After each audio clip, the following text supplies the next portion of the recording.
सर्वदी साक्षिभूतं भावातीतं त्रिगुणरहितं सद्गुरुं तं Namami.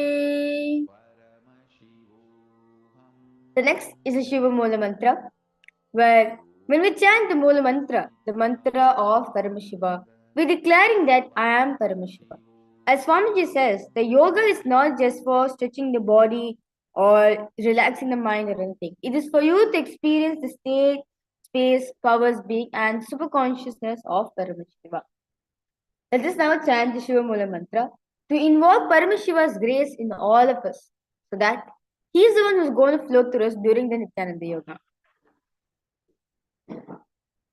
So we'll be now chanting the Shiva Mula mantras 11th time internally. Om Ham Hom Shivaya Namaha. Om Ham Hom Shivaya Namaha. Om Ham Hom Shivaya Namaha. Om Ham Hom Shivaya Namaha. Om Ham Hom Shivaya Namaha. Om Ham Hom Shivaya Namaha. Om Ham Hom Shivaya Namaha. Om Ham Hom Shivaya Namaha. Om Ham Hom Shivaya Namaha. Om Ham Hom Shivaya Namaha. Om Ham Hom Shivaya Namaha.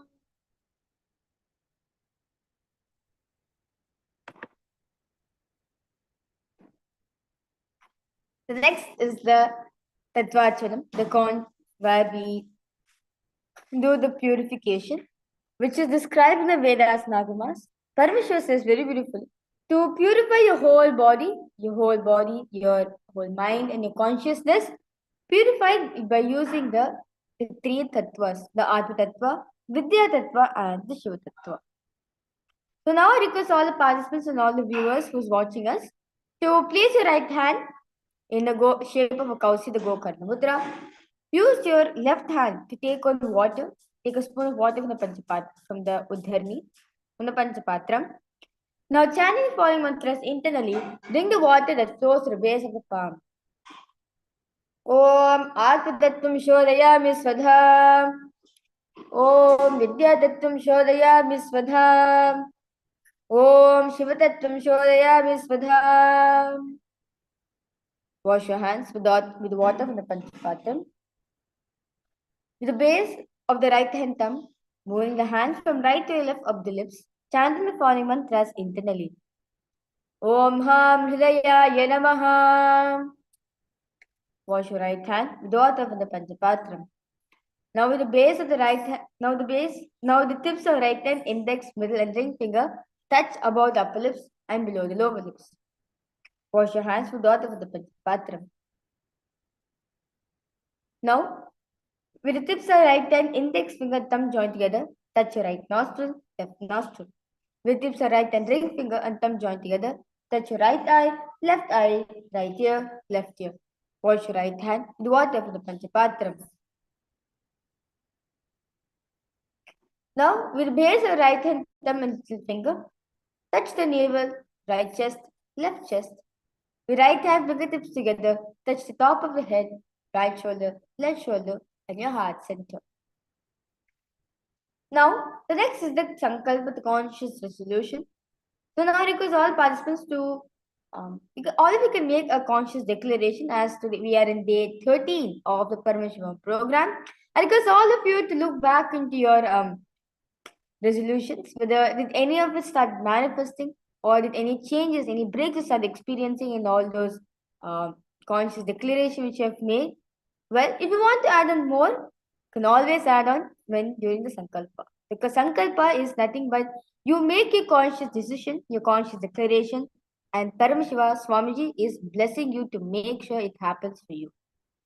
So now, request all participants to now cover your left hand with your right palm, and keep both the hands in your right hand and hold this mudra, the Sankalpa mudra, till at the end of the mantra.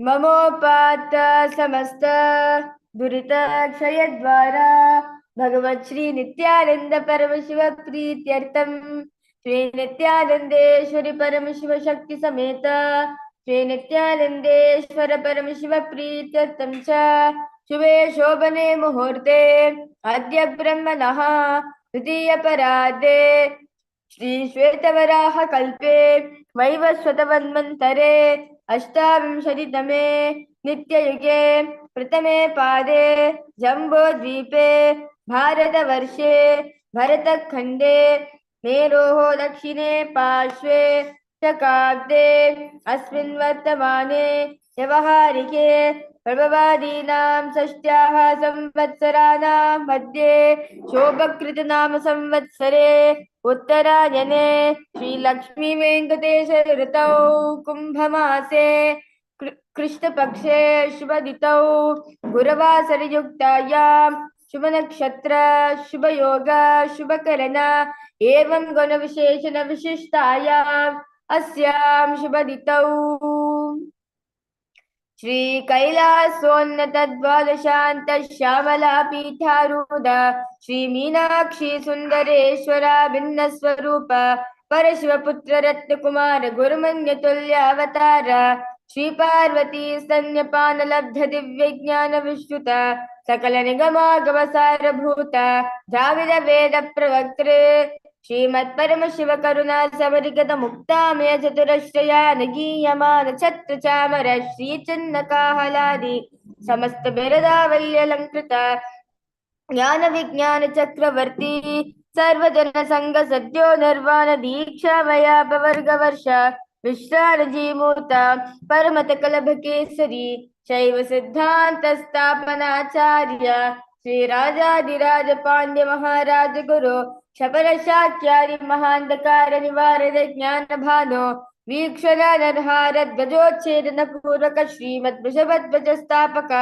शैव समय कर्तृ सर्वज्ञ पीठारूढ़ श्री जगद्गुरु श्री ज्ञान संबंध देशिक स्वामी वागीश सुंदर माणिक्य वाचक स्वामिनाम अवतार भूत श्री ज्ञान संबंध स्वामी पुनरुद्धृत श्यामला पीठ सर्वज्ञ पीठ त्रिनवद्युत्तर द्विशतम गुरु महासन्निधान अर्णगिरि योगीश्वर परंपरागत अरुणाचल सर्वज्ञ पीठ गुरु महासन्निधान कैलास परंपरागत कांची कैलास सर्वज्ञ पीठ त्रयस्त्रिंशदुत्तर द्विशतम गुरु महासन्निधान नित्योत्सव नित्य मंगल नित्य कल्याण नित्य रचित कैलास परंपरागत आदि कैलास नित्यानंद पीठ महासंस्थान महासिंहासन पीठ कर्तृ साक्षात् श्री परम शिव समुद्भूत कैलास परंपरागत वैवस्वत मुनि इक्ष्वाकु हरिश्चंद्र भगीरथ श्रीरामचंद्र सूरसेन इत्यादि नवचिन्ह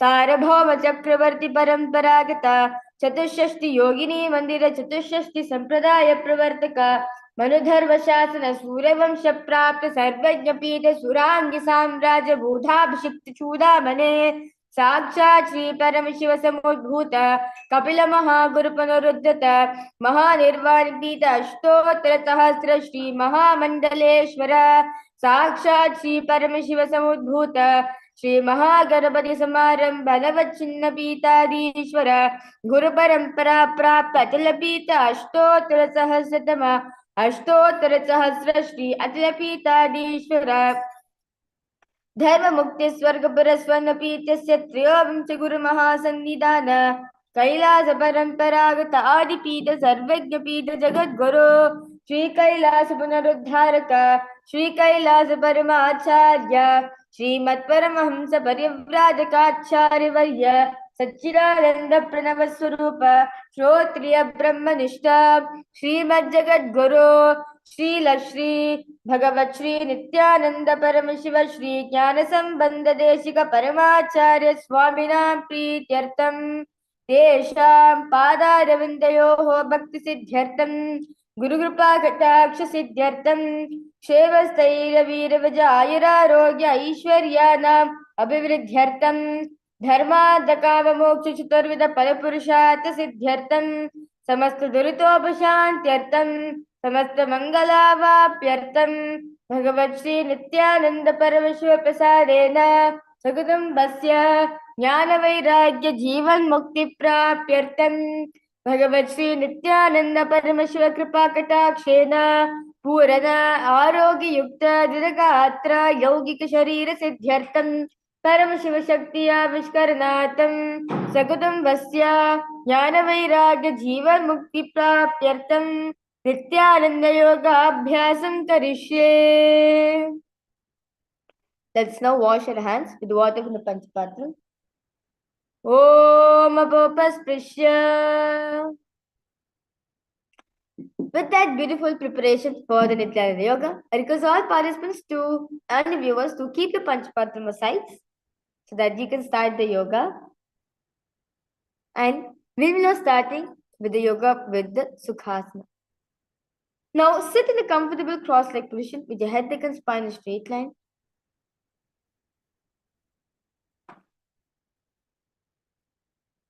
Now bring your index and thumb joined together and place them on top of your respective knees in Bindu Mudra. Engage in all three bandhas, the Mahamudra Bandha, where you suck the perineum in, you suck the stomach in and up, and you tuck the chin to your throat, the Jalandhara Bandha. Repeat Soham in your throat center. Visualize Paramashiva in your inner space. Sukhasana. तत्सुखासनमित्युक्तम् अशक्तस्तत्समाचरेत् आसनं विजितं येन जितं तेन जगत्त्रयम्. Next asana is Parvatasana. Now sitting cross-leg position in Padmasana. Bring your hands in front of your heart in Namaskar Mudra and raise them up above your head as you wish, like Mount Kailasa in your inner space. Parvatasana. अथवक्षे Mahadev पर्वतासनमङ्गलम् यकृत्वा स्थिररूपी स्यात् सच्चक्रादिविलोपनम्. Now, the next asana is Halipavasana.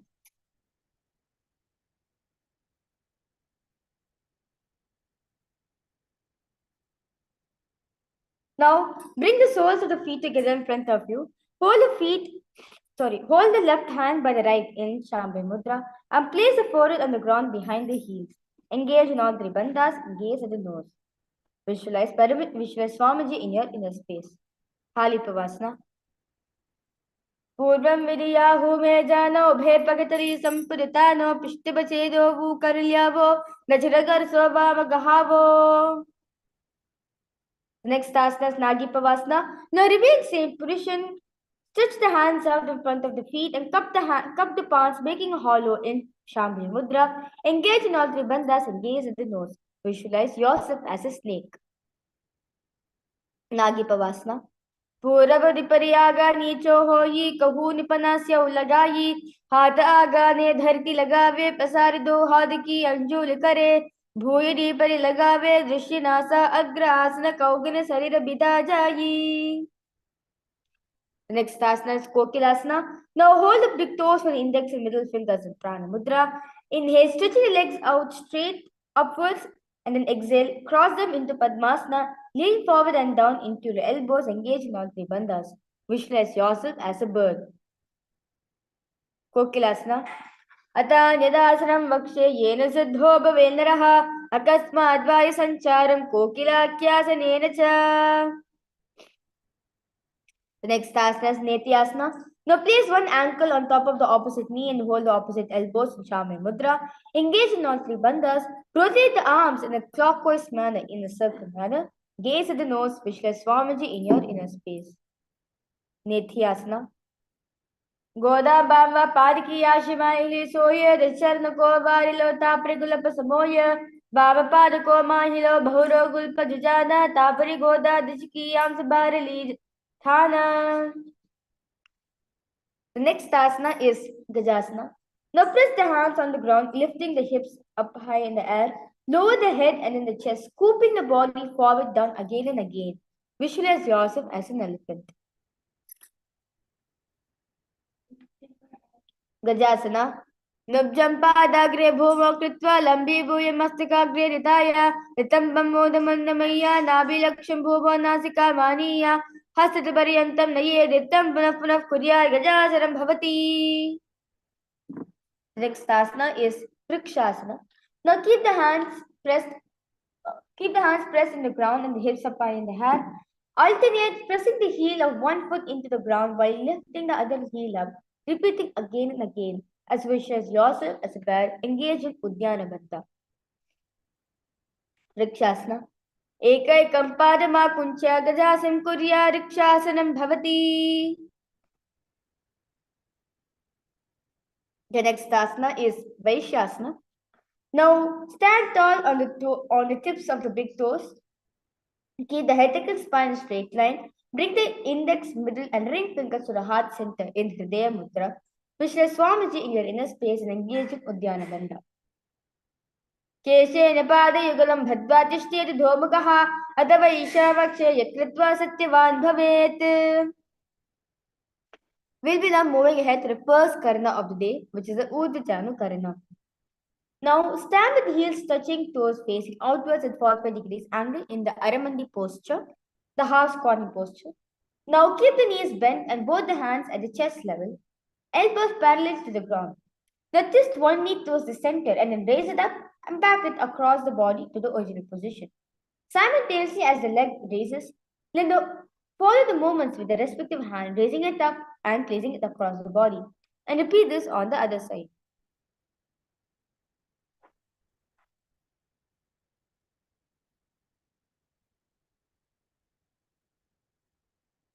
The next asana is Balalingasana. Now interlace the fingers from outside in Sarvavashankari Mudra. Hold onto the knee, pulling it up towards the chest. Bring the spine straight and engage in all three bandhas. Visualize yourself carrying a baby. Balingasana. Ekam jaunasya lingyastatavyam balalinganam bhavati. Next asana is Paripirinasana. Now take one foot and pull it behind the buttocks, holding it with both the hands in Shambhi Mudra. Keep the head, neck and spine in a straight line. Engage in all three bandhas. Visualize Swamiji in your inner space. Balingasana. स्थित्वा कस्मिन् पादतले कराभ्यां वेष्टयेतुदं पृष्ठे संस्थापयत्नेन पादपीडमासनम्. Next asana is Natarajasana.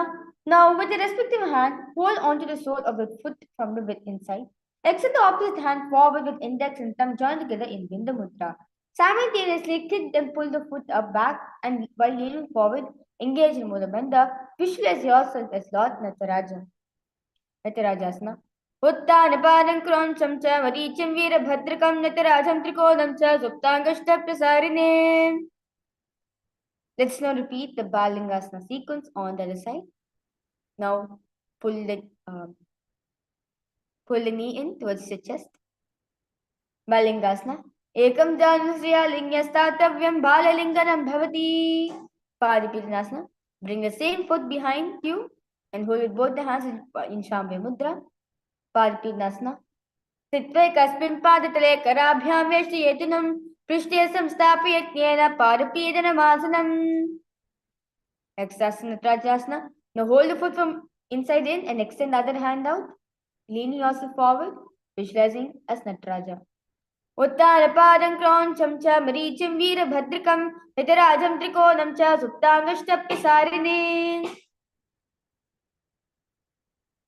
We'll be now moving ahead to the next karna, which is the Ardharechita karma. Now from Aramandi, the half spawning position, bring the right foot behind the other with toes down and heels raised up.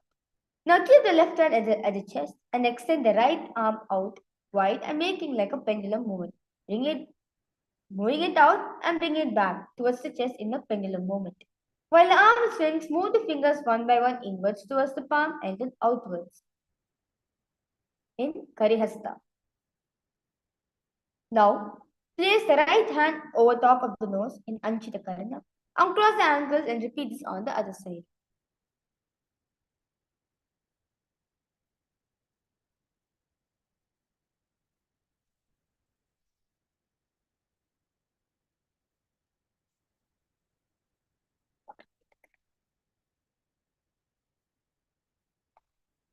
Next is the skeleton dance.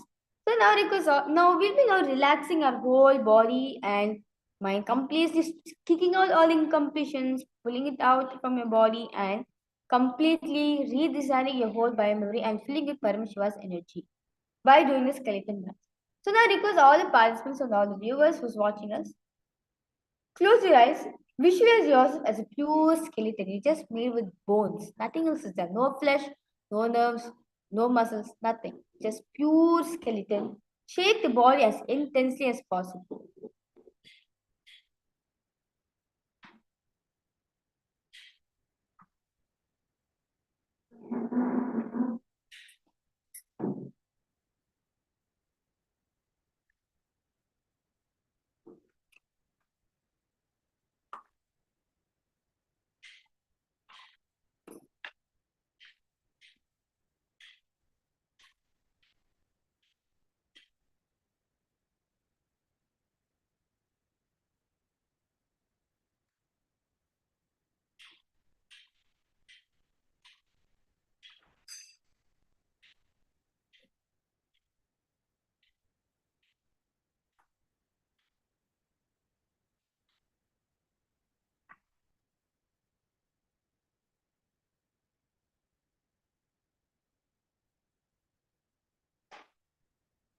Yes. Now, because all of you relax yourself, walk front and back in your mat. Inhale deeply and exhale slowly as possible.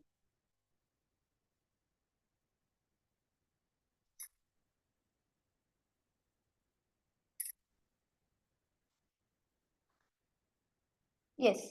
We'll be now moving ahead to the next karana, which is the Kati China karana. Now, from Anamandi, the horse squatting position, bring the hands above the head with arms crossed and palms facing backwards. Now, slowly move the hips to one side, simultaneously uncross the arms wide above the head and coming back to the beginning position and repeat this on the other side.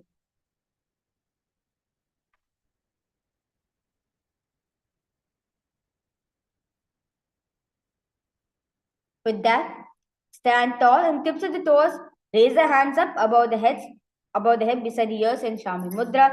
Engage in all three bandhas. Now we'll be repeating a new japa in your throat center, which is Shivoham. Repeat Shivoham in your throat center. Visualize yourself as a palm tree. Talasana. Mahamudra Kono Tadasana Vibhedaka Nunattansda Kurya Rantarvatni Balipriya. The next asana is Uttanasana. Now from standing position, lean forward and down, bringing the hands flat on the ground in Shambhi Mudra. Engage in all three bandhas. Bring forward towards the knees and visualize Swamiji in your inner space. Uttanasana. Mahamudra Kono Tadasana Vibhedaka Nunattansda Kurya Rantarvatni Balipriya. Next asana is Tarakshasana. Now keep the hands flat on the ground, shoulders width apart. Now step feet back, keeping your toes on the ground in a plank position. Now tuck the chin to the chest in Jandra Bandha and rotate the head from side to side. Visualize Swamiji in your inner space. Gajasramastitva mastakam varam varam dakshakukshim savakukshim naye tarakshwasanam bhavati. The next asana is Bhujangasana. Now lower the entire body down onto the stomach. Keep the toes pointed backwards. Now keep the hands next to the chest and raise the head up using the strength of the lower back muscles. Now open the mouth wide. Inhale through the hollow of the throat and exhale through the nose. In Bhujangana Mudra, visualize yourself as a cobra. Bhujangasana. Angushnaviparyanta mado bhumo vinyase karabhyan chiram dhritva urishishya panivahi dehag devartate nityam sarvaroga vinashanam jagarti bhujagi devi bhujangasana sadhanat. Next asana is Sashasana. Now from a tall plank position on your hands and feet, alternate bringing one knee in towards the chest and back and forth. Visualize Swamiji in your inner space. Gajaja samsito janadvayama kunja varam varam kartavyam shasanam bhavati. The next asana is Rathasana. Now from tall plank position, place one foot in between the two hands, simultaneously jump one foot back and bring the other in between the hands, alternating it again and again. Visualize yourself as a chariot. Rathasana. Gajaja samsito ekekam padam puromagyena bhramayitva kartavyam Rathasanam bhavati. The next asana is Virabhadrasana. Now keep one foot flat on the ground, toes pointing forward and the knees bent at 90 degrees angle. Extend the leg back, keeping the knees straight and toes pointed out at 45 degrees angle. Raise the arms up parallelly beside the ears, pull the stomach in and up and gaze at the third eye. Visualize yourself as Lord Veerabhadra. Veerabhadrasana. Vasishtamanakondinnyam modakukram cha ashta vakravattara mayuram setu bandhanam. You just now repeat Veerabhadrasana on the other side.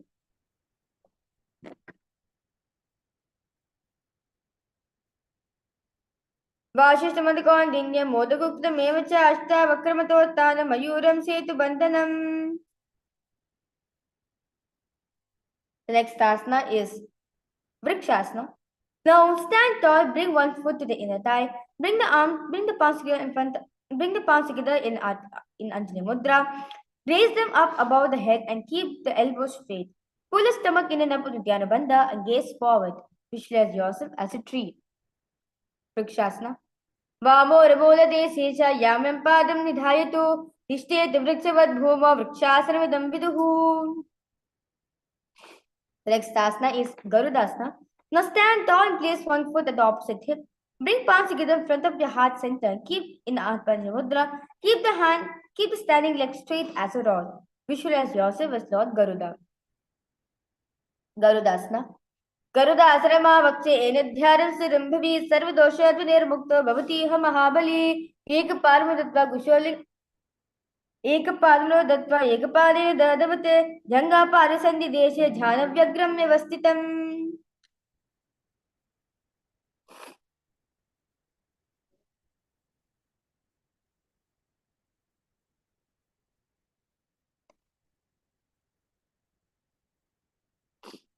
Next, now let's repeat Vrikshasana sequence on the other side. Vrikshasana. Vamora desesha yamyam padam nidhayato tishte vrikshavad bhumo vrikshasana vidam viduhu.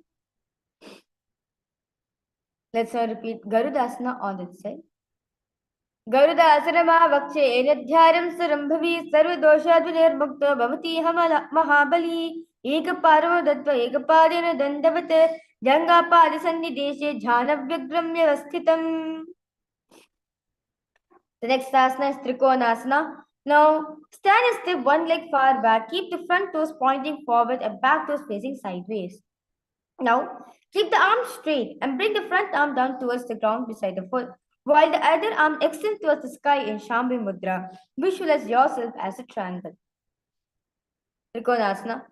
Uttanapadam Kroncham cha Maricham Veerabhadrikam Natarajam Trikonam cha Suptangashtaprasarine. Now let's repeat Trikonasana on the other side. Trikonasana. Uttanapadam Kroncham cha Maricham Veerabhadrikam Natarajam Trikonam cha Suptangashtaprasarine. We'll be now moving ahead to the next karana, which is the Nikutaga karana.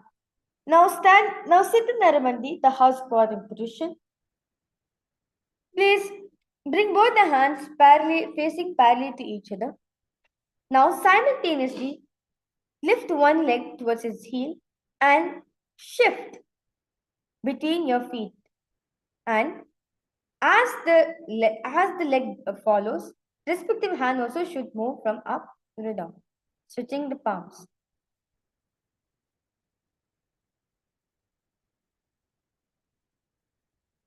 Now, for the next set of asanas, we'll be having a new pranayama, which is the Brahmari pranayama, where you'll be buzzing subtly like a bee, and you'll be having new japa, which is Sadashivoham.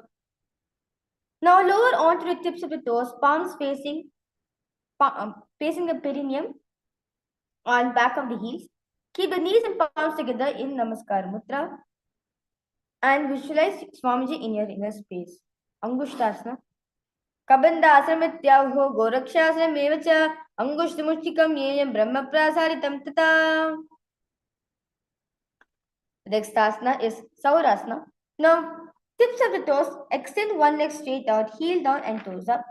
Now keep fingers down on the ground by the sides and palms facing forward. In Varamudra, visualize Swamiji in your inner space. Saurasana. प्रसारे एकं पादत्रयं संस्थाप्यत्वेकपादकम्. Next asana is Vidyanasana. Now from sitting on the toes, extend one leg out straight with the heels out and toes up. With the respective hand, reach forward and hold on to big toes with index and middle fingers in Prana Mudra. Keep the opposite hand on the back heel, which lets Swamiji in your inner space. Vidyanasana. Gulpasido paramekam prasarya tatpadagam sampashyatit karena gulpam charyam dharyatit karena dhunam pitam chavase chobhayatra. Let's now repeat the Saurasana on the other side. Saurasana. Prasare ekam padatyam samstapyatvega padakam.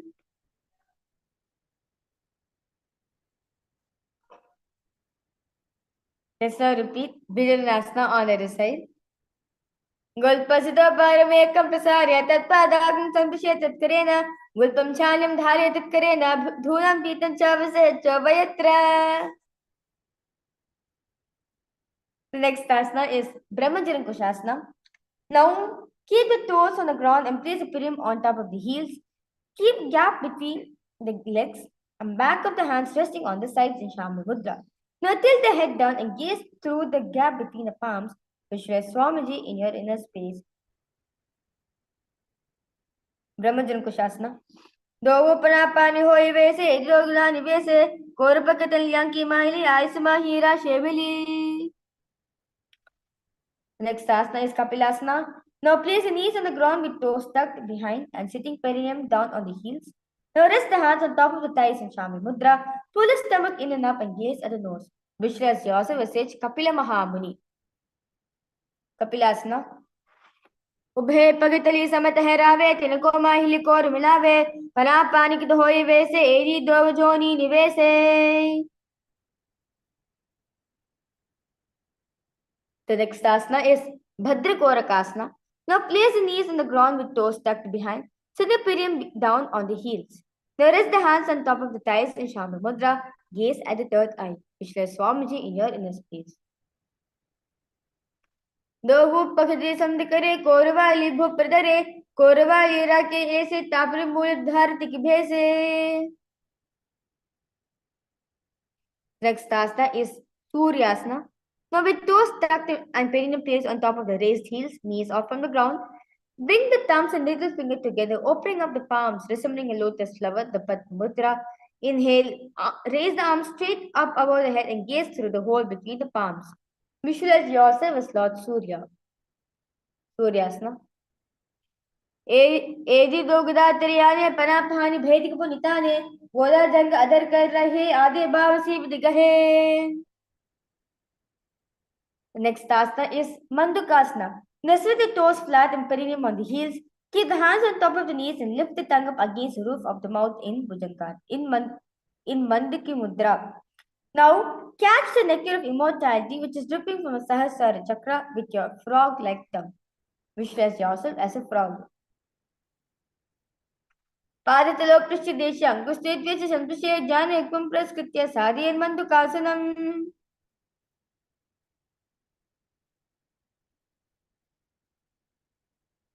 The next asana is Uttana Mandukasana.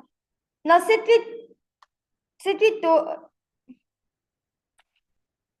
with toes flat and perineum on the heels. Keep the hands back, holding the head with the elbows. Lift the tongue up against the roof of the mouth. Pull the stomach in and up. Visualize you're catching nectar of immortality, which is dripping from a Sahasrara chakra with your frog-like tongue. Uttana Mandukasana. Manduka asravatyasam korparavyam shiraha etad ekaduttanam mandukam. The next asana is Simhasana. Now cross the ankles, sit on the feet. Keep the knees wide, fingers spread on the top. Now open the mouth wide, stick out the tongue and exhale forcefully. Gaze at the tip of the nose and repeat this several times. Visualize yourself as a lion. Simhasana. Dakshinam Savigulpena Dakshina Tetaram Hasta Jan Samstapya Swangulisya Prasaricha Vyaktivakrodini Ksheta Nasagam Susamahitaha Simhasanam Bhave Tetat Pujitam Yoga Bhisada. Next asana is Bhadrasana. Now sit on the heels under the perineum and keep the knees wide open. Cross the hands behind the back and hold the big toes in Prana Mudra. Apply gel nirbandha and gaze at the nose. Visualize Swamiji in your inner space. Gulpoj versus Yadav Yukraven Samahitaha Padam Gushtukara Branch Ritvacha Prishideshdaha. Next asana is Kakabhushandi asana. Now squat and keep your feet flat on the ground and knees wide open. Bring the arms in and around the back and interlace the fingers behind in Parshamudra. Gaze at the nose. Visualize yourself as a crow. Bakasana. प्रथमे वेश उकदताएं दो हाथ गम से आने काकभूषण आसना प्रथमे वेश उकदताएं दो हाथ गम से आने त्रिको मोलियम प्रियावे पृष्ठपचे काकसी करावे. Next asana is Kanipavasana. Now place the palms on the floor, shoulders width apart. Bring the knees on the back of the arms towards the armpits. Lead the chin forward and down and gaze ahead. Visualize Swamiji in your inner space. Kanipavasana. Asana Gaugana Ashi Dushta Hoye Tuvachi Ohi. Next asana is Kapalyasana. Now place the hands on the ground, shoulders width apart. Bring the toes of the head on the ground, forming a triangle portion, forming a tripod formation between the hands and the hips. Bring knees to the elbows, hips over the shoulders, and straighten the legs up and gaze at the nose. Visualize Swamiji in your inner space. Kapalyasana. Sisi Shadhakti Teki Bhagavaliva Uchagu Kare. Pagatuliya Kadishanvasharashi do Hadaki Hatedi do Pashitya Dharti Tego Rishi Rasa Agra.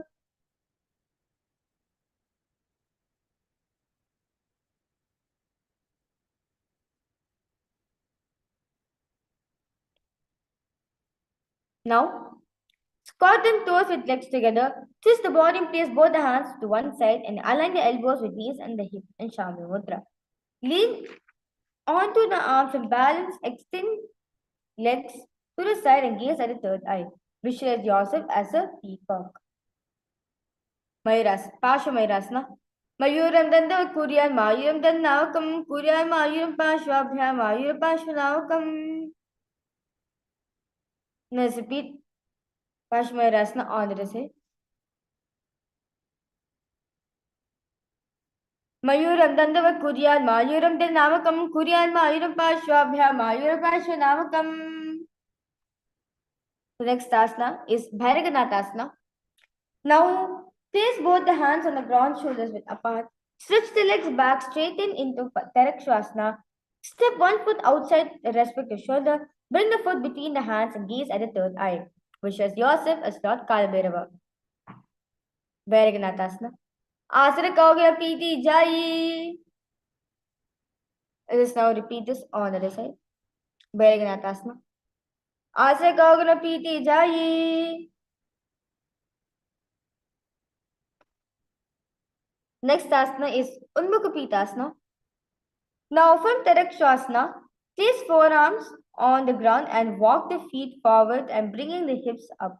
Lift the chin and head up and gaze at the nose. Visualize Swamiji in your inner space.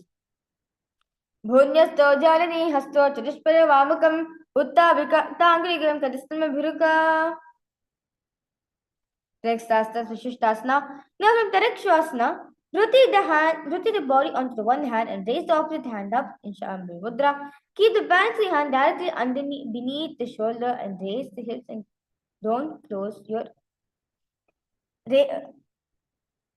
Keep the balancing hand directly beneath the shoulder. Raise the hips up and gaze towards the sky. Visualize yourself as Sage Vashishta. Vashishtasana. Uda Kukurva Shishta Mariji Haya Matsikam Parivitam Chodrasya Vidam Danurasanam. Let's now repeat Vashishtasana on the other side. Vashishtasana. Uda Kukurva Shishta Mariji Haya Matsikam Parivitam Chodrasya Vidam Danurasanam. The next asana is Anjani Asana. Now sit with legs stretched, toes pointing up. Bring hands under the buttocks, palms facing up. Keep the spine straight, elbows to the body. Tuck the chin to the chest and gaze to the nose. Visualize yourself as Lord Hanuman. Anjani Asana. Do karki ube hateli, korvahi me ye bheli. So agame bhupradashe, mahane angul mirashe. The next asana is Paschimottanasana. Now sit with legs stretched out, bend from the waist and hold your big toes with index and middle fingers in Pranamudra. Now bring the chest to the thighs, head to the knees, engage in all three bandhas, which is Swamiji in your inner space. Jano padila tantu paschimta namachite kera prakaryam chukandaram chajayate. The next asana is Ugrasana. Now remain in same position. Clap the hands behind the head in Paramashivoham. Lean the chest forward and down. Engage the head to the knees. Bring the head to the knees. Engage in all three bandhas, which lays Kali in your inner space. And repeat Mahasada-shivoham japa in your throat center. Ugrasana. Sapanipradaram dva jano pirishironi set asana gamanam proktam bhavedalaya deepanam. The next asana is Marichyasana. Now, with the legs extended, bring one heel to the groin, knee raised. Now reach the arm in and around the raised knee and clap the hands behind the back in Shambhi Mudra. Bring the chest to the thigh and head to the knee. Visualize yourself as Sage Marichi. Marichyasana. Uttaya padam krancham cha maricham virabhadrakam nizarajam trikolam cha suptangashta prasarane. Next asana is Mahamudrasana. Now sit with legs stretched, toes up. Bring one knee to the perineum, let the knee fall to the side on the ground. Now reach and hold the foot, keeping the leg straight. Bring the chest forward and down. Engage in all three bandhas and gaze at the nose. Visualize Swamiji in your inner space. Dava Bhagmori Yedi Maham Gulbunata Niche De Mese Jivani Pakte Dharti Te Golam Chaborashe. This is how repeat Marichyasana on the other side. Marichyasana. Uttaya padam kram cham cha maricham virabhadrakam nitiracham trikolam cha saptangashta prasarane. Next asana is Mahamudrasana on the other side.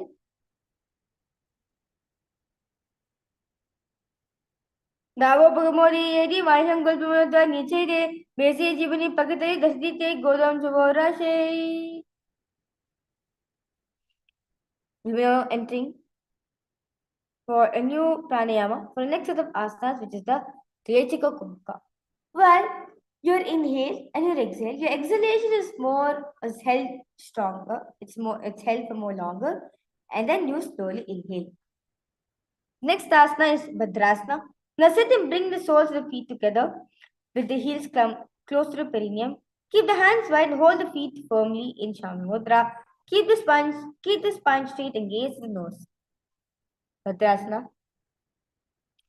Gulpo Chavarsia Syadaha Sivanyapa Shokshipet Parapashirpa Nipya Grimbadya Sishiram Bada Samavete the Sarvavari Shapaham.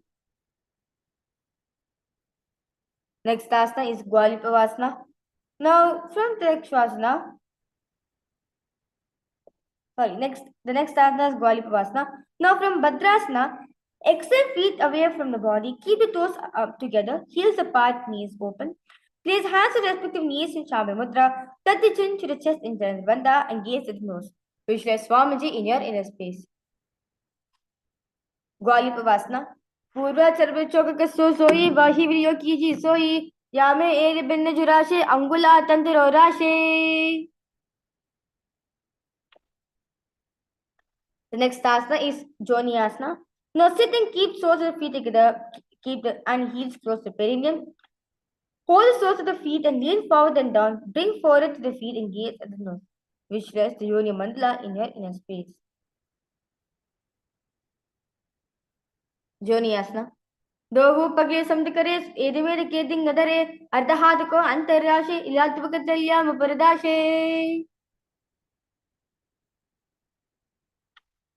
Now, remain same position. Extend the hands out wide and cup the palms in Shambhi Mudra. Place the palms down on the ground. Bring the forehead to the ground behind the heels and gaze at the nose. Virikipavasana. Puravari Paripakatali Sampurishori Yedi Milirashe, Areas of Mahalika, Agodwa Dati Lagave, Harada Goda Pilagava, Advara Chapara Pasare. The next asana is Siddha Samadhi Asana. Now sit and keep the toes together, heels apart. Bring arms below the shins, extend out and keep the palms up. Bring elbows to the ground. Bring a forehead to the ground while the feet. Bring forehead to the ground above the feet. Bring the toes near the throat and gaze at the nose. Visualize Lord Surya in your inner space. Siddha Samadhi Asana. Dohu pagati samdakare sole medaga medare angula tanturashe eriko ese vidakshe.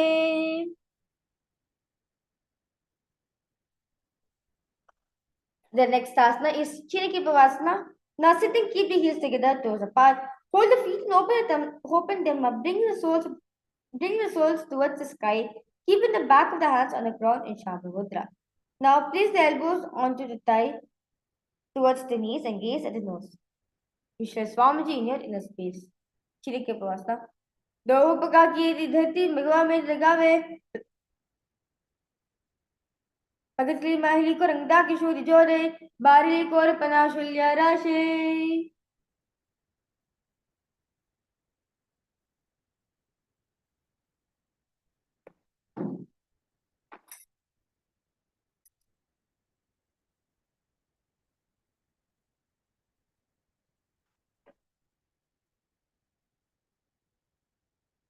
The next asana is Charpita Chokasana. Now sit and bring soles of your feet together, heels to the perineum, knees to the ground. Place the hands on respective knees in Shabha Mudra. Gently press them to the ground. Pull your stomach in and up and gaze at the third eye. Charpita Chokasana.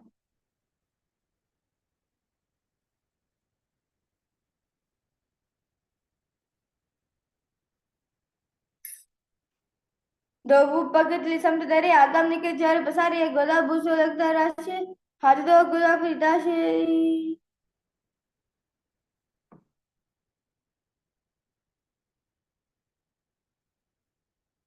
The next asana is Bhairavasana. Now sit and bring soles of feet facing together, knees wide. Lift the heels up and bring the toes down and onto the ground. Now keep the knees on the ground. Pull the stomach in and up in Uddiyana Bandha. Place the hands to the knees in Vigna Mudra. Visualize yourself as Lord Kalabhairava. Bhairavasana. Gulpo Sampira Chan Yonim Rikimino Ramchane Jalo Pajito Hasta Dandavat Bhairavasanam. The next asana is Samanasana. Now sit with one heel at the perineum. Lift and hold the other foot, pulling the sole of the foot onto the chest. Gaze to the third eye. Hold the breath in Muladhara Chakra. Visualize Swamiji in your inner space. Repeat Paramashivoham Chapa in your throat center. Samanasana. Samanasana Vakya Siddha Mantradi Sadhanar Eka Paramano Dattva Gushoralinga Vatrake. The next asana is Apanasana. Now sit and place one leg on top of the respective shoulder. Raise the other foot upwards towards straight. Keep the hands on the ground to the sides in Shami Mudra and gaze at the nose. Visualize Swamiji in your inner space. Apanasana. केवलं पारमे कंचा स्कंदे चारोपि यतिनः एक पारमिकग्न तिष्ठ दंडवत् प्रभो. Let's now repeat. Samanasana on the side. Samanasana. Samanasana Vakya Siddhamantran Sadhanath एक पाद में गत्वा गुशोलिंग वत्र के. Apanasana repeated on the other side.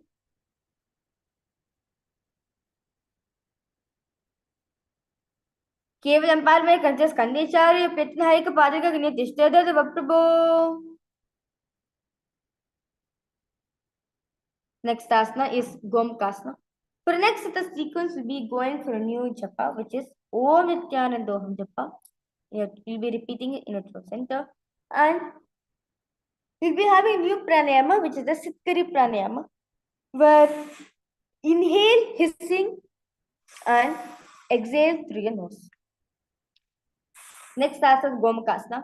Now sit in and cross one leg over the other. Align the knees at the center of the body. With the feet with the opposite hips. Place both the hands on top of the stacked knees in Shami Mudra and gaze to the nose. Visualize the face of a cow. Gomakasana. Savya Dakshinagulpantu Pishtipashe Nyojedik Savita Savyam Gomukam Gom Kamyata.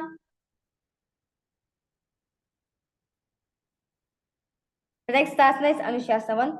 From now remain same position. Hold the big toes with index and middle fingers in Pranamudra. Relax shoulders and pull your stomach in and up in Uddiyana Bandha and gaze the nose. Visualize yourself as Rishika Anusuya. दक्षिण को दो नीचे ताए वाम तक के ऊपर आने गोदा से मिलवा में बारी आधा पर में दिए समझ बसारी.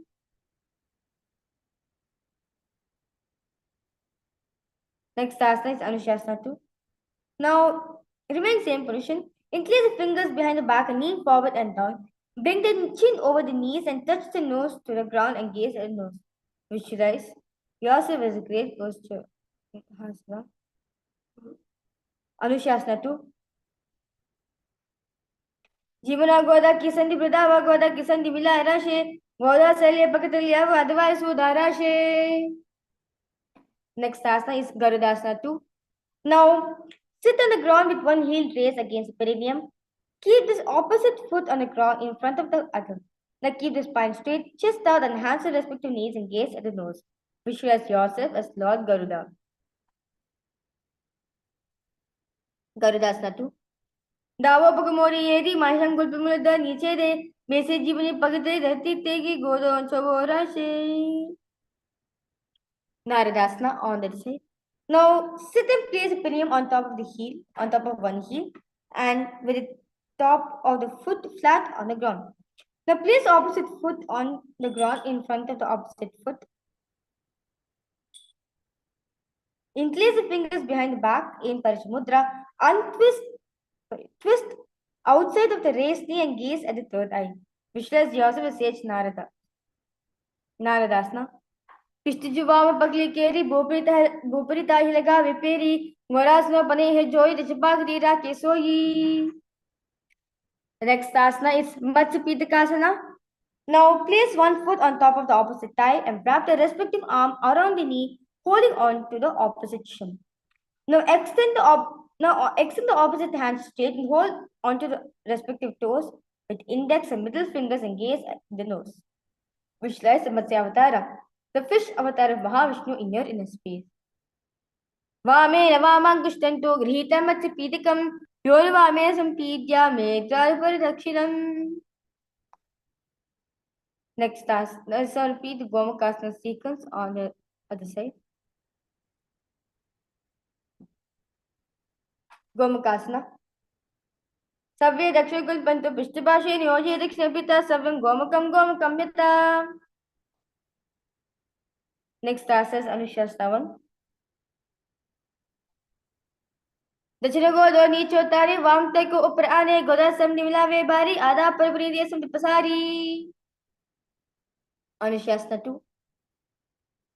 जीवना गोदा की संधि प्रदावा गोदा की समधि मिला राशे गोदा सल्ले पकतलिया वो आधवाई सुदा राशे. Garudasana on the other side. दावो पगमोदी येदी माहियं गोल्प मुलद्वा नीचे दे बेसे जीवनी पगतली धरती तेगी गोदो शोभोराशे.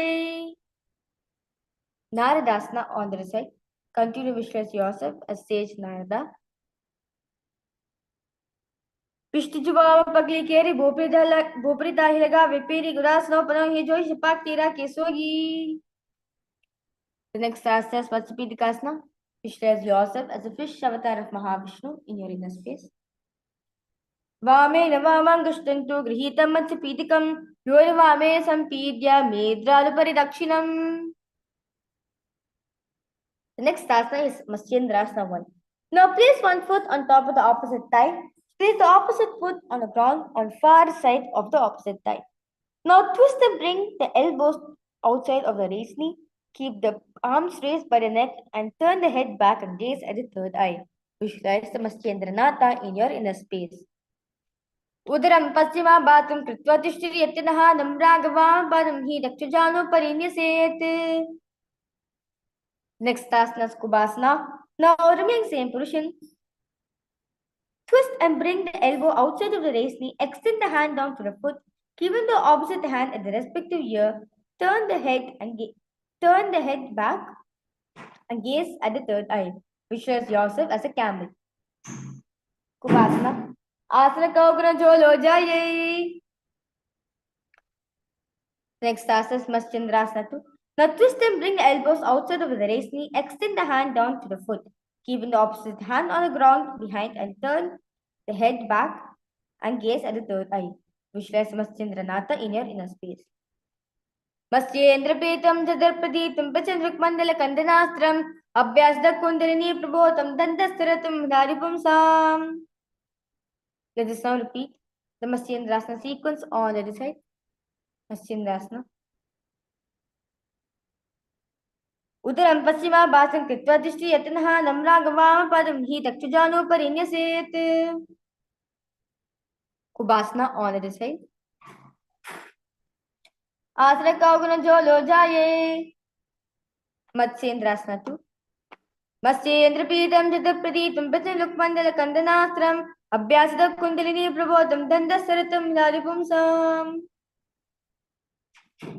The next asana is Padmasana. Now sit and place the feet on top of the opposite thighs and place the palms to respect the knees in Shami Mudra. Engage in all Tribandhas and gaze at the nose. Padmasana. Asanam Dividam Proktam Padmam Vajra Samtata Udvad Varichedate Ubhe Padalayata Padmasramavete Sarva Papa Pranashanam. Next asana is Padmasana 2.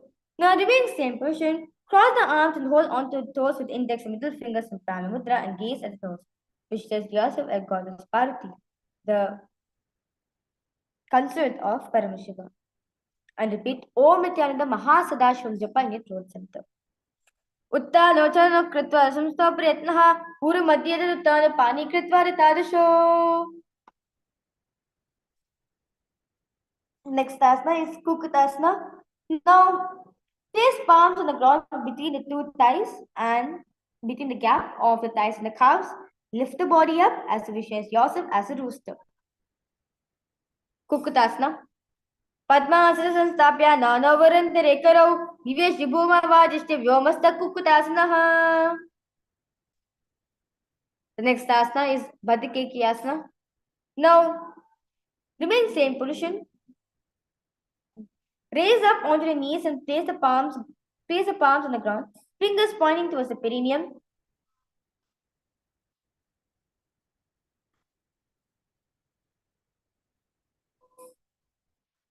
Keep the elbows together, press against the navel, then lean forward, find the balance, extend the knees up off from the ground. Visualize yourself as Swamiji. Bhaddakeki Asana. Dharamavashtabhyakaradvina Tatku Paristabhina Vipasha Swaha. Now with that, extend the legs out in Mayurasana. Visualize yourself as a peacock.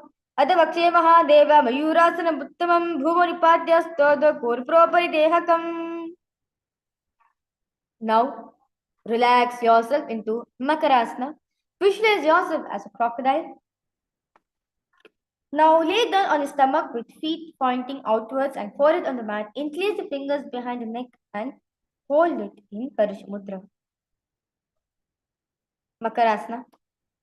Adyajashete hridam nidaya bhumochupadacha prasaramano shirastadatva karadanda yukme dehagdikaram makarasanam tate. Next asana is Shalabhasana. Now lay down on the stomach and place the hands on the ground with beside the chest. Raise the legs up, bringing the thighs out from the ground. Visualize yourself as a locust. Adyashete karikmavakshobhunastapikarosalabyam padojuchonenchivadastachodavanindipeedam shalabhamanindra. The next asana is Ushtrasana. Now lay down on the stomach, bring the hands to the feet. Pull the feet down towards the ground and opposite of the hips. Visualize yourself as a camel. Adyashete padikkumashtam pishtya nidaya vdankarabyam akunche savirasika damustunch pitam yogino vadanti.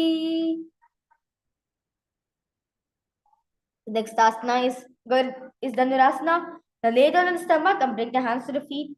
Kick the legs up, kick the legs back and up and simultaneously pull the feet towards the sky. Lift the chest up from the ground, raise the head up and gaze at the third eye. Visualize yourself as Paramashiva's bow. Dhanurasana.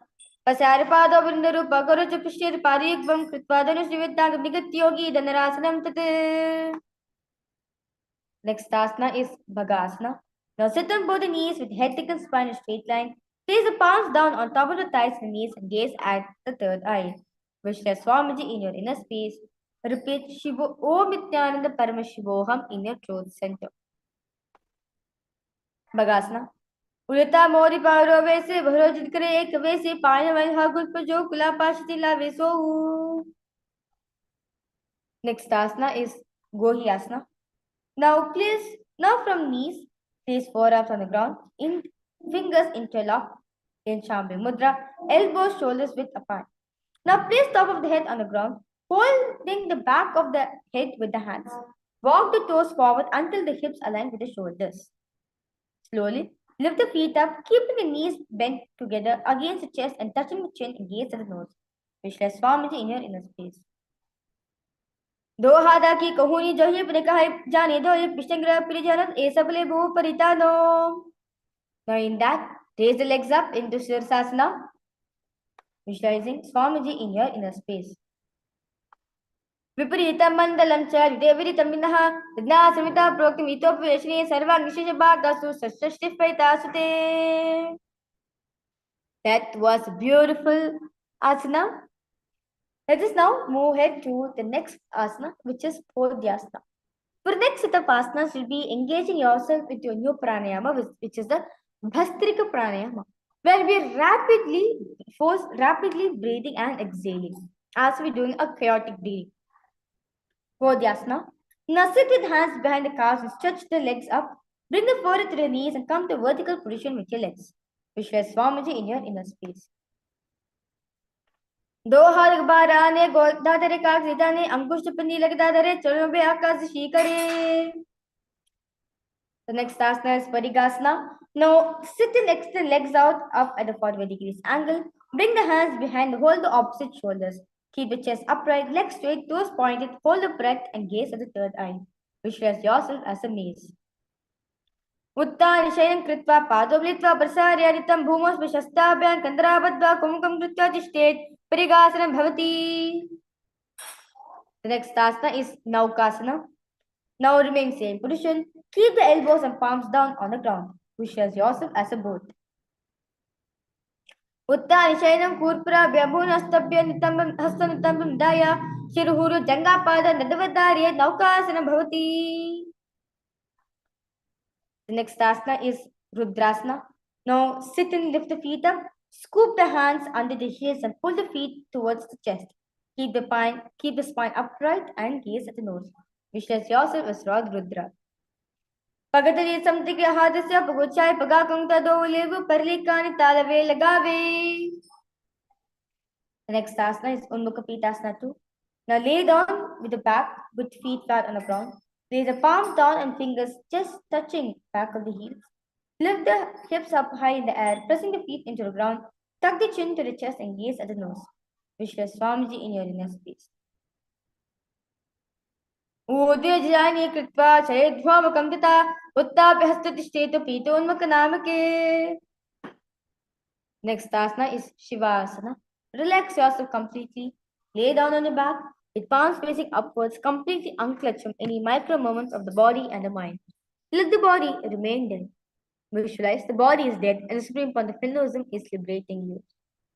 Bring awareness to every single body part as you do the Shakti Chiran Mudra. Repeat Om Nithyananda Paramashivoham in your throat center.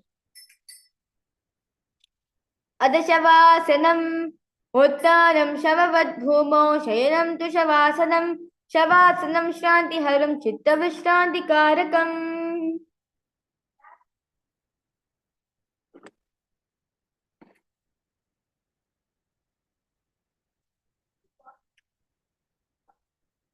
Relax yourself completely.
Now, start to wiggle your toes and your fingers. Raise yourself up to a comfortable seating position. Yes. With that, we have finished the 108 asanas of the Pratyavyasa Krama. We will be now having a small break for all the participants and all the viewers. You can go up, freshen up yourself, drink some water as we prepare ourselves to start the Pratyavyasa Krama.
Yes.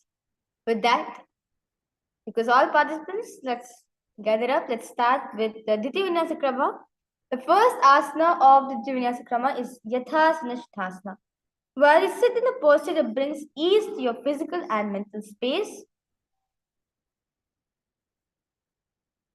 And place your hands in the Bindu Mudra, where index and thumbs are joined or touching each other.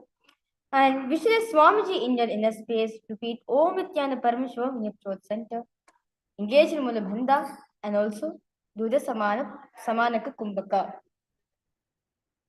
Yathasana Sthasana. Paryankam tat samakyatam yathasam yatham sthitihi. Next asana is Samasana.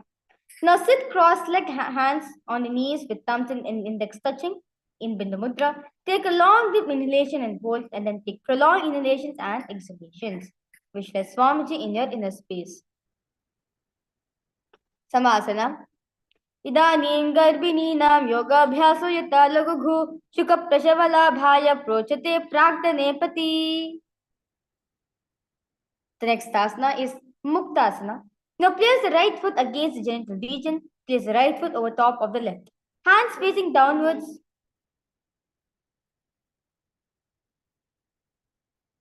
Place the left foot against the genital region.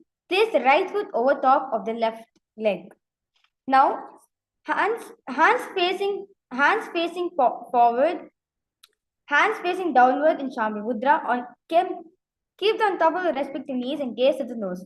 Visualize you are a sage being liberated by Swamiji. Muktasana. Repeat the Sivanim Sukshma Dakshinetra Gulpataha Vamamyamena Gulpena Muktasam Bhavet.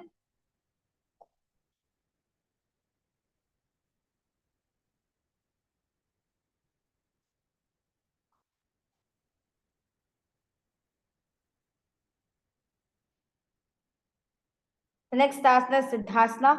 Now maintain the same position as Muktasana. Switch the gaze to the third eye. Sthanam mamachindriyo chaladasha pashyam bhruvorantaram chaitan mokshakapada bheda janakam Siddhasanam prochite. The next asana is Siddhyasana. Now maintain the same position as Siddhasana. Switch the gaze to the ground in front of you. Engage in all three bandhas. Visualize Swamiji in your inner space. वामपाद की ये दी जानो सीवनि मरिता से कोठानो दक्षिणपाद की ये दी जानो मेदुमती लघावे सोई. The next asana is Rudrasana too. Now keep the legs in the same position as Siddhyasana. Rotate the hands on top of the knees in Bindu Mudra. Switch the gaze to the third eye. Visualize yourself as Lord Rudra, the fierce dimension of Paramashiva. वामचरण परिदशना के एक चुकती अस विरिधा के वाम पगचले माहिले core दक्षिण के जो बाहर ले bore. The next asana is Santadunasana. Now maintain the same position as Rudrasana to switch the gaze to the nose. Visualize embodying tranquility and unshakable nature. आसन की गुण मन की चंचलता मीता. The next asana is Siddhasana too. Now maintain one heel on top of the other. Bring hands to the navel, cupping one palm over the other, resembling a lotus flower in Samputta Mudra, visualize Swamiji in your inner space. Ruchikaya Samasenaha Siddhasana Dhiratam Prasara Bhuvipadavto Dobhyam Mangushta Madarat. The next asana is Bandayonyasana. Now maintain one heel on top of the other. Let the little finger be beneath the bottom lip, ring finger above the upper lip, middle finger enclosing nostril, index finger closing the eyes and thumb closing the ears in Shanmukhi Mudra. Visualize your sankalpa is manifesting through the womb of the creation. Bandayonyasana. Yatra Matye Mahadeva Bandayonyasneshu Au Yakritva Khechiro Bhutva Vichared Ishvaro Yatha. The next asana is Virasana. Now place one foot on the thigh and other foot under the opposite thigh. Touch the thumb and the index and thumb joined together in Bindu Mudra and place them on top of the knees. Visualize embodying the space and state of all bravery. Virasana. एकं पादमते कस्मिन् बिन्दुश्रोणि संस्थितः इतरस्मिन् तथा चोरं वीरासनमुदीरतम्. Next asana is Valmikasana.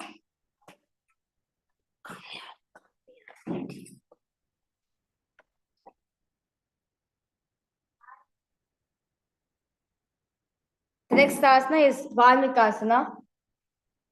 Now, left hand on the right side genital organ, toes under the thighs, right foot on the left leg, toes by the knee. Hands on respective knees and thumb and index joined together in Bindu Mudra. Gaze at the third eye. Visualize the great sage Valmiki, the author of Ramayana. Valmikasana. दावा पग की पगतली पुनियेदि हे जोय पनाम विषि मेद्र दचना आनी लगा वे सोय. The next asana is Joni Mudrasana. Now keep the legs in the same position. Switch the gaze to the nose. Visualize the Yoni Mandala, which is representing the goddess Devi, the Shakti symbol of the creative energy of the universe. Bhavapal ki pagatali jahi mahli kori joni tahandari vaisi ulita pava jomori.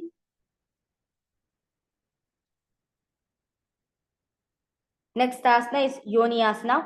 Now remain same position. Switch the gaze to the third eye. Continue to visualize the Yoni Mandala in your inner space. Yonyasana pravettena yogam yoga palenilam tatkala palalantavat kecharo yavadevahi. The next asana is Bhadrasana 3. Now, sit and bring the soles of the feet together, holding with both the hands in Shambhu Mudra. Bring the knee down towards the ground and gaze at the nose. Visualize yourself as Lord Veerabhadra in your inner space. Gulpo Chivrasyasyadaha Sivanyah Pashyokshipeet Savya Gulpam Tata Savya Daksha Gulpam Te Dakshine. The next asana is Aghorasana. Now bring the soles of the feet together at the perineum. Press your tongue against the roof of the mouth and gaze at the third eye in Khechari Mudra. With the right hand over covering your mouth, close the right nostril with the index finger. Inhale through the right nostril. Close both nostrils. Hold the breath. Then exhale through the left nostril. Repeat this on the other side. As you visualize yourself as an Aghori. पूर्व कहो वृश्चिका जोई वाही विधि जो कीजे सोई सब अंगुरी मुख बाहरी आने मुख को पुनि समट करी थाने. The next asana is Kaneri Pavasana. Now bring the feet together in the front, toes together and heels apart. Place the elbows on the heels, rest the chin on the palms, gaze at the nose, engage Uddiyana Bandha. Visualize yourself as the female elephant drinking water. Kaneri Pavasana. गावाली पवासन कश्यो है जैसे Yahoo में जाने विदिते से गोदा दोहु गुलपमा हिला जानो और एद्यावची कहू नीतानु. The next asana is Parasana. Now sit with knees raised, arms between the thighs and the calves. Interlace the fingers in Parashamudra, feet off from the mat. Gaze at the nose. Visualize Swamiji in your inner space. जोग प्रदीकाय दोवो करकी अंगुरी जोई वदशाम आने लगा वे सोई. The next asana is Gopi Chandasana. Now interlace the fingers around the feet with soles together, toes at the groove in the throat, heels touching the chest, chin on the hands and gaze at the nose. Visualize embodying the state and space of a king. Gopi Chandasana. पूरब बिदिपगा का अंगुता कटका को पराशे एदी हृदय लगावे कांसे ऐद्या अंगुली परिराशे. The next asana is Udarasana. Now sit with the soles of the feet together. Insert the hands underneath the legs, holding the feet with interlocked fingers in Shambhu Mudra. Bring the feet to the chest. Bring the head down. Touch the chin to the soles and gaze at the nose. Visualize your body free from any defects. दोवो पगड़े समताने उभय हस्त करी उर्द ही थाने अंगुष्ठ दो सम ठहरावे चिबका नीचे ताही लगावे. The next asana is Vishishtasana. Now sit with feet together, arms under the legs. Raise the feet up to the face, fingers interlocked in Shambhu Mudra, palms over the forehead. Visualize you're excelling in everything. Vishishtasana. Dovo pagatle jori samta kare, hadi dovo pagabichi ani tale kari. The next asana is Bhujasana. Now from seated position, lift both the legs over top of the respective shoulders. Bring arms underneath the legs and up, interlacing fingers around the back of the neck. Visualize yourself as a cobra. Sirasanam tu vikyayam kakshasanam atah param grivasanam cha paramam bhujasana vimochate. Next asana is Kalyanasana. Now maintain a seated posture, raise legs up. Bring the elbows under the knees and wrap the arms around the back, palms collapsed in Shambhu Mudra and gaze at the nose. Visualize yourself as a beautiful, auspicious goddess. दो हाथ बगाम विच आने तिनको गोदन नीचे ताने बहुरी पखात्या बाहरी ल्यावे पुनः जुगदी ऐसे ठहरावे.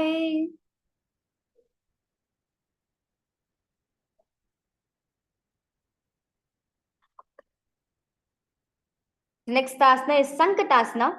Now, with the left knee on the mat, place the left foot flat. Place the perineum on the raised heel. Now, raise the right leg over top of the left and bring the right heel towards the left hip. Place the hands on opposite knees in Vaishnavi Mudra. Visualize yourself as a swan, as an elegant swan.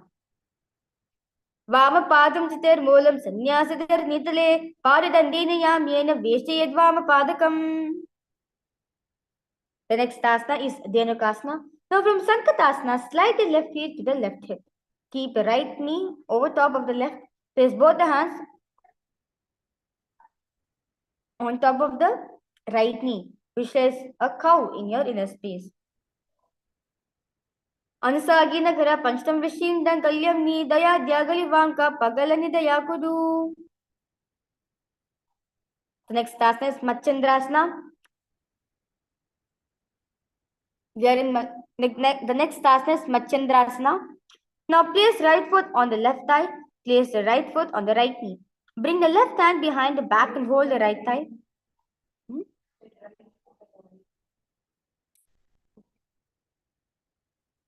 Place the right foot on the left thigh. Place the left foot on the right knee. Now bring the left hand behind the back and hold the right thigh. Place the right hand on the left thigh. Twist the body and gaze at the third eye. Visualize Swamiji in your inner space. Machandrasana. वामजंग घर ताने वामहस्त पृष्ठ दिश आने बहुरो दचन पाद है जोई ताकि नली जो पकारे सोई. The next asana is Machandrasana 2. Now remain the same position as Machandrasana. Untwist and hold onto the respective big toes. Lean your forehead so it touches the ground and chest should be touching the knees. Visualize Swamiji in your inner space. प्रथम जीवन चरण जो जोई वामजंग घपरिरा के सोई तागी AD करी सोलावे बहुरी जुगति यह और करावे. The next asana is Guruvasana. Now maintain a fleeting same position in Machandrasana. Interlace the fingers and place it on top of the knee in Vaishnavi Mudra. Visualize Swamiji in your inner space. Guruvasana. Guru Molita Padasya Kanishika Padeshe Gulpam Sanstapita Devajani Pada Pashti Samstapitashtet Hasta Sammilayet Guruvasanam Bhavati. Let's now repeat Sankatasana on the other side, where you visualize yourself as an elegant swan. Sankatasana. Vamapadam Chitar Moolam Sannyasada Nitale Padadandena Yamela Veshtet Vamapadakam. Dhenukasana on the other side. Visualize a cow in your inner space.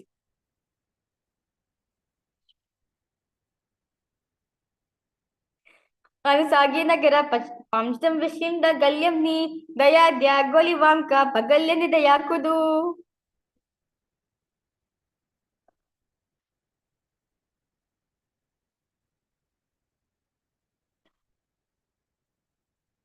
Next asana is Machandrasana on the other side. Visualize Swamiji in your inner space. वामजंग परदचिताने वामहस्तिपिष्टि दिशाने बहरो दक्षिण पाद है जोई ताकि नली जो पकारे सोई. Let's repeat Maschindrasana 2 on the other side. प्रथम जी मनो चरणो जो जोई वामजंग घपरिरा के सोई ताकि एदी करी सोलावे बहुरी एक जगदी यह और करावे. The next asana is Guru Asana on the other side. Visualize the Supreme Point of Hinduism in your inner space. Urumolirpadasya Kanishka Pradeshe Gulpam Sastapata Deva Idu Janu Itrapada Pashi Samstapya Tishte Dhasto Samlilayit Guru Asanam Bhavati. The next asana is Parshvasana.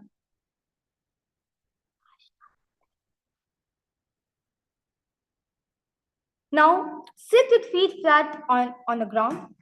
Knees against, raise the knee against your chest. Hold it onto your opposite. Hold the opposite knees. Thighs together, spine straight.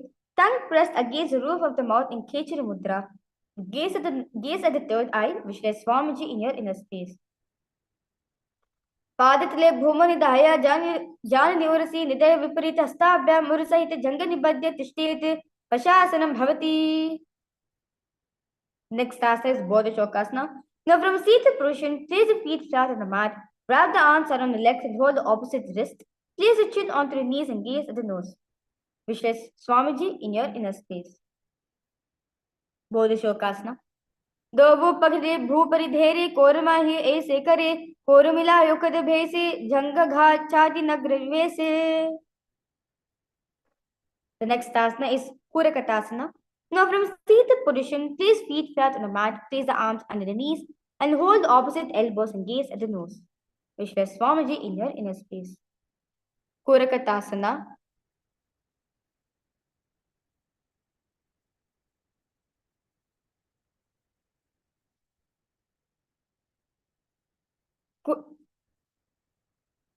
दो हाथ bug बाहर लियावे गोरा नीचे ले तहरावे आम हाम साम हाथ करे ऐसे करे आपस माम को हनी पकड़े. We are in 144 asana, which is Sumati asana. Now maintain the same hold beneath the knees. Bring the right foot over the left so heel crosses and toes pointed up. Gaze at the navel. Visualize the great sage Maharishi Sumati in your inner space. मूलद्वार धरती परिथाने दावा पग परिदच पद आने दाई पगति कोले आवे हाथ एक अंतर तहरावे. The next asana is Dandasana. Now extend the feet out straight, arms straight above the head. Enclace the fingers, wrist pointed outward. Engage in all three bandhas and gaze at the toes. Visualize Swamiji in your inner space. इदानीं गर्भिणीनां योगाभ्यासो यत लघु शुक प्रसवलाभाय प्रोचते प्राक्तनेपति. Next asana is Arambhasana. Now sit with legs straight, hold the big toes with index and middle finger, chest forward and down, head to the knees. Inhale through your left nostril and exhale through your right as you do the Nadi Shodhana. Visualize Swamiji in your inner space. दोवो पग मिलावे पसारे पग का अगुता पगदी लता गोदा लगावे. Next asana is Bidokasana. Now sit with legs straight, extend the knees slightly up. One hand distance between the heels. Bring the shoulders down, wrap the hands around the legs in Shambhi Mudra. Hold the soles of the fists, hold the soles of the feet and gaze at the third eye. Visualize Swamiji in your inner space.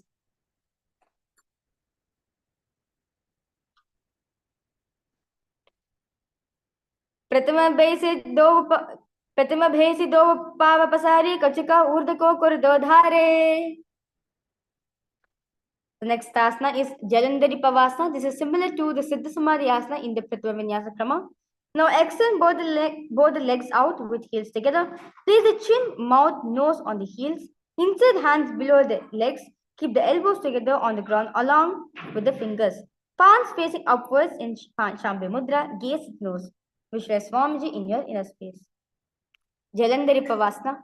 दो AD मिला मैल के दीजे हाथ पसारी पुनि चिबुका मुखनासिका दिग भूपरिधारी.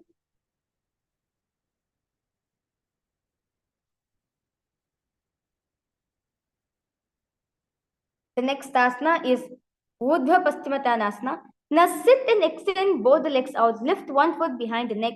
Lean forward and down as in Paschimottanasana. Paschimottanasana krita ekam padam grivayam dhritva jishtet Urdhva Paschimottanam bhavati. The next asana is Ankush Anantasana. Now lie on the back, lift the right leg behind the neck. Left hand holding the foot from the top. Straighten your body. Concentrate on the prana, which is moving from the Muladhara to the Sahasrara chakra, and gaze at the nose. Uttan Shaini Ekam Payam Grivayam Vinyasya. The next asana is Ankushasana. Now from Anantasana, rest on the elbows with the hand holding the foot. Concentrate on the prana, which is moving from the Muladhara to the Sahasrara chakra. Gaze at the nose. Ankushasana. Uttan Shaiti Ekam Padam Grivan Kurvan. The next asana is Drishasana. Now lie down on the back, bring the knees to the chest, encircle the thighs and the calves with the arms, roll to the left and the right. Visualize Swamiji in your inner space. Drishasana. Uttan Shaini Januni Hridaye Vastamba Janga Sahita Runi Karadve Bhadda Savyapa Savyam Lodaye Drishasanam Bhavati. Let's repeat Urdhva Paschimottanasana on the other side.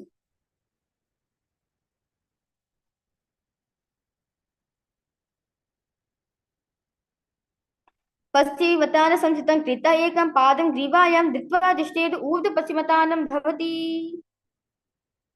The next asana is Anantasana on the other side. Uttan Shaini ekam payam grivayam vinyasya. Next asana is Ankushasana on the other side. Uttan Shaite ekam padam grivayam kurvan. With that, we'll be moving ahead to the next karna, which is Yoga Nidrasana.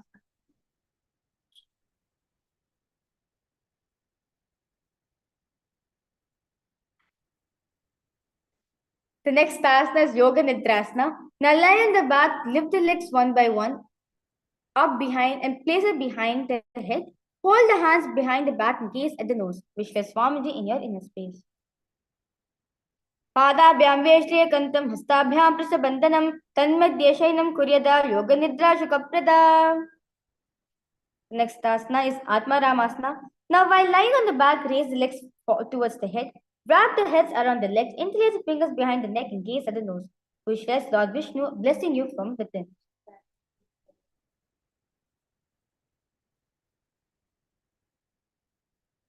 Wrap the hands around the legs, interlace the fingers behind the neck and gaze at the nose. Visualize Lord Vishnu in your blessing from within. Pratama Sudha So Atma Ramasana Pratama Sudha Sove Paga Uche Agane Ani Do Pagabiche Hadakari. The next asana is Kochikasana. Now lay on the back, knees to the chest, soles facing up at the sky. Extend the arms sideways in Shambhi Mudra. Gaze at the third eye, visualize Swamiji in your inner space. Kochikasana. Do hath chirasa kare, tinaso ube se pakare, pagu uchaya agane ane, bahuri jugadi aisaki vidivane. The next asana is Jata Pravritti Asana 120. This is a sequence.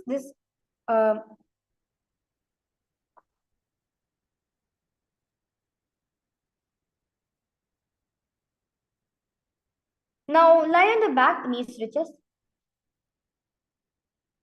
Lie on the back, knees to the chest, arms reaching to the sides at the shoulder level. And Jata Pravritti 1. One knee bent, twist and bring to the ground on the opposite side. Keep the other leg extended straight. Now Jata Pravritti 2. Keep both knees bent to one side. Now Jata Pravritti 3. Keep the legs straight to one side, head looks in opposite direction of the legs. Visualize Swamiji in your inner space. परिविद्यकुक्षिभागे तदाधिपरिकीर्तितः बद्धकोन सूतको ओदकोन मतापि च. Let's repeat Jada Pravritti asana 1, 2 and 3 on the other side. परिविद्यकुक्षिभागे त्रिदाहि परिकीर्तितः बद्धकोन सुप्तकोन ओदकोन मतापि च.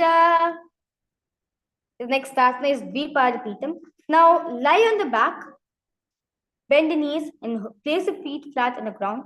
Hold the ankles in Shambhu Mudra. Lift the hips up and gaze at the nose. Visualize yourself as sturdy as a bridge.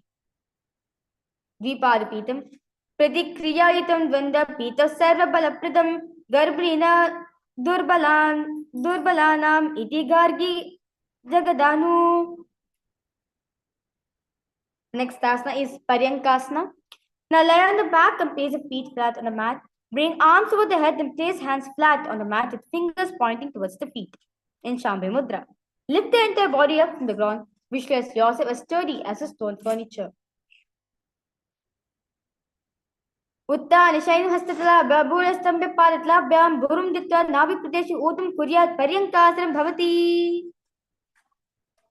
We are in 167th asana, which is Shvotanasana. Now lie on the back, knees to the chest, hands on the shoulders, move the hips in a circular motion. Visualize you are lying on your back like a dog.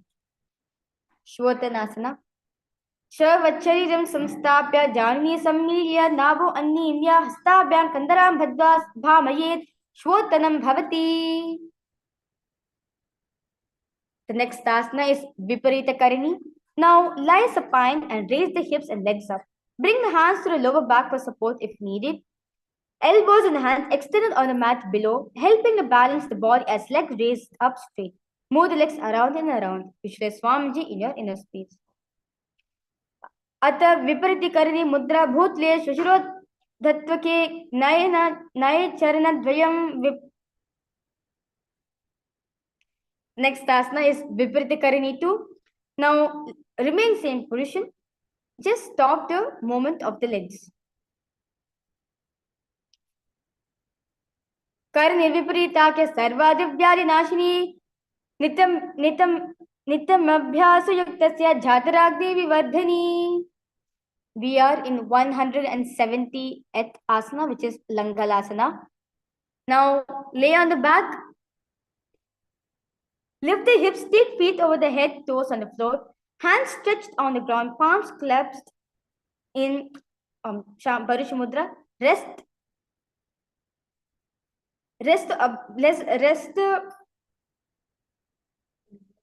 the neck on the shoulders.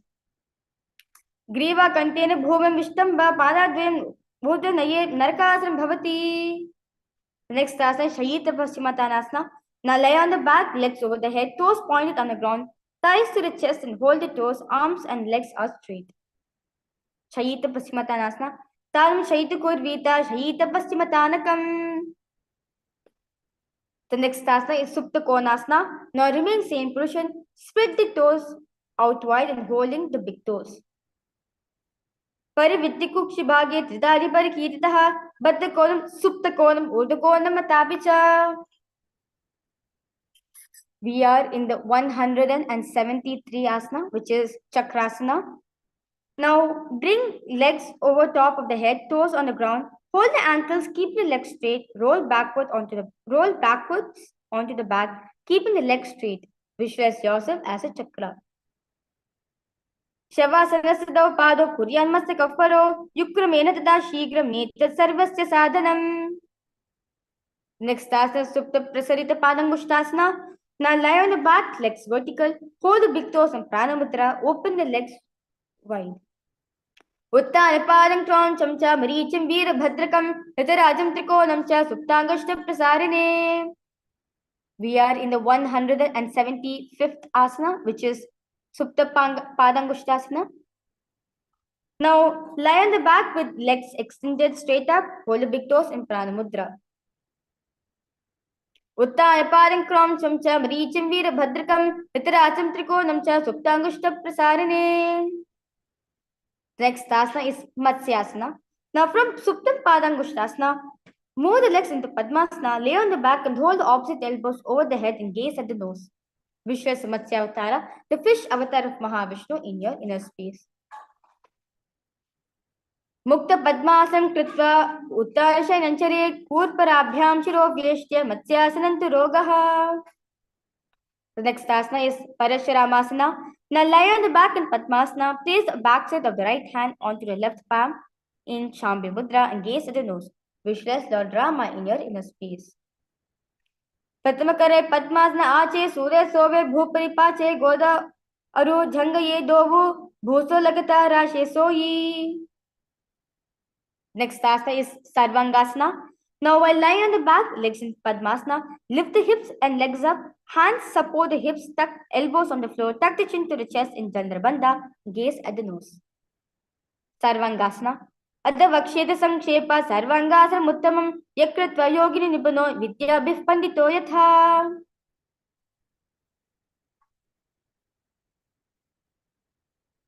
The next asana is Vrishchikasana. Now lay on the back, place one foot on the opposite thigh, lift the other knee towards the head, extend both the arms straight and hook the fingers forward in Shambhi Mudra and gaze at the third eye. Visualize yourself as a scorpion. Prathama Saina Sudha Sisha Kesaki Samdhi Sudhake. Now let's repeat Vrishchikasana on the other side. We are in the 180th asana, which is Vrishchikasana. Pratama Saina Sudha Sisha Kesaki Samdhi Sudhake. The next asana is Vrishapadakshepaasana. Now lie on the back, interlace the fingers around the neck. Lift both the feet off the ground, extending one leg straight and other knee to the chest. Alternate extending and raising the knee again and again. Vishwa Swamiji in your inner space. This is similar to the bicycle crunches which we do for strengthening our core. Vrishapadakshepaasana. Uttanam Shayan Krita Anulumbihi Kandaram Bhadda Kurpura Milita Nitam Bela Bhuma Spritva ekam padam prasare ekena pade savya dakshinam brahmayitva Vrishapadakshepa bhavati. The next asana is Maruttanasana. Now lay on the back, lift the legs one by one, touching the ears with the knees. Shota navas samsiti kritva janudvayam paryayena karnya samsprishet Maruttanam bhavati. The next asana is Brikasana. Now, while lying on the back, place soles of the feet flat on the ground. Stand up, then sit back down. Visualize yourself as a bull. Atta uttanam shayana krita padatadabhyam bhum ditta uttishtet Brikasanam bhavati. We are in the 184 asana, which is Lutasana. Now lay on the back. Quickly throw the legs above the head, completely roll over, finish in prone position and repeat this again and again. This is similar to the somersault. Luttasanam. Uttana Shainam Pado, Shilanghu Bhumastapita, Nubjum Shaiti, Nubjum Shainam, Pishtam Bhuminidai, Punaf, Paryayena, Kartavyam, Luttasanam Bhavati.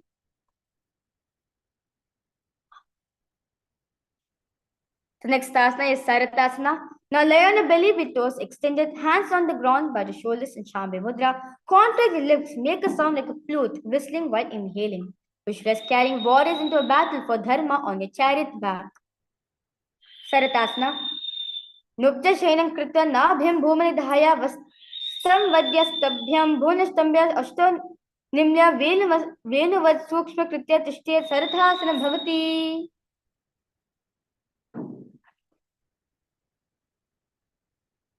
The next asana is Dehulyanganasana. Now place the palms in the mat in plank position. Jump the legs forward and back between the arms. Visualize. You're feeling yourself go beyond the body and mind. Dehulyanganasana.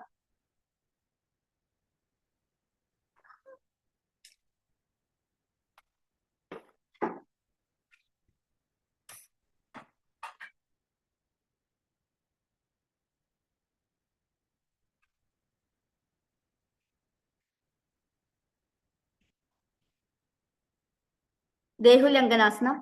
Hastadvayam bhadda tanmadhya shanadvayam udanaiva bahiraniya atanayet Dehulyanganam bhavati.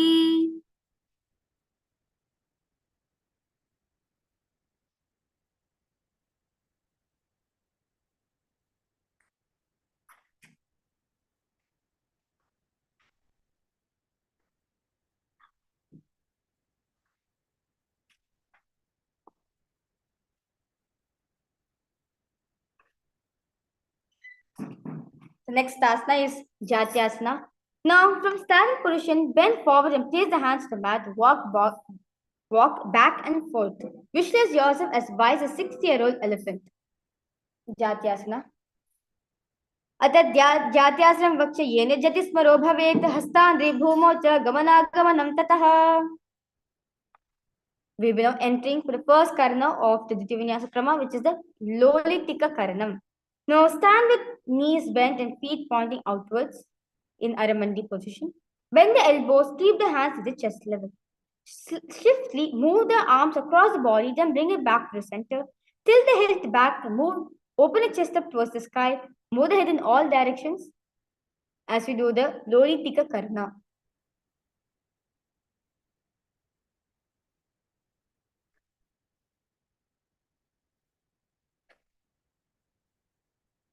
The next asana is Sarpasana.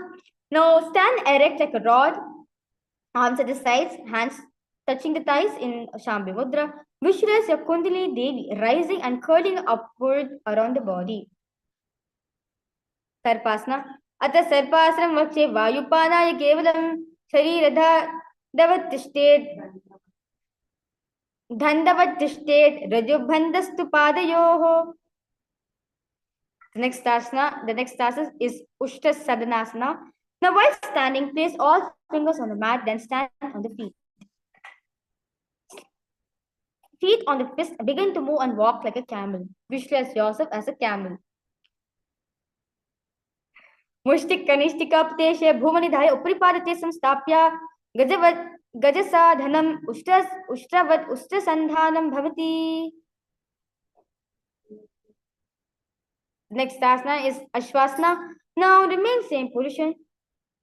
Begin to move and walk like a horse. Visualize yourself as a horse.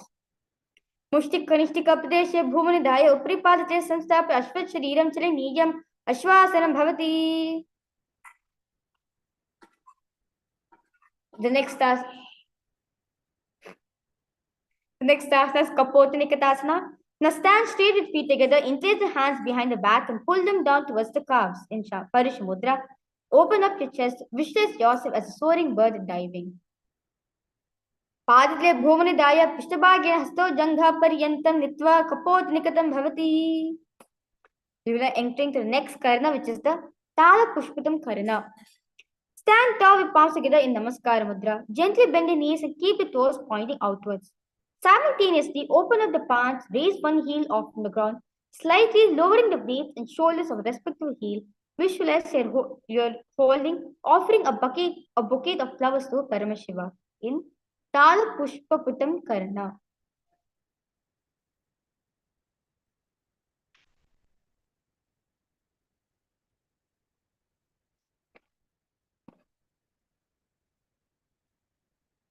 Yes, we are in the 192nd asana, which is Khadgasana.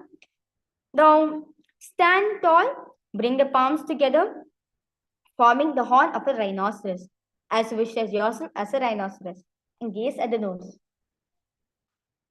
Nija Sharitamasanam Krita Padatlubhyu Bhun Sambhya Uttishtet Khadgasana Bhavati. The next asana is Uttanottanam. Now sit down all the way or as low as you can. You can go to the ground. Stand up, do this again and again. Visualize Swamiji in your inner space and gaze at the nose. Pula utatavyam asitavyam iti uttanottanam bhavati. Next asana is Musalasana. Now stand up straight, raise the arms over the head and jump repeatedly. Visualize yourself as a maze. Salam sthita urdham bahu nayet varam varmudan kritva nayet musalasanam bhavati.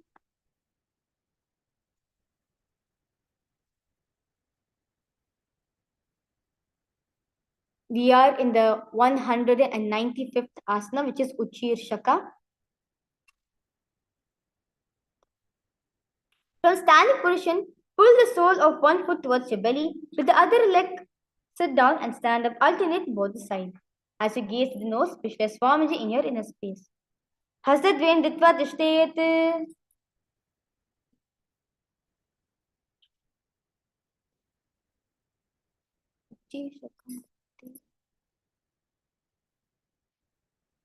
हस्तद्वयत्वा तिष्ठेते उच्चैषकं भवति.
Yes.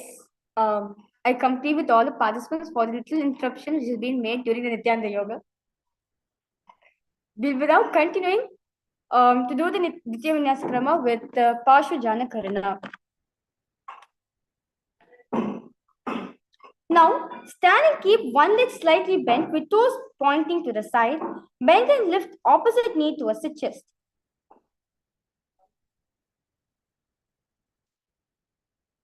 Pointing the toes downward. Now keep the arms holding the knee with the hand pointing outward and closed into a fist. Let the opposite hand hang down on top of the thigh, wrist twisted and fingers pointing towards the center of the body in Parshu Janu Karana.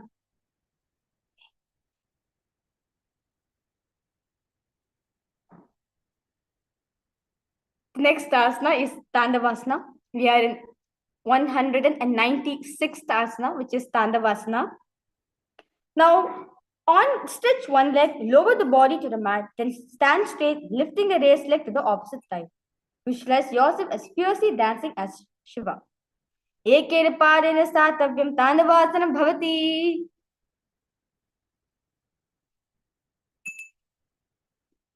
Next asana is Brahmanasana. Now place left foot on the inner thigh, on the inner right thigh. Stand erect on the mat like a rod, hands by the sides. Visualize yourself being blessed by Lord Brahma. Brahmanasana. ब्राह्मणाश्रमावख्य यकृत्वा ब्राह्मणो भवेत् एकपादो दत्वा दृष्टे दण्डकृतिर्भुवि. Next asana is Garudasana 3. Now stand tall, wrap the left leg over. Stand tall, wrap the left leg over around the right knee. Tuck the left toes by the other side of the right calf. Simultaneously cross the left arm below the right and bring the palms together. Visualize yourself as Lord Garuda. उत्तान कूर्मपीतस्य संहेव गरुडमेव च वातायं गोमुखं च भारद्वाजं त्रिविक्रमम्. The next asana is Ekapadasana. Now stand straight on right leg, left foot on the opposite thighs, hands relaxed by the knees. Dakshagram Vamapadasya Dhangoparidhaya cha Daf Panin Janupashayo Prishe Kurmitarangrina. We are in 200 asana, which is just 100 asanas left. The 200 asana is Durvasana. Stand on the right leg, hold the big toes of the left foot, straighten out side, rotate your body quickly on standing leg. एकेन हस्तेन दण्डरूपस्य एकस्य पादस्य दत्वा इतरपादं भूमिनिधाय त्वरया भ्रामणं कर्तव्यं ध्रुवासनं भवति. Next asana is Trivikramasana. Now stand on right leg, lift the left foot behind the neck and stand tall, alternate sitting and standing. Visualize these 3 steps of Vishnu. Visualize Lord Vishnu in your inner space. एकेन ग्रीवायां पादं संस्थाप्य हस्तातव्यमुत्थातव्यं त्रिविक्रमासनं भवति. Now let's repeat Parshva Karana on the other side.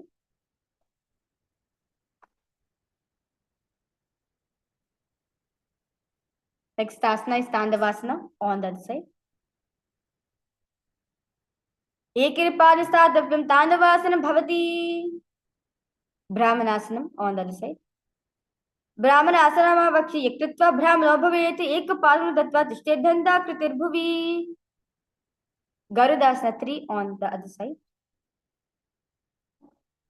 उत्तान कूर्मपीतस्य संहेव गरुडमेव च वातायं गोमुखं च भारद्वाजं त्रिविक्रमम्. Ekapadasana on the other side. दक्षाग्रं वामपादस्य जङ्घोपरिधाय च देवपानं जानपाशयो वृषे कूर्मितराङ्घ्रिणा. Dhruvasana on the other side. एकेन हस्ते दण्डरूपस्य एकस्य पादस्य दत्वा इतरपादं भूमिनिधाय त्वरया भ्रमणं कर्तव्यं ध्रुवासनं भवति. Trivikramasana on the other side. दीवायां पादं संस्थाप्य हस्तातव्यमुत्थातव्यं त्रिविक्रमासनं भवति. Let us now relax ourselves into the Samanaka Karna. Now stand with feet close together and toes slightly pointed out. Keep both the hands to the sides of the body and relax yourself completely.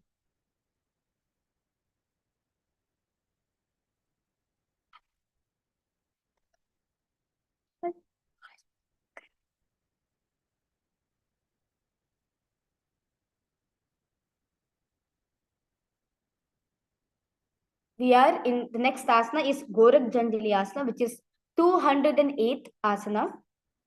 Now stand erect, they bend forward, bring both the hands underneath the knees and make a finger lock. Sit in squatting position and let the finger lock touch the navel. Visualize the great sage Goraknatha in your inner space. Pratamihi ube hoi bahuri nicha puri hove. The next asana is Kamchasana. Now insert the hands between the thighs and the calves, then wrap it around behind the butt in Parashamudra. Squat down, hold the hands behind and keep the chest upright. Uru Madhyat Hasto Nivesha Nityam Bamdita Padadla Bhumavastambya Tishte Kamchasana Bhavati. Next asana is Bairu Asana. Now bring feet together, sit in squatting posture, heels touching the perineum. Hold the hands at the back and sit upright and gaze at the navel. Visualize Bhagwan Kalabhairava in your inner space. Dopaga Gita Liki Mahili Kormila Vipana Panagutoi Madhuvese. Next asana is Varahasana. Now squat all the way down to the ground. Keep your feet together, toes apart. Bring the elbows up close to the head and palm joint over back, facing downward in Anjali Mudra and gaze at the nose. Visualize the Varaha Avtara, the boar avatar of Mahavishnu in your inner space. Agathaliki Mahilikor Milave Pana Panagdoi Vese Edum Mudwar Neche Rashe. The next asana is Pripitasana. Now heels touching, bring your hips to the same level as your knees. Let the hands hang down, fingertips touching the mat in front of you. Visualize Swamiji in your inner space. Atta Uttasana Nani Pashnidva Sammilya Sitva Nitam Janapradeshi Anilya Tishte Pipriyasana Bhavati. The next asana is Bakasana. Now place hands on the mat with fingers wide. Place your knees on back of the arms, eyes forward and down. Visualize yourself as a crow.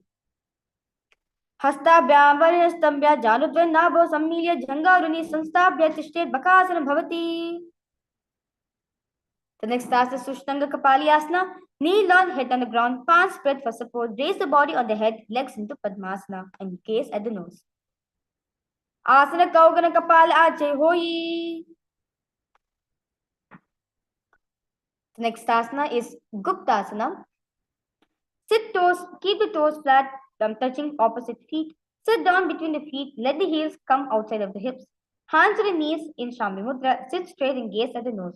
Visualize you sitting in the secret seat with Paramashiva and your Guru. Jana Varantari Pada Krita Pada Trigope Pado Prisam Stapya Gudam Guptasanam Viduhu. The next asana is Vrikshasana. This is the handstand posture. Now hands on the ground, fingers wide. Lift the body up. Visualize you are a tree with deep roots in the ground. Sapta Chaktaksharanaya Vrikshasam Yajika Jananendriya Dadadya Kona Bheda Samabhyaset. Now remain same position. Switch the gaze to the third eye. In Shibhuasana. Dahu Pag Joyi Mahili Gulfa Mile Ubha Hoye Do Hat Joyi Samprakare. The next asana is Matsyasana 2. From Bakasana, jump the legs back onto the hands and the feet in the plank position. Palms by the chest, body pressed off the mat. Push the body up and down again and again. Visualize yourself as a fish. This is similar to the push-ups which we do. Nujjam Shainam Kurpura Pashva Bhagam Murda Kritya Hastadla Bhunastambya Varam Vardhanam Kuryat Matsyasana Bhavati. The next asana is Sarvasana. Now lie prone on the belly, hands by the hips in Shambhi Mudra. Extend the legs jointly and pointed toes. Lift the chest to right to the left and move like a snake. Visualize and move your body like a snake. Nirjam Shainam Kripta Hasto Nitam Sanstapya Pado Digi Kritya Sammiliyan Ursagan Tavyam Sarpasana Bhavati. Next asana is Niralambanasana. Now lie on prone on your belly, hands in Padma Mudra. Holding the chin, legs straight, pointed, toes pointed together. Feel self-support and completely independent. Karabhyam pankajam kritva tishte kodva yasudihi mukamandamunan nitche niralambana masanam niralambana ma yogisya niralambana masanam niralambanata dhyanam niralambana masanam.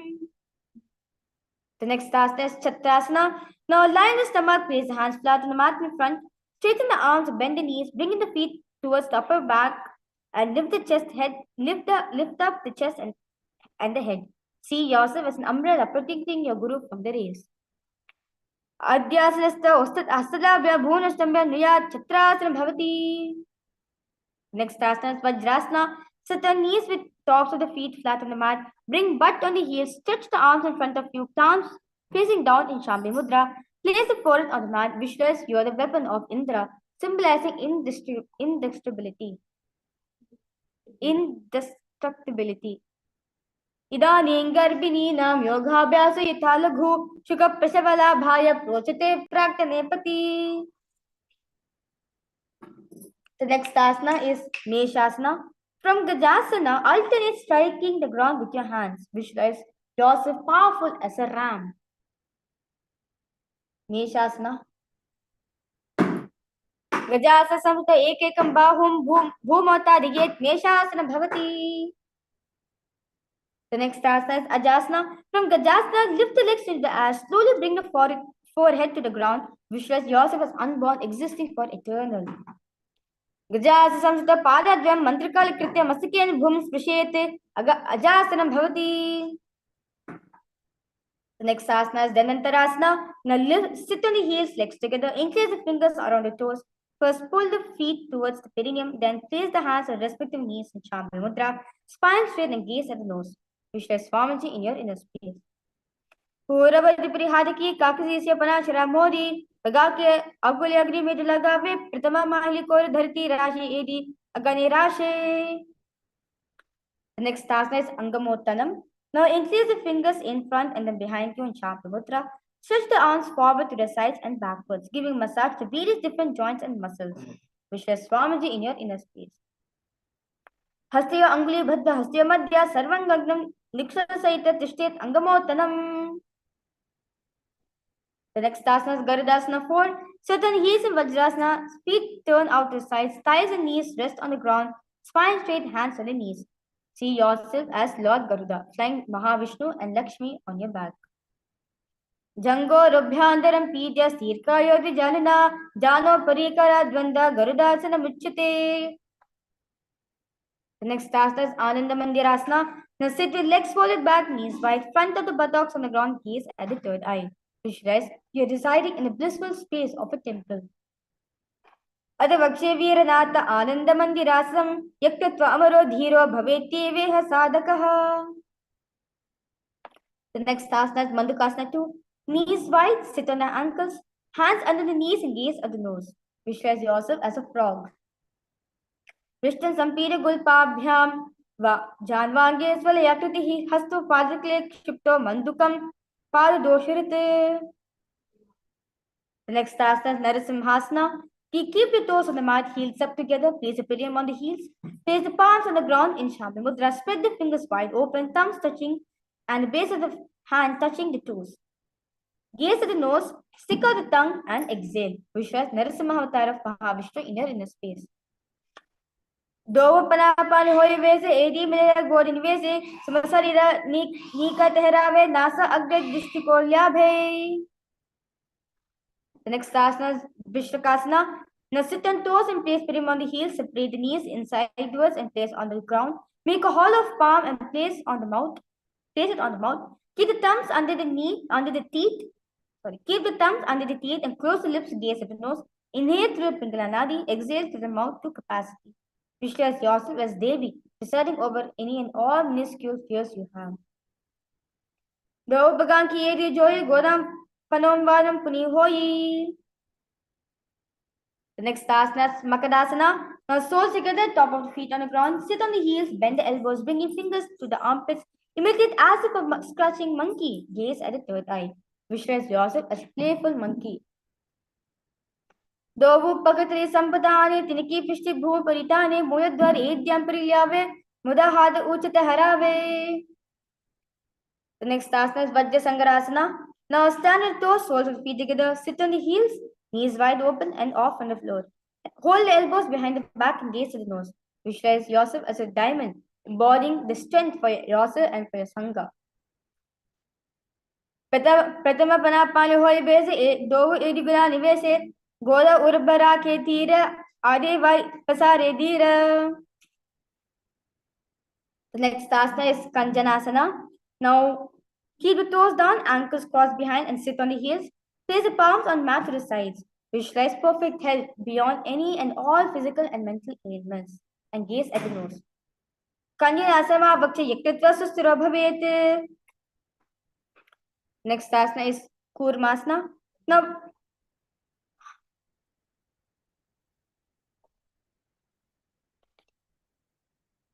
Now with toes flat, cross feet and place perineum on back of the heels. Keep knees wide on the floor and rest the hands on the knees. Visualize yourself a turtle, stable body and mind, living for hundreds of years in Kurmasana. Gulpo Chivisya Yada Yukramine Samahitao, Physical Shro Grivam, Kurmasana Tirtama. The next task is Yogasana. Now with toes flat, cross the feet and place a perineum on back of the heels, gaze at the nose. Visualize Swamiji in your inner space. Guda niyamya gulpabhyam vikramena samaitha yogasram bhavet tedat idi yoga vido viduhu. Next task is Vijogasana. Stand on the knees, across the ankles behind, feet near the opposite knees. Hold the calves with fingers inside and thumbs outside and gaze at the third eye. Godam vano ubay hoye goda adara ke dhoyi dachinapad ke pani rahave panav vama gori digilave. Next asana is Ushtrasana 2. Now in kneeling position, bend backward, hold ankles with the hands, keep the arms straight, push the hips forward and tilt the head back. Visualize yourself as a camel. Mere dantagradi dare samipadi swipuman. The next asana is Jatyasana 2. Now with heels together and hands on the soles of the feet, slowly lean back. Bring elbows down to the mat in Shambhi Mudra. Place the back of the head on the mat and gaze at the nasal. Experience yourself as lotus blooming. दो यदि समत करे सोले मूलध्वारि तरिधेरे फना पानक होय वैसे बहुरी पिष्टि दिशि करे जो ऐसे. We are in 240th asana, which is Virtasana. Now sit on knees with thighs and calves together. Lean back and touch your back to the ground and then rise up. Use support of hands if needed. Do this again and again. Virtasana. Jangapti bhuma nidaya Jangodharaya urni sansthabya prishti vamsam varavans prishti vritasana bhavati.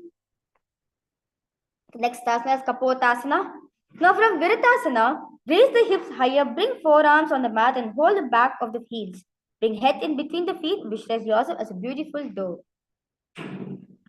Meru dantagradi dhyana samipadi hipuman Kapotorasana bhyasa kurya miti hasanaha. The next asana is Varasana. Now stand upright on knees and with toes tucked. Hold the arms with the opposite hands and gaze at the nose. Visualize the bone fulfilling posture, receiving your bone from Paramashiva. Varasana. Jani bhuva sanstapya dhastabhyam bhavam parasparam dityasaram tishtet varasaram bhavati. The next asana is Varahasana. Now keep the knees together, toes tucked. Lean forward and bring elbows to the mat, hands holding the head. Rest the head on the hands and heels on the butt. Visualize the Vara avatar of Mahavishnu, the boar avatar in your inner space. Suryan Chandram Vedanyana Asnani Katyante. The next asana is Mundasana. Now kneel down, place crown of the head on the mat between interlaced fingers in Shambhi Mudra. Elbows on the mat, shoulders width apart. Lift the knees up, hips high, raise the hips high, raise the body upside down. Visualize yourself as a lopped tree. Mundasana. Ado Mundasam Vakshe Sarvesham Prayanam Sukam Udamarge Bade Datva Dariyan Marutam Siddhi. We are in the 245th asana, which is Andhasana. Kneel down, head between the knees, elbow adjacent to the knees, hands hold the head, exhale through the mouth. Visualize Swamiji in your inner space and gaze at the nose. प्रथम पगतले सम तहरावे core mahuli ube milave pana panag doy kare bese do idi guda nivese. The next task is Viparita Shalabhasana. Now on belly, arms extended straight out. Lift the thighs, arms and chest off from the ground. Visualize yourself as a locust.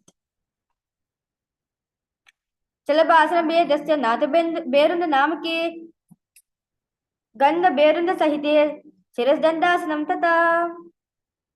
Next task is Kapalasana. Lie on the belly, arms to the side, palms down. Keep forehead on the ground, keep the chest on the mat, and lift the legs up together.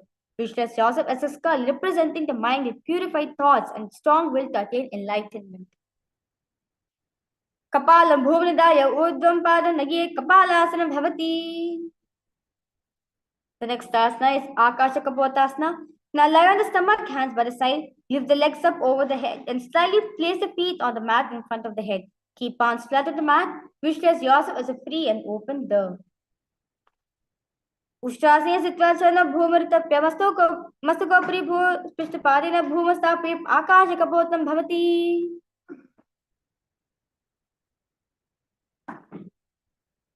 The next asana is Chatakasana. Now sit on the knees, bring the chest down so navel touches the knees. Keep hands flat on the mat and forearms on the ground and be sturdy. Visualize yourself as a sparrow. Purparaparyanto hasto dharavastabhijani nabos sankunchastishthetam Chatakasanam bhavati. The next asana is Vrishtikasana 2. Kneel down, hands and elbows on the mat. Raise the legs, bend the back to touch the feet on the head. Lift the chin and hold. Visualize yourself as a scorpion. Vrishtiva pucha parimangri pashni ditva sarshire chibukam vidayako yatritish shantistis sadakasta vishvesam Vishwasaham Vishtika Sanjamasanam. The next asana is Vrishasana. Place perineum down on the right heel. Keep the left foot outside of the hip, ankle to the side. Place hands on the mat, resembling a bull. Visualize yourself as a bull.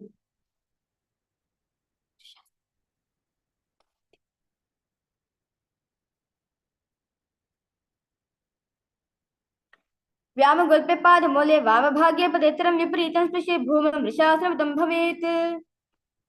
Next asana is Lolasana. Now from kneeling position, place hands flat and mat in front of you. Lift the knees up from the ground and cross the toes by the left feet over top of the right. Balance above the mat. Visualize Swamiji in your inner space. Lolasana kuryad vayu lola paghana sthira vayu pradeshena prasadena sthiracheta bhavedrutam. Let's repeat Vrishasana on the other side. व्यामे गोल्पे पादमूले वामभागे पदेतरं विपरीतं स्पृशे भूमं वृषासनमिदं भवेत्. The next asana is Balagunasana. Now place left toes on the mat and sit on the heels of left foot. Place right foot flat on the ground with the knees raised towards the chest. Place the palms to respective knees in Vaishnavi Mudra. Maintain an upright position. Balagunasana. Asana Kaugana Jalabhika Rajayi. Next asana is Grahasana. Now squat with feet flat on the mat. Bring elbows under the thighs and wrap the hands around the shin. Hold onto the ankles from the outside. Visualize yourself as an entire planet. Padatle bhumanidaya sansthabhyajana madhya kurpura sansthabhyam gulpa pradesha ditva jashtet grahasanam bhavati.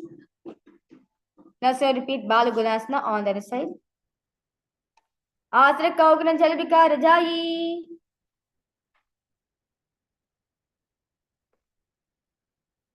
Next asana is Utkatasana. Squat and toes with heels up and knees off the mat. Place a perineum on the heels, hands to respective knees and keep the spine upright.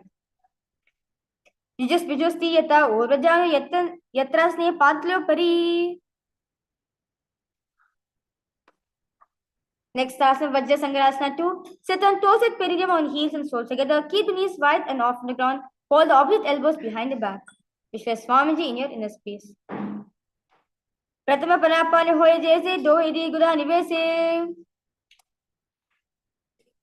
Next asana is Anilasana. Squat with feet hip wide apart. Hands under the soles of the feet from inside, palms down, arms straight, elbows together at the navel, gaze at the nose. Anilasana. Do hada bhumi paritani kahuni jari na bilage aane. We are in the 260th asana, which is Padakasana. Now place back of the hands to the mat with fingers facing towards the body. Stiff feet on top of the hands wrapped around the feet like a shoe and walk around. Visualize you walking and while the Padakas walking across length and breadth of India. Hasitlo Bharati Krasdishte Kache Padukasaram Bhavati. The next task is Kukudodana. Now place palms on the mat, raise both feet upwards into the air, let them fall back down, do like this again and again. Visualize yourself as a rooster.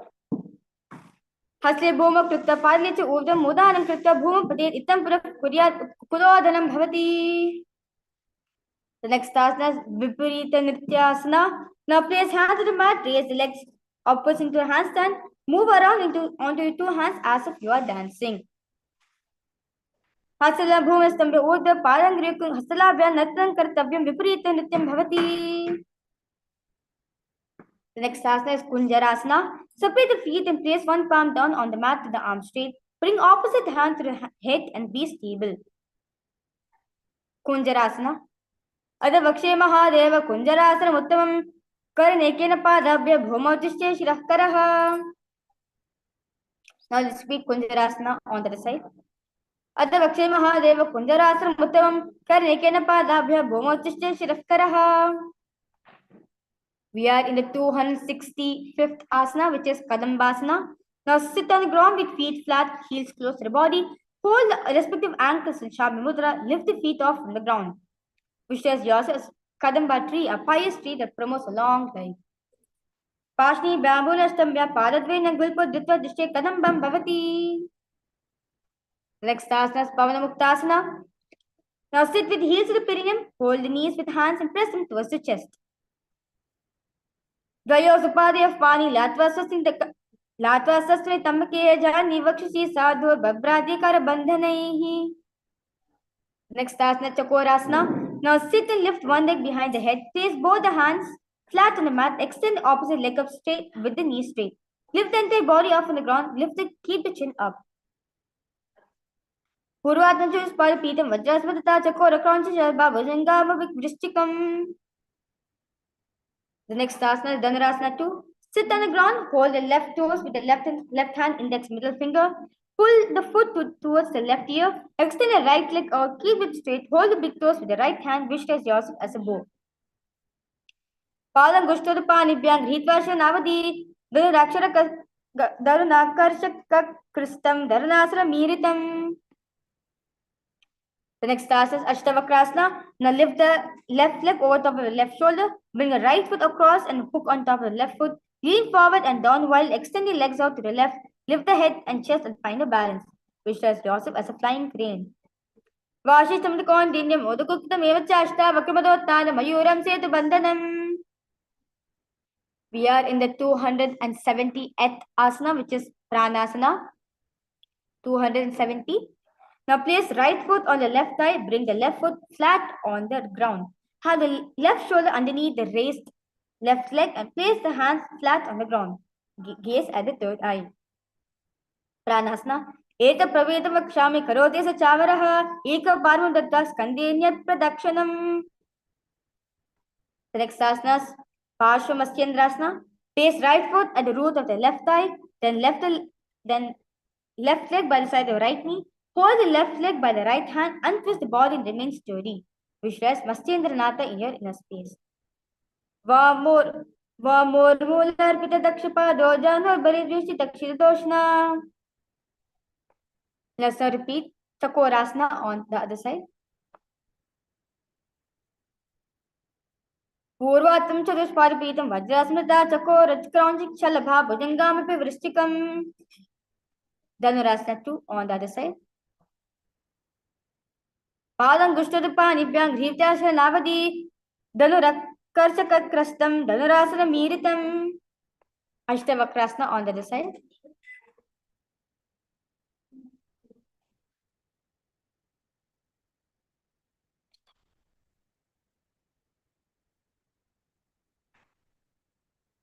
Ashtavakrasana. Vashitavakondinyam Modukuktam Evacha Ashtavakrapatotana Mayuram Setu Bandhanam. Pranasana on the other side. Eta prabedam vakshami karote sa chavaraha eka parvam dattva dishte skandenya padarakshanam. Parshvamasyendrasana on the other side. Vamor mularpita dakshapado janvar bariveshtita dakshadoshina. We are in the 277th asana, which is Ardha Paschimottanasana. So keep one leg straight and press the pelvium with the other heel. Chest forward and down. Hold your toes with feet. Hold your toes. Bring the head towards the knee. Ekam padam pasarekam ekam padasa pashnina. The next asana is Crown Chasana. Now place your left ankle outside of the hip. Hold the soles of right foot and lift the leg up towards the forehead. Keep the knee straight and gaze at the nose. Visualize yourself as a crane. Vashistam the continue Modakukita Mevacha Ashta Vakamadotana Mayuram Setu Bandhanam. Let's repeat Ardha Paschimottanasana on the other side. Ekam padam prasaram ekam padasa pashnina. Next task, let's now repeat Crown Chasana on the other side. Vashishtavad continue Modakukita Mevacha Ashta Vakamadotana Mayuram Setu Bandhanam. We are in the 281st asana, 281st, which is Swastikasana. Now sit with soles between the thighs and the calves, spine straight, palms resting on the knees. Visualize embodying peace, well-being, good fortune for the whole prosperity, for the whole world. Jana varantare samyak kritva parglyo bherichi kalsamasinah swastikam tapprachakshate. The next asana is Gorakshasana. Keep the feet in the same position. Cover the heels with the respective hands in Shami Mudra. Tuck the chin to the chest in Chandrabandha and gaze at the tip of the nose. Visualize Gorakhnatha, the founder of Natha Yoga Sampradaya in Hinduism. Jana Varantare Padav Yuktana Vyakta Samjito Padav Gulpo Chacharya Hastabhyam Muttanabhyam Paryatataha. The next asana is Bhagasana. Now bring the left heel to the perineum, right foot on the left thigh. Close your eyes with index fingers. Close your nose with middle finger. Ears at the thumb in Shanmukhi Mudra. Gaze at the third eye. Meditate on the Harihata. Vama Pashna Guram Sanstapa Dakshagram Vama Jhangane. The next asana is Yogasana 2. Now place feet on top of the opposite knees. Place hands on the ground, palms facing up. Keep the spine straight and gaze at the nose. Yogasana. Uttana Chana Kritva Samstopi Jhanuno Asana Parisanstapya Chotanam Karyukmakam. We are in 285th asana, which is Urdhva Kukutasana.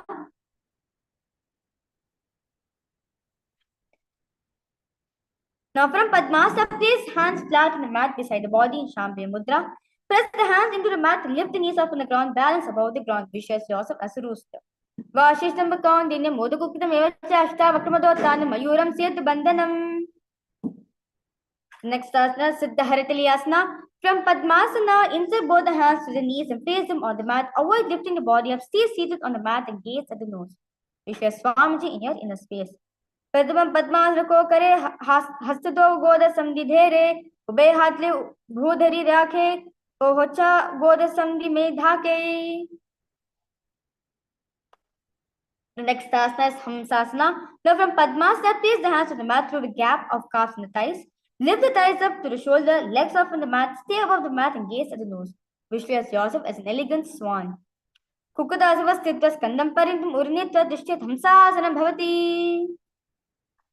The next asana is Karmukasana. Now from Padmasana, place the hands between thighs and the calves while sitting. Reach the hands behind the body, interlace the fingers in Parishamudra. Bring forehead to the floor and gaze at the nose. Visualize yourself as Paramashiva's bow. Pratama Padmasana ko kare goda sandhi mahi kari dhere. Karapa dusri kardo aane konya upara sandhi lethane. The next asana is Kurmasana 2. From Padmasana, insert both the hands to the thighs and the calves. Bend the elbows, hold the respective shoulders with the hands in Shambhvi Mudra. Bhami Jangapari Dachina Pava, Dahini Jangapari Bhamilyava. Then next we are in 290th asana, which is Granthi Vedasana. From Padmasana, insert both the hands to the thighs and the calves. Bend the elbows, hold the respective shoulders with the hands. Bend the head down, tuck the chin to the chest and gaze at the nose. Rejoice knowing you are Shiva's secret north posture. Ata Vaksheni Lakanta Grande Bedas Namshubam Nyadva Rudrabha Yakshipram Sukravayana Niveshanat. The next asana, Uttam Kurmasana. From Padmasana, insert both the hands to the thighs and the calves. Lay on the back, bend the elbows, and hold the respective shoulders with the hands. Gaze at the nose. Kukutasana Bandasam Karabhyandra Kandaram Pitam Kurma Buddha made the Uttana make a Duttana Kurvakam. The next asana is Pangu Kukutasana. From Padmasana, place both the hands to the gap of the thighs and the calves. Place one hand flat on the mat. Hold his wrist with the other hand. Lift the body up and fold. Visualize yourself as a rooster. Kukutasana Chitva Ekinastin Anya Samarabandam Ditwastin Boom Wisdom Byatsте Pangukurnam Bhavati. Now repeat Pangu Kukutasana on the other side. Kukutasana Chitva Ekinastin Anya Samarabandam Ditwastin Boom Wisdom Byatsте Pangukurnam Bhavati.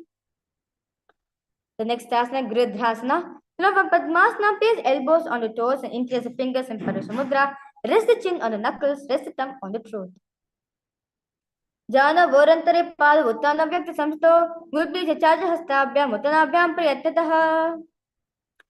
We are in 295th asana, which is Pangu, which is Padmasana 3. Now sit in Padmasana. Hold one hand over the other, palms facing upwards in Chambi Mudra. Keep the spine straight and gaze at the nose. Uttanachana Vidhaya Yogi Vat Shakti Tishta Yogi Rat. The next asana is Padmasana 4. Now remain same position. Place the palms on top of the knees in Chambi Mudra. Keep the spine straight and gaze at the nose. Visualize Paramashiva in your inner space. Eta Padmasam Kurya Pranavayupasiddhaye Shubhasam Tadadhyaye Puragitva Punah Punaha. The next asana is Kurmasana 2. Now from Padmasana, hook the right hand, index and middle finger are on the big toes. Lift the elbow as if pulling a bow back and move the big toes around. Place the left hand on the opposite side and keep the knee straight and repeat on the other side. Visualize yourself as Paramashiva's bow. Ata Nidasram Vakshe Karmakasana 2. Ata Nidasram Vakshe Yoga Purakya Rakshanat Krita Padmasana Pada Angushta Janga Yostitam. The next asana is Karmakasana 3. From Padmasana, cross the arms behind the back and hold the big toes. Inhale through the tongue, straight in like an arrow. Engage on Tribandhas and gaze at the nose. Karmakasana Skritya Udarepur Yat Sukham Tada Vayur Vaso Yati Kalena Suksha Vayuna. The next asana is Dridhasana. Maintain Karmakasana 3. Lift the chest up, gaze at the third eye. Urubhyamopari Stapya Padyakvam Prayatnaha Dakshinam Savyadeshe Savyadakshina Desake. We are in a 300th asana, which is Nagrasana. From Padmasana, arms behind the back, holding opposite big toes, lay down on the elbows, thighs and back and gaze at the nose. Visualize yourself as a snake.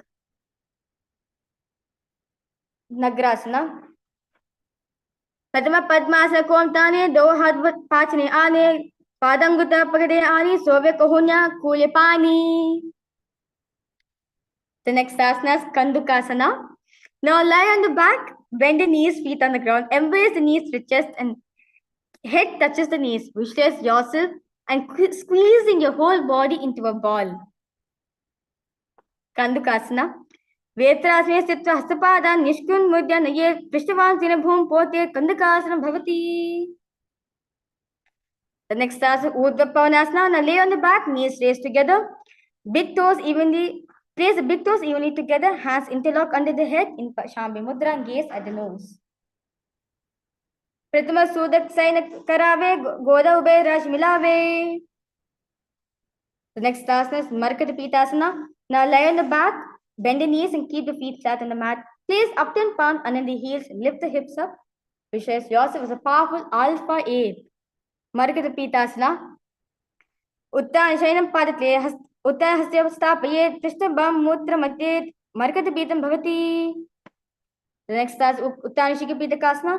Now lie supine and raise the hips up. Support your hips with the hands placed at the waist, elbows near the weight of the body, chin presses at the throat and gaze at the nose. Visualize Swamiji in your inner space. Jango Rubbalani Hasya Ukanshika Pitakam Apramidapukur Vita Bhukte Pragvichendriyaha. The next asana is Narakasana. Now lie supine and raise the hips and legs up. Bring hands to the lower back for support if needed. Elbows and hands extend on the mat below, helping to balance the body as leg raises up straight. Narakasana. Griva kantivo stambe padadam udam mitrayete narkasana bhavati. Next asana, Triyan Naukasana. Now lie supine and raise the hips and bring the hands to the lower back knee, keeping the elbows on the mat. Raise the legs up vertically, then slowly lowering and angling, keeping your core engaged. Visualize you are both crossing samsara, ocean of samsara. Naukavat sthita, uvda pada dvayam naye, Triyan Naukasana bhavati. The next asana, Dvajasana. Keep the upper back on the mat, raise the legs up vertically, elbows, shoulders, hands remain on the mat below. Keep the legs vertically and hold it. Visualize where the Kailasa flag respected across all the nations all around the world. Vajasana. Triyanaka Griva Pishtakor Pe Bhuastambi Mastaka Akshena Paragam Udra Nayet Vajasanam Bhavati. Relax yourself into Mritasana. Lie supine and completely relax yourself. Avoid any movement. Visualize the body is dead. The supreme point of Hinduism is liberating you. Bring awareness to every single body part within yourself in Shakti Chiran Mudra, Mritasanam. Uttanam Shavavad Bhumau Shayanam Tu Shavasanam Shavasanam Shramaharam Chitta Vrishranti Karakam.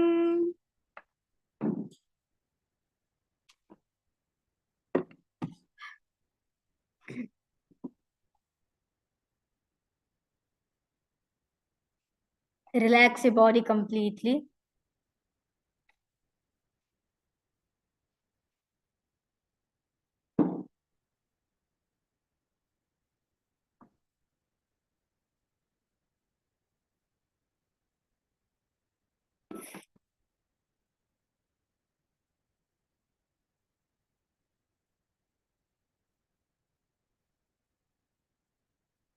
Continue to repeat the japa.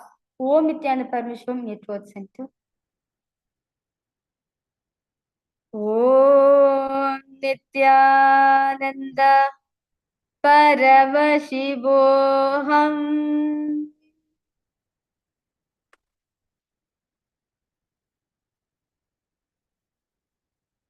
Om Nithyananda Paramashivoham.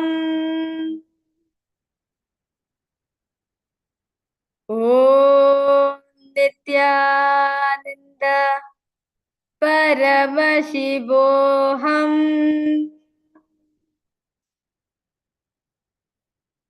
Relax your body completely.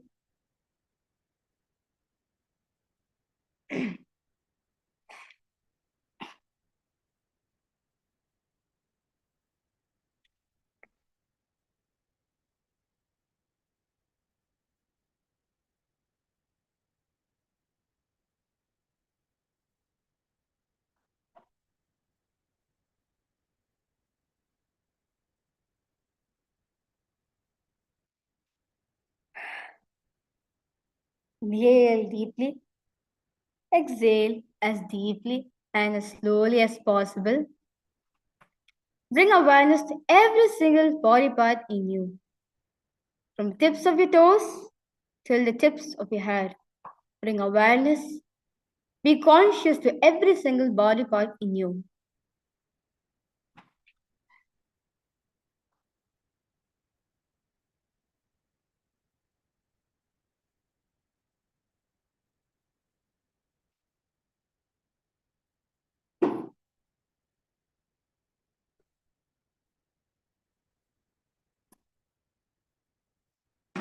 Now, start to wiggle your toes and your fingers.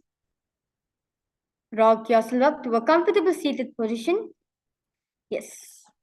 We have successfully completed 308 asanas. Congratulations for all the participants for participating throughout the whole program. And I would like to request all participants to post. How was it during the Nithyananda Yoga? How did you feel? Do you feel so much of lightness during the yoga? Do you just feel like very smoothly you're able to transition from one asana to another?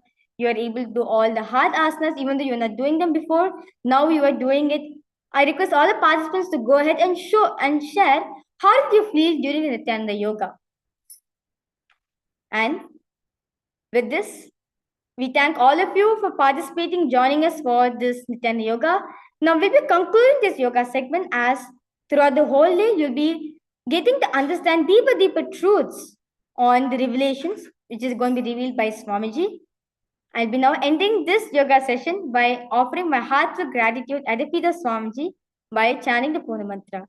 I request all of you to sit in a comfortable position. Bring your palms to get in front of your heart in Namaskar Mudra. Close your eyes. Remember Swamiji in your inner space. We'll be now chanting the Purna Mantra. Om Purnamadah Purnamidam Purnat Purnamudachyate पूर्णस्य पूर्णमादाय पूर्णमेवावशिष्यते ॐ शान्ति शान्ति शान्तिः हरि ओं तत्सत् सर्वं भगवत् श्री नित्यानन्द परमशिव पादुकार्पणमस्तु ॐ नित्यानन्दम्. Thank you, everyone. Nithyananda.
Nithyanandam, everyone. Yes, I know we just had a very intense and powerful yoga session, and I hope all of you really enjoyed performing the sequence of the 308 asanas today. And all of you, I request if all of you can let us know how you felt, what was your experience in the chat section below. Before we entered into our day, I request all of you to now settle down. You can change your clothes, drink some water, catch your breath, and settle down. And then we can go ahead and enter into a very exciting day ahead of us. Okay, so I'll give you all a few minutes. Please come and settle down.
Okay, so if all of you are ready and settle down in front of your devices, let's go ahead and get started. Let's enter into the power manifestation session. And before we directly enter into the power manifestation, let us first understand why it is very crucial and important to manifest these powers right after performing the Nithyananda Yoga. So just now, all of you finished the Dvitiya Vinyasa Krama, the sequence of the 308 asanas of the Nithyananda Yoga. And throughout the whole yoga, you are not only performing just the asanas, but you're also performing them along with the 12 components, the bandhas, the mudras, the pranayama, the visualization, the japa. You're performing them along with all of the 12 components. So it's not just any ordinary yoga. You're literally preparing your entire body and mind to receive the initiations of Swamiji, and you're aligning your whole body and mind to the cosmic geometry. So it is very crucial that right after performing yoga, we have to divert all of that energy which we are having into power manifestation. And this is the best time because you have just freshly finished yoga. You're already connected to that cosmic geometry. So it's the best time to connect to Swamiji and from that space of oneness manifest these extraordinary great Shaktis of Paramashiva. So I hope all of you are excited. And from this context, let us enter into the power manifestation session. First, we are going to listen to the Shastra Pramana for the power of third eye, which comes from the Vijnana Bhairava Tantra, Sutra 34, Dharana 8. The Pramana goes कपालान्तर्मनोन्यस तिष्ठन्मीलितलोचनः क्रमेण मनसोदार्ढ्यात् लक्षये लक्ष्यमुत्तमम्.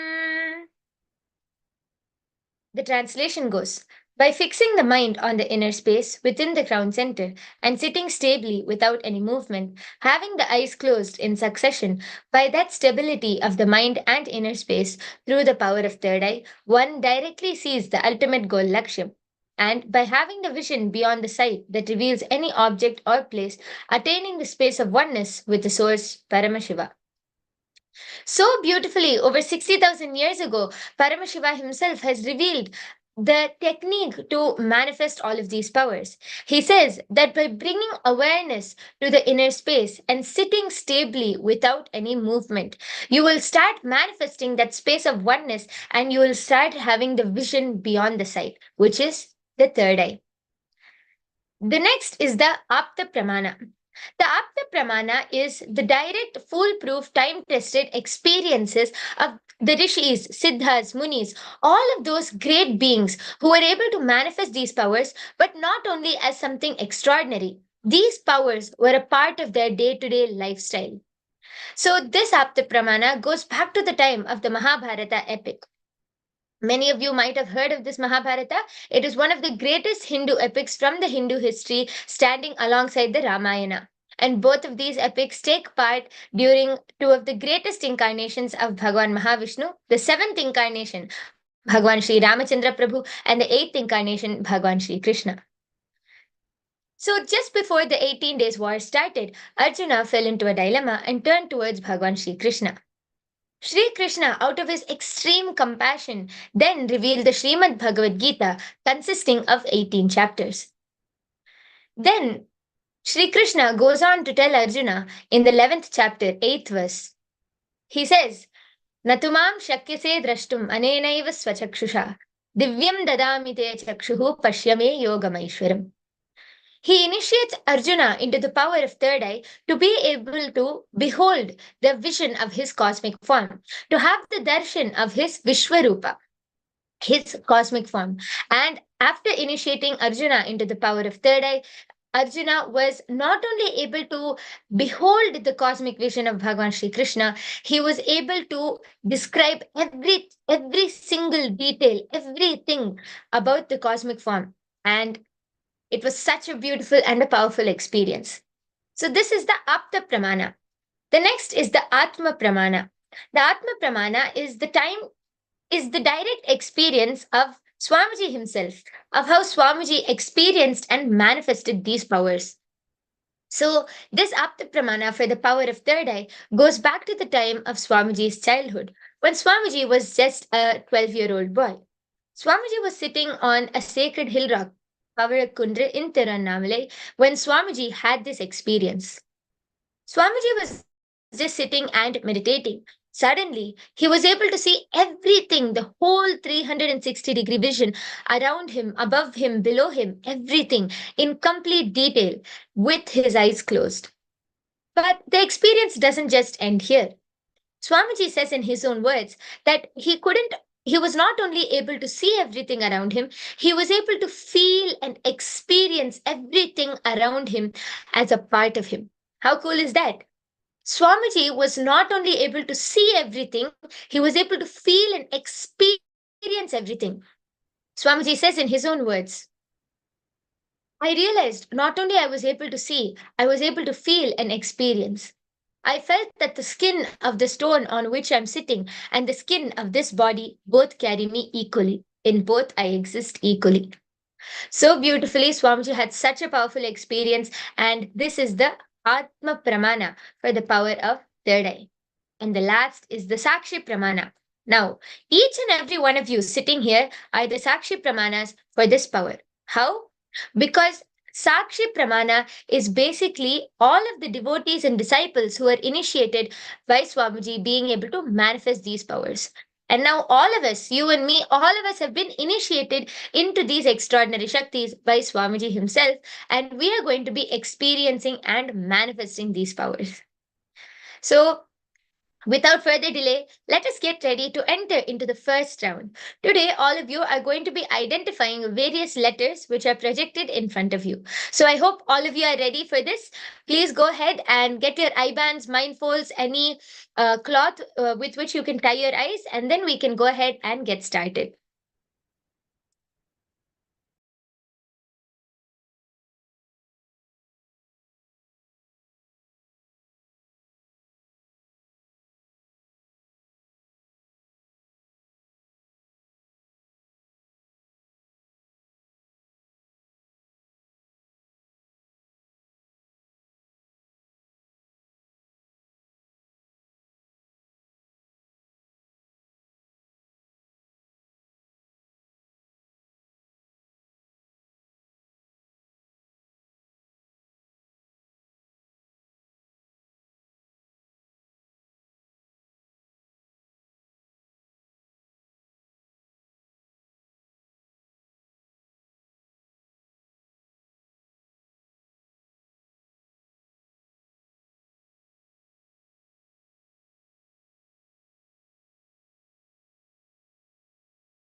Okay, so if all of you are ready with your eye bands, mindfolds, or any shawl with which you can cover your eyes, let's go ahead and get started. So, as I said, we are going to be identifying letters today. So, I request all of you to tie your eyes now and ensure that your eyes are completely covered. There should be no light which is entering. Your eyes should be completely closed and covered. And then start chanting the Mahavakya. First, sit with your head, neck, and spine in a straight line. Intensely start chanting the Mahavakya. Start chanting the Mahavakya from your navel center. Let it vibrate and reverberate through your whole body, through your entire being.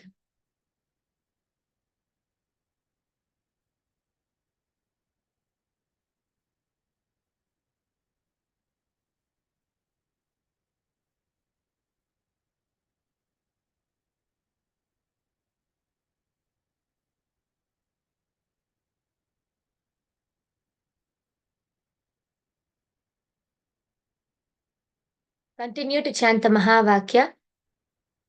Surrender all of the thoughts which might be coming up. Oh, it will be hard. I'll not be able to manifest. All of these thoughts, just surrender and connect to Swamiji. Now, from this same space of oneness, I'll be projecting the letter. I request all of you to allow Swamiji to flow through you and scan and start seeing the details. You don't only have to scan what is the letter which is projected, you can scan the description of the letter, what color the letter is in, how it looks, whatever you're able to see. Ask Swamiji for all of the details. Don't stop at just seeing the letter. If Swamiji shows you the letter, then go on more, more, more. Just continue to connect to Swamiji and manifest this extraordinary Shakti. So continue chanting the Mahavakya. Let's go ahead and get started. The letter is projected in front of all of you. Start chanting the Mahavakya, and round one starts now.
Okay, now please relax.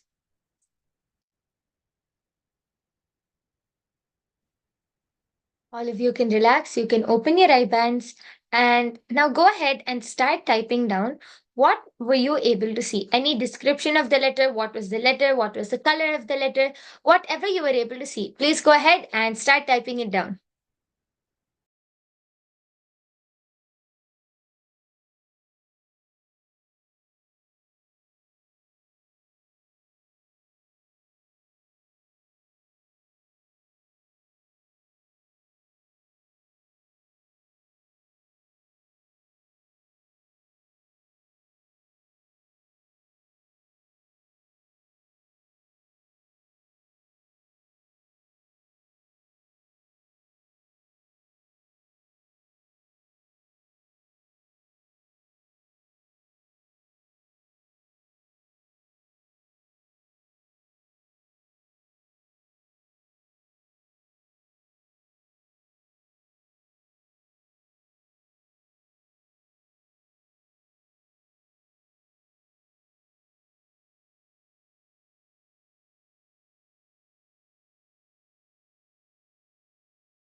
Okay, once you're done typing down, please go ahead and post it. Let's now go ahead and verify what was the letter which was projected to all of you.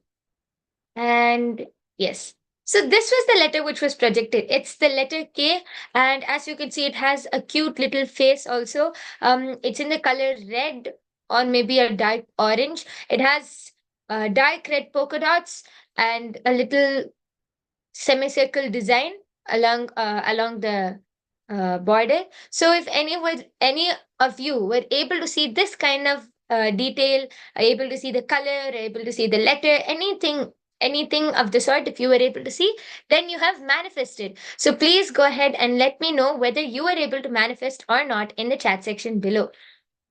So now, if all of you are ready, let's move on to round 2 of the power manifestation session.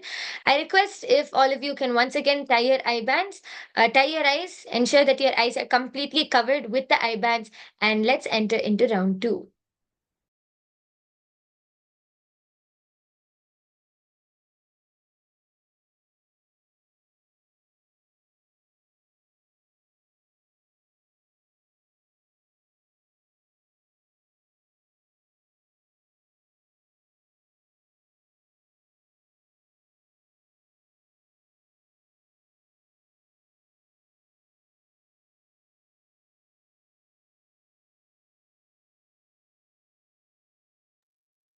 Okay, so if you're done tying your eyes now, I'll be projecting the letter. The letter is now projected in front of all of you. I request all of you to start chanting the Mahavakya, connect to Swamiji, ensure that you're surrendering all of those thoughts, all of your doubts, everything which comes up.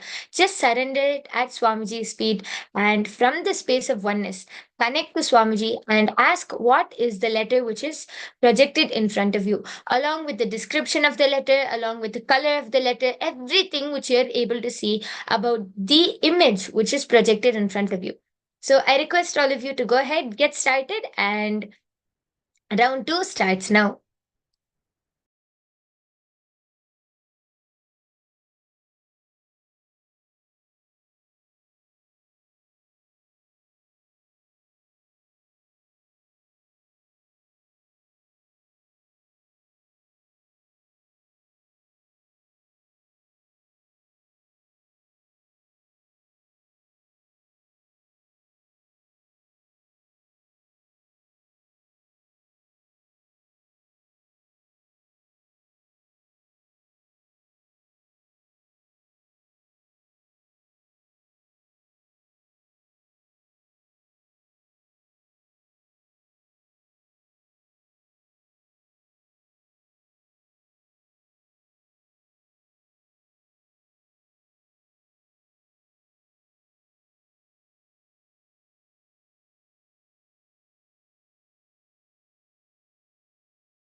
Yes. Now please relax.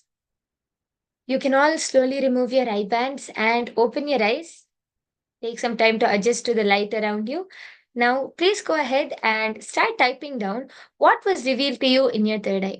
What were you able to see for this letter which was projected? The color of the letter, the description of the letter, whatever you were able to see. Please go ahead and start posting it down in the chat section below, and then we can go ahead and verify.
Okay, so if all of you are done posting what you were able to see, let's go ahead and verify what was projected to all of you in the second round. And the letter which was projected was the letter O. And as you can see, it's actually kind of like a strawberry. As you can see, the seeds are there, more like a watermelon strawberry kind of O. It's in red color along with green. So if any of you saw this uh, color of, if you saw the letter O, or if you saw the letter, if you saw the color green or red, or if you even saw strawberry or a watermelon, then you were actually pretty close to manifesting. So a big round of applause for whoever manifested in this round. Please let me know in the chat section whether you were able to manifest or not, and we can go ahead and move on. So if you can take a few moments to let us know whether you were able to manifest or not. And don't just stop there. Remember, you can be one of those people to reach out to many of those out there who are seeking for a breakthrough, who are seeking for manifesting their reality. You can reach out to them, enrich them to come for this program. You can be one of those people to enrich another being's life and manifest your own reality. How? Just through a simple act. All you have to do is share your experiences throughout your social media platforms, and you can even share your experience in the Kailasa's Paramashivoham Facebook page. And just by this simple act, you will be able to not only enrich so many people, you will be able to reach out to all of those, not only your families and not only your family members and your friends, but anyone out there who is really seeking for a master in their life, who's really seeking for a breakthrough or for manifesting their reality, you can reach out to them and help someone out there. So please take a few moments and post your experiences in the social media platforms and call your family members and friends.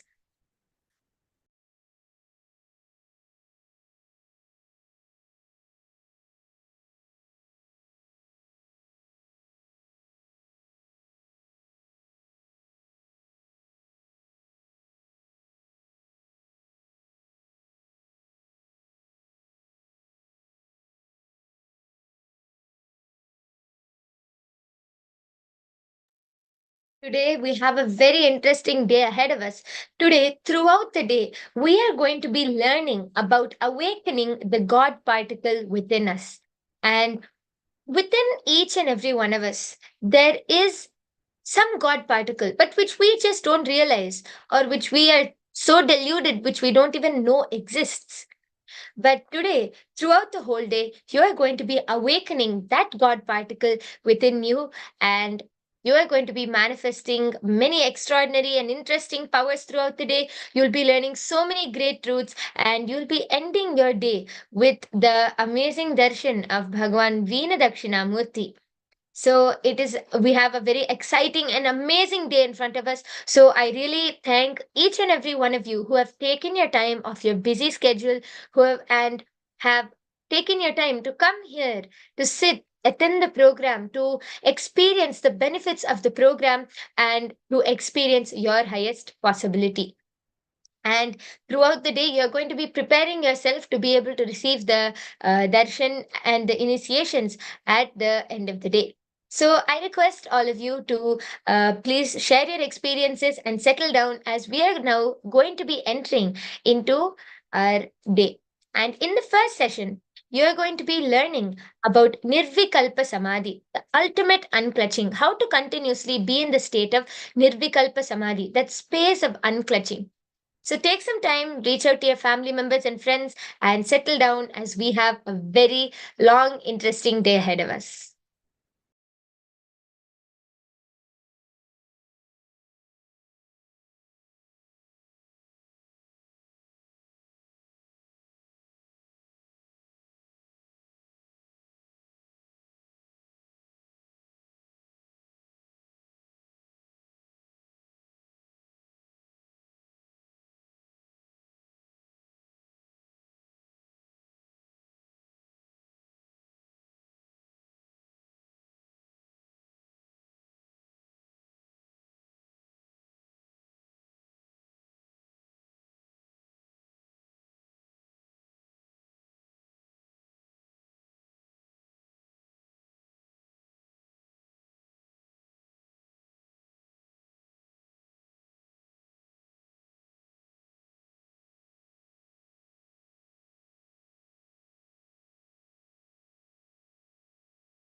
So shall we start?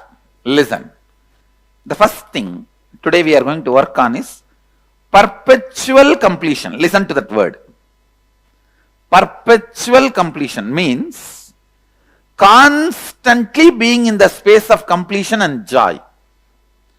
Please understand, if anything stops your constant joy, you are worried about your business, you are worried about your career, you are worried about your health, you are worried about family, you are worried about relationship, please be informed.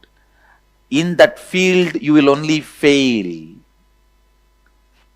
You are worried about certain aspect of your life which stops you being in the space of completion or bliss is not going to make you successful in that field.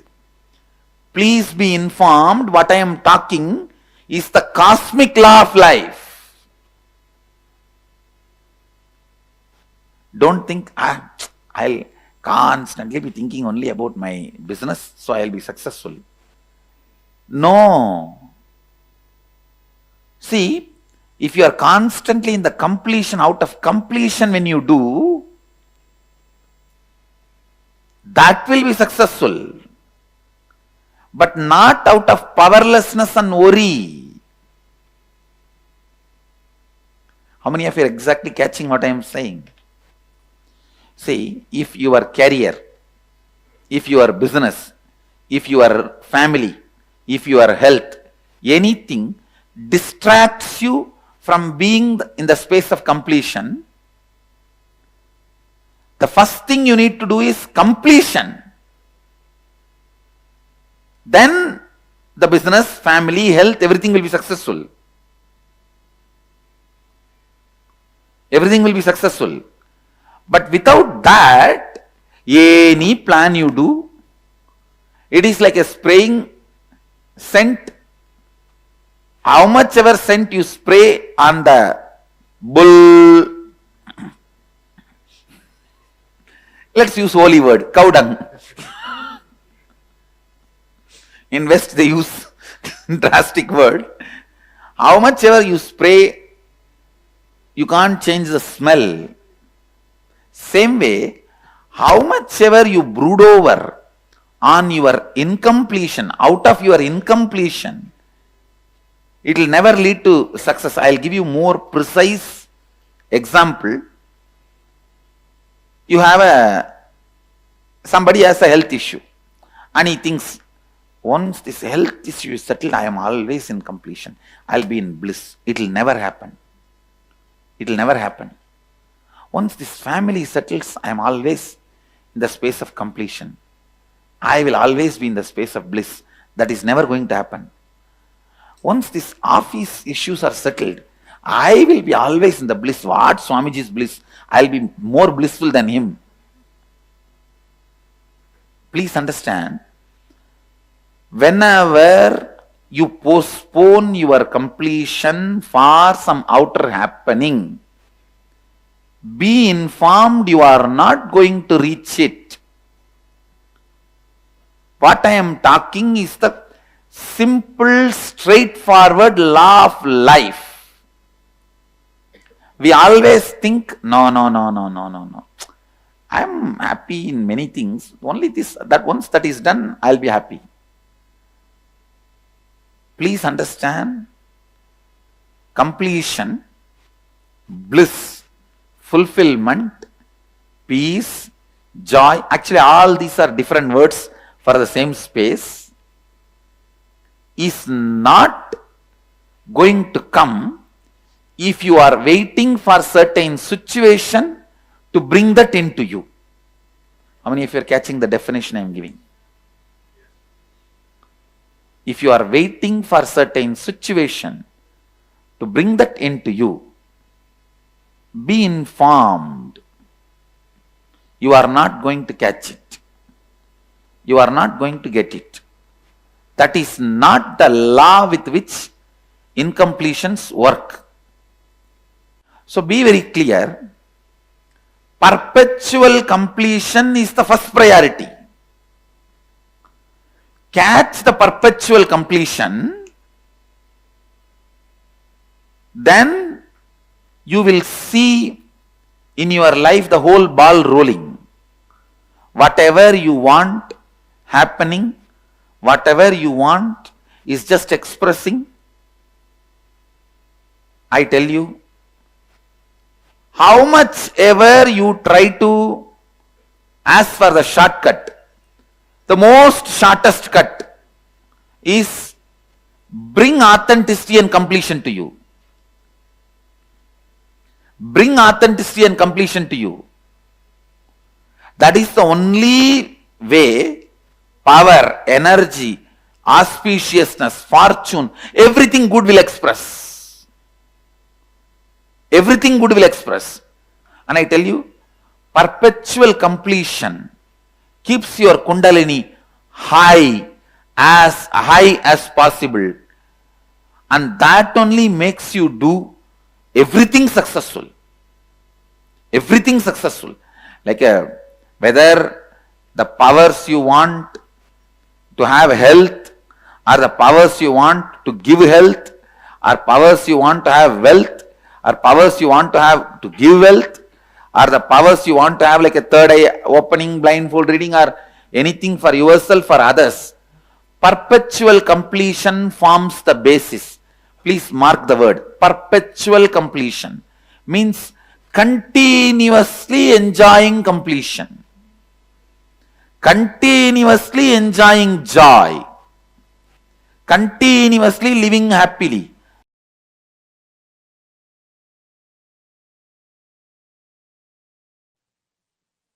Practice samadhi. Enrich the world with samadhi. Listen. Whether the individual problems you are facing, your personal health related issues, or the whole world health related issues,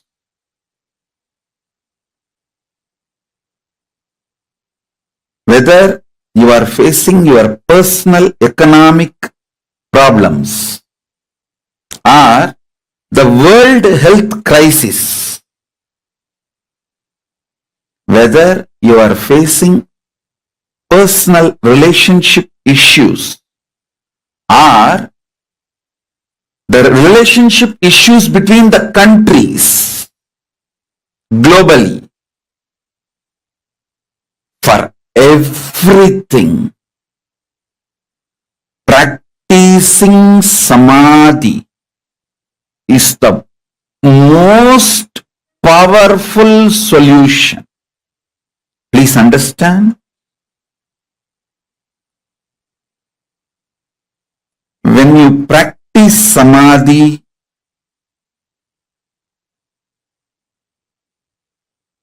everything in your control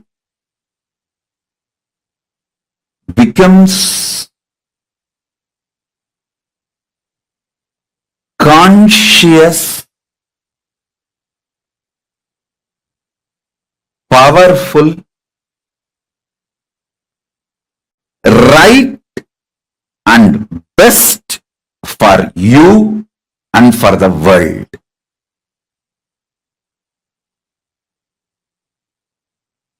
I'll give you an example. If you start practicing samadhi, your health will become best. And all the people who are under you, like for example, if you are heading a family, all the family members are under you. You will make sure they are all healthy.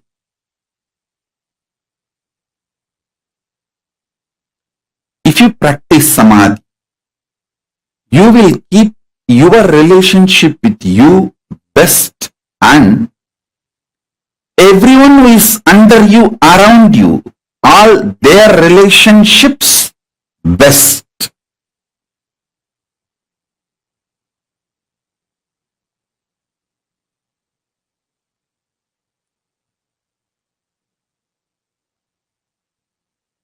you practice samadhi, you will keep yourself highly conscious. See, unconscious blind spots, which is responsible for almost all the problems in our life, will be eliminated. I tell you, if the decision makers of the world start practicing samadhi, if the decision makers of the world start practicing samadhi, not only their people will be peaceful, world will become peaceful. I am not selling the dreams of utopia. I am giving you the plan for utopia. Understand? Elaborately I have spoken about how to practice Nirvikalpa Samadhi, unclutching. Practice just 21 minutes a day. That's enough. I am not asking you more than that. Just 21 minutes a day is enough.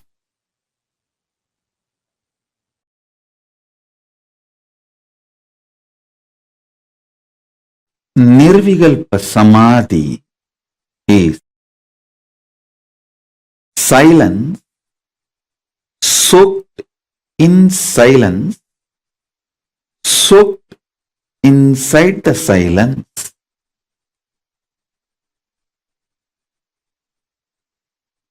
Shanti, soaked inside the Shanti, soaked inside the Shanti. Listen. I'll repeat. Nirvikalpa Samadhi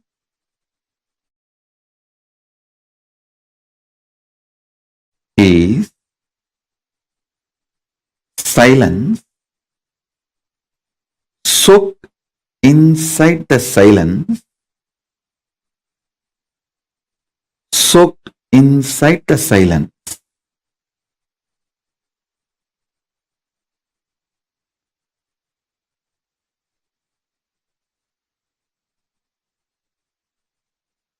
Contemplate on it.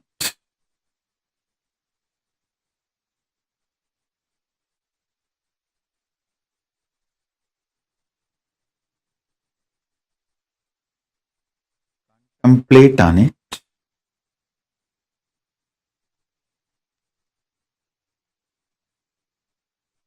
I'll initiate all of you into Nirvikalpa Samadhi as a living experience today.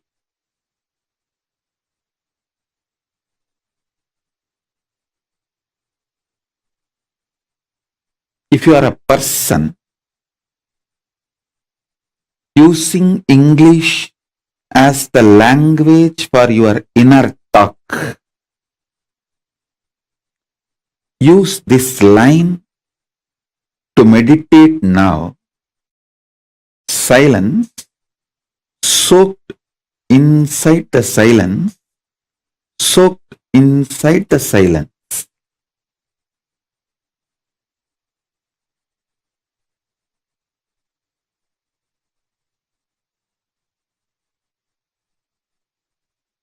Understand?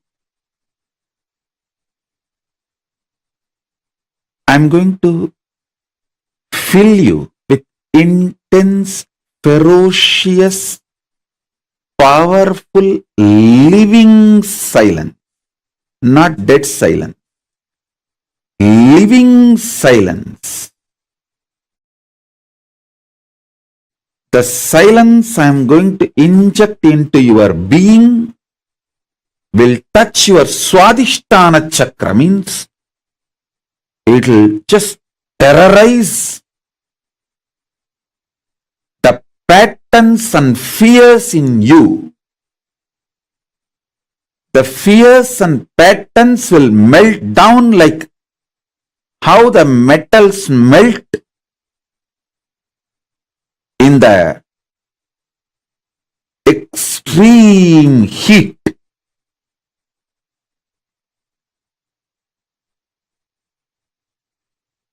In that absolute heat, how the metal melts, same way all your patterns will melt. So it is not dead silence. So listen carefully. It is not dead silence. It's a living silence. I'll initiate you into this living silence. So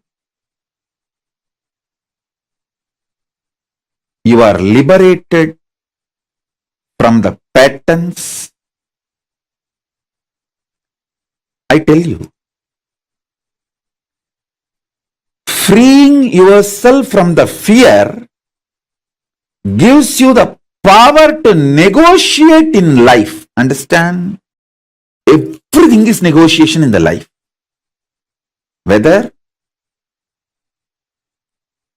the decision you take, what time to wake up,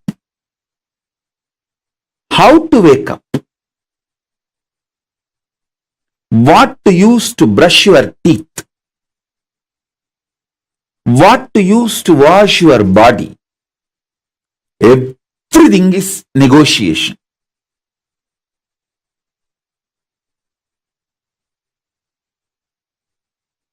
Whether you talk to yourself and convince yourself for some activity, or convince your spouse for something, convince your team, your boss, your subordinates, your assistants, everything is all about negotiation. It's all negotiation. All relationships are negotiation.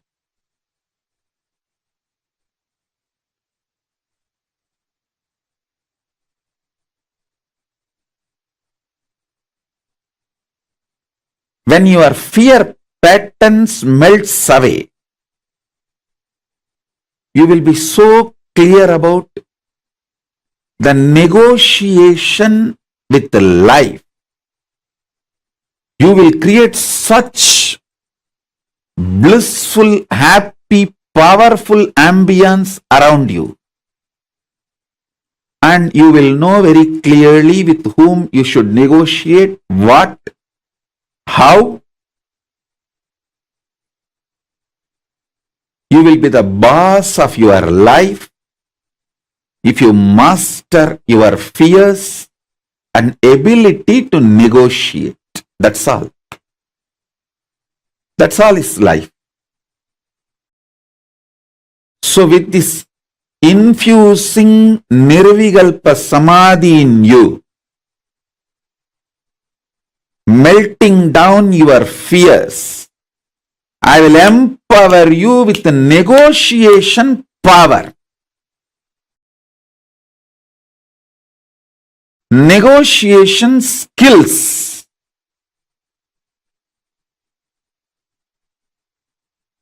When you start negotiating in life, in business or personal relationships or with yourself, many times,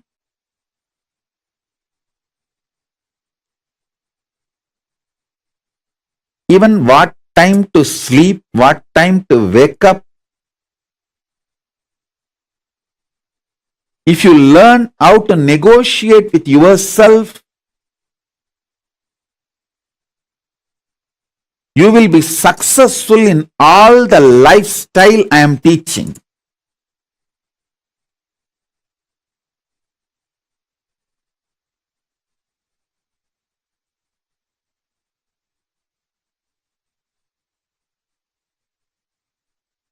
I'll continue the initiation into Nirvikalpa Samadhi.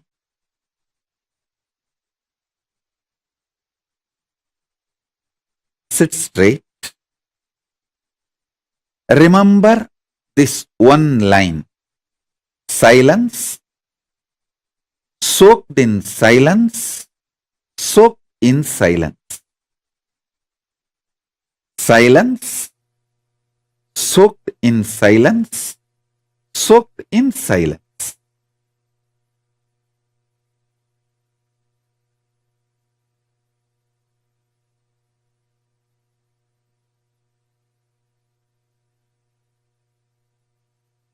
Just meditate on this one line. Om.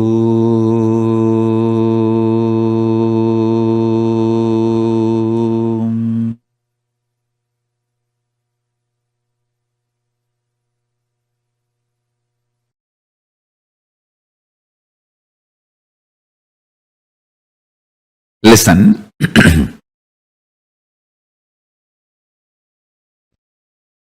Whether the knowledge about the cosmology or astrology, astronomy, physics, chemistry, biology, any level, any knowledge, I tell you,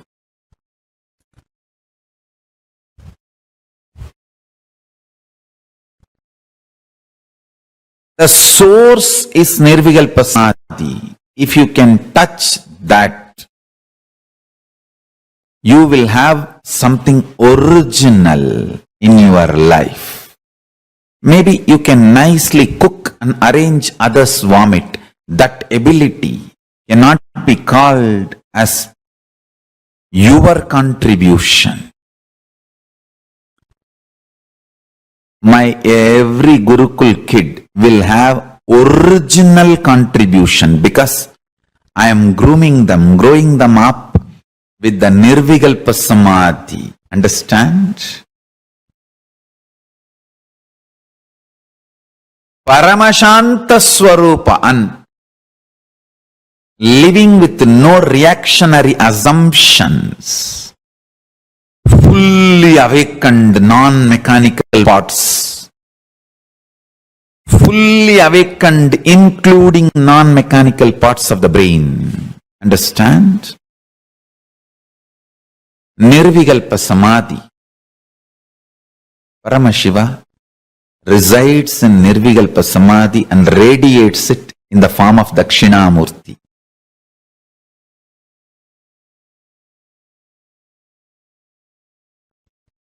In all our temples, Dakshinamurti radiates the biology of Nirvikalpa Samadhi. Anybody wants Nirvikalpa Samadhi? Go to our temples, Dakshinamurtis, and touch the Dakshinamurti deity. Do puja. Sit in the front of Dakshinamurti. Sit in front of the third eye of Dakshinamurti and just see him with your third eye. You will fall into Nirvikalpa Samadhi. He carries the very bio-memory, conscious decision, will to be in Nirvikalpa Samadhi. In Nirvikalpa Samadhi, all will melts down. That Tattva, Nirvikalpa Samadhi Tattva, radiates as a living will in all our Dakshinamurtis. Understand?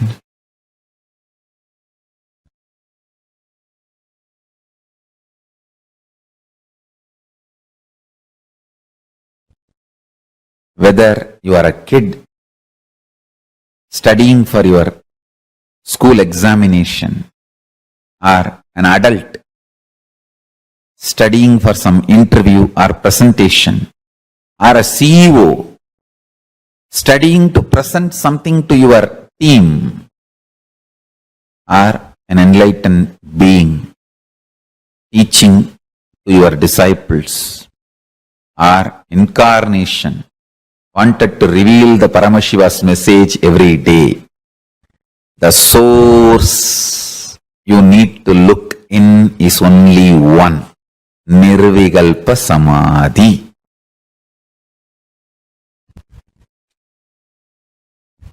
Nirvikalpa Samadhi makes a tireless inner space. So, it's an amazing combination of ultimate memory power,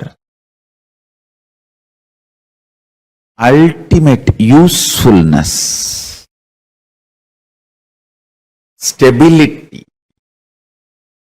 and pure power of enlightenment. Understand? How much ever attacks happen, injustice done,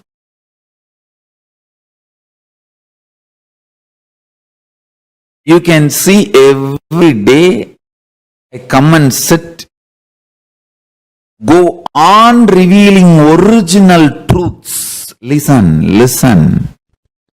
Every satsang is I am opening my inner space, Kailasa, for all of you to taste. You can see very clearly all the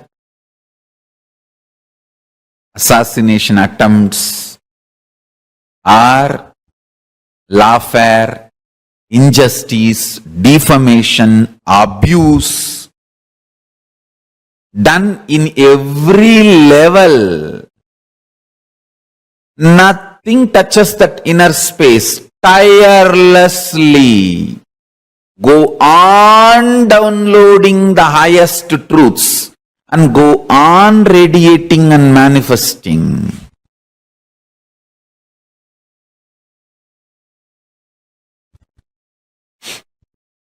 Actually, if you accept that I am Paramashiva, you take me for granted. People who say that I am not Paramashiva, they realize my glory more than people who declare I am Paramashiva. Because many times, you just declare that Swamiji is Paramashiva and take me for granted, and because you don't know much about Paramashiva, you just push me aside. But people who think that I am not Paramashiva, they only, oh God, if he is not enlightened, if he is not an incarnation, what kind of a metal he is made? Nothing could be done to him. He is just going on and on and on.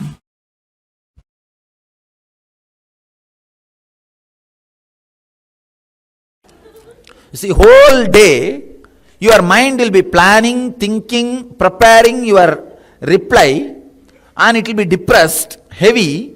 Whole day you will be doing the job, but you will be doing your job, office work. Am I right or not? When you can be depressed and do your office job, why can't you be liberated and do your office job? Simple logic. When a part of you can be depressed and continue your office job, why can't part of you be unclutched and continue the same office job? It is possible. We never tried.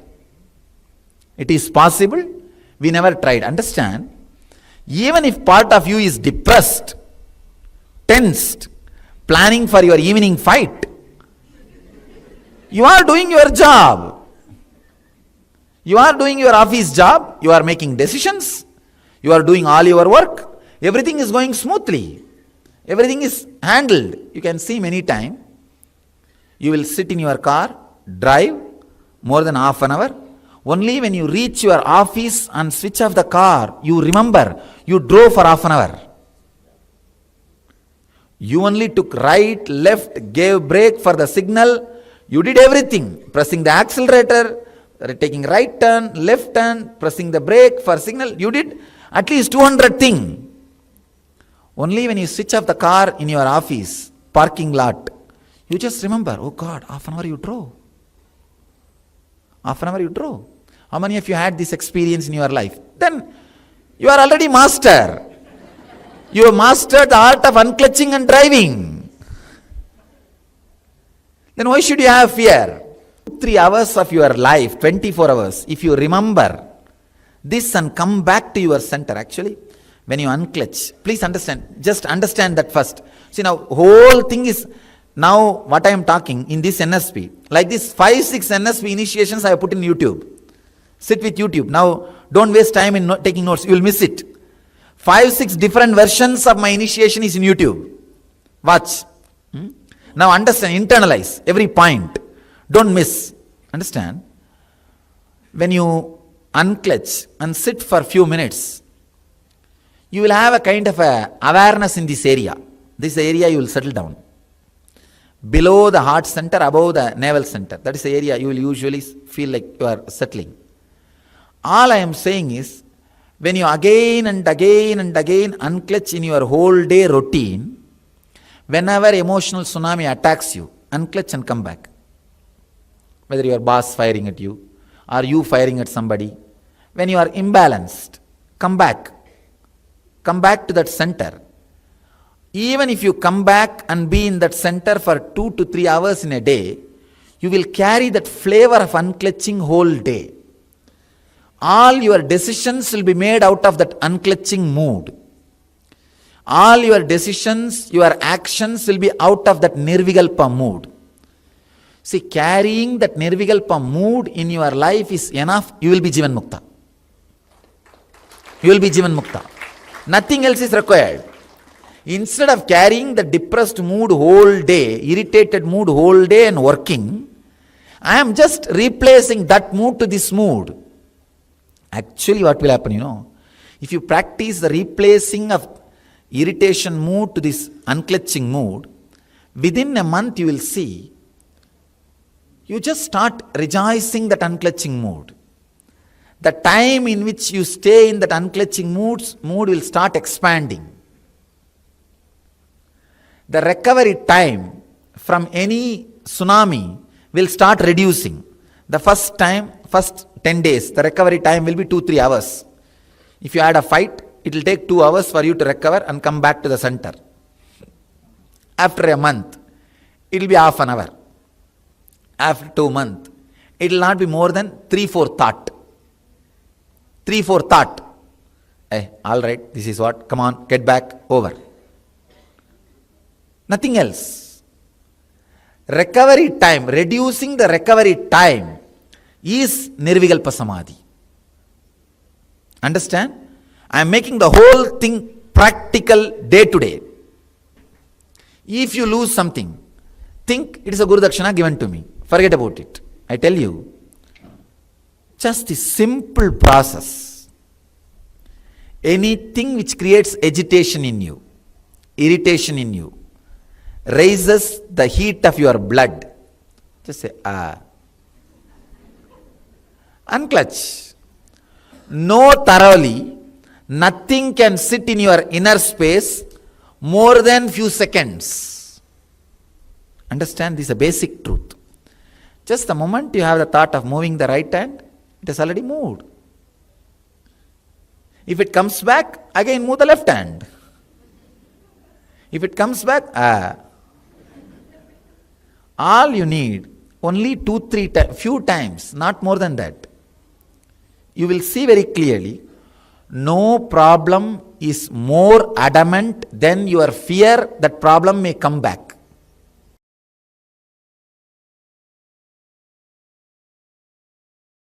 One of the biggest enemy stopping you experience nirvikalpa samadhi is your self-criticizing pattern. See, you strongly believe you have not achieved oneness, nirvikalpa samadhi, unclutching, completion, because there is a definition for that state and that definition is not manifesting in you. You are such a, first of all, any person who thinks there is a definition for nirvikalpa samadhi, there is a definition for oneness, is a fool. Your mind cannot grasp even the definition.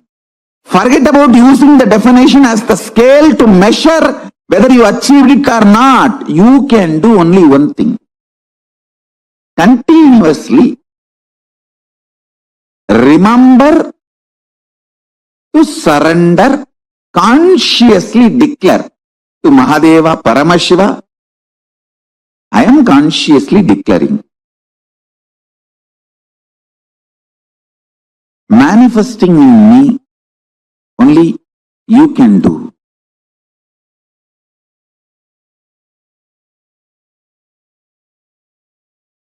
I'll tell you precisely, exactly right attitude. Declare to Paramashiva, Prabhu, really, I personally do not know much about the way you exist.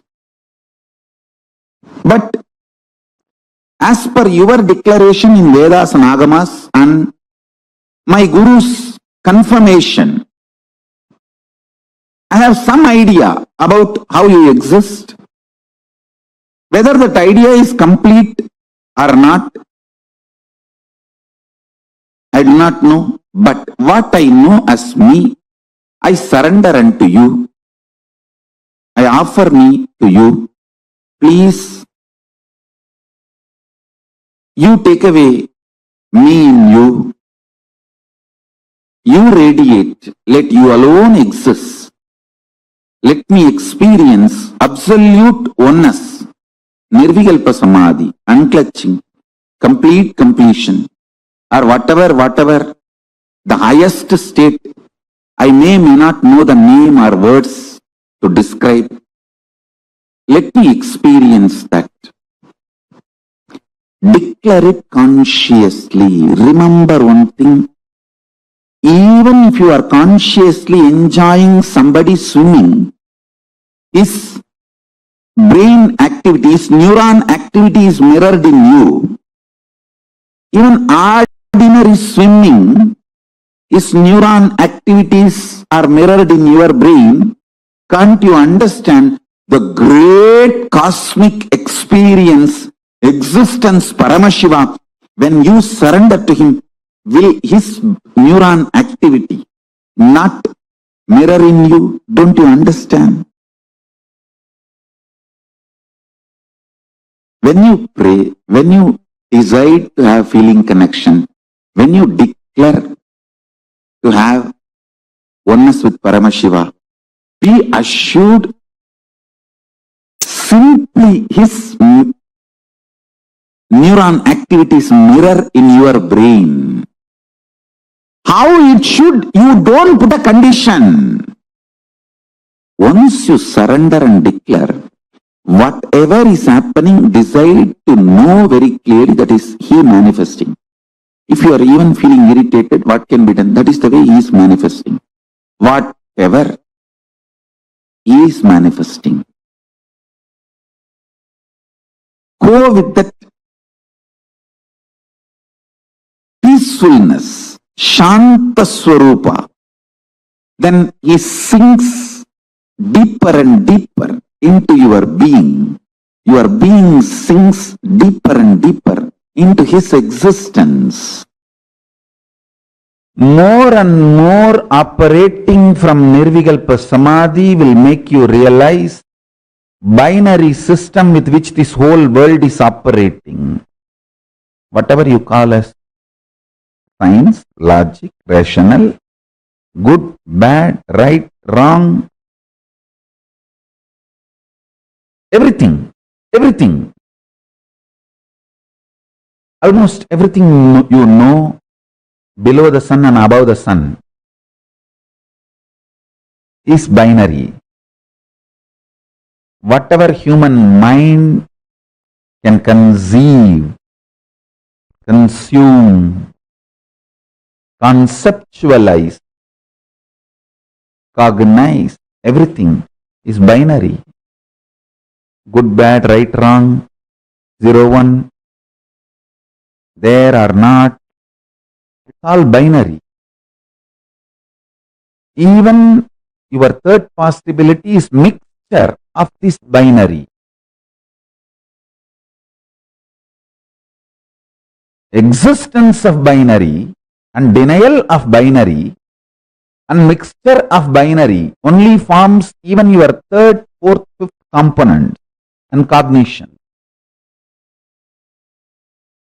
To understand, operating from Nirvikalpa Samadhi will make you understand binary is easy way for coexistence but not ultimate truth. You should know how to coexist beautifully, easily, sweetly, happily, and you should know the ultimate truth. That is the uniqueness of your existence. People who learned only how to coexist happily may have power over the human society. Power over the human society is not always the truth of the existence.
Nithyanandam, yes, after that wonderful session, let us now enter into a quick internalization session where we are going to be cognizing, internalizing, and internalizing a little more about these truths which Swamiji taught us about Nirvikalpa Samadhi, the complete unclutching.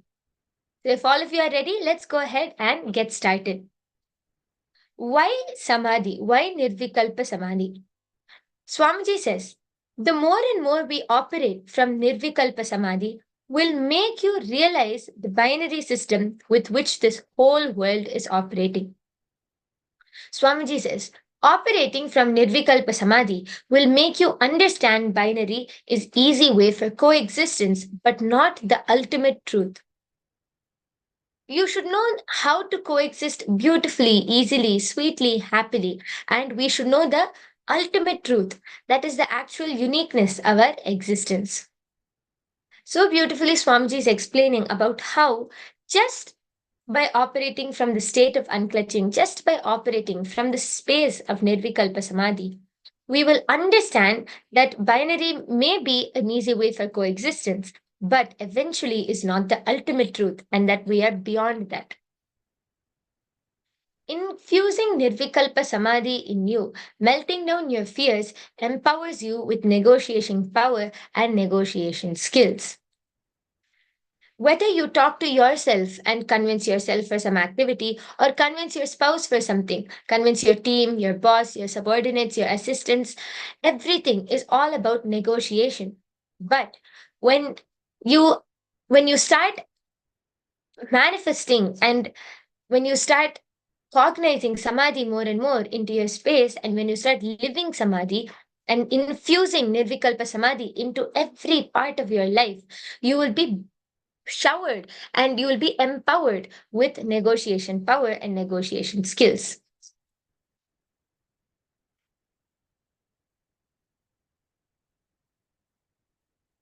So let's do a quick activity for 2 minutes. Just this simple process. Anything which creates agitation in you, irritation in you, raises the heat in your blood, just say ah and unclench from it. Know thoroughly that nothing can sit in your inner space for more than a few seconds. Just the moment you have a thought of moving your right hand, it has already moved. The moment you have a thought of moving your left hand, you have already moved your left hand. If it comes back, again move the left hand. So there is no, Swamiji says, you will see very clearly, no problem is more adamant than your fear the problem may come back.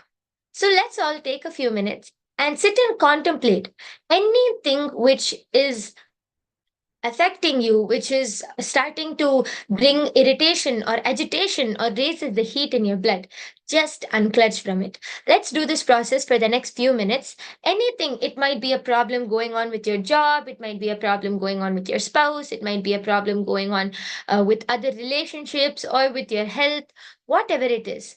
Anything which is causing agitation, irritation, just sit and unclench from it. Just drop those thoughts. Let's do this process for the next few minutes to achieve and experience the state and space of Nirvikalpa Samadhi, that absolute unclutching. So let's go ahead and start. Please close your eyes. Let's all sit with your head, neck, and spine in a straight line. Close your eyes and cognize and bring awareness to all of your thoughts which are coming up, all of the thought process, everything which is coming up, and start unclutching from all of those thoughts, situations which are causing irritation and agitation in you. Just start unclutching from those thoughts. Let's go ahead and start this process. Just sit in that space and start unclutching.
Continue to be in the space of unclutching.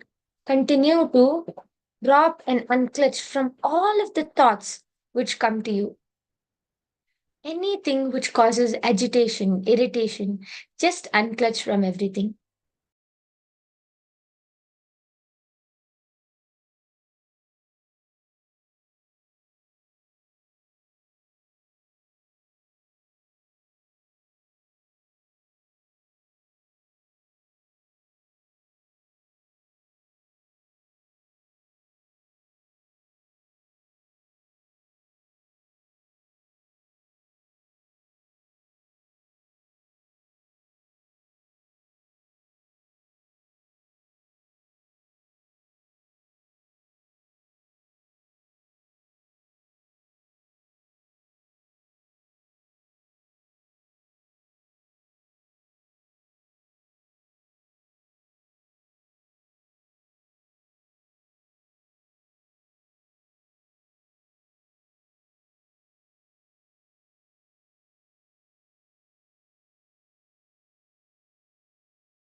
Okay. Now all of you can relax. With this, with this powerful process of Nirvikalpa Samadhi, of experiencing Nirvikalpa Samadhi, the space of unclutching, let us now move on to the next session, which is the power manifestation session. And as I said, today we have many interesting powers, interesting sessions ahead of us. Today we are going to be manifesting the power of length, breadth, and breadth. Basically, Sarvajnatva, which is the all knowing.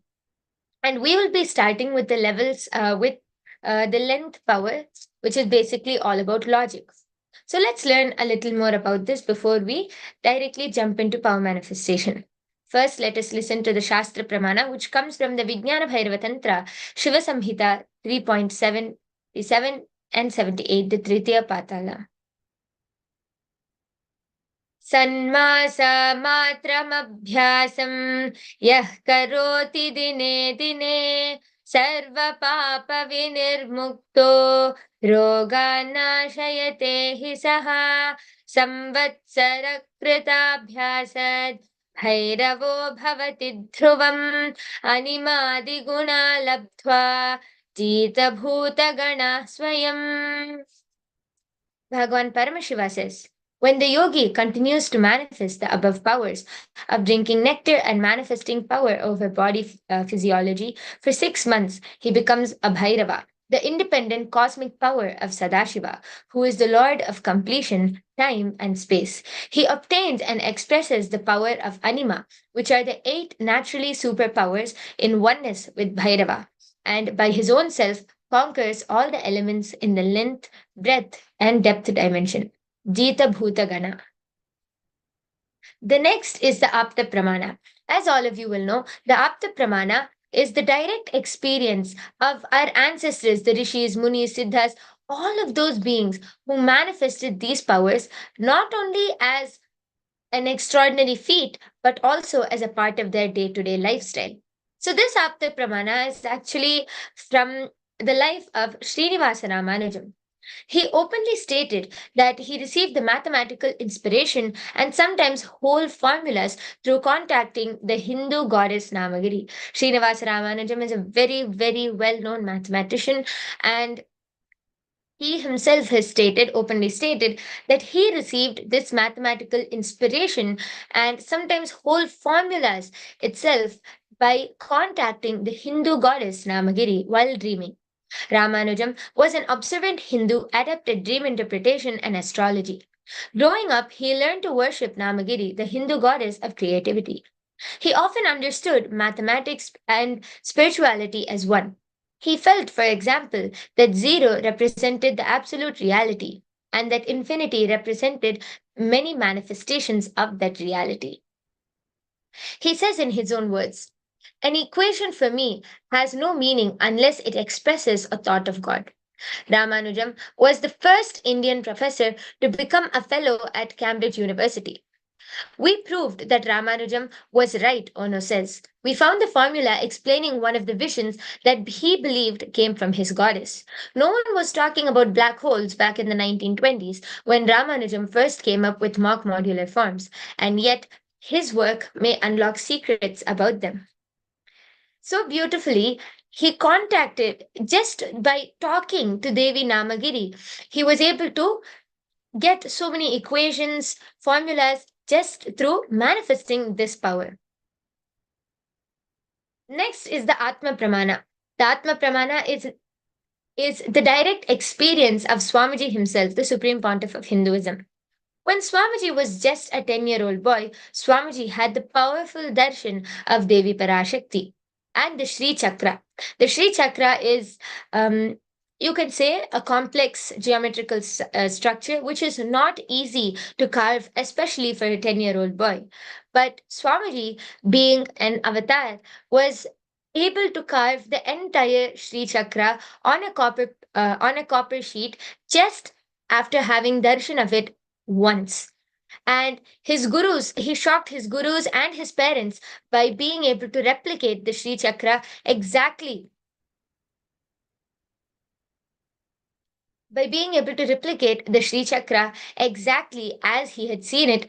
And even professionals find it hard to replicate the Sri Chakra with such precise detail. And just by having the vision of it once, Swamiji was able to carve the entire thing. As you can see on the bottom right side, this picture is the picture of the Sri Chakra, which was carved by Swamiji himself on this copper sheet. So, as I said, we're going to first manifest the power of length. See, Sarvajñatva is all knowing. Sarvajñatva is the power of all knowing. And the first level which we are going to manifest in that is the power of length, which is all related to logic. But there's a small twist here. Even though length is all related to logic, we are not going to be using our logic at all. In fact, in order to manifest this power, you need to completely surrender all of your logical thoughts. You need to completely surrender your logic at Swamiji's feet and allow him to flow through you. That way, you will be able to manifest this power and you will be able to experience this power of Sarvajñatva. I hope I'm able to relate to all of you because, yes, it might sound a little absurd, but all of these powers which we are manifesting happens just through the space of oneness. When we're connecting to Swamiji from that space of oneness and manifesting these powers, we can break beyond any logic, any conditionings of the human body and the mind, and we can manifest these extraordinary abilities, these extraordinary Shaktis. So, if all of you are ready, let's go ahead and get started. For this, all you'll need is a simple book, a paper, or a pen to write down the questions and the answers. I'll be projecting a question to you. All of you will be given options and requested to scan and see what is the option. After which, I'll be projecting the answer and you can go ahead and verify. Very simple, yet very fun. So let's go ahead and get started. I'll give all of you just 2 minutes. Can you all quickly go and grab your books, papers, and pens and come, and then we can get started.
Okay, so I hope all of you are ready now with your books, papers, and pens. Let's go ahead and get started. As Now, I'll be projecting the question to all of you, and all of you will be given options. And first, I request all of you to sit straight with your head, neck, and spine in a straight line. Start chanting the Mahavakya. The Mahavakya is Om Nithyananda Paramashivoham. Just by chanting the Mahavakya, you can raise your entire frequency to to the space of oneness, and you can manifest these extraordinary Shaktis. The moment you see the question, don't let your logic take over you. I've seen many people have this problem, especially when it comes to the power of length, as it's related to logic. But the only way you can really manifest this power is by dropping that logic. Just continue to surrender your logic, everything which comes up. Oh, I think it might be this, or no, it might not be that. Drop all of that logic at Swamiji's feet, and from that space of surrender, manifest and ask Swamiji to show you the answer. So, are all of you ready? Let's go ahead and get started. So, this is the question. As you can see, there's a pattern which is given over here. What is the missing section? You have four options, option A, B, C, and D. So, I request all of you to go ahead, start scanning now. Connect to Swamiji, start scanning, and ask Swamiji to show you what is the answer, whether it's A, B, C, or D. And once you're done, please go ahead and post your answers in the chat section.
Okay, now relax. I request all of you to start posting Ma Maha, Ma Yu Queen Tang, Ma Michelle Chongo, Ma Anupama, Ma Ma Iqbal. I request if all of you can start posting. Okay, Ma Michelle Chango has posted C. Okay, anyone else? What are you able to see? Ma Margarita, Ma Vishwaja, Ma Maria, Ma Jayalakshmi. Whatever you're able to see, can you please go ahead and post it in the chat section, and then let's go. We can go ahead and verify.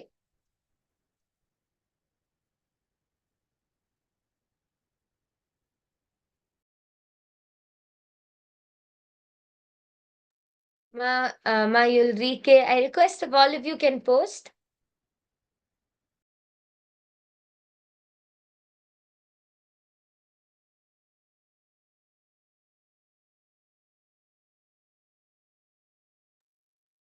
Okay, so now let's go ahead and verify what was the answer. The answer for this question is D. In each row across, the second square is a combination of all the lines and symbols in the other three squares. So the answer is D. Ma Michelle Chango, you saw C. Okay, that's close, Ma. What about the rest of you? What were all of you able to see? If all of you can take some time and just post it in the chat section, then I'll be able to see, and then we'll know whether you are able to manifest. So meanwhile, for the rest of you, please take some time and verify what you were able to see along with the answer, and you can also share it along with your friends and family members, and even in the social media platforms, whether you were able to manifest or not. So now let's move on to the next round, shall we? I'll be projecting the question now. As you can see, there's a certain pattern on the screen. Which is the missing section? As you can see in the middle, there's a missing section. So which is the missing section? Is it A? Is it B, C, D, or E? I request all of you to start chanting the Mahavakya, and without using your logic, through your third eye, connect to Swamiji and ask Swamiji what is the answer for this question. So I request all of you, please go ahead, get started, and start chanting the Mahavakya. The second round starts now.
Okay, all of you can relax now.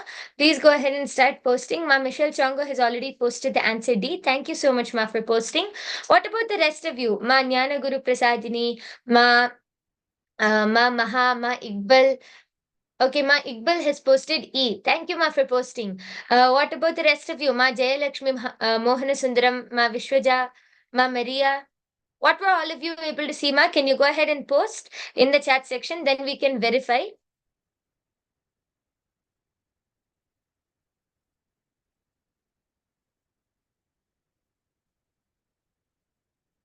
Okay, my Ulrike has posted the letter. Sorry, I think Ma has posted C. Yes, Ma. Thank you for posting. And Ma Jnana Guru Prasadini has posted C. Yes, Ma Iqbal. Thank you, Ma.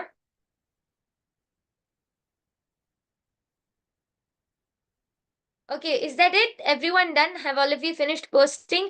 Then now let's go ahead and verify. So, what was the answer for this round? And yes, just a few minutes. And the answer is C. Add the contents of the first two boxes to obtain the contents of the third box, except when two lines or symbols appear in the same position in the first two boxes, in which case they're cancelled out. So the answer is C. I think Ma Michelle Chongo, I think you saw a little I think your third eye switched places, because for the first answer you saw C where the answer is D, and for the second one you saw D when the answer is C. But still, good job, Ma. You still were able to see something and manifest. So, a round of applause. And Ma Iqbal, you also saw E, Ma. And okay, Ma Ulrike and Ma Jnana Guru Prasadini, both of you have manifested. You saw C as the answer. So, a round of applause for all of you. Yes, great. I'm sure there are many more people who are posting your answers. So, again, a big round of applause for all of those who manifested. And it's fine. If you're still yet to manifest, that's completely fine. We have many more power manifestation sessions ahead of us. We have many more exciting days of Paramashivoham ahead of us. So, you'll all get trained. And by the end of this program, you'll be manifesting powers like just like this, and it will be very easy for each and every one of you, and you'll start getting used to it. It's just, actually, there's no training or you know practicing power manifestation. That's not how it works. It's just manifesting. Power manifestation always happens just from the space of oneness. There's no practicing or training to manifest powers. It is just manifesting from that space of oneness with Swamiji. I'm sure many of you would have experienced this also. When you least expect it, you'll suddenly manifest some power. Or not even in the program, let's say in your day-to-day life also, when you least expect it or when you never thought you'll actually manifest a power, suddenly you'll see that you're manifesting powers to do anything. It can be whether it's finding a lost item, or whether it's scanning and seeing what's wrong with your body. Suddenly you'll just manifest powers. That's because it happens from the space of oneness, not as a practice or a training.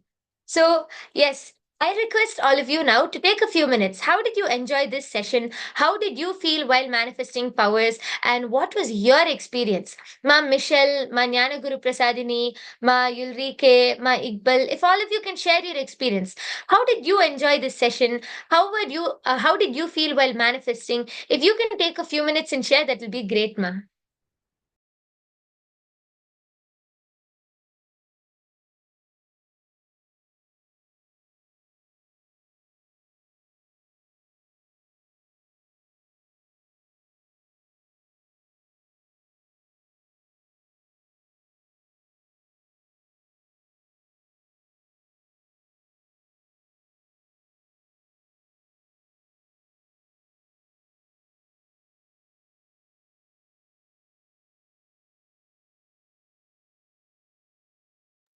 Okay, so Ma Michelle Chango has posted, I felt SDHD. Okay, ma'am. So let me help you out with this. See, while every time you manifest a power and um, you start feeling like some self-hatred, self-doubt, self-denial starts coming up, what you have to do? First thing which you have to do is bring awareness to what thoughts are coming up. Whether it's a thought like, oh, I'm not good enough to manifest powers, I'm not fit to manifest powers, or whether it's a thought that no matter what, I'll not be able to manifest powers, or whether it's a thought like it's too hard, I won't be able to do it, or will I be able to do it. Start bringing awareness to what thoughts are coming up, whether what are the thoughts, from where it is coming up. The moment you start bringing awareness to it, start surrendering consciously, ferociously, and consciously. You have to decide to surrender these thoughts at Swamiji's feet, ma. See, the moment we start manifesting, especially when the power of length, breadth, and depth, since they're advanced level powers, as you move on to more advanced levels, you'll start doubting yourself. You'll start, that self denial, self doubt will start coming up. But as I said, power manifestation is not some practice or some training. It is a space of oneness. So the moment you start bringing up some thoughts of, oh, I may not be able to do it, or I feel like this, bring awareness to it and surrender those thoughts at Swamiji's feet. Continuously tell your problems, continuously tell your SDHD that you are not more powerful than my Guru. My Guru is Swamiji, and he told me that I can manifest this power, and I will, and I am going to manifest it now. When you consciously and ferociously handle your patterns, instead of sitting in, see, ma, sometimes what we do unconsciously, we'll start cherishing those problems which are inside of us. I think you will be able to relate to this. If you can, you can leave a message in the chat section. Sometimes unconsciously we start cherishing these patterns of SDHD, starting to put pull ourselves down. But the only way we can really break from this is ferociously handling it and surrendering it to Swamiji. Yes, you have put yes, I can relate. So first thing which you need to do, ma, you need to bring awareness to those thoughts. Sometimes they just pop up on their own. You need to bring awareness to those thoughts. Where are they coming from? Why are they coming? When you bring awareness to that and consciously surrender, consciously say, you are not bigger than Paramashiva. My Guru has told me I am Paramashiva and I can manifest these powers. When you consciously declare, that logic, those thoughts will not have power over you anymore. They'll not be able to control you or have power over you. So understanding, ma? You can try this out and let me know if you're able to, understand this, or you're able to relate to this, or you're able to um, get relieved from this after doing this exercise. And we have actually many more sessions. We'll have many more completion sessions and all. So throughout these completion sessions, if you attend them sincerely and do, you'll complete with this automatically, ma. But while manifesting powers, as an immediate solution, you can start doing this.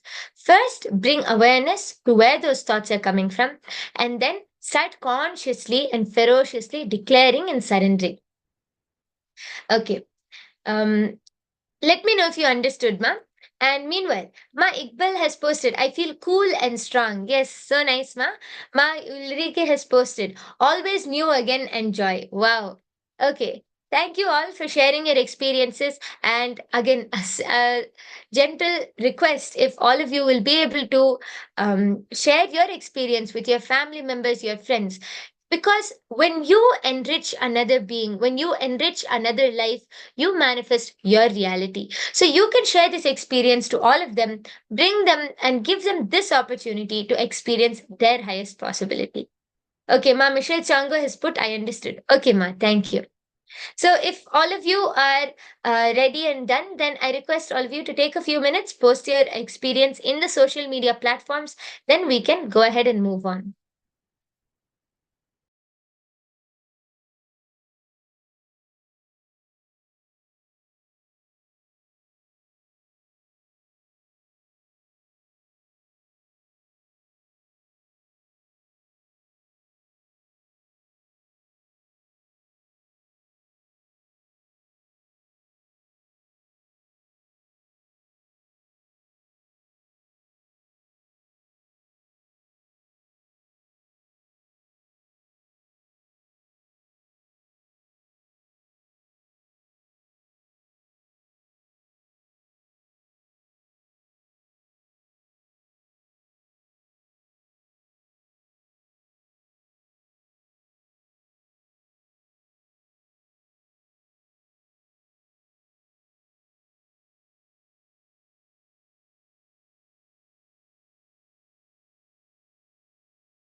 Okay, so with that, let us now conclude with this power manifestation session. We come to the conclusion of this power manifestation session, and let us now move on to the next session.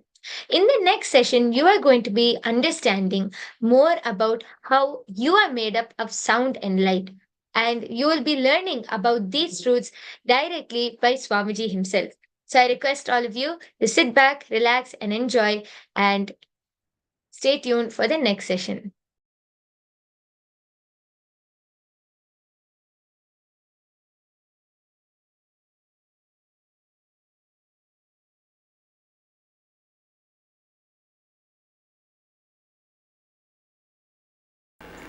Today I want to expand on few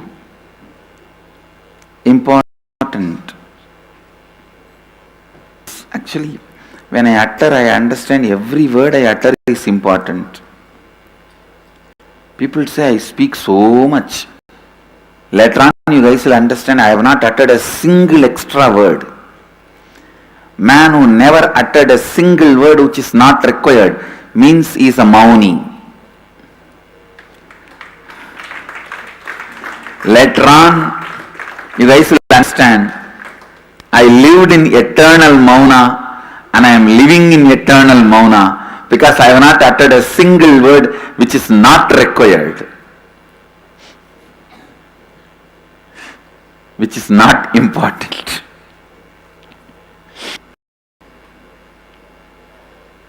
See, the whole universe is made out of these two: sound and light. Means verbalization, visualization. Sound and light.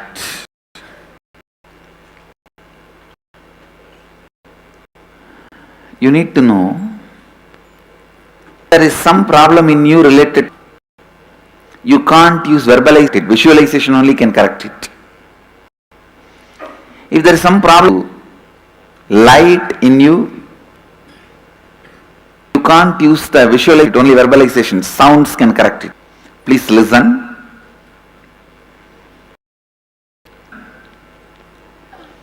The whole universe, including you, is made out of sound and light. When the sound and light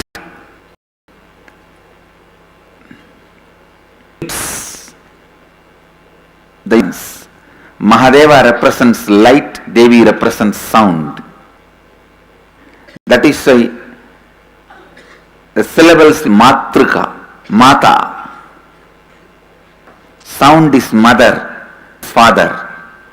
When these two, Nada, Bindu, when these two unites, happens.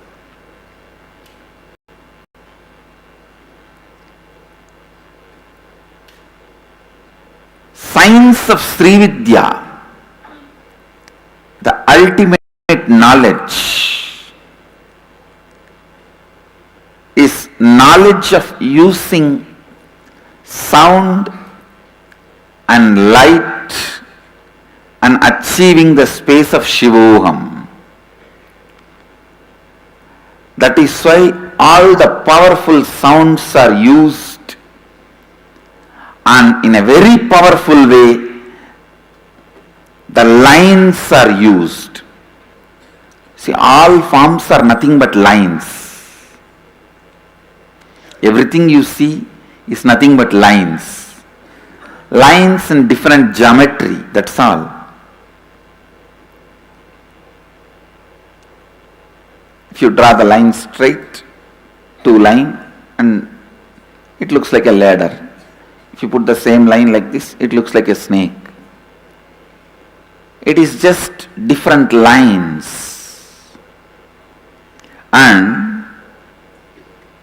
listen to this.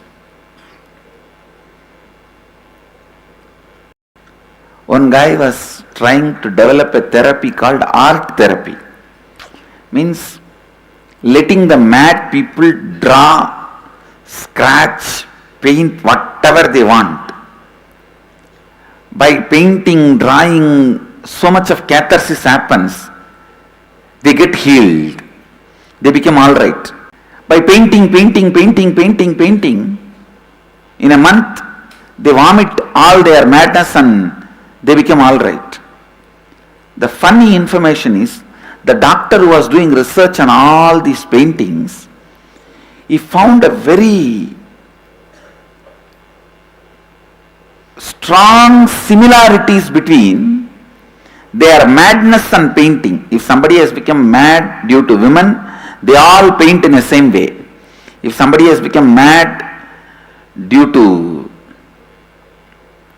money, they all paint in the same way.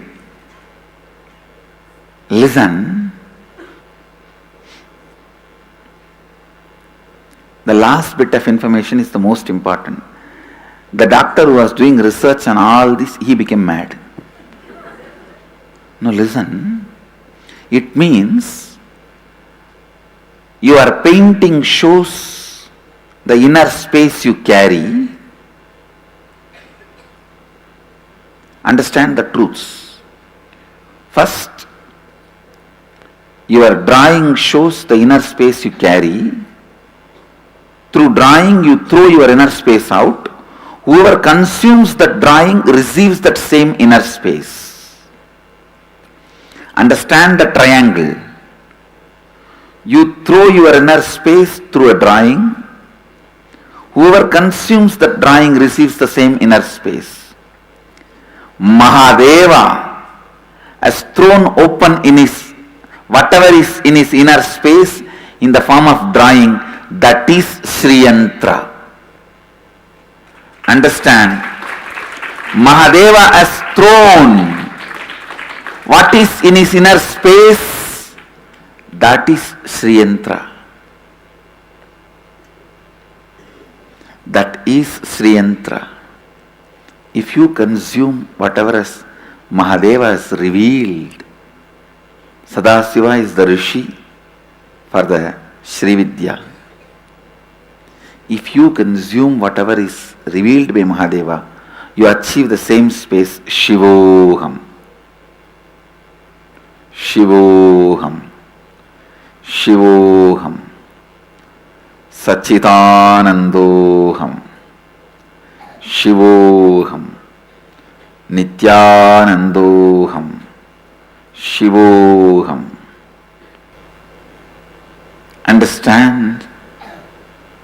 Shivoham.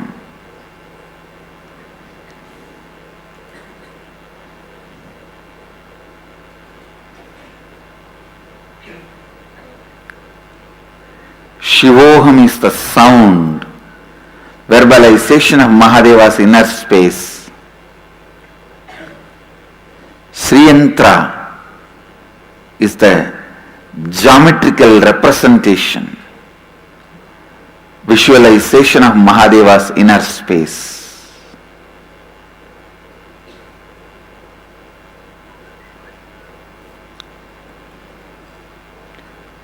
With this yantras and the sound,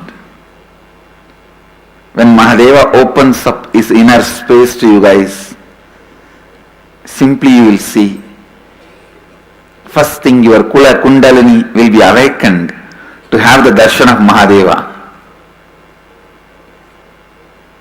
See, you are the mixture of pure consciousness and body. Where the mixing happens, that zone only we call it as a mind. For example, this is consciousness, this is body. When this mixing is happening, the body side which is touching the consciousness is mind.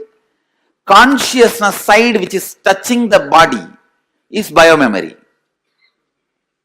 The stick in my right hand is consciousness, this is body.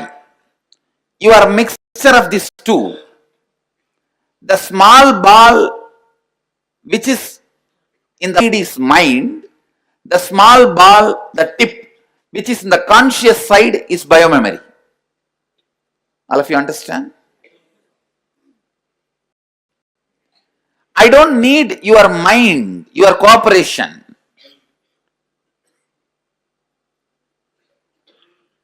It is not necessary your mind needs to be controlled, any of which you can't do. Because I am going to work on your biomemory, not on your mind. But for me to work on your biomemory, physically you are required here. Physically you are required here, available for me, because your biomemory is centered on body.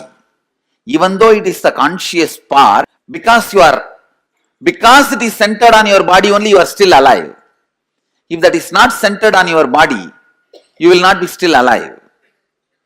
See, when you close your eyes and sit alone with yourself, the idea you have about you, those sounds, those visualizations, I am directly working on them, just taking the fire from them. See, when you are just sitting with yourself, the kind of how you carry you, how you feel about you,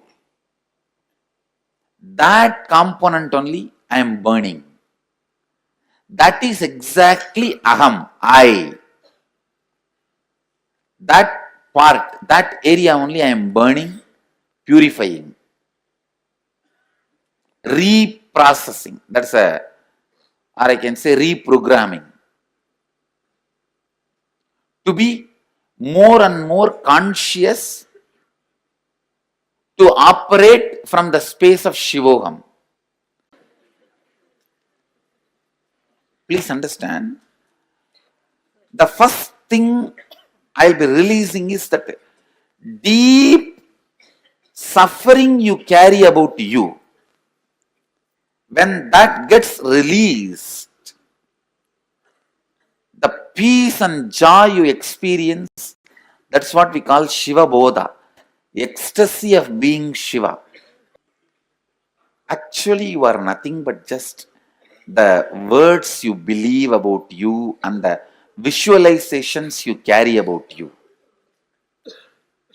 Understand?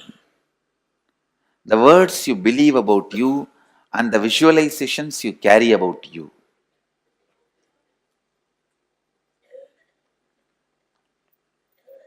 If the correction is done there in the source, if the purification and reprogramming is done in the source, that's it. Then the periphery also starts changing. That also starts changing. That also starts getting reprogrammed.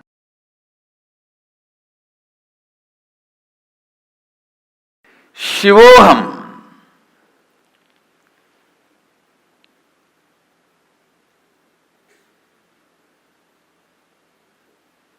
This truth is not only a reality, it can be a powerful medicine, antidote for all the root patterns you develop, parental conditionings you develop, societal conditionings you develop, and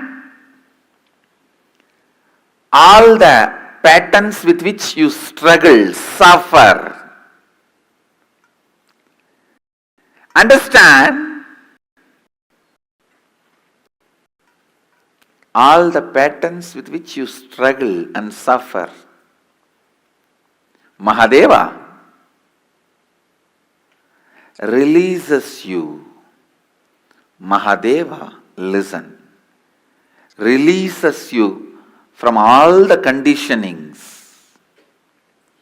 The moment you remember, meditate, create the space of Shivoham. You need to know, Mahadeva is not the totality of some dead qualities. It's like if you have poverty, meditate on richness, immediately poverty patterns will be broken. No! That is only a formula. If you are weak, meditate on power, immediately you will start receiving the power. It's a technique. If you are ignorant, meditate on knowledge and your knowledge will start opening up in you. It's a methodology. Mahadeva is not just totality of some good qualities. He is alive. When you invoke him, when you invite him, he just happens so powerfully, so beautifully, so alive. Living, he just makes all this parental conditioning, social conditioning, societal conditioning, root patterns, engrams, he just makes them disappear, melts them away. When you invoke Mahadeva, Shivoham in you, don't think it is a technique.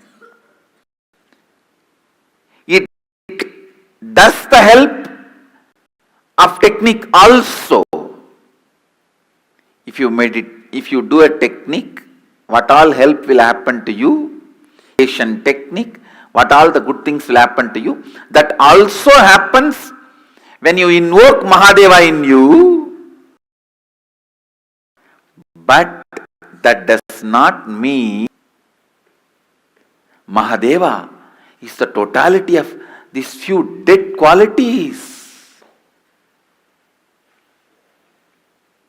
No. He is a living, vibrant consciousness. See, if it is a technique, for example, if you have 5 layers of ignorance, if you meditate on knowledge till the 5 layers melt down, you will experience the knowledge. If you feel weak for last 10 years, if you meditate on power, at least next 10 months, then slowly the weakness will melt down, you will feel power. That is a technique. If you have a blockage in your Kundalini energy flow, and blow your nose, do the pranayama and kriya properly, till that blockage is removed, Kundalini will be awakened. That is a technique. But when you meditate Shivoham, it is not the strength of your meditation is going to decide the experience of Shivoham. No. He is conscious intelligence. You invoke him, you request him, Prabhu, please be awakened in this body, in this mind, in this buddhi, in this intelligence. Let you radiate whatever I know as me, aham. I am surrendering at your feet. I am completing it at your feet. Let you be.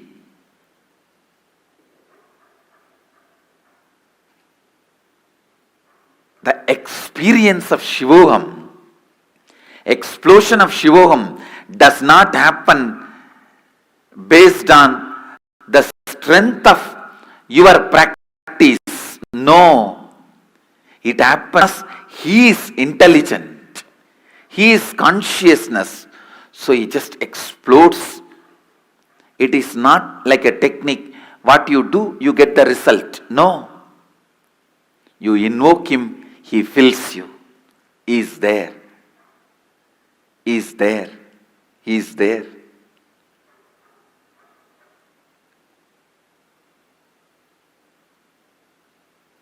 So don't think if I chant crore times Shivoham, then Mahadeva may occupy my whole being, then I may experience Shivoham. No.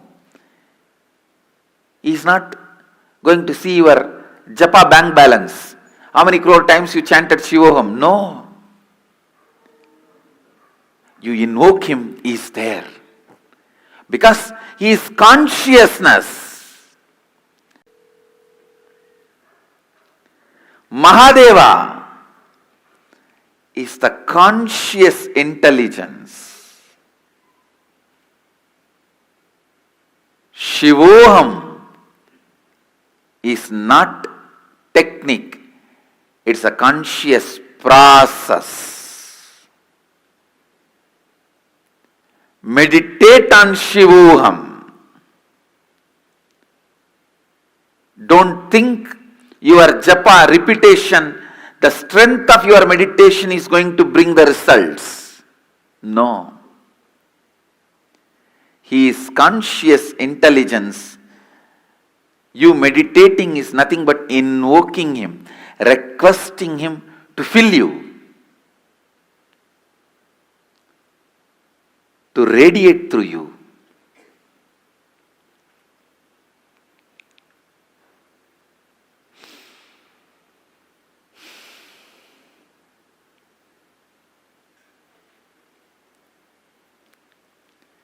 Mahadeva. Mahadeva is pure consciousness. Mahadeva is embodiment of purity.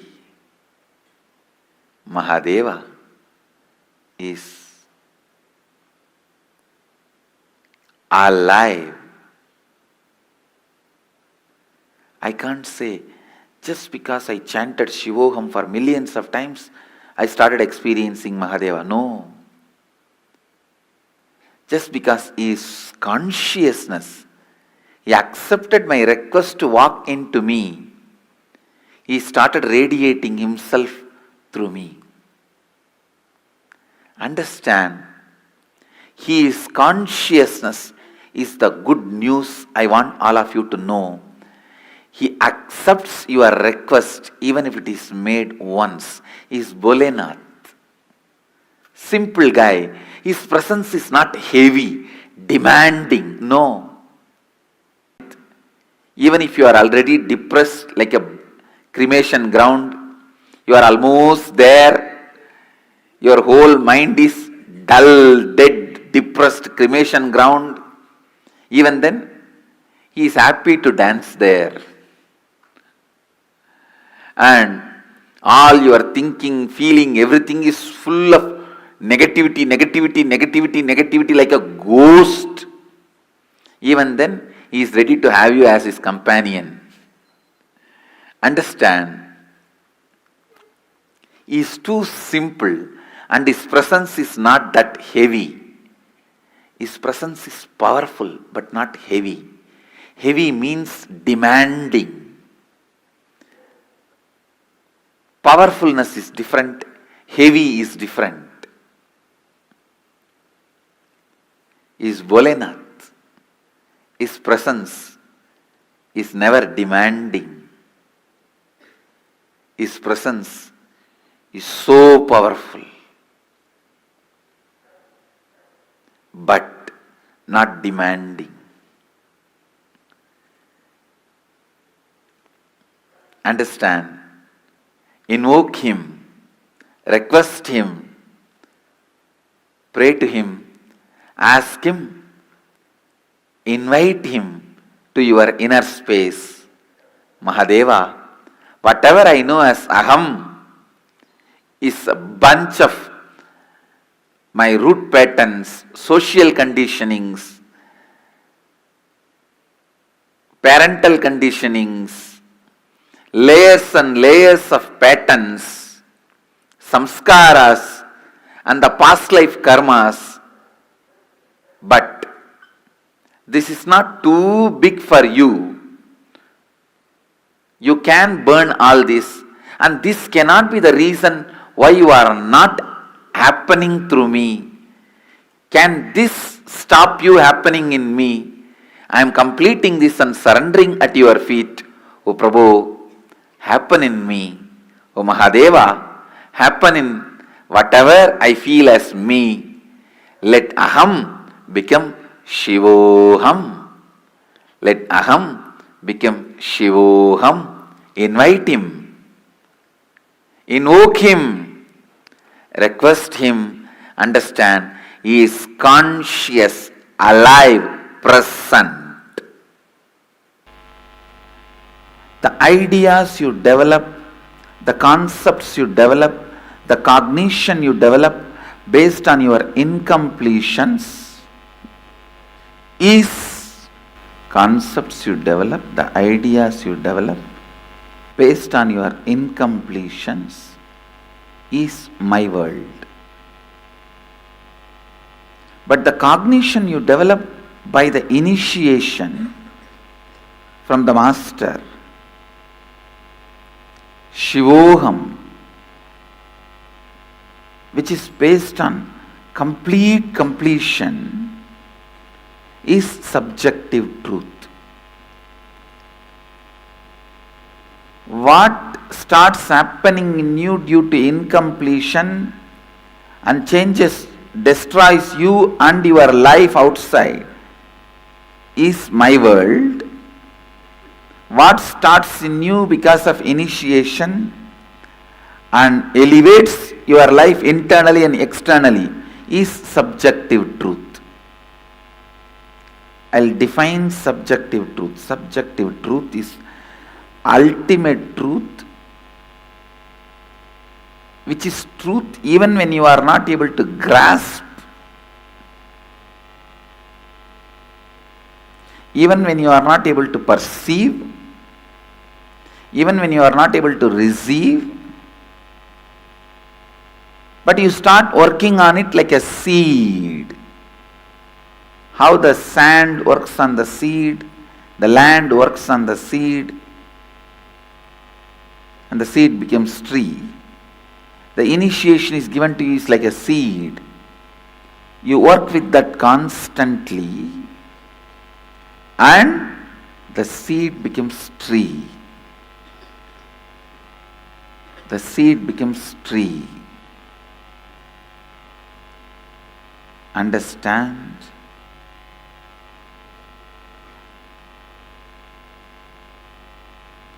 Subjective truth,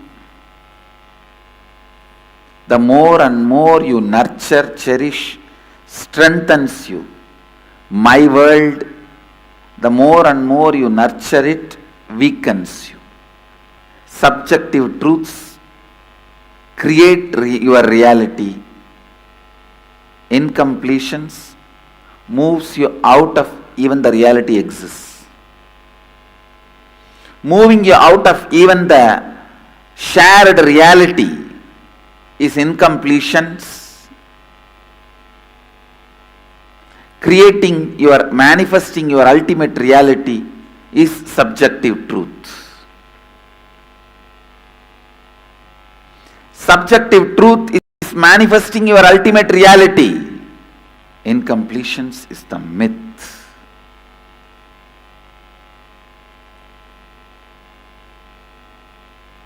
But subjective truth is mythology. Understand? When I use the word mythology, actually it is too poor word because there is no other word in English I am using it. I should use the word Purana. Purana is subjective truth. All the Hindu scriptures are subjective truth.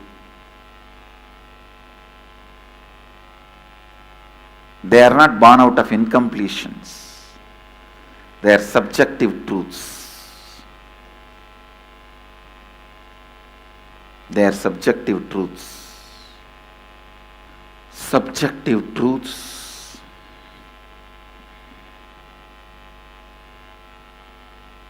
and incompletions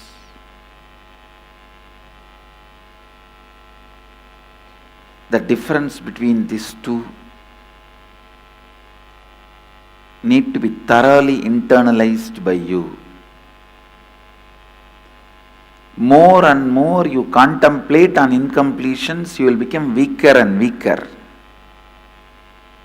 The more and more you remember the subjective truth, you will become stronger and stronger. With incompletions, you will become weaker and weaker. With subjective truths, you will become stronger and stronger. Whatever weakens you by more remembrance is incompletion. Whatever strengthens you by more remembrance is subjective truth. Aham is incompletion. Shivoham is subjective truth. The more and more you remember the aham, it leads to incompletions. More and more you remember Shivoham, it leads to experience, strength, experience, the subjective truth. The ultimate reality will be created for you, inside you, outside you.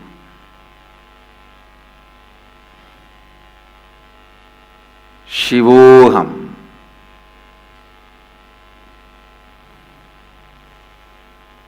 Let this become your life thread.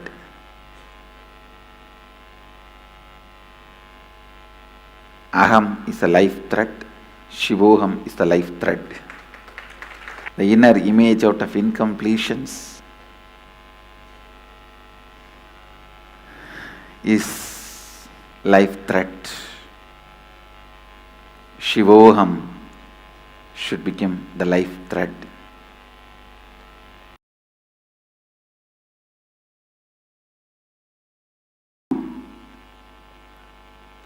Master is a person in whom the subjective truth has become reality.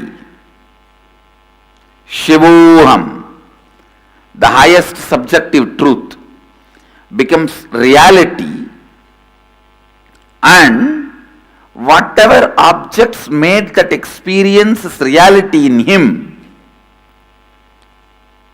he can use that and make even your subjective reality awakened. He can give you also the same experience of Shivoham. Listen, whatever experience he achieved, he can awaken that same in you. Understand the subjective truth Shivoham can be awakened by the external help like yantras, mantras, and Kundalini initiation. I am introducing this science to the world.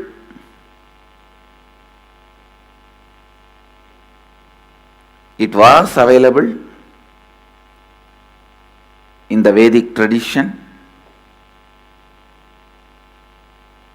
but to this planet I am introducing now.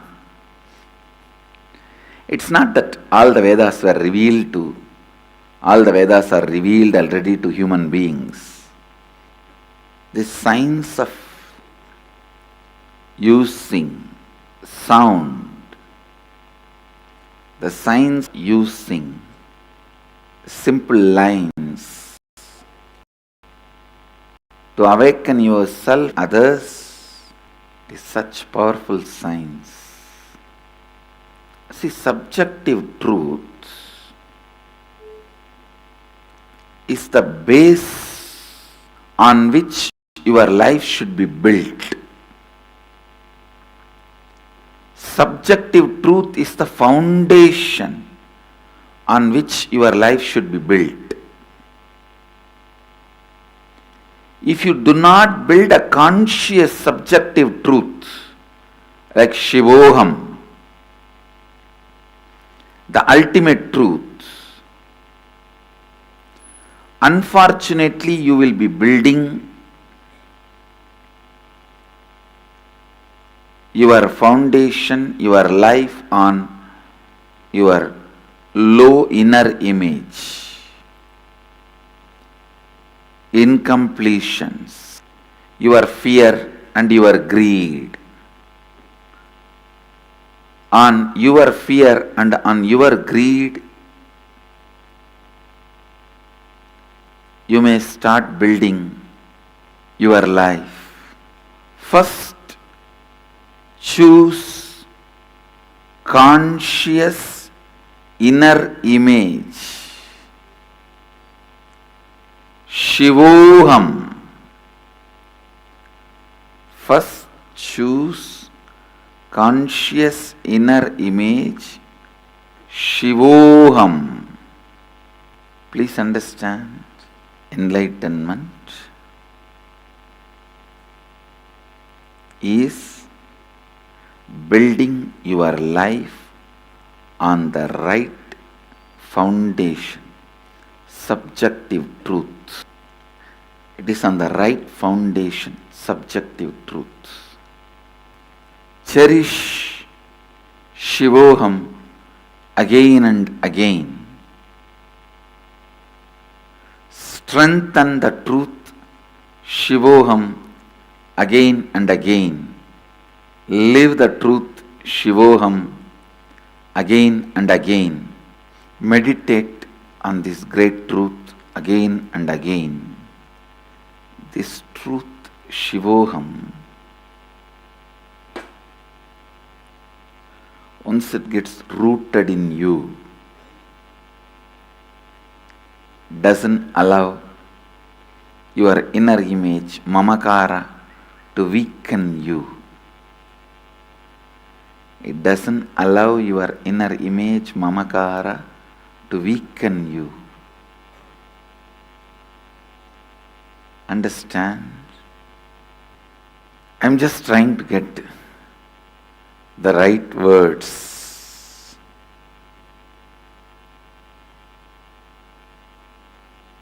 How this whole truth can be explained to all of you in simple terms, in simple words. How the whole truth can be awakened in simple terms, in simple way.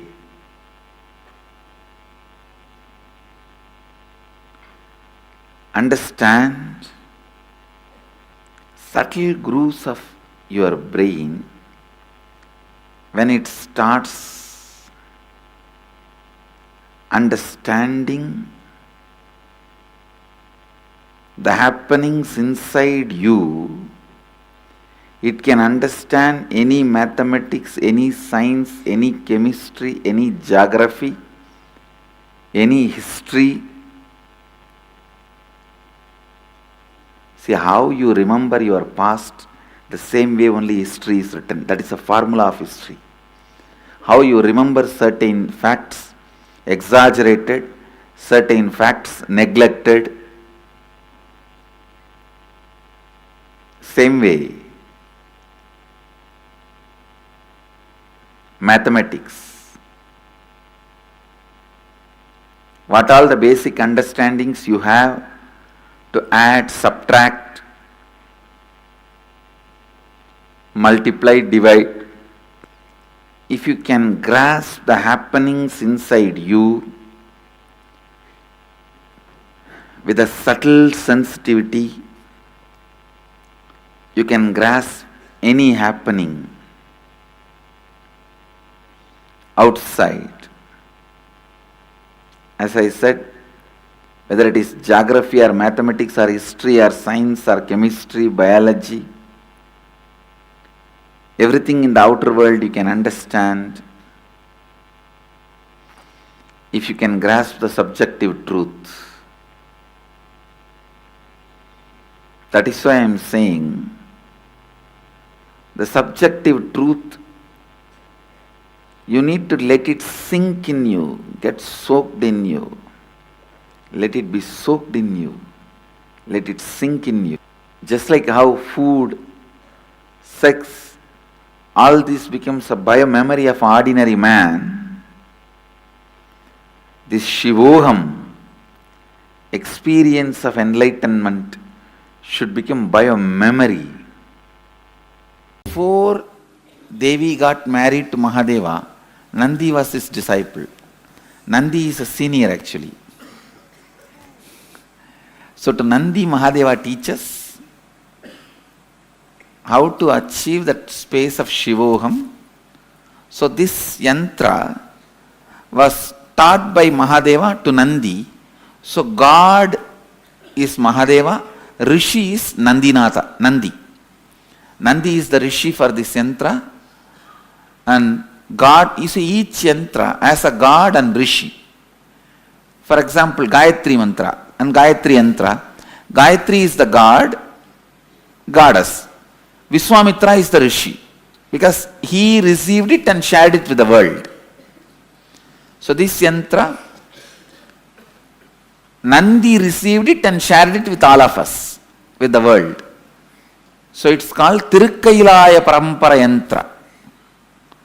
This yantra is called Tirukkailaya Parampara Yantra, and originally it is described in Upanishads, which is in Prakrita language. Actually, don't think Tamil or Sanskrit.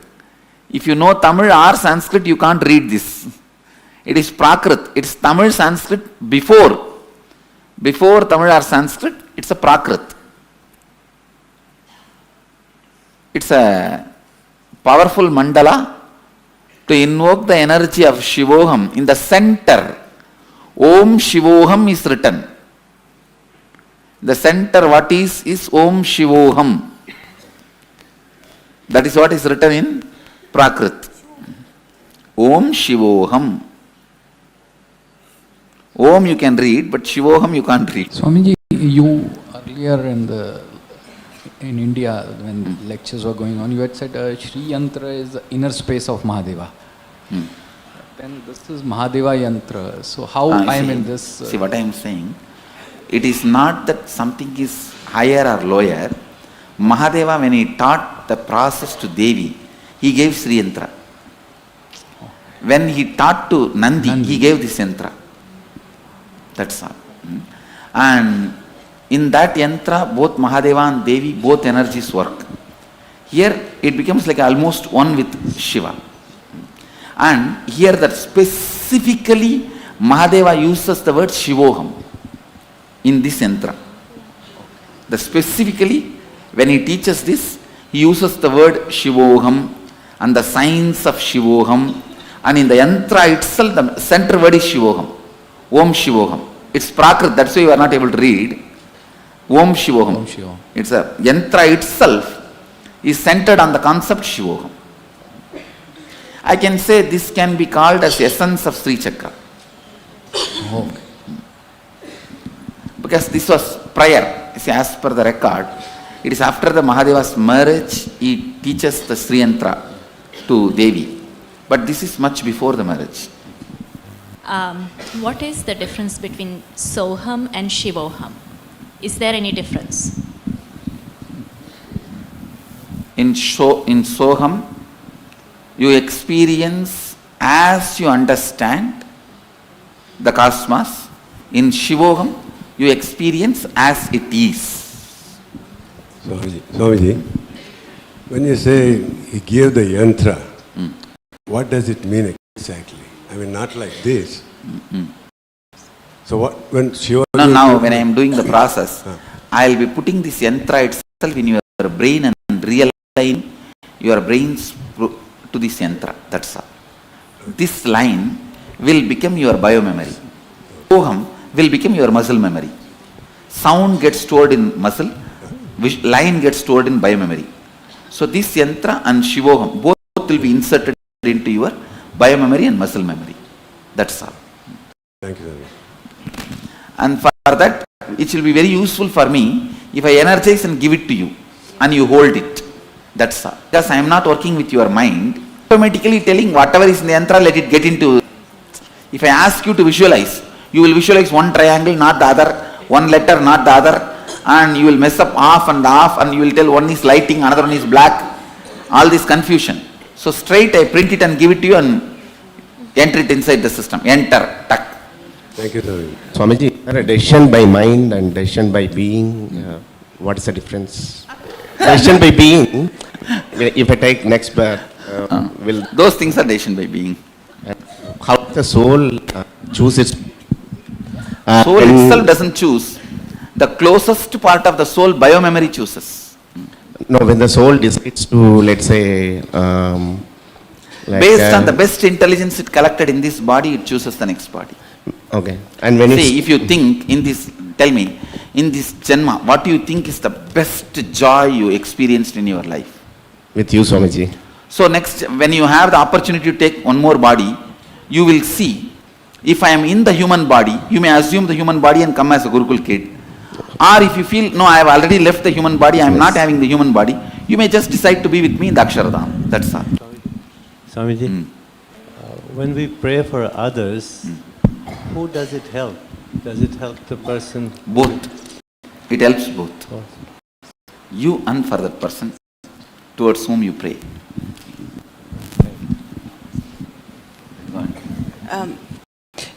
Swamiji, you use the words vibrant stillness. I was to make sure that I understood it correctly. You see, the silence, not like a dead silence which is in the graveyard, where because nothing is there, silent. But because everything is there, it is silent. Like the silence in the space, beyond the sun and the planet Earth, there will be a kind of a silence. That is not a dead silence. So many planets are there. Whole cosmos is there. The silence of vibrance. So, if you are dead, the silence which will be in your body is the dead silence. You are alive. Your consciousness is there. But still there is a silence. That is vibrant silence. What is the method to access the Akashic record?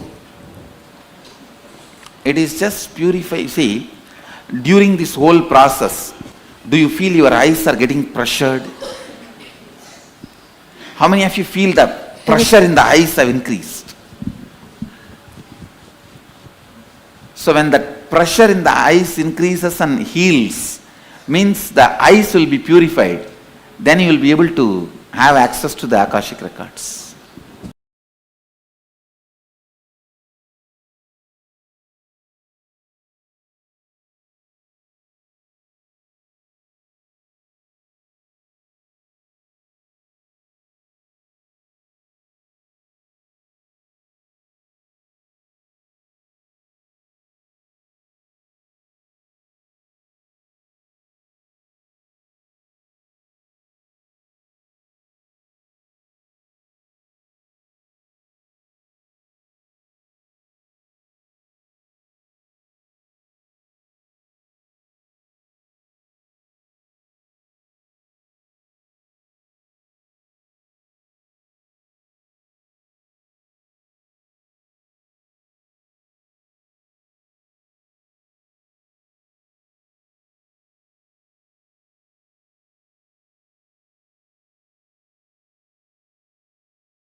காத்திடும் உத்தமத்தியே சத்குருவாய் வந்த நித்திய தாயே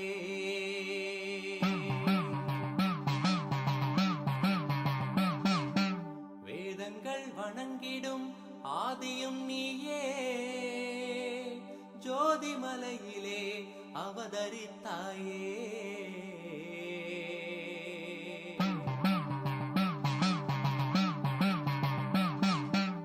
அவனியை பேணும் ஞானமும் நீயே அக்னி வடிவிலே அருள் புரிந்தாயே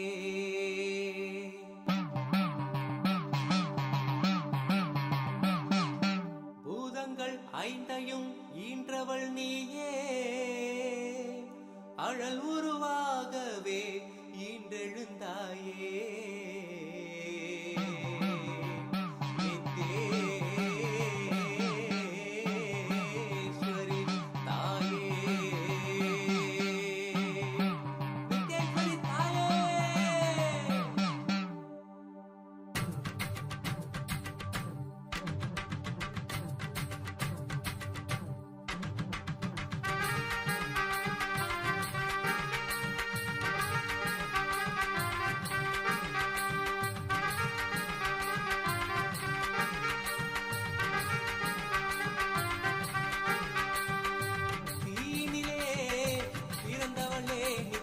ஆனந்தத்தியே நித்யானந்தேஸ்வரி தீனிலே பிறந்தவளே நித்ய ஆனந்தத்தியே நித்யானந்தேஸ்வரி கருமங்களை கொன்றிட வந்தாய் நித்யானந்த தர்ம மண்ணில் வென்றிட வந்தாய் கருமங்களை கொன்றிட வந்தாய் நித்யானந்த தர்ம மண்ணில் வென்றிட வந்தாய் தீனிலே பிறந்தவளே நித்ய ஆனந்தத்தியே நித்யானந்தேஸ்வரி தீனிலே பிறந்தவளே நித்ய ஆனந்தத்தியே நித்யானந்தேஸ்வரி நித்யானந்தத்தியே நித்யானந்தேஸ்வரி நித்யானந்தத்தியே நித்யானந்தேஸ்வரி நித்யானந்தத்தியே நித்யானந்தேஸ்வரி நித்யானந்தத்தியே நித்யானந்தேஸ்வரி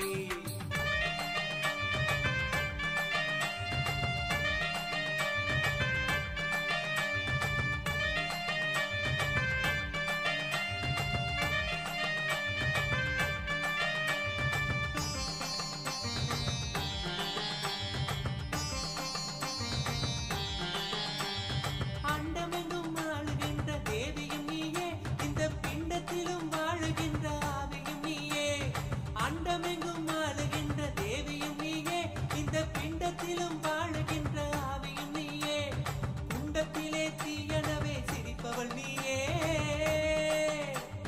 குண்டத்திலே தீயனவே சிரிப்பவள் நீயே யோக தண்டத்தையும் தந்த நித்திய ஞானத்தின் தாயே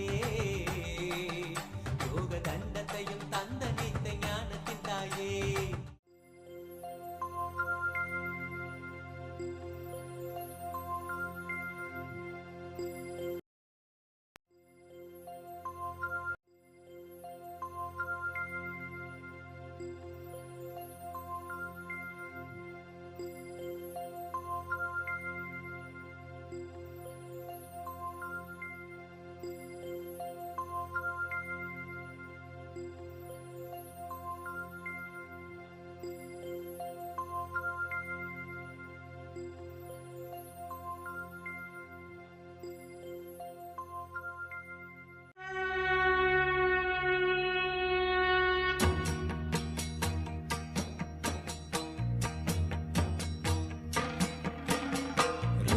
तांडव शैलगिरिशा नित्यपुरी नित्या नटन शंकर ज्योति विश्वा नित्यपुरी नित्या दामोदर प्रभु नित्यपुरिशा ओंकार प्रभुवे दामोदर प्रभु नित्यपुरिशा ओंकार प्रभुवे शिव शंकर गंगाधर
शङ्करि कृपा करो मा अभयप्रदायिनी जगतोदारिणि माता दुर्गा नित्यपुरि नित्येश्वरी जगतोदारिणि माता दुर्गा नित्यपुरि नित्येश्वरी नीलगन्धा प्रणवमर्म परमहंस नित्या राज राज ध्यानपीठ नित्यपुरि भगवा नीलगन्धा प्रणवमर्म परमहंस नित्या राज राज ध्यानपीठ नित्यपुरि भगवा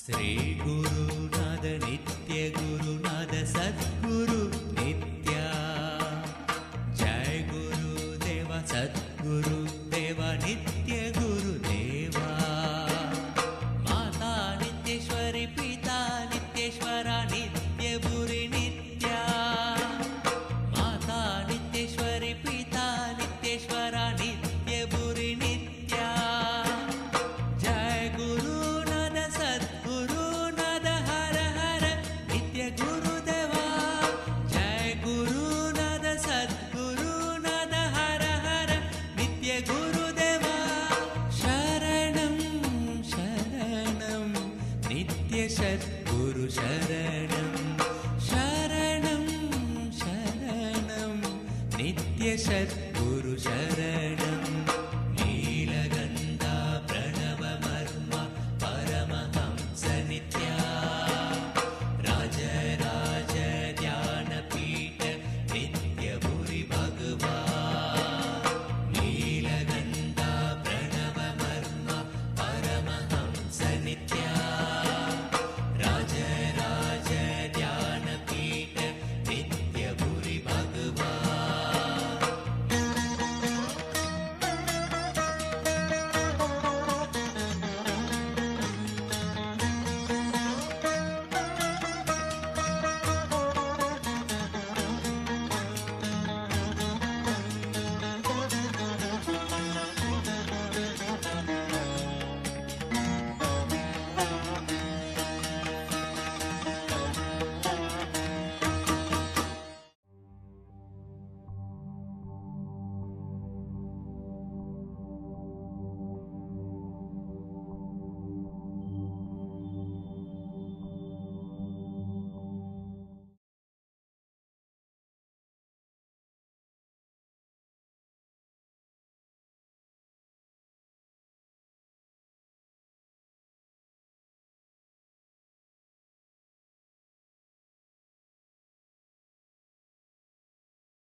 Nithyananda. Nithyananda to all the participants. Very powerfully, Swamiji explained to all of us about how each one of us are made of sound and light. How many of you understood this? How many of you understood about Nada and Bindu? Swamiji explained, we all listened to the very beautiful question and answer session as well, right? How many of you understood and what was your click? What did you click with the most in the session?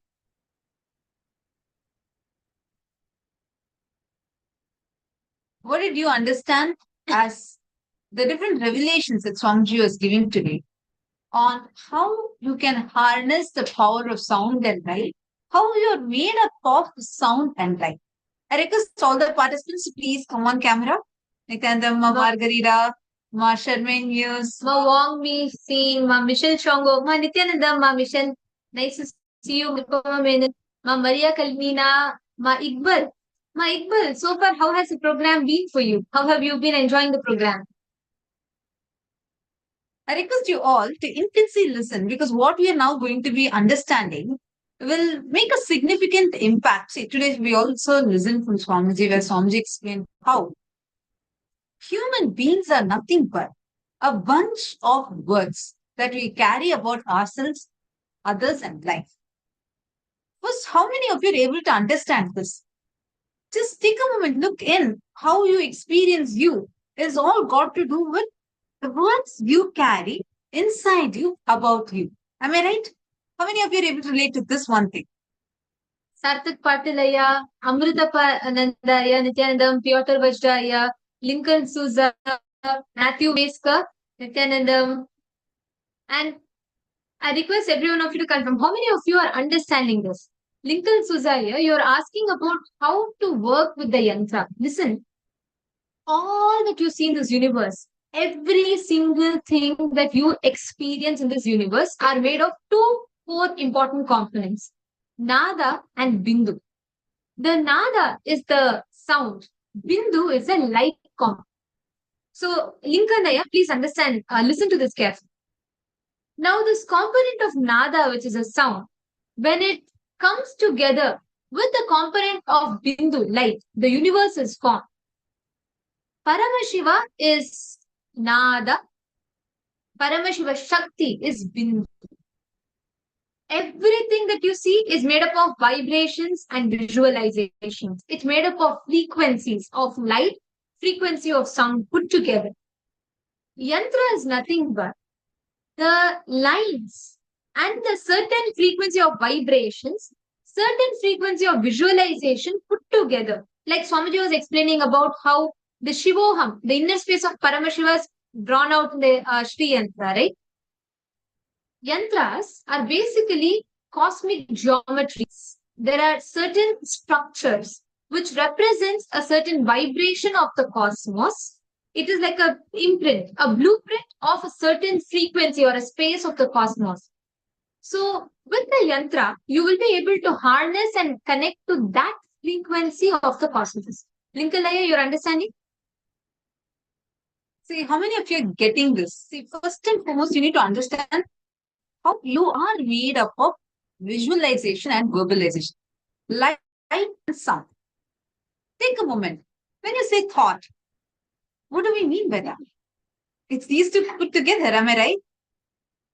Whether the experience of something and the way you experience you is made up of a bunch of words that you carry inside you about. Actually, I'm reminded of a story.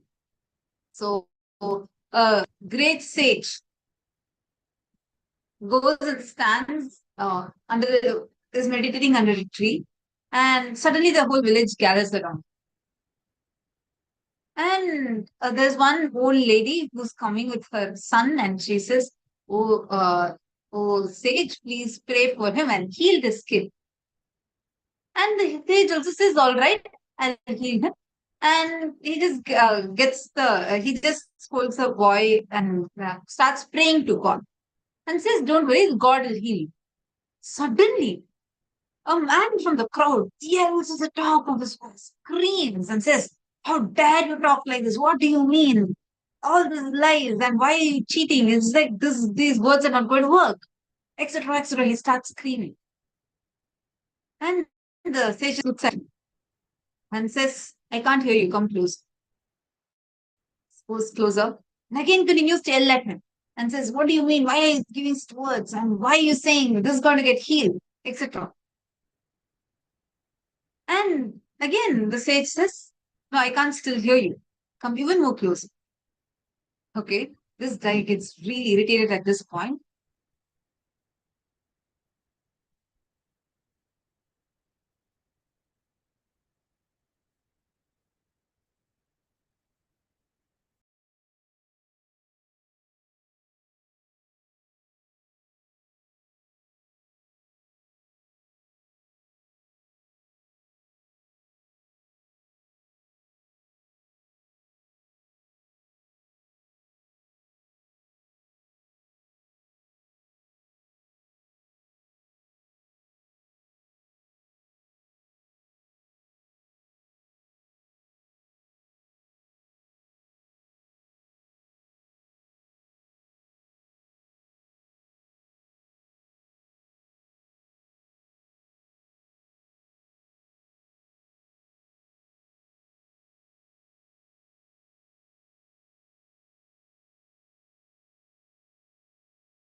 Sorry for the technical glitch. I hope all of you are able to hear me now. I think feed froze for a few minutes. Yes. So I'm just continuing the story. So this guy is now like literally pissed off at this sage, saying that again and again, you can repeat. And again, he goes so close to the sage and yells at the top of his voice. Are you there? Are you not able to hear me? And the sage looks and he says, what do you mean by praying? Do you think your words have power to heal her son? The sage just looks at him and says, you're a fool, you're an idiot. What do you mean by shouting at me like this? That's it. This guy loses his control and becomes crazy angry. In a few minutes, the sage just laughs and says, if my few words are able to have such an impact where you are able to go through so much of anger and lose your very balance, then what is wrong in me just attempting healing words? Words have power. Words that we carry have a very strong power. The words that we carry inside us. How many of you have seen this Dr. Emoto's experiment? Where he takes water and crystallizes the water and studies the molecular structure of the water from various different samples. And he shows very beautifully, this Japanese scientist. He establishes so beautifully how water that's taken from near a temple or water where you utter words like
Sorry for the technical glitch. Now we're going to, I'm just going to continue. Sorry for the interruptions in the repeat.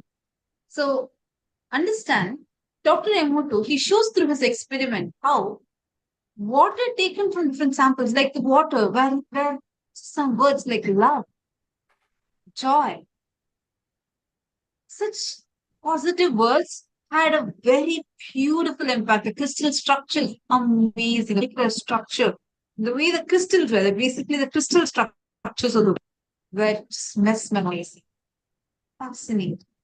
Whereas on the other hand, when words like useless or bad or the worst, all such words were uttered, like you're the loser, those water crystals were completely confused, chaotic, and there was no structure at all. It's the same water, but the effect the words had through what power words have. Understand, words, we are nothing but we are just made up of sound and light. And today, for today's initiation, this session is very, very, very important.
With that beautiful story, that beautiful incident from the life of Paramashiva, how Paramashiva delivered the Vedas to the whole world. Let us enter into an internalization process to deeper understand the beautiful, powerful truths that Swamiji revealed to each and every one of us in this session. How each one of us are made out of sound and light, lines and letters. That is what is the source component of every being in the universe.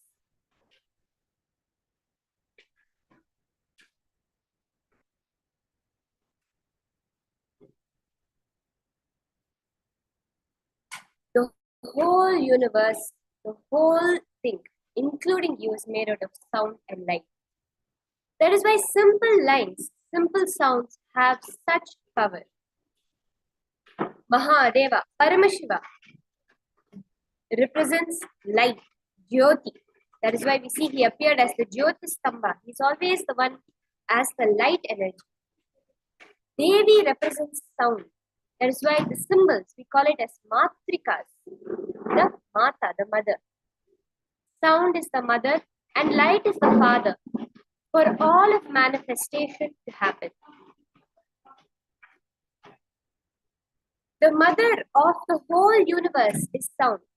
That is why even our DNA is held together with our consciousness through sound. Light, of all of our perception, is the father of this universe.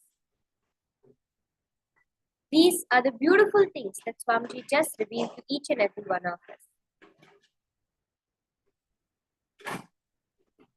You are nothing but just the words you believe about you and the visualizations you carry about you.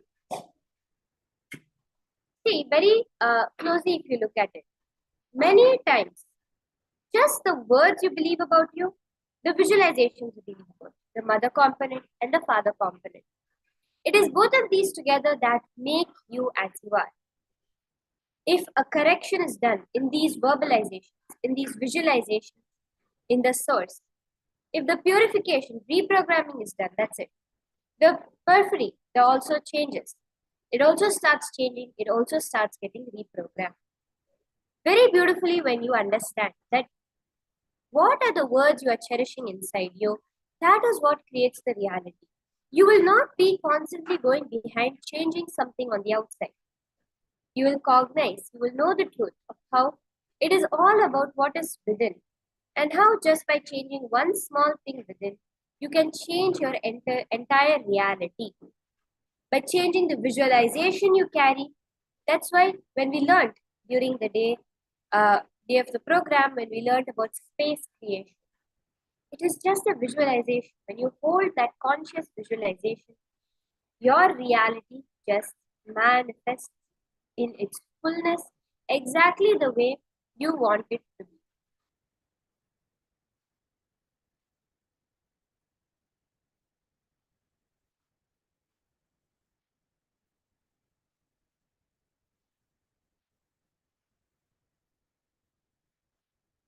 What is the difference between a subjective truth and an incompletion? See, there are two things. There is a subjective truth and there is an incompletion.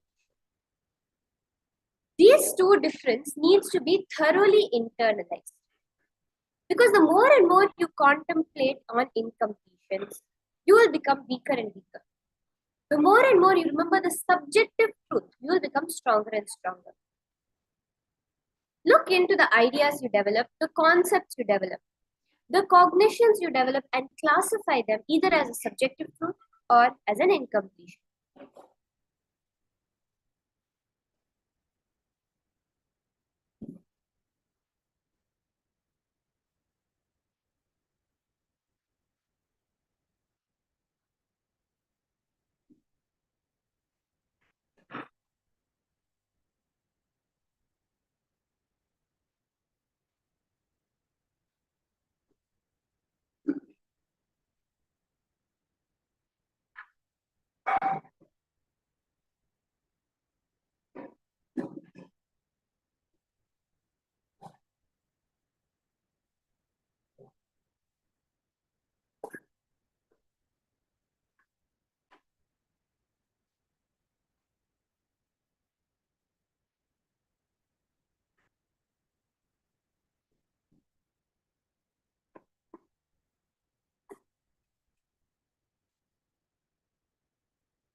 So let's take a few minutes now. First, to write down whether what we are cherishing within us, are they subjective truths? Are they the powerful cognitions? Or are they incompletions? Swamiji says, let your aham become Shivoham. Invoke him, request him, pray to him. Ask him, invite him into your inner space. Mahadeva, Paramashiva, whatever I know as aham is a bunch of my root patterns, social conditions, parental conditions, layers and layers of patterns, samskaras, past life karma. But these are not too big for you. You can burn all these. All this cannot be the reason why you're not happening through me. Can this stop you from happening to me? See, whatever you are seeing, wherever in your life you're seeing that you're cherishing incompletion, hold that and tell Mahadeva, tell Paramashiva, Paramashiva, why are you not manifesting in me? When you are not manifesting in me, can all these incompletions stop you? No. You are much bigger than all of these. Swamiji, please come. Paramashiva, please come into my inner space and manifest. Pray this intensely.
Just pray intensely to Paramashiva to manifest through you, to flow through you, to just burn any incompletions there within you.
You can close your eyes and intensely pray towards Paramashiva.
I apologize to all the participants for that technical glitch. Now, continue holding the space of oneness with Paramashiva. Where all in your life you are able to identify incompletions, let Swamiji, invoke Swamiji in your inner space. Just declare, Swamiji, come. Paramashiva, come in and burn all of this. Let only you manifest through me.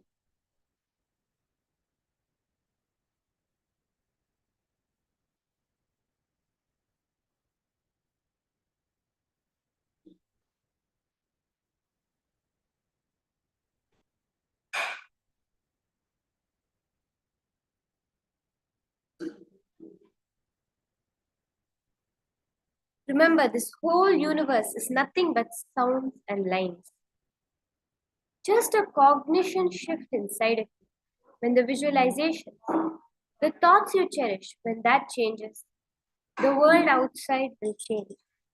Whatever you are perceiving as karmas, as patterns, all of that also has to change.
So now in that beautiful space, let us move into the power manifestation session.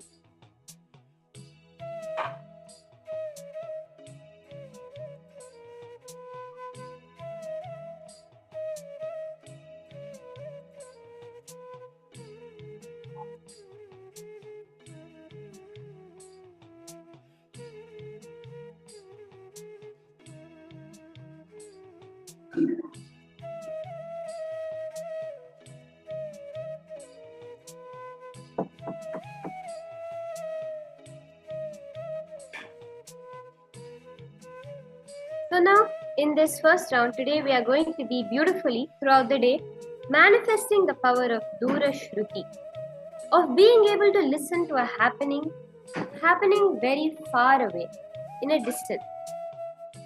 So the first level of this power manifestation, each and every one of you are going to be identifying the source, a certain sound that I'm going to be creating, playing, some music, anything. So I'll be creating a certain sound And each of you have to scan through your third eye and scan and see exactly what the sound that I am creating is. Now during this round of manifestation, I will be muting myself and playing the sound.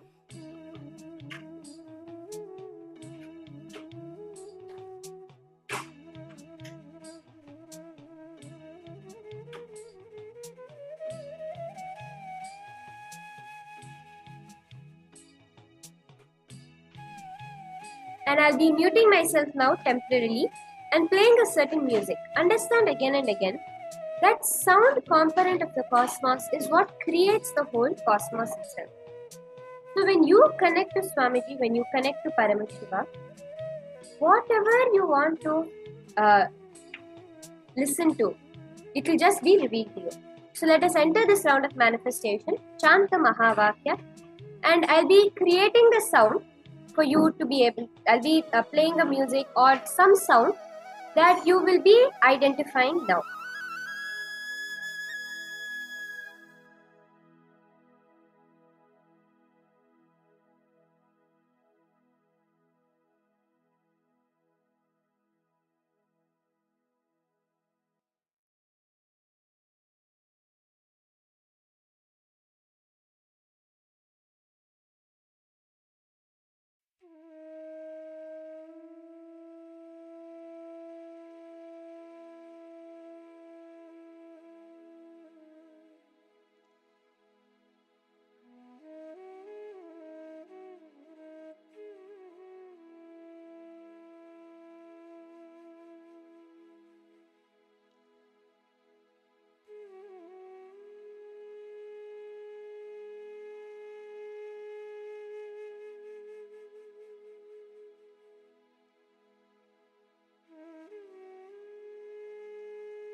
So now that I've paused the sound, I've stopped the sound, all of you can connect to Swamiji. We will have few minutes now.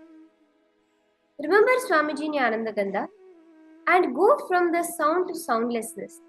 In your inner space with that absolute silence, ask Swamiji to show you, to reveal to you what was that sound which I was creating or playing, the music, the sound, whatever it may be.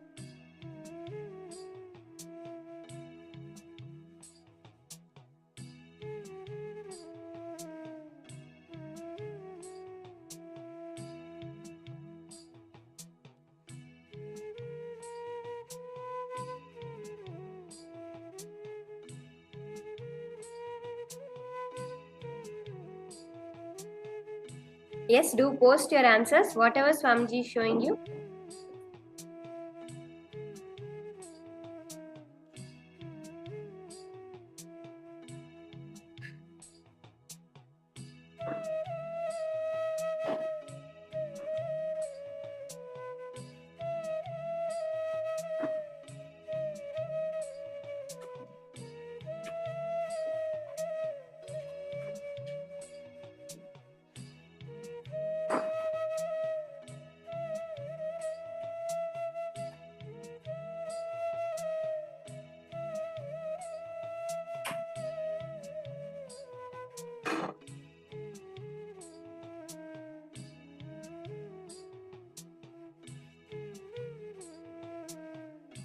Okay, now I hope all of you have finished posting your answers. I will be replaying the sound for you. You can verify your answers also now. So exactly what I was doing was I was just snapping my fingers. So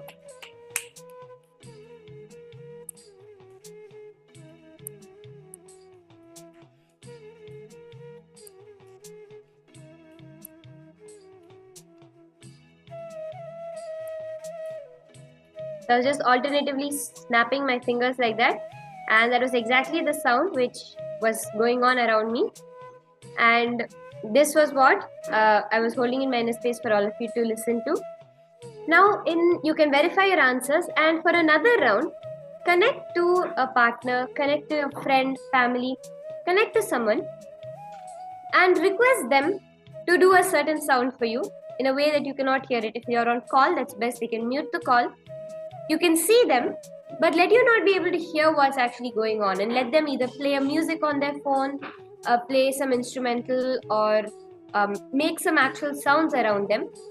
And you will be able to scan and you will be able to find out the sounds that they are playing. So I request all the participants now, take a few moments to connect to a partner first.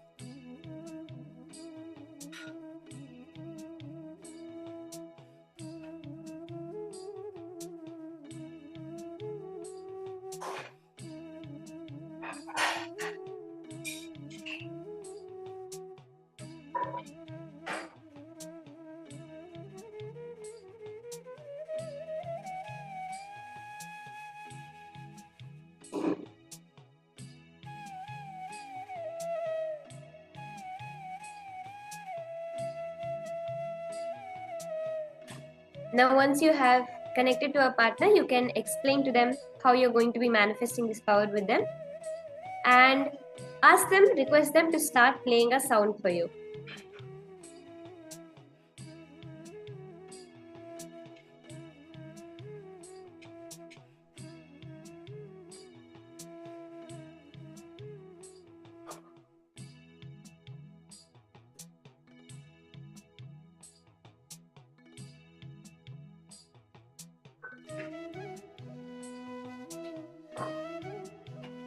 Start the manifestation, and you can share with your partner, with your friend, with your whoever you're manifesting with, also how the manifestation is going for you.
Now you can ask your partner to pause the music they were playing and you can share with them whatever Swamiji showed you also.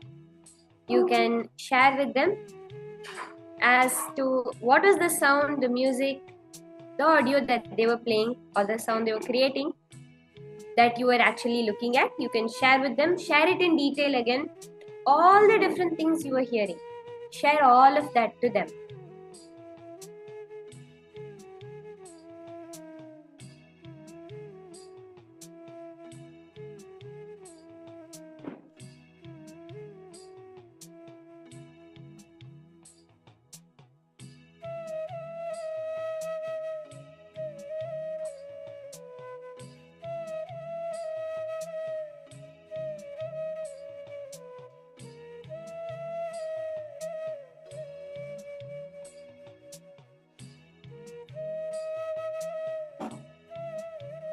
Do share with your partner and verify whatever your partner has shared with you, whatever you have shared with them, with what they actually played.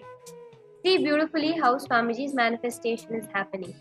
The more and more you change your cognition, the more and more you start understanding that if I change the lines, the visualizations, the sounds, the words, the sentences, the cognitions about myself, whether it is I am human, I am limited, I can't see without my eyes, even up to that fundamental level, just changing the cognitions inside will change the very reality outside, will change the way that the reality manifests.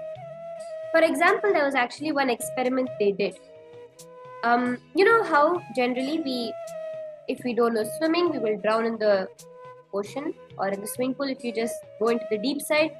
These kinds of cognitions are what we cherish, right? We know that you have to learn how to swim to be able to survive in the water. They did an experiment where they took really young babies at the age of 2, 1, less than the age of 2. And they just put them in the swimming pool. Of course, there were the adults, the parents all around. And the children were just put in the swimming pool. And naturally, by instinct, they started swimming. If you look at it, the humans are the only species that cannot swim by nature. But actually, babies, just tiny 1-year-old, 2-year-old babies, start swimming comfortably in the swimming pool. Because of the cognition we are brought up with, you cannot do it unless you learn swimming. That is why we find ourselves as a victim of water. But actually, the truth is, if you do not cherish that cognition, if you just cherish the cognition that any habitat is my home, I can just be at home in it, you will be able to live that as your lifestyle. So with that, now with these cognitions, let us move on to listening to much higher powerful cognitions from Swamiji. In the next session, we are going to be learning about the principle of sound, the Nada Tattva, directly from Swamiji. So let us now listen to these higher powerful cognitions on Nada Tattva.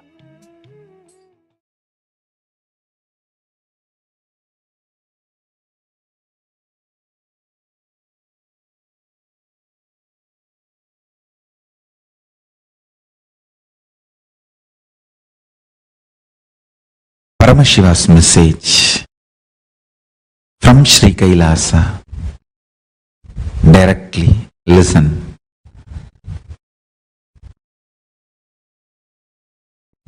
Principle of sound, Nada Tattva.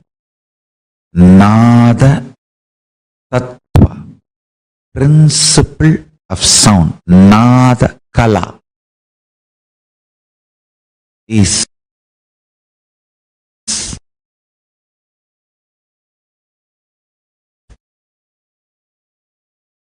the source principle through which manifestation happens. Understand? It means manifestation of manifestation, manifestation of sustenance, manifestation of rejuvenation, and manifestation of pulling out of delusion, manifestation of liberation. So, Srishti of Srishti, Srishti of Sthiti, Srishti of Samhara, Srishti of Trobhava, Srishti of Anugraha. Understand? All the 5 sacred actions of Paramashiva manifests from the principle of sound, Nada Kala. Understand? The importance of Nada Kala, the principle of sound.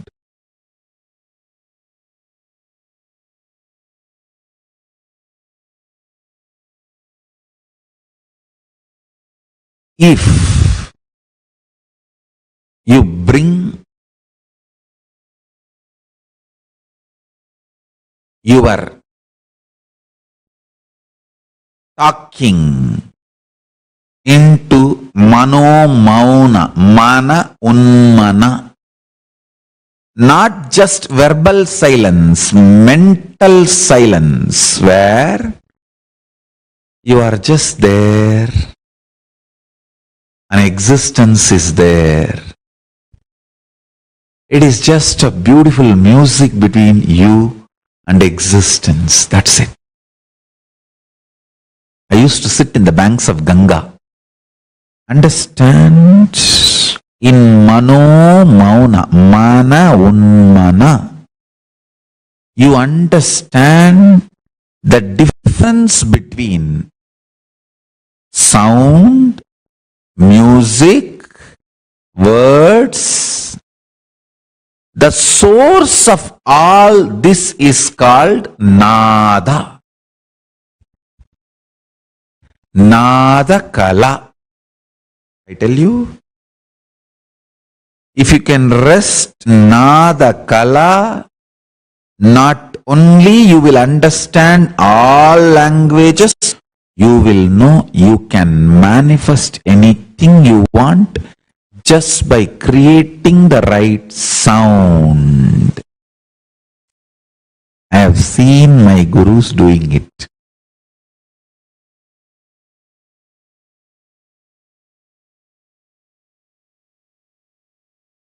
Raghupati Yogi, he will sit next to a mango tree and hold the mango leaf in front of my eyes. I have seen.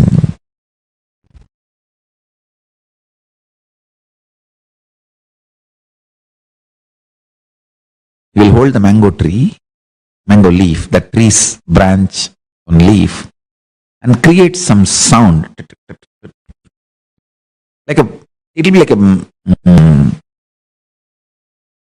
the night time when the rats come in the house and run around and like this, some sound he will create in the tongue. In front of my eyes, I have seen that mango tree flowering, and that flower becoming mango, and the mango becoming ripe mango, and fully ripe mango will be there, hanging. Maybe it takes half an hour for manifestation, and he'll say, take it and eat.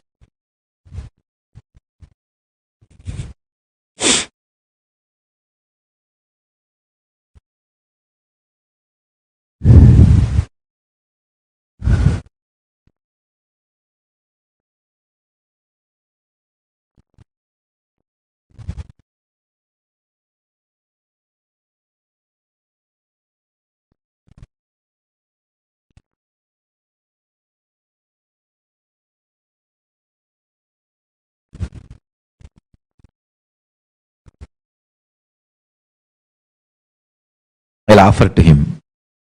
He will eat little and then give the remaining share to me. Not once, I can say at least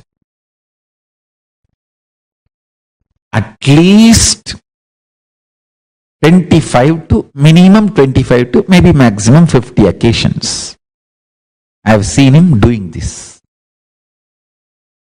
Listen intensely and carefully.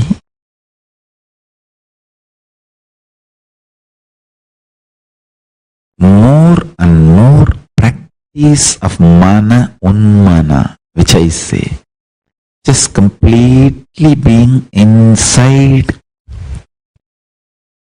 your inner space with the principle of sound, the source of manifestation, Srishti. Paramashiva's Damaru.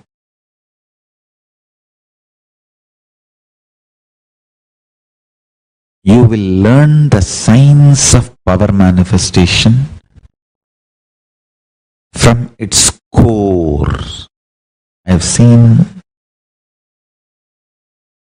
Raghupati can perform anything, Yogananda Puri, he can perform anything just by making sounds. Just he will make sounds and he will perform.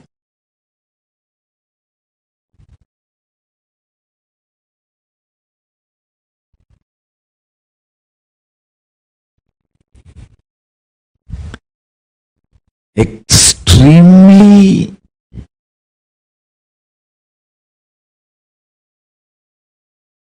beautiful. Extremely beautiful.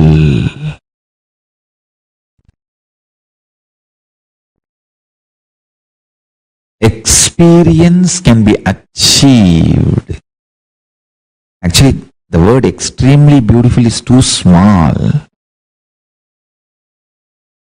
If you sit in mana unmana,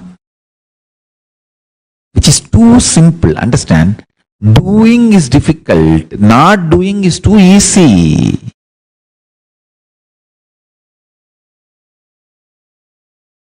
Only thing, for not doing, you need will persistence, because of your patterns, you can again and again forget that you have to sit in non-doing and start doing.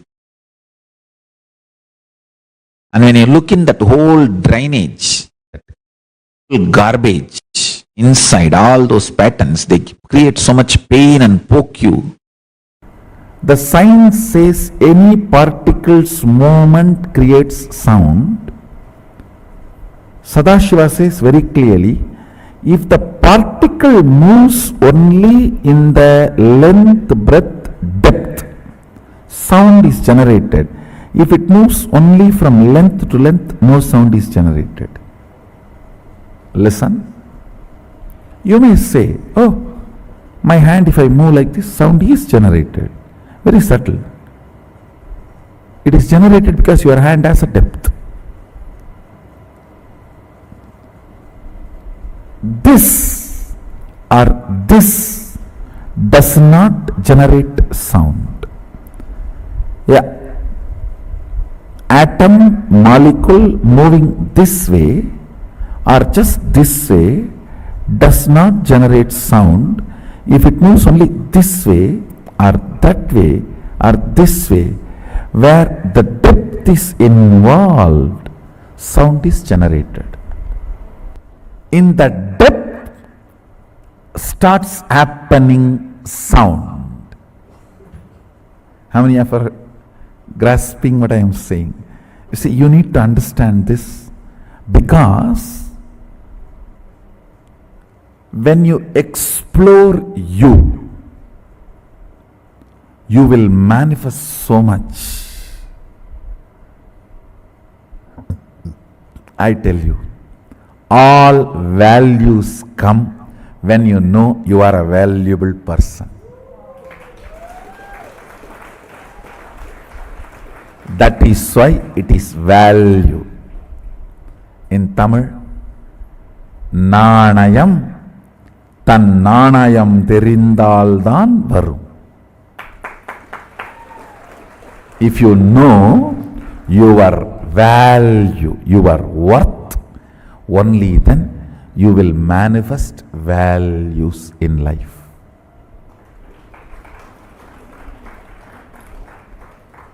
You will not give up your integrity for 2 pennies lying on the ground. No. You know your integrity is much more valuable than that penny lying on the ground. So you need to understand. Listen. Now, length, the first head, second head, breadth, third head, depth, fourth head, time, but it is not just like how we moved from 1 to 2, 2 to 3, it is not same 3 to 4, because in the 3, suddenly one thing is added, one head on the top, that is nada, sound. And sound cannot come just in y-axis travel or x-axis travel. All sound is generated only in z-axis travel. Any particle, pure movement of x-axis and y-axis. I don't know whether I showed properly. I think this is x-axis, this is y-axis. Listen. Pure movement of x-axis and y-axis of a particle does not generate sound. It is z-axis, z-axis that travel generates sound.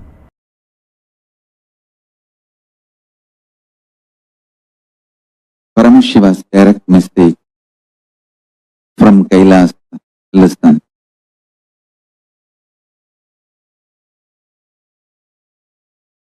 Universe, cosmos is not only expanding, the expansion is accelerated. Please understand. I am revealing as Paramashiva, Mahadeva is revealing to me.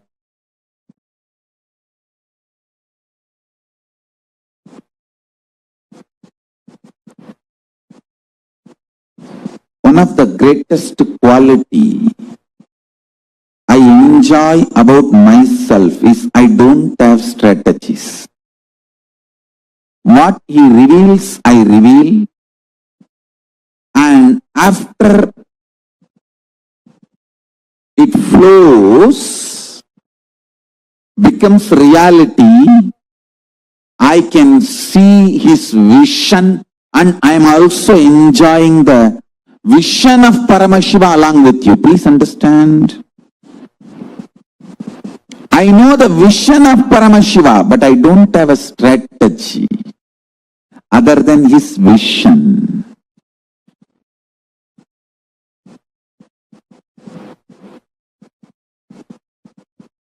So I can be absolutely complete, sincere to these two statements. One, I love you all sincerely. I lived, living, will live just as a pure, transparent manifestation of Paramashiva without having any addition, deletion, strategies, nothing. Just simple Paramashiva straight away. Simple Paramashiva straight forward. I can stand between you and Paramashiva and declare my integrity to both of you at a time. I can look at the side of Paramashiva and say, yes, I am absolutely integrated to you. I can look at all yours, your side, and say, I am absolutely integrated to you. Please understand, strategy-less visionary is the definition of me. Visionary without a strategy. I'll just reveal what Paramashiva reveals. Paramashiva is very clearly expressing now means this pralaya. Now, not only universe is expanding, the expansion is accelerated. Understand? He also showed me the verbal manifestation, how the expansion is accelerated. Om is the expansion. The sound of the universe is Om. Om. Om. Om.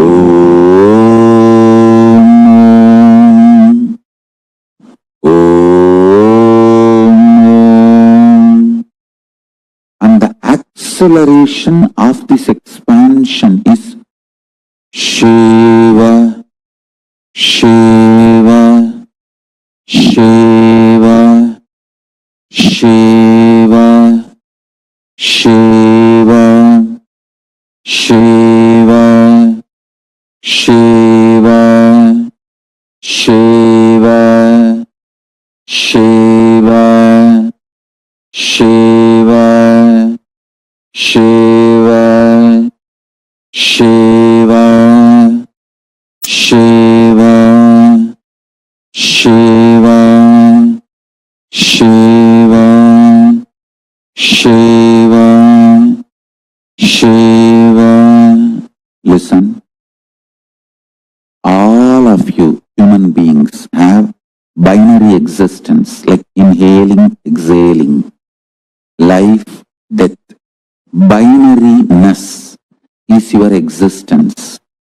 Let Shiva be your binariness. She inhaling, Va exhaling, She life, Va death. This prana samana, inhaling, exhaling, life and death, everything, the binary happening in you, masculine and feminine, the binary happening in you, be Shiva, Shiva, Shiva, Shiva, Shiva, Shiva, Shiva, Shiva, Shiva, Shiva, Shiva. Listen. This is the sound of the cosmos happening now, at present. Om is the physics, the existential reality of the universe by its natural expanding quality, tendency. Please recite along with me. Om Apyayantu Mamangani Vak Pranaha Chakshuhu Shrotramato Balamindriyani cha Sarvani Sarvam Brahmaupanishatam Maham Brahma Nirakuryam Mama Brahma Nirakarot Anirakaranam Astvanirakaranam Me astu Tatatmani Nirateya Upanishatsu Dharmaste Mayi santu Te mayi santu Om Shanti Shanti Shanti. All of us agree. Om is the primordial, original sound of cosmos, symbol of universe. That is why Om became the non-controversial, thoroughly accepted symbol of Hindu tradition. Om is the sound all of us agree, all the sampradayas, Saiva, Vaishnava, Shakta, Saura, Gaumara, Ganavatya, all the darshanas, Uttara Mimamsa, Purva Mimamsa, Yoga, Nyaya, Vaiseshika,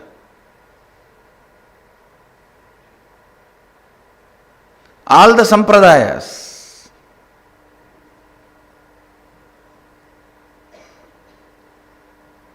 all of us agree with this one truth. Om is the symbol of the universe.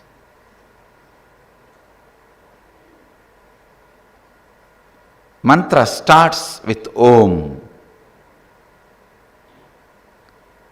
Recently I was reading an article in the internet that when scientists of NASA tried to record the sound of sun and bring it to our frequency, condense it to our frequency, they discovered it's a sound Om, was the sound of sun.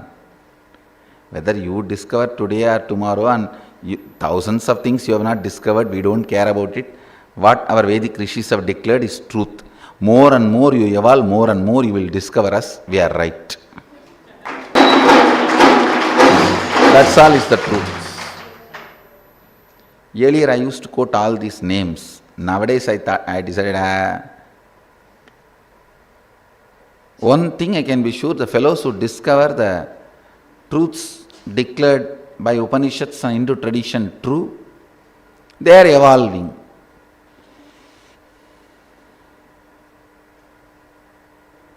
First sound, Om, which is accepted by all of us as a cosmic sound. Next word, Apyayantu mamangani.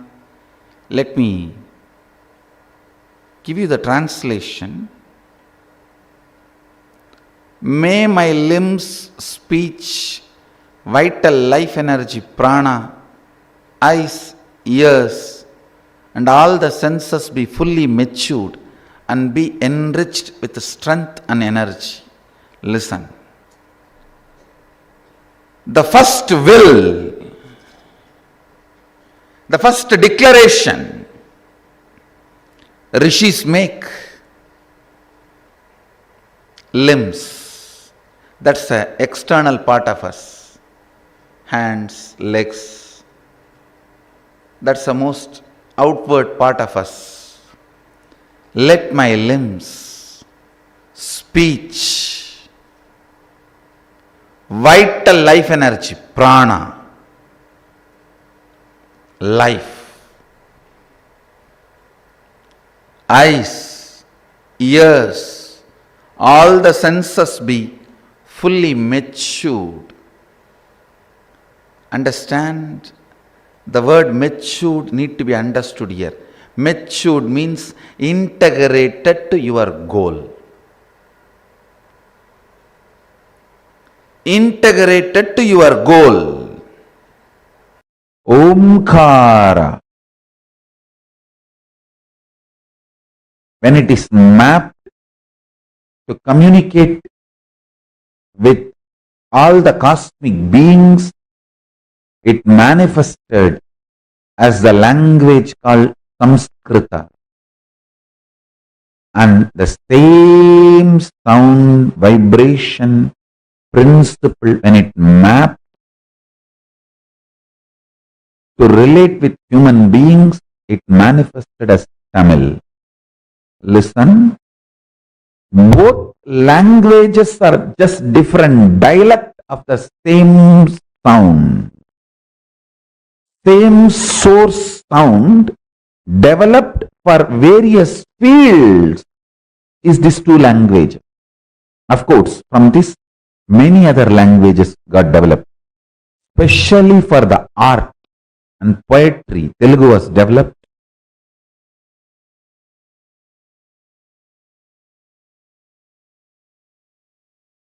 Each field, for each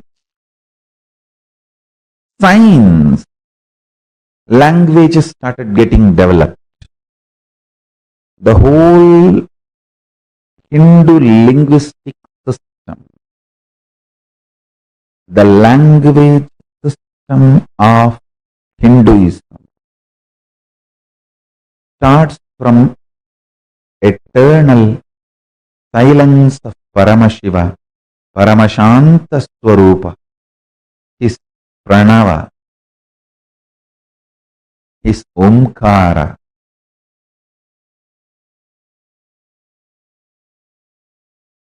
The cosmic soundless sound, the vibration of the eternal silence, the intense vibration, aliveness of the eternal silence, Paramashanta Swarupa.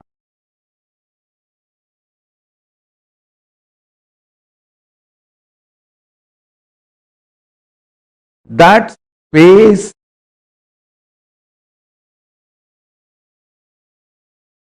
mapped to establish communication with higher level vertical zone, vertical time zone beings, Atala, Vitala, Sutala, Talatala, Vatala, that is this side, and Bhur, Bhuva, Suva, Tapas, Satya, this side.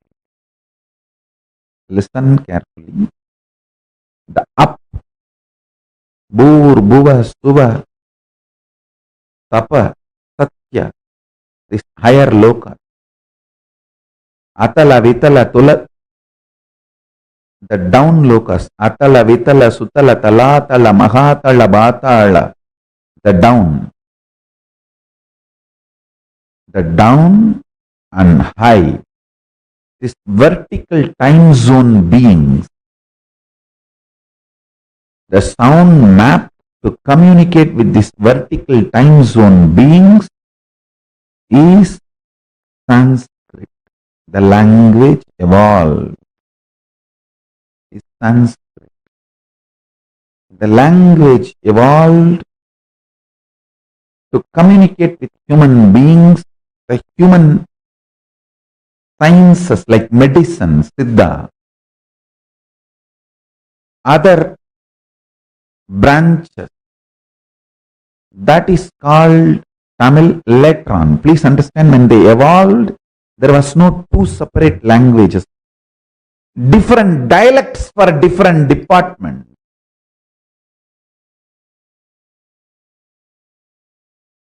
Hindi is the pure art, poetry.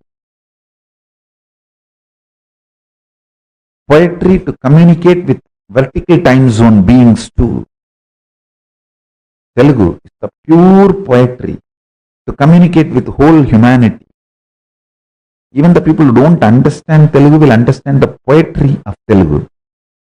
I am not interested in that. I am only revealing some of the most important sacred secrets, how languages evolved from the eternal silence, Nirvikalpa Samadhi, from the space of Kailasa.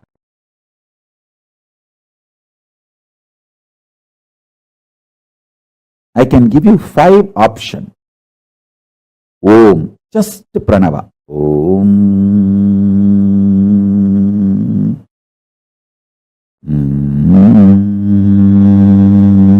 Om. You don't even need to make noise. Om. Mandukya Upanishad declares this is the most powerful sadhana.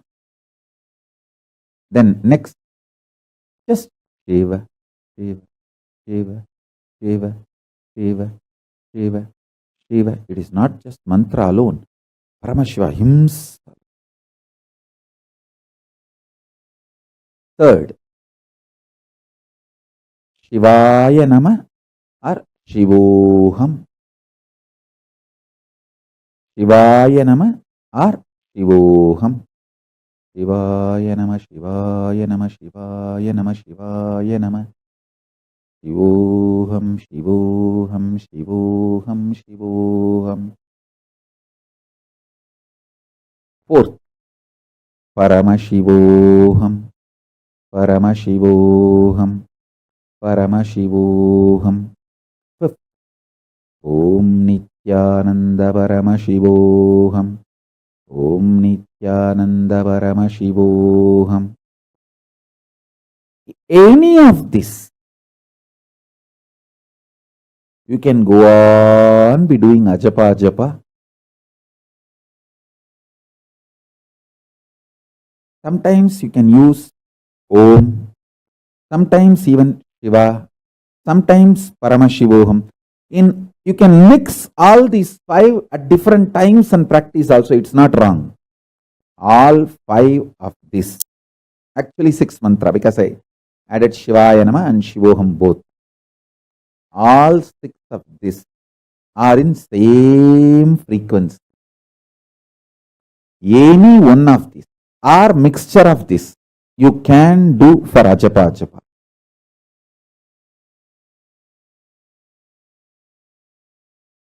Sometimes you can just be doing Shiva, Shiva, Shiva. Sometimes, Om Nithyananda Paramashivoham. See, the longer the mantra will keep you more aware.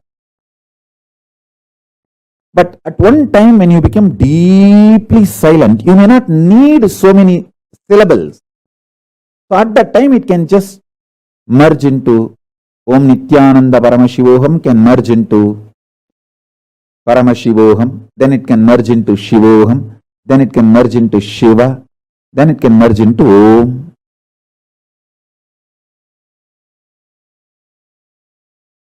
Nothing wrong.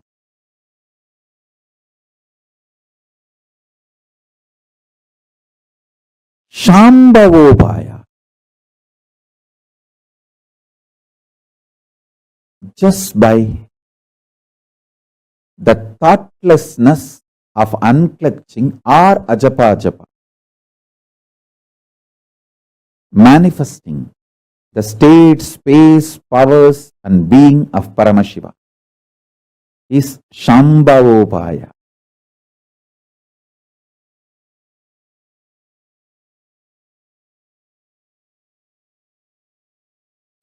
Every sound is mantra. Understand? Every sound can lead you to enlightenment. Means every moment the possibility for enlightenment is open.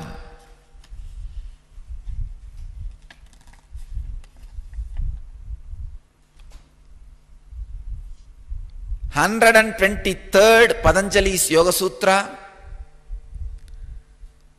in the 3rd chapter, 17th verse.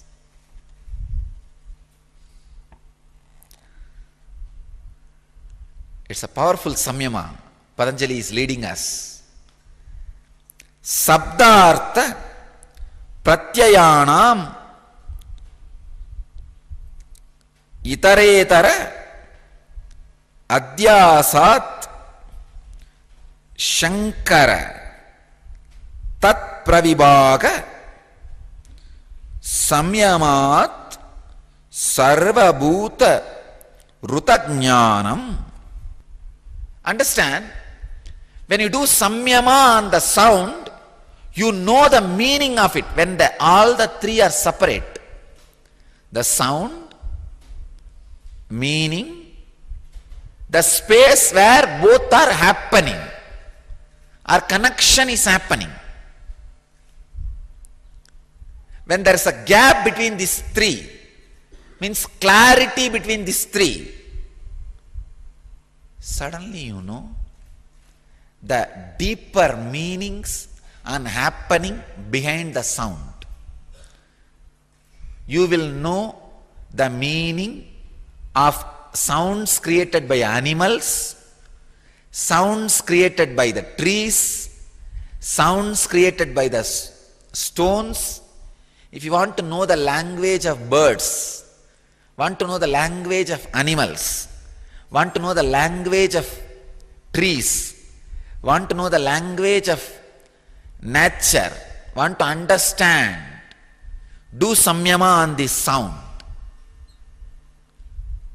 This will give you extraordinary powers. That's the first thing. Sapta artha pratyayanam itaretara adhyasat shankara tat pravibhaga samyamat sarvabhuta rutajnanam. I'll give you the exact samyama. Sit and feel your inner space is the screen on which the sounds come and hit and make the meaning. Understand? Your inner space is a conscious eardrum. In the eardrum, you know, sound comes and hits and the meaning is made. But your inner space is sound comes and hits, not only meaning is made, you can witness both the sound and the meaning. Understand? Don't hear just in your eardrums. Hear through your Anandagandha. Now, when a sound comes, see now when a sound hits you, what do you do? It hits your eardrum and meaning is made and actions are taken. Don't do that. Sit, have restful awareness for the sound to hit your Anandagandha.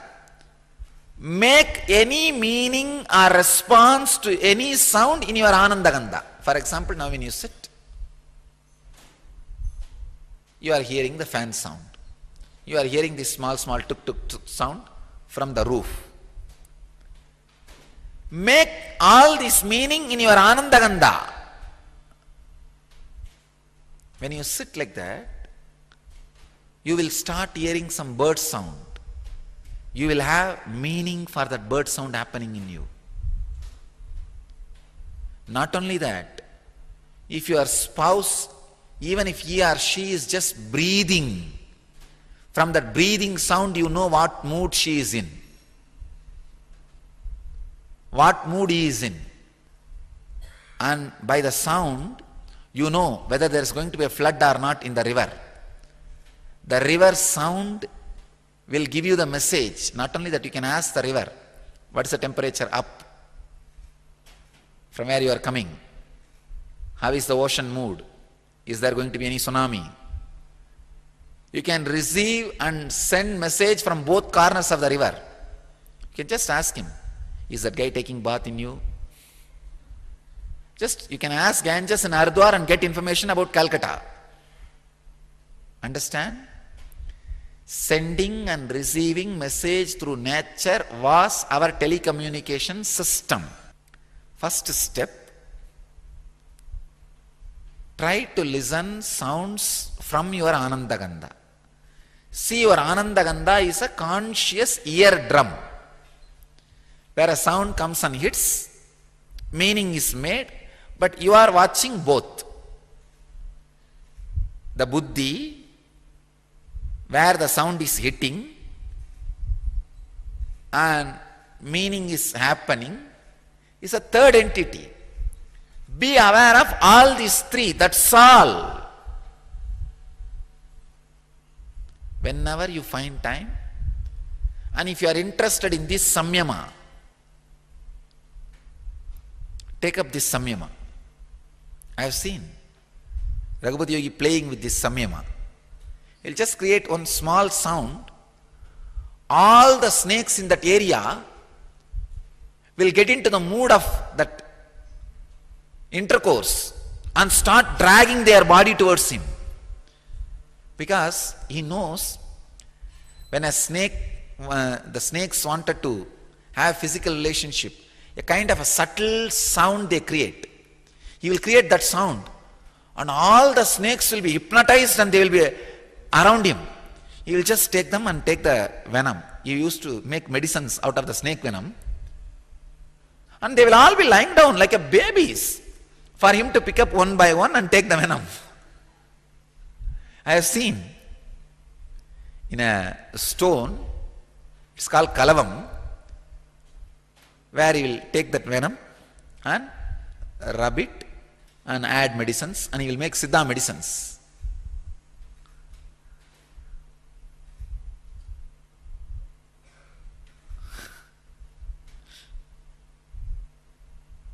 The power of sound, playing with sound.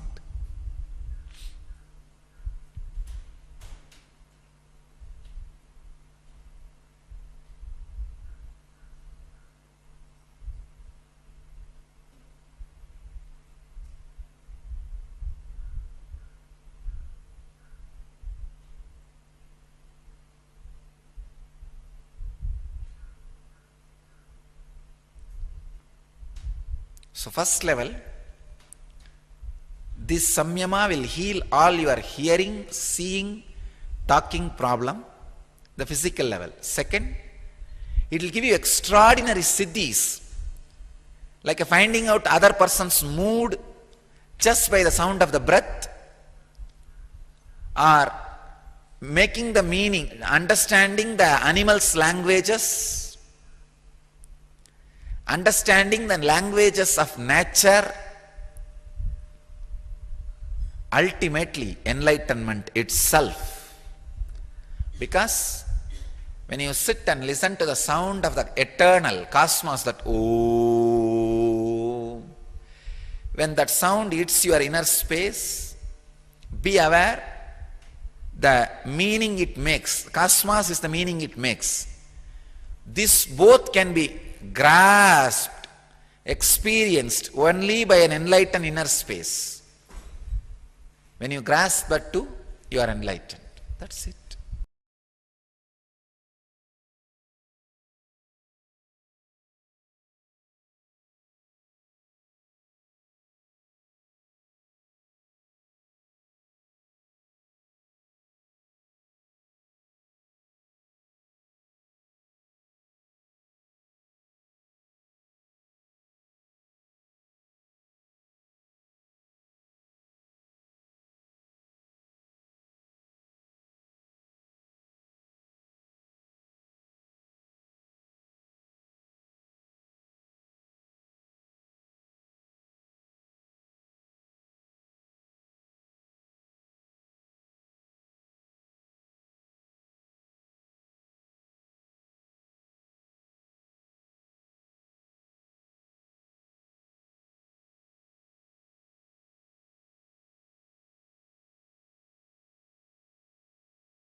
Nithyananda, to all the participants who are sitting with us. We welcome all of you to this session. So we all just learned from Swamiji about Nada Bindu Kala, the principle of sound, the Nada Kala. How that sound principle is the source through which the whole universe manifests, through which the full manifestation happens. Even the sound of the cosmos is Om. And the sound of creation is also Shiva.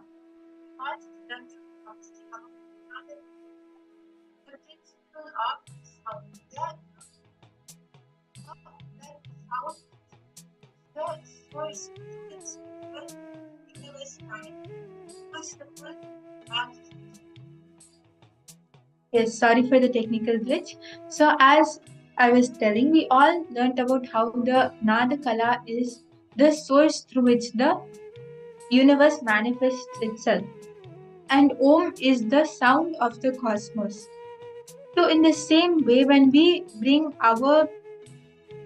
also become aware of the principle of sound manifesting in us, as Swamiji says, whenever we listen to something, not just bringing it to the level of our eardrums, of our ears. Okay, you listen to something and then you perform the actions as per that.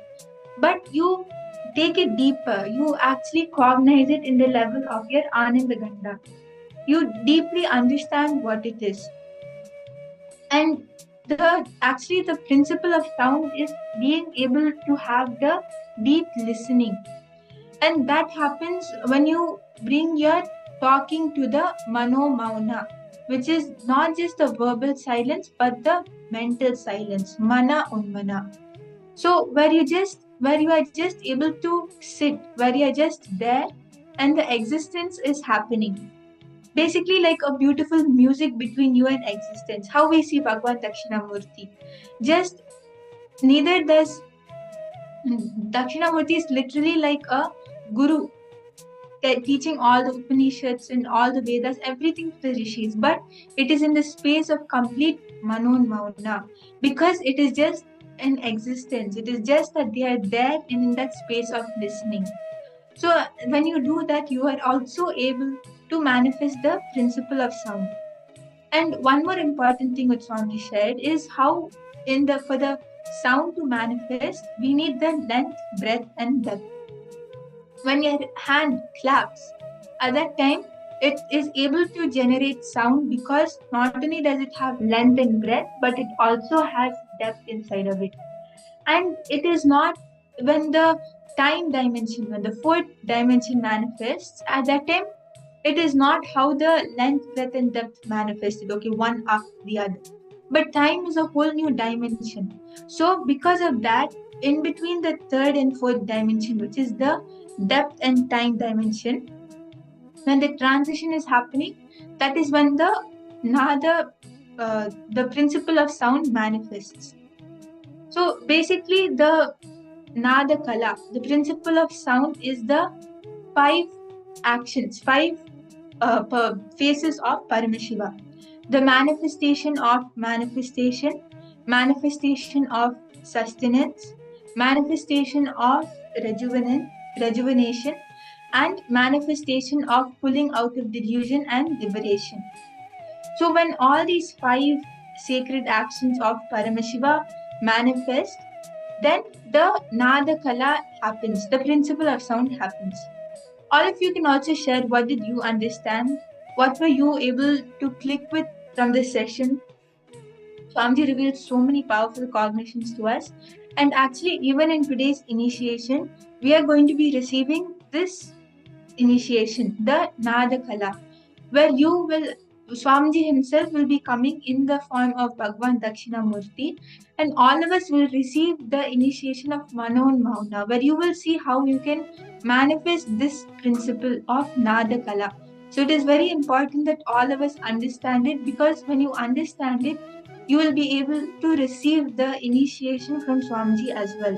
So if you have any doubts, please do post if you're not able to understand, as it is very important that each and every single one of us understand this so that we are able to receive the full initiation from Swamiji.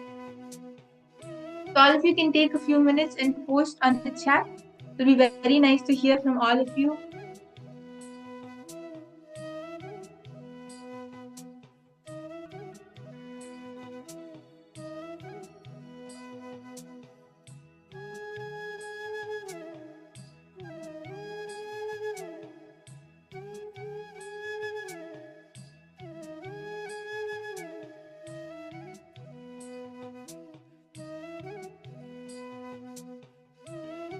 Yes, Nithyananda Heidi, please do share what did you understand from this satsang with Swamiji, Ma Yonana, Ma Anandeshwari.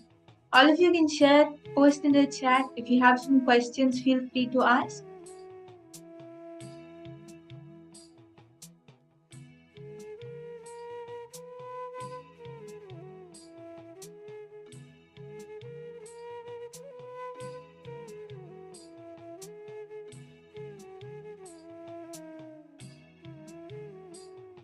Yes, now we'll be entering into a small exercise, and where you will be seeing, you will be looking into your life and seeing how you are manifesting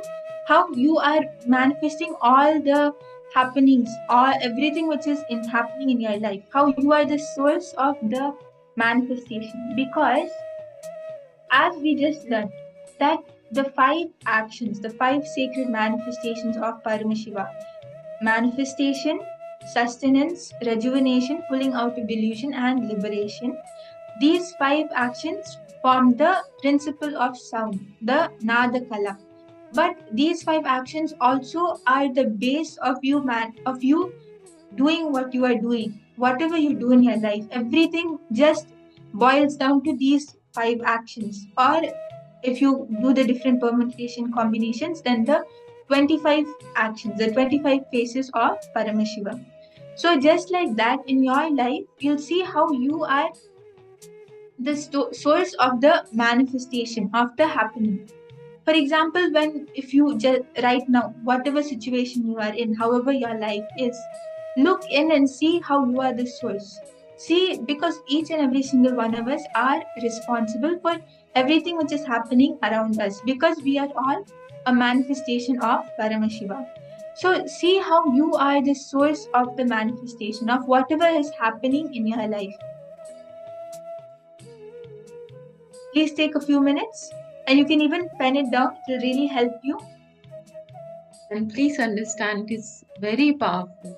Once we find out that yes, I am the source, and once we receive this powerful cognitions and clicks and initiation from Swamiji very beautifully reveals that we will be effortlessly able to manifest so many powers, not only sitting here, but in our day-to-day life, right?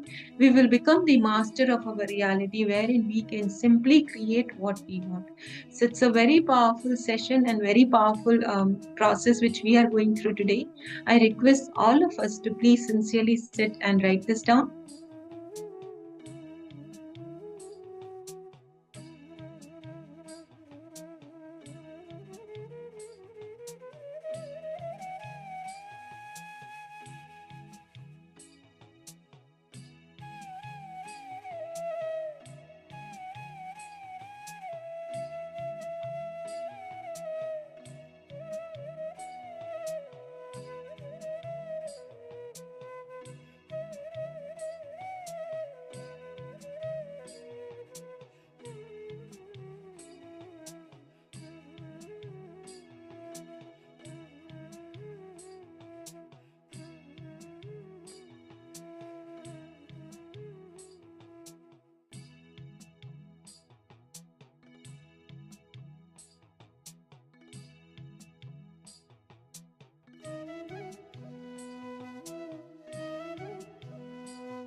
continue penning down. See where all it is in your life, where you are manifesting everything which you are facing right now, everything which is happening in your life right now. See how you are the source of it, because all of us are only manifestations of Paramashiva. And as manifestations of Paramashiva, we are responsible, and you are also the source of everything which is happening. So please do continue penning down. If you have any questions, you can post in the chat.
If you have finished penning down, please do post in the chat.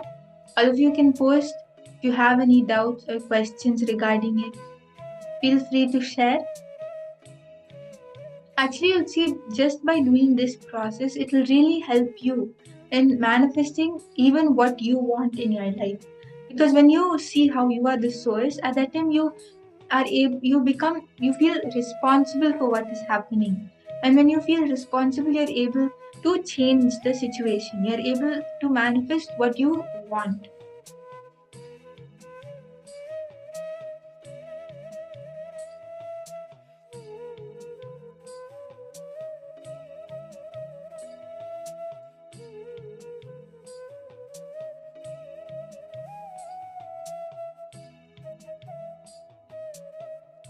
So all of you can share once you have finished penning down. You can post yes in the chat.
Yes, now once all of you have finished penning down, with the same powerful cognition, knowing that you are the source of your manifestation, you are responsible for what is happening around you, for whatever you are manifesting. So in the same way, you also can manifest anything which you want to, including powers, including manifesting a power, manifesting your reality, anything. And as we all know, for manifesting powers, a simple decision from our side is needed that yes, if Swamiji has said means it will surely manifest. I just have to surrender at Swamiji's feet and have that complete trust. So deciding to manifest that now from the space of Paramashiva, deciding to manifest that space, manifest Swamiji in your third eye, and have that space of absolute soundlessness, the Mano and Mauna, where you neither do your thoughts come nor do any distractions, nothing comes. Like just like how Bhagwan Dakshinamurti sits under the banyan tree, just like that, all of you will be sitting in the space of Mano and Mauna, just remembering Swamiji. You can even Mahavakya helps, just vibrating with the Mahavakya, connecting to Swamiji and manifesting the power through your third eye. So now we will be manifesting the power of Dura Shruti, where I will be playing a sound over here, and all of you, through your third eye, you will be seeing what is that sound. Just by sitting in Mano and Mauna, when you connect through your third eye to Swamiji, Swamiji will reveal that sound to you. You will be able to hear the sound because of that space of listening which you are in. I request everyone to please come and gather in front of the camera, and we will be starting the manifestation now. So please sit with your head, neck and spine in a straight line. Connect to Swamiji, connect to Dakshinamurti in your third eye. Just sit in that space of Mano and Mauna.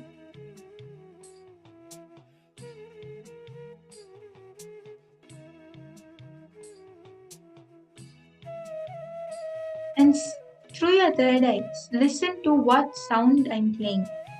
See the back, if what is the music, what is the tone, everything. Through your third eye, scan what song it is or what sound it is which is playing.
Yes, now I request everyone to please slowly relax, and you can start posting what you were able to hear. What sound was revealed to you in your third eye? What were you able to listen to?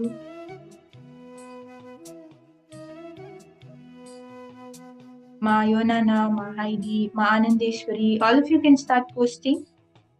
Please share your what Swamiji showed you, what you were able to hear. Okay, Ma Eleanor, you have asked, it is many times difficult to see a connection between my words and the happenings, Ma. How can we identify the source words better? Yes, so Ma Eleanor Mayer, you are finding it difficult to see the connection between your words and the happening.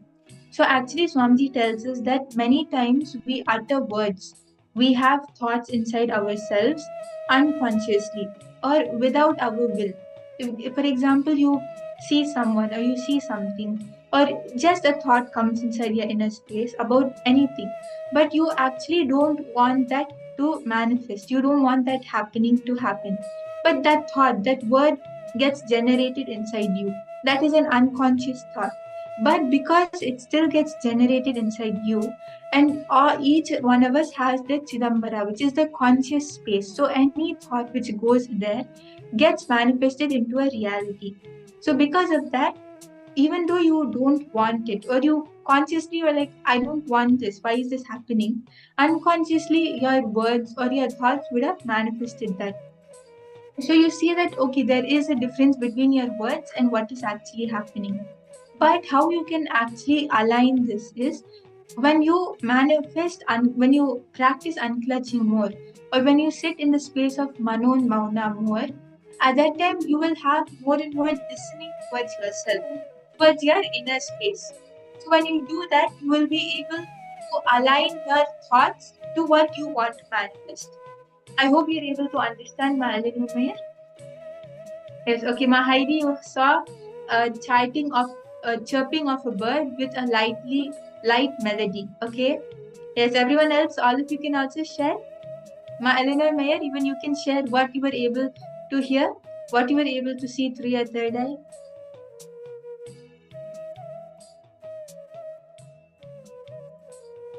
Ma Jnana Guru Prasadini, Ma Margarita, Ma Maha, all of you can share.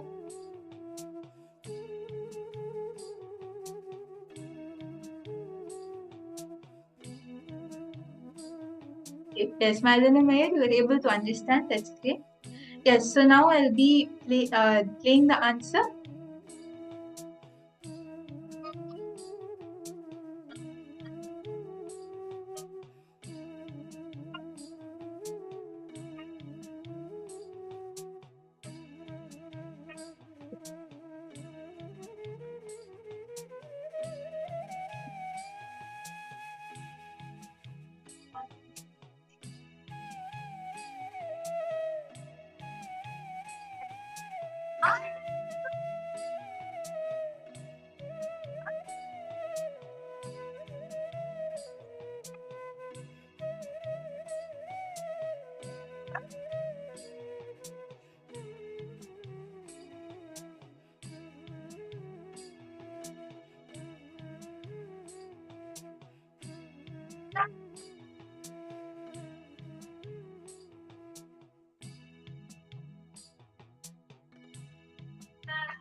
Yes, so I hope all of you were able to hear it.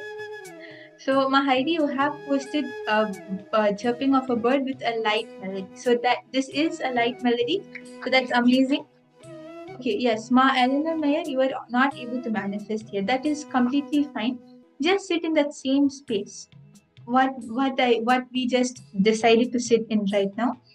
Just sit in that same space of listening and intensity, and you will see you will start manifesting. By continuously doing it one after the other, you will start manifesting. And Ma Anandeshwari, you have posted Mahavakya and Shiva. Okay, yes. So, Ma Anandeshwari, you can also just sit in the same space of intensity and do one more round. You'll see that you will start manifesting. So now I'll play another sound and just sit in that same space, hold that same intensity. You will see that you will actually get the answer.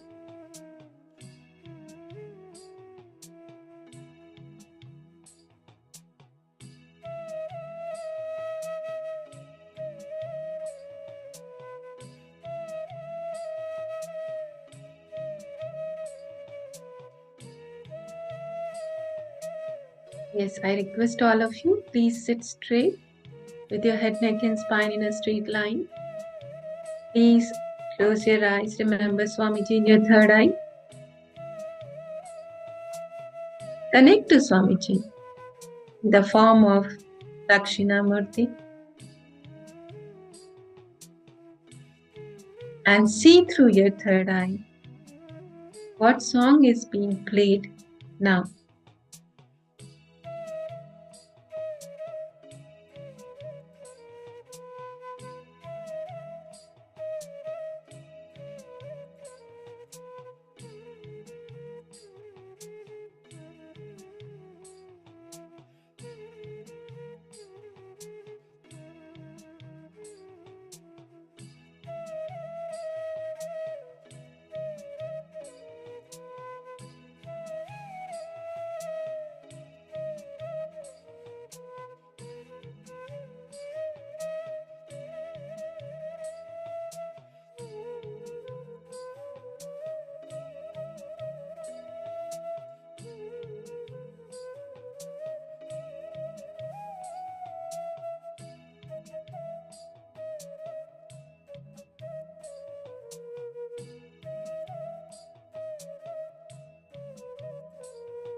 Now I request everyone to please start posting.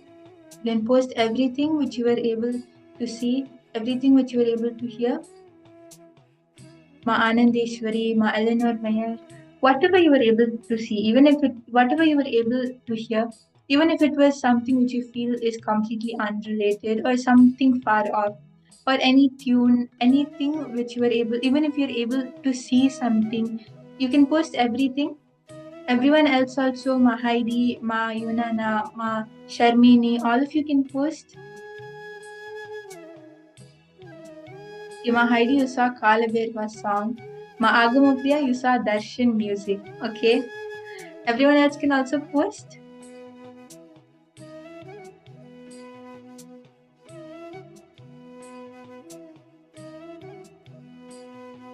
It'll be very nice to hear from you also, Ma Madeline, Ma Margarita, Ma Jnana Guru Prasadini. All of you can share.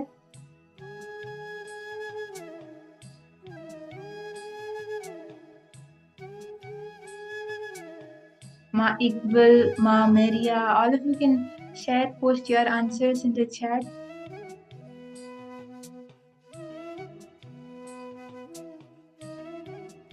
Yes, now I'll be playing the answer.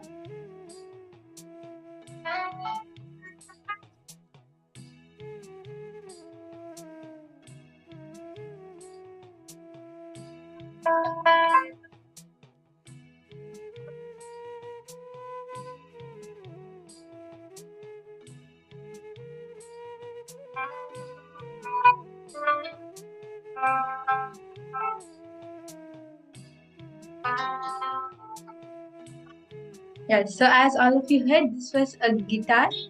It was the sound of a guitar. So now I request everyone to continue sitting in this space, and we will be doing one more round. So just connect to Swamiji, chant the Mahavakya, have the deep listening in your third eye.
Now I request everyone to please start posting what you were able to see, what Swamiji showed you in your third eye.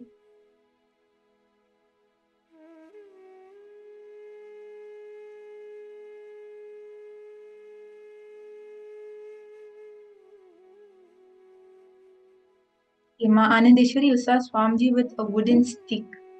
Okay, Ma Heidi, Ma Eleanor Mayer, Ma Agama Priya, all of you can post. Ma Yonana, Ma Maria, all of you can post what you were able to see. Okay, Ma Heidi, you saw Swamiji's voice, Om or Shiva chanting. Okay, yes, I request everyone else also to quickly post as we'll be moving on to the answer now.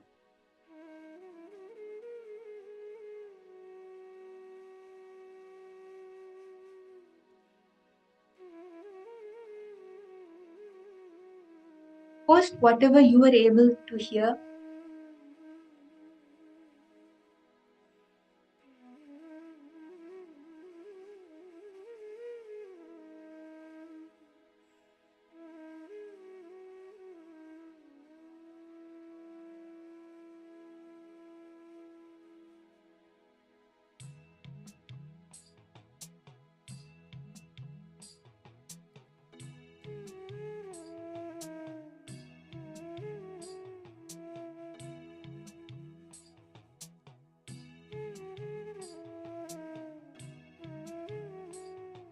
Yes, and now I'll be moving on to the answer.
Yes, so the answer for this round was Kalabhairava Ashtakam.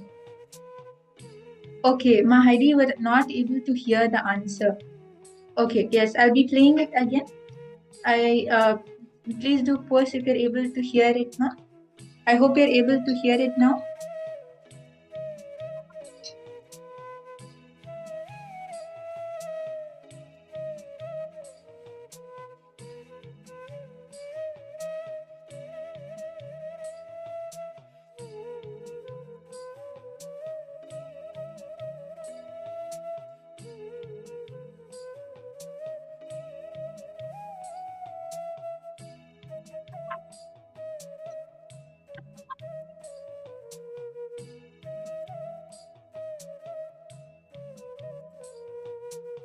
Yes, so I think there is a technical glitch, so I'm apologizing that we're not able to hear it.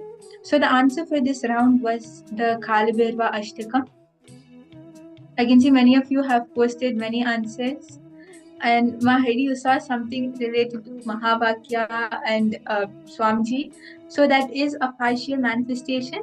So a great round of applause. Even Ma Anandeshwari, you saw Swamiji. Okay, so that is also a partial manifestation. So that's great. That's amazing. All of you can share. Please do go ahead, share your experience of the manifestation on the Facebook page. It will be very nice to hear all of your experience. Please do post on Kailasa's Paramashivoham page so that everyone else can also see and can also get enriched and come to attend the program.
Yes, I request all of you, please do share. Share your manifestations, share your powerful cognitions, share your experiences, share with your friends, your family, go on Facebook group, and please post it, because all the lives out there, they are waiting for Swamiji. How we have benefited, how much our lives have been changed, right? All of them also need to be blessed. So one sharing of ours can go a long way. I request all of you, please do not miss on this part. Please go and share. Share on the Facebook group, do share on your Facebook profile as well. Share about your experiences, about your manifestations, your powerful cognitions, and take this time to invite your friends and family to the program.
Yes, now once all of you have posted, we'll be moving to the next round.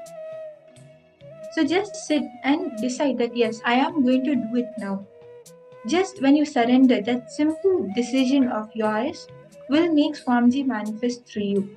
So I request everyone just take a minute and decide, have this surrender, decide to surrender and decide that yes, I am going to manifest.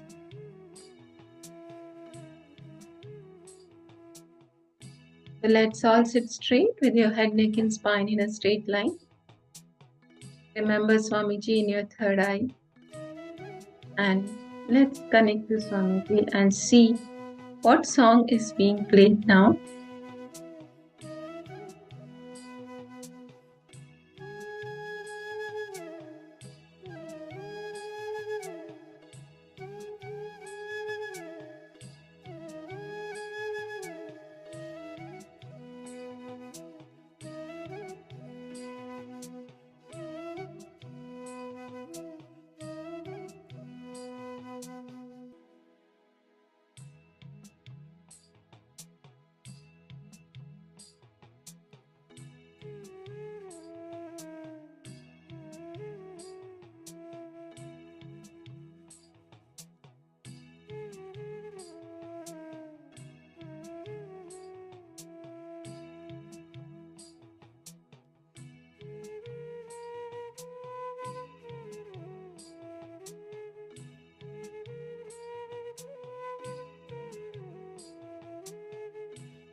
Yes, now I request everyone to please share what you were able to see in your third eye.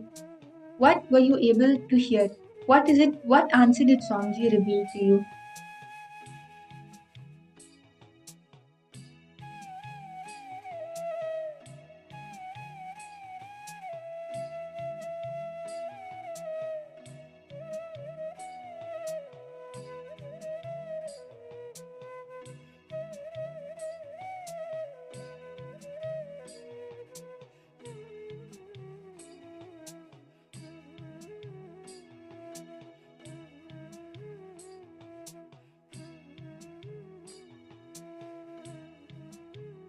Yes, now we'll be moving on to the answer.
Whole life, whether your life in this planet Earth or the life in Kailasa, whole life is all about Shakti. Understand? Everything about life is Shakti.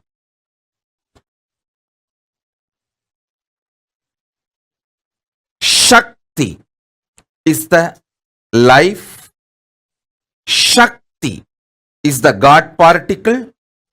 Shakti is the law of the life. Understand? Your sex is nothing but your Shakti to handle the high hormonal gush.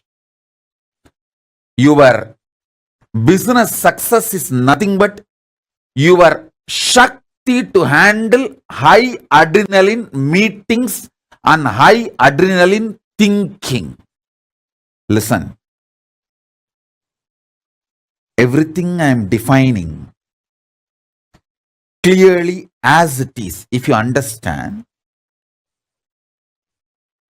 your sex is nothing but your ability to handle high hormonal Shakti. You will be absolutely successful in your sex. You will neither feel you are undersexed nor feel oversexed. You will neither suffer that feeling you are suppressed and you are deprived. Simply you know your Shakti and you know the power of your Shakti, how it manifests. Listen. Shakti manifests into life. all your business success is nothing but your ability to handle high adrenaline meeting. High adrenaline thinking, all strategy is nothing but ability to keep yourself in the high adrenaline gush. Are you able to understand the word? High adrenaline meeting. There are many meetings with your client, with your boss, with your customer, with your team. You need your body to handle the high adrenaline gush. The more high adrenaline meeting you are able to handle without letting you get stressed, you are successful in your business. You are successful in your business. Listen. Why do you think you Hindus are the richest ethnic community wherever you go and settle down? Because fundamentally, the vegetarian lifestyle, non-alcoholic lifestyle gives you the body to handle high adrenaline gush and high adrenaline thinking, high adrenaline meetings. Hey, all of you understand? All of you understand? NRIs are the most happiest people in the world. It's not that I am talking. The surveys are telling, even in England, the Hindus who are settled in England are the most happiest people. There are many articles and surveys. Hindus are the richest ethnic minority in 69 countries. US, Canada, Australia, UK, Trinidad Tobago, Fiji, Mauritius, Union Island.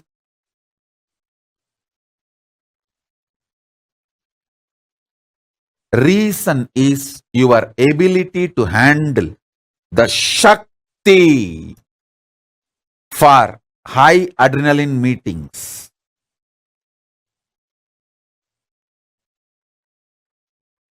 I insist on maintaining Hindu lifestyle so that you will transmit the same power to your next generation. Even those who got habituated for regular alcohol and non-veg have started only recently in this 1 or 2 generation.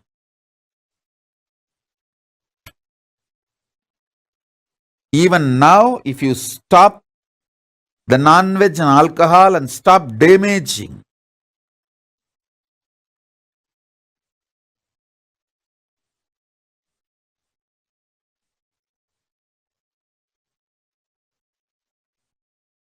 your genes and DNA, you can transmit this highest Shakti to handle high adrenaline meetings, high adrenaline thinking. Understand? Health is nothing but ability, Shakti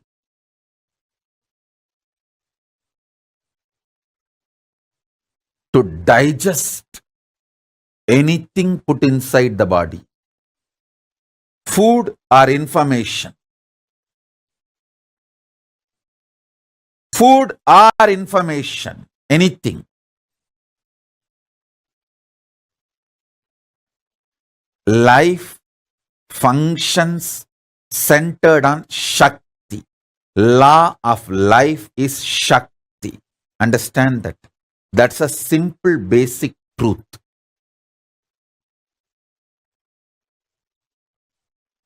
Shakti is the God particle. Power is the God particle. Power is the direct manifestation of Paramashiva. your health, or your power manifestation, or superconscious mutation happens centered on Shakti. Just raising your Shakti level is all happens in this whole superconscious mutation process. In this whole 21 days, all I am doing is intensely raising your Shakti level through my eyes. I don't know how many of you have observed. Sometimes suddenly physically you will see body huge. And some days you will see it is lean. Some days you will see it vibrates. Some days you will see it is just silent, mild flow. You will never see the same way because somebody who is living inside the body, somebody who is living inside this body is using this body. Understand? You can never come to any conclusion seeing the external appearance of about me or my health. No doctor can come to any conclusion about my health. Suddenly you will see I will remove 30 kg weight out of the body within just 3 months. And I will add 10 kg in a week. Again after that I will remove 15 kg, 20 kg in a week. Now I need more water inside the body for this whole initiation. I have just add the weight. Once the program is over, suddenly you will see that I removed 15 kg weight.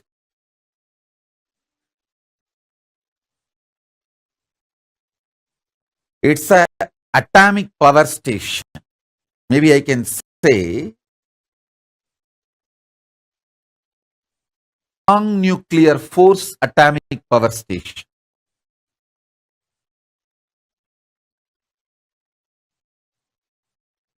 Listen.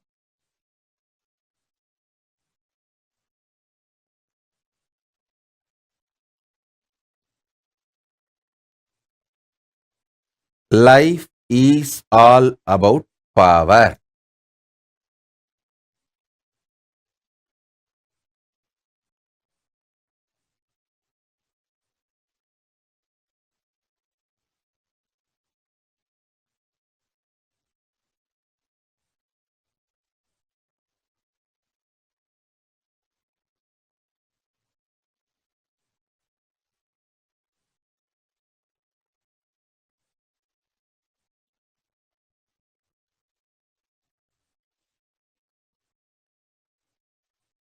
This whole initiation is all about power.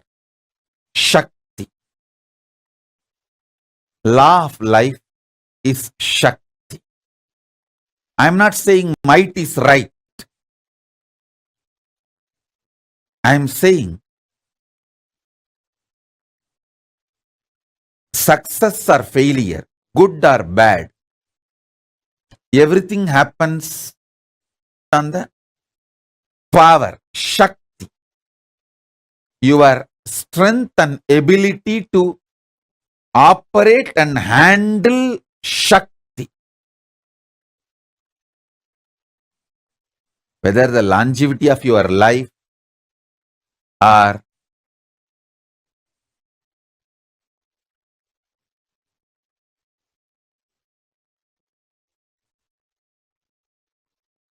active hours of your life or anything you manifest is Shakti centered.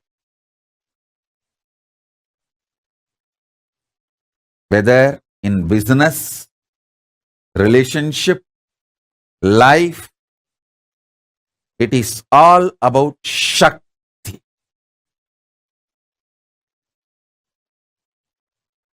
The moral of the universe is Shakti. Universe has no other separate moral. Societies will have its own moral.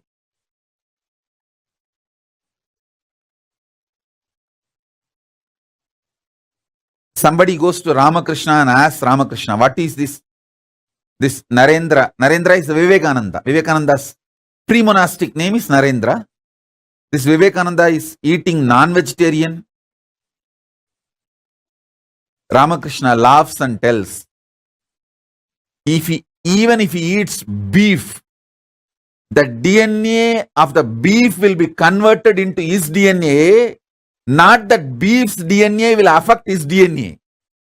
He says he is such power, fire.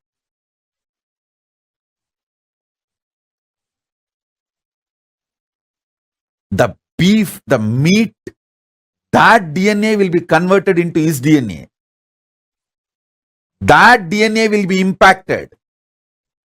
But the meat or beef cannot impact Vivekananda's DNA. And he says, I will not tell Vivekananda to stop, let him eat what he wants. He did not tell Vivekananda to stop. Till the end of his life, Vivekananda continued to eat non-vegetarian, smoking, and once in a while, everything. But nothing affected him. The power he radiated. The power he manifested. God. In the shortest period, it's all only 130 years. He left the body in 1902. So 120 years, not even 130 years, only 120 years now. 1902, he left the body. July 4th. July 4th, 1902. Now it is 2022. So 120 years only. Do you know the largest Hindu organization is Ramakrishna Movement? Largest Hindu organization. Central itself is more than 100,000 ashrams. Their ideology centered, but not legally under them is another 500,000. Legally under their control is 100,000 organization. Legally not under their control, but ideologically centered on Ramakrishna Vivekananda. It's called Ramakrishna Mission. See, Ramakrishna organization has two parts. Ramakrishna Mat, Ramakrishna Mission. Ramakrishna Mat, legally and spiritually under their control, is 100,000 organization. Ramakrishna Mission, spiritually they are the head, but legally not under their control. Like a franchisee. That is 500,000 organization. This whole thing, Vivekananda's Shakti. What a power he radiated. So understand, the intensity of consciousness getting raised to the higher frequency is Shakti. It's like making the milk into curd, curd into butter, butter into ghee. Ghee is used to burn as a lamp. From that lamp fire, you catch the anjana. Adding it with the energy that becomes Jnananjana. Jnananjana is the essence, purest form of the milk. How many of you are understanding? From milk to Jnananjana. You would have never thought of this angle. How the milk becomes Jnananjana. 1 dot Jnananjana you are having is more than 2-liter milk. Same way, I am going to raise you from milk to curd, curd to butter, butter to ghee, ghee to Jnananjana. As I said, I am going to use my eyes.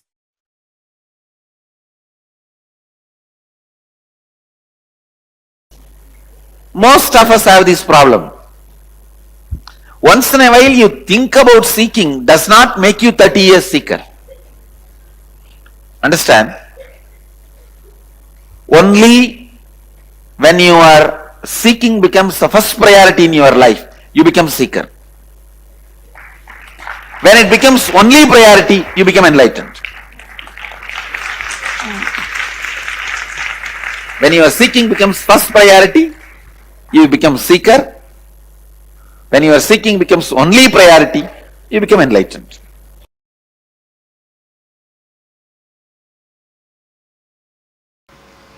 Basic understanding about the whole science, the science of Nithyanandoham.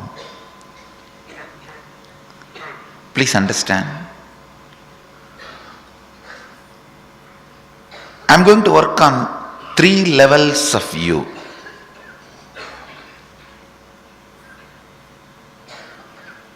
Your muscle memory, biomemory, bioenergy. Let me describe these 3. Understand these 3 words. Muscle memory means the memory stored in your muscles. Muscle memory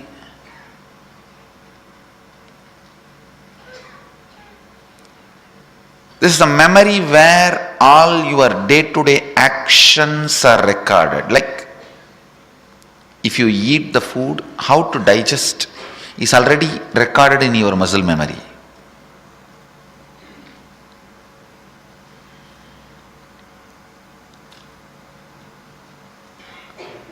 The way you wake up, the way you do your day-to-day activities like brushing the teeth, taking bath, dressing up, your taste about the food, about the dress, what do you want, what you don't like, your day-to-day joys and pains, good, bad, sufferings and bliss, all this whole thing is recorded in your muscle memory. When your muscle memory forgets how to digest the food you eat, that's when the digestion problem starts. It starts following some other cracked memory, broken memory, a disturbed memory, or crashed informations. That is when it becomes digestion problem. So, every good, bad you go through in your everyday life, even the addictions, if you are addicted to laziness, addicted to alcohol, addicted to smoking, this addicted to smoking, alcohol and all you can understand. Addicted to laziness, that is one of the biggest problem, which you don't understand. Addicted to boredom. For everything you feel bored, tired. Addicted to laziness, addicted to boredom.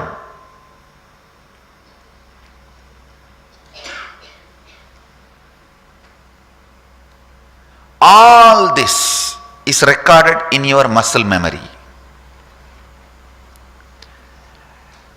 When your muscle memories make patterns, they can make or break your life. For example, if you are not able to lift even 1 kilo weight, that is the pattern of your muscles. If you are able to lift 10,000 kg weight, that is the possibility of your muscle memory. Understand? Both are actually, end of the day, belongs to your muscle memory. If you feel, oh, even 1 kg I can't lift, I will have this pain, this pain. Sometimes people, if you lift with the right hand, you have left hand pain. No, really. Now when you decide strongly, you can't lift. Your own knee pains lifting your own body. So the muscle memory is responsible for many of your impossibilities, many of your possibilities. If your muscle memory is reprogrammed, it can lift anything. I am not unscientific. I am not wrong. I am not giving false hope when I say, if your muscles can be programmed, it can lift anything. Please understand, I am not giving you any false hope. If your muscles can be programmed, if you are convinced about the purpose and if you are programmed, you can lift anything. Really, I am not giving you any false theories. I am not giving you any stupid stories. I am not doing anything unethical. I am not saying anything unethical. One, in the Vedic tradition, whatever master does, that is dharma, ethics. Second, even the so-called normal society's ethics, the word I am uttering is a proper science. Before proving some of the theories proposed by scientists will look impractical, so you may call them foolish, impractical, sometimes even unethical. What I am saying is not even before proving, it is an established science in Vedic tradition. Many had this power. Very recently, a very great personality, Swami Chinmay, Sri Chinmay, sorry, not Swami Chinmay, Sri Chinmay. I don't know, any of you have seen him? He lived in New York. He could lift anything. Anything. Not just elephants. He used to lift elephants. How many of you have seen his pictures lifting elephants? And not only that, anything which can be lifted, he can lift. Really. In India, he lifted on train. Because he asked the US government did not allow him to lift the train. He came to India. In India, you don't need permission, so he just lifted. No, really. He lifted the train. It's established science. When it is restricting, it is pattern. When it is empowering, it is possibility. I am talking about the muscle memory. When it is restricting, it is pattern. When it is empowering, it is possibility. If you can't even see clearly with your 2 eyes, it is pattern. If you can see with your 3 eyes, it is possibility.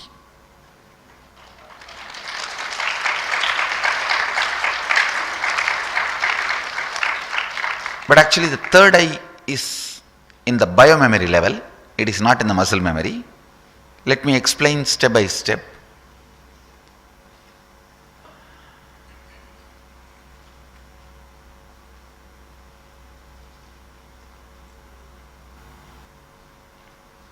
Here all I am trying to do is help you find all the restrictive patterns in your muscle memory and completing with it and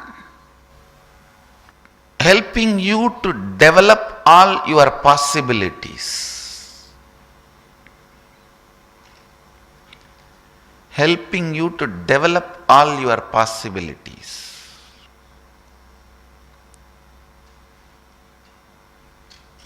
It's not that you have to develop all the possibilities, but whatever you wanted, you can develop. It's not that everyone will want to have weightlifting possibility like Sri Chinmay. Who wants to lift elephant? Let him be there, we will be there. Let us learn to lift whatever we need to lift in the life. Of course, if you decide, yes, I really want to do that, that possibility is available for you. It is available for you.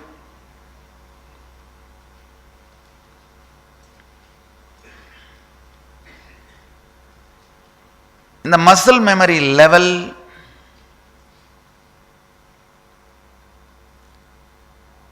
when you awaken the muscle memory complete and open up the possibilities, the things you see in the circus are all possibilities. Things you see in the circus or dance, this lot of Guinness record things, these are all possibilities only. All your day-to-day activities, the way you respond, everything is your possibility.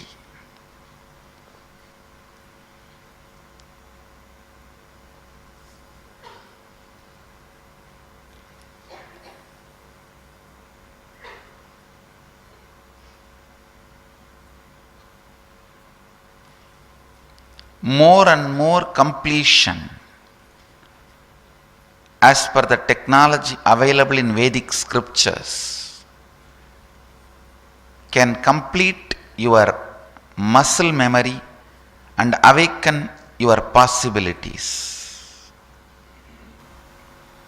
Next, biomemory.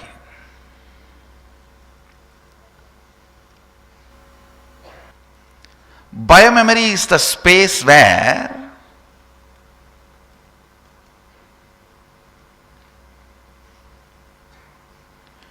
you store the memories about how you feel about you.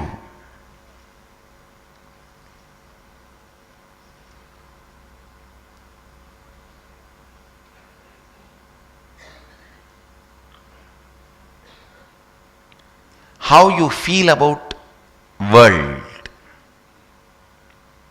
how you feel about life, how you feel about God. If you feel He is there for you. If you feel He is not there, He is not there for you. That's the beauty of God. He never forces Himself on anybody. If you strongly program your biomemory He is not there, He will not be there for you. If you strongly program your your biomemory, He is there, He will be there for you. Whatever ideas you carry in your biomemory, if it is restricting,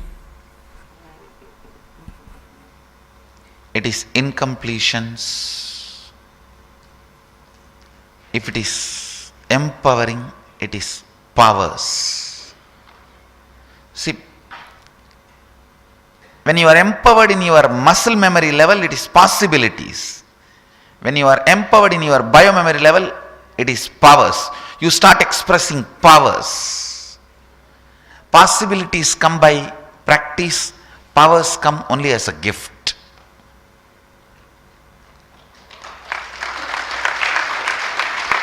How much ever you practice, you will never get third eye. I am telling you. By practice, you will never get. Your two eyes may close, but never the third eye will opening. It only comes as gift.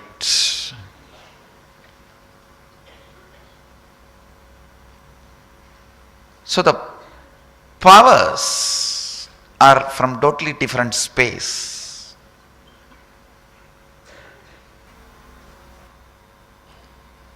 The idea you have about you, if it is very suffocating,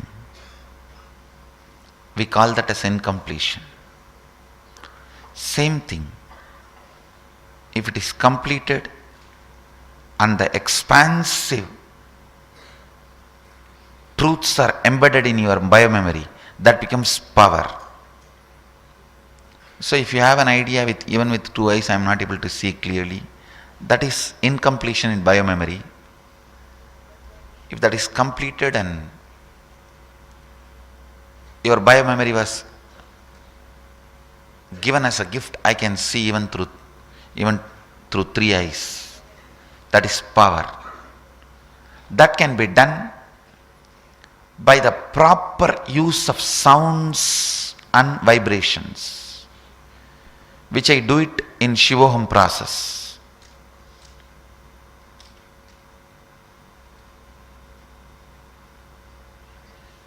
Very recently, the scientists have established that just by sound your DNA can be reprogrammed. Did any of you see that research? They have established it. 60,000 years before Mahadeva established it.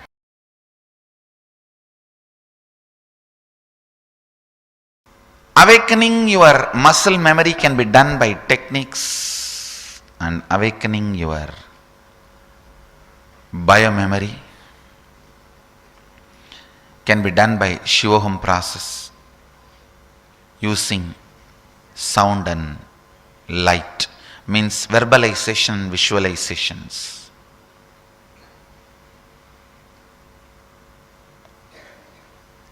The third core you is bioenergy, the real you in you.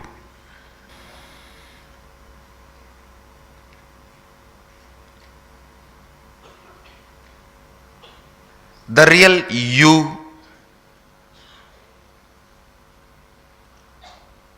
and real me are one and the same. Please understand. Your muscle memory and my muscle memory is different. The way you wake up, eat, dress up, everything is different, and the way I eat, wake up, dress up or digest, everything is different. Your muscle memory and my muscle memory are different. Your biomemory and my biomemory are different. The way you hold you, the way I hold me is all different. The way you hold God, the way I hold God is different. But your bioenergy and my bioenergy is one and the same. Please understand. Your bioenergy and my bioenergy is one and the same. The bioenergy of Rama, Krishna, Mahadeva, worst terrorists, murderers, you, every bioenergy is same. That there is no difference. All the difference is only in the muscle memory and biomemory. not in bioenergy. There we are all one. The unified field of consciousness. When your bioenergy is sleeping, it is called God particle. When it is awakened and able to awaken others, God particle, it is called God. When your bioenergy is sleeping, it is God particle. When your bioenergy is awakened and it can awaken others' bioenergy, it is God. That's all.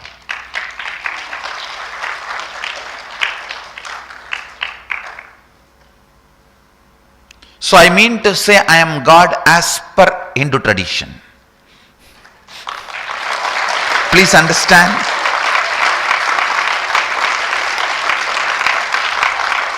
Don't be offended by this.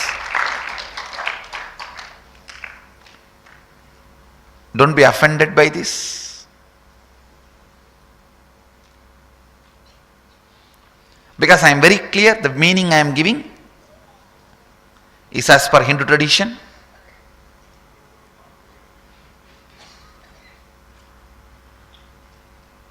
And I am not claiming anything. You should not be quoting this word in your context. It should be very clear. The word should be understood from my context.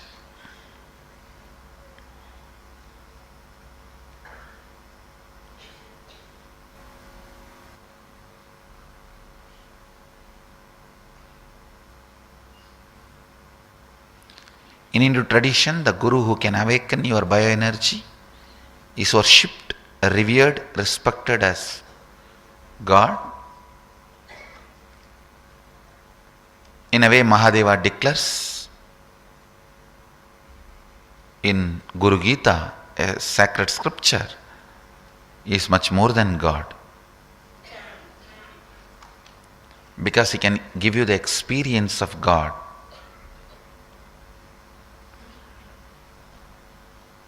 And I tell you, when I receive the worship as Guru,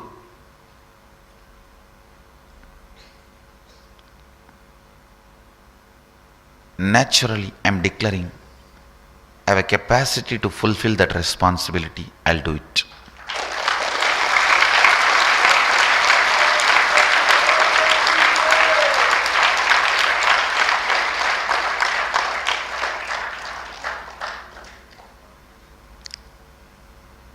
There are some things I should not tell, but you should listen. That is,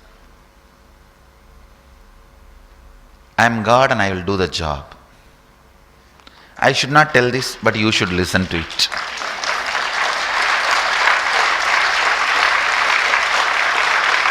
That is one of the biggest problem, what to do. I should not tell, but you should listen. I should not tell because it will look very arrogant and disrespect. Because I am playing within the frame of this human body.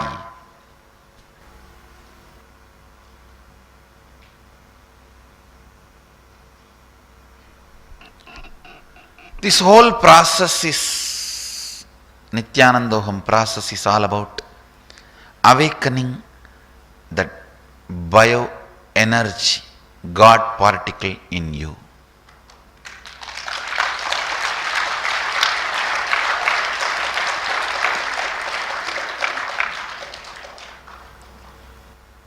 This can be done by using the silence which is source of all sounds.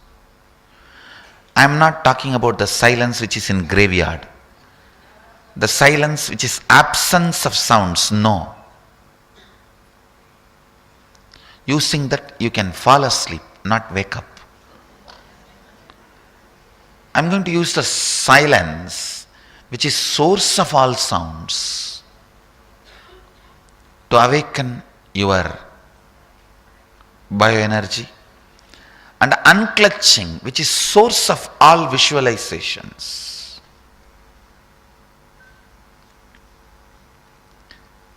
The source of sounds is silence. Source of all visualizations is unclutching. Mahadeva is keeping that only in his both hands and dancing. Source of all sounds, silence, represents the damaru. The damaru, the drum represents source of all sounds, silence. And the fire, Mahadeva is dancing. The one hand, that drum which he is holding, the right upper hand, that represents the source of all sounds, silence. The fire which he has in the left upper hand represents source of all visualizations, unclutching.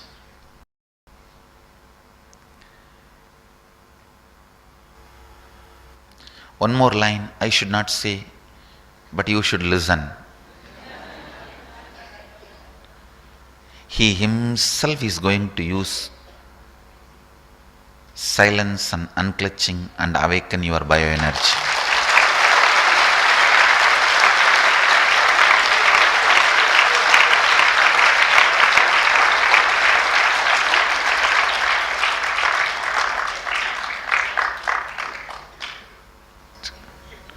There are something I should say, you should listen.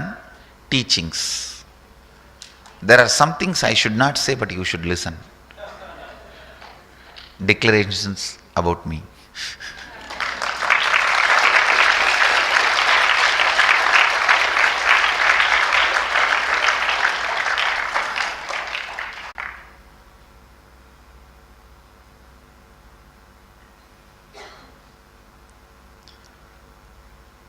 So this whole process is about using the unclutching and silence. Actually, that is what I am doing when I am throwing my fingers and hands in the air. That is what exactly I am doing. I am creating that source of sound and sending it to awaken the God particle bioenergy in you.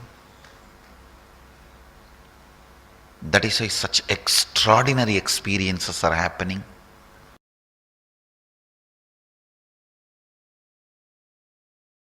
And you don't need to have that feeling that I am not surrendering enough, or I am not dedicated enough, I am not devoted enough, I don't have enough devotion. And that is a kind of a self-doubt.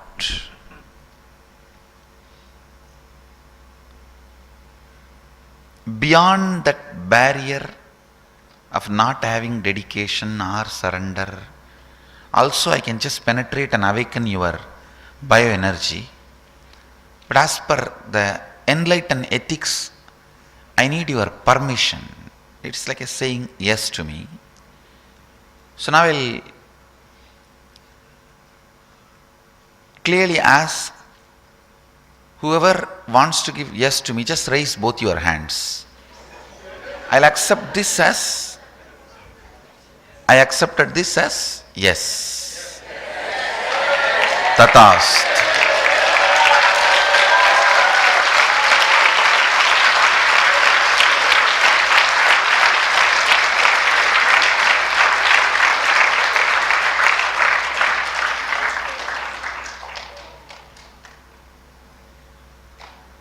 I accepted this as your S.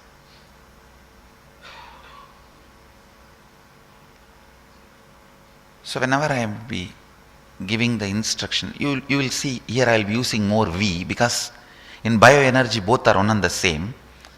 I will not be using much you. I will not be using the word like a, let your Kundalini awaken. You will see me using the word let our Kundalini be awakened. Let everybody here. Because here in the Nithyananda process, there is no you and me, because you, me, both are one and the same. So when I utter that word, us, we, our, all that, I give the meaning of the people who raise the hands now and me. That's the meaning. So I take this as the yes. That's all is required as the enlightened ethics. It's a tradition not to enter into the space where the person is not allowing. It's a ethics of an enlightened being. Anyhow, now that that is cleared, you can be relaxed. You can be in peace. That's all, actually, nothing much to tell. During each process I lead you, as I said, for the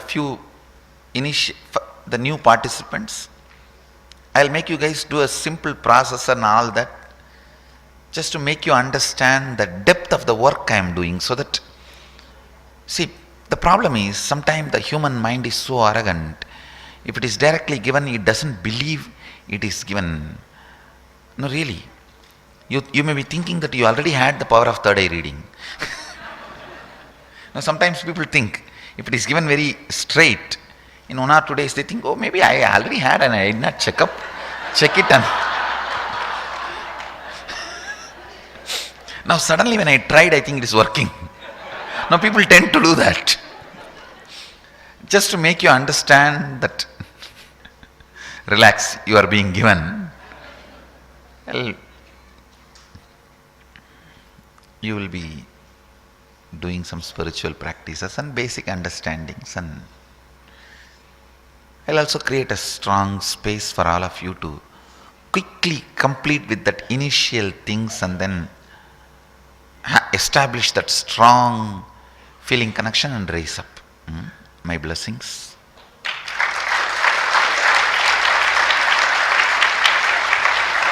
Actually, sometimes people think that all these are very costly. No. Do you know how I got this? No, really. I just want to tell you guys, this is the world's largest Guinness size Rudraksh. How I got this, you know? For the equivalent weight of this Rudraksh rice, from Thailand only I got. There are, between Thailand and Indonesia, there are some islands where the cannibal tribes are living. In those islands only this Rudraksha is growing. And one of our devotee who knows that their language, he related with them and asked them to give some of it. They said, take as much as you can, but with the same weight you have to give rice for us. And because they don't know what it is, so. And this guy went by boat and he did not get into their place. He called somebody with whom he was talking, and he gave one. Oh, it seems I'm getting the message. Many wants to go to restroom. Whoever wants to go, run and come back. I'll sit. I'll wait here then. And get you out of all addictions. If I had to translate and tell you in simple terms, you can become completely healthy and make sure you remain healthy. You can be out of all addictions. You can restructure your shape, like weight loss or weight gain or muscle building. You will see all these possibilities opening up in you.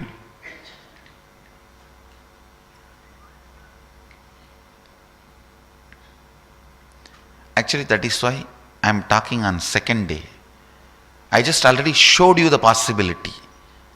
How so many people are able to see through the third eye. How many? Can you raise your hand?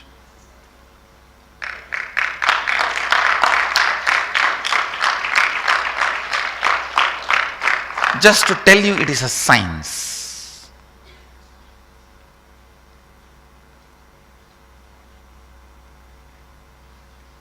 I am not sitting here and doing some catching mosquitoes in the air.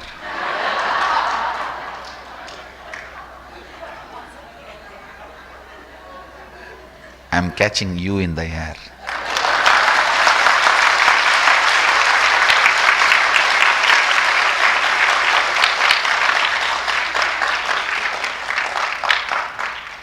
Not mosquito.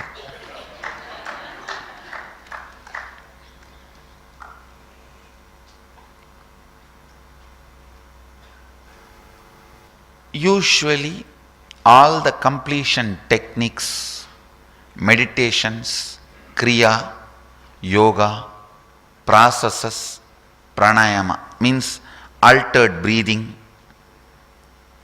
There are many beautiful things available in Hindu tradition. Physically altering the muscle memories, altering your breathing method, altering the way your memory gets recorded in your muscles. All these are various techniques, methods available in Vedic Hindu tradition, which is usually used for purifying the muscle memory and awakening the possibilities in muscle memory. Vedic Hindu tradition does not require conversion to practice the Hindu tradition, because the whole tradition is from a very intelligent system.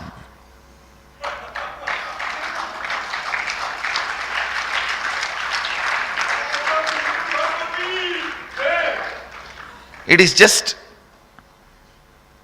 from an intelligence. It does not require any conversion.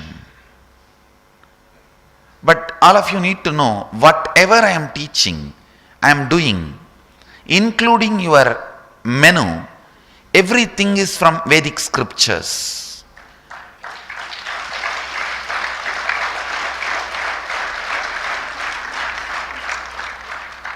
Maybe for the newcomers, I'll just give a brief few lines. See, the Hindu tradition does not have one book or two books. The source book for Hindu tradition is 2 crore, 20 million books. No, really. And I need to tell you, in this body, even I have not seen the whole 20 million, 2 crore books together. Of course, from cosmic archives I have seen, I have experienced. That is one, but it's a large resource. We call it as 2 classification. Shruti, the truths heard by the great rishis, and Smriti, the same truths remembered by the great rishis as it can be practiced. These are the 2 major classification. Whatever I am doing, the whole thing belongs to the first category. The first category is the most authentic resource. We call it Veda and Agama. Both belongs to the first Shruti category, means the heard. The truths experienced, heard by the great rishis. Mahadeva is the first rishi. If you are new to Hinduism, I just have to introduce the God who is standing in the center. That deity represents Mahadeva. He is the first master. He revealed the Veda and Agama, both. The deity, that side, it's a goddess, Devi. She represents the feminine aspect of Mahadeva. She is the first disciple, and this side, it is my deity, it represents me. So Mahadeva gave the whole science to Devi. From Devi, the next masters, and I am the present available, at least for all of you. So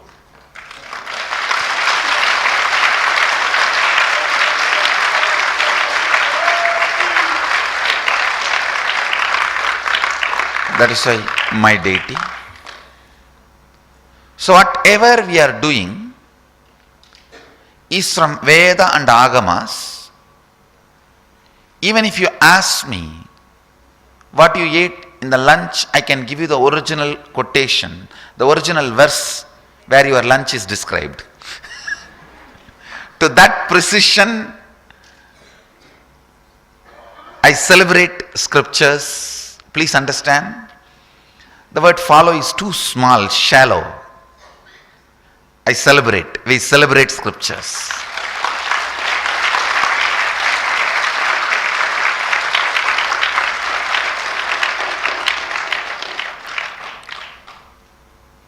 You can ask me what I am writing in the palm when I am doing the process. That detail I can give you scriptural reference. To that detail I can give you scriptural reference. The whole thing is a foolproof, time-tested, well-established, but non-available science.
Today, this is that initiation which each one of us are going to be getting. The initiation to awaken the God particle within each and every one of us. The God particle, as Swamiji had revealed, the powers of the muscle memory, the possibilities of the muscle memory, and the powers of the biomemory are awakened through sound and lines, through visualization and verbalization, which is what we learned about in the morning. But the bioenergy, the manifestation of Paramashivatva within you, of the experience of Nithyanandoham within you, happens through anti-sound, pure silence, and through the complete unclutched space without any visualizations. That is how power manifestation happens. Not just the powers of the biomemory, but the very, very direct manifestation of the ultimate space through you, which manifests powers. And that is what each one of us are experiencing today through the initiation into Nithyanandoham. That space of oneness with Swamiji, with the supercomputer that is accessible to all of us. As Swamiji revealed, the reflection of God within you, that is God particle. The reflection of Paramashiva, of Sadashvatva inside of you, is the God particle. That is what you can cognize as Kundalini, as your soul, as your consciousness. Whatever you cognize as the life within you, that is the God particle. When that Kundalini is raised in your body and brought to the third eye and connected with the two eye points, this circuit opens up and 7 different powers start expressing in you. As we listened to from Swamiji, how just the awakening of the God particle, that first initiation, awakens 7 major powers of remote vision, body scanning, third eye reading, seeing the cosmos, and 7 powers totally.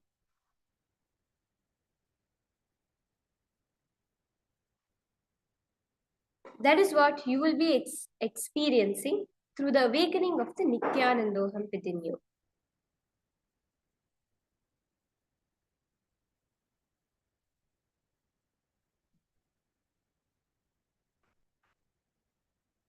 Seeking is the way God in you wakes up. You know how? What is the exact method to awaken this God particle? Through seeking. As the 18th verse, the last verse of the Ishavasya Upanishad beautifully says, Agnenaya supata araye asman vishwani deva vayunani vidvan yuyodhyasmajjuhuranameno bhuyishtam te namauktim vidhema.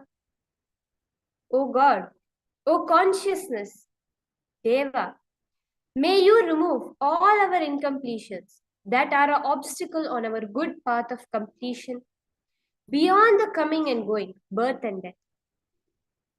On to you, we surrender with many reverential words, Te nama uktim vidhema, bowing down again and again, bhuyishtam, bowing down again and again.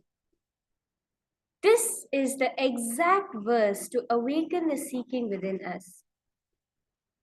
May you remove all our incompletions that are obstacles on the pathway towards completion.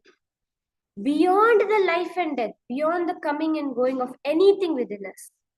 To you, O Paramashiva, O Supreme Consciousness, we surrender with many reverential words, bowing down again and again, again and again. This is the way seeking happens within each and every one of us.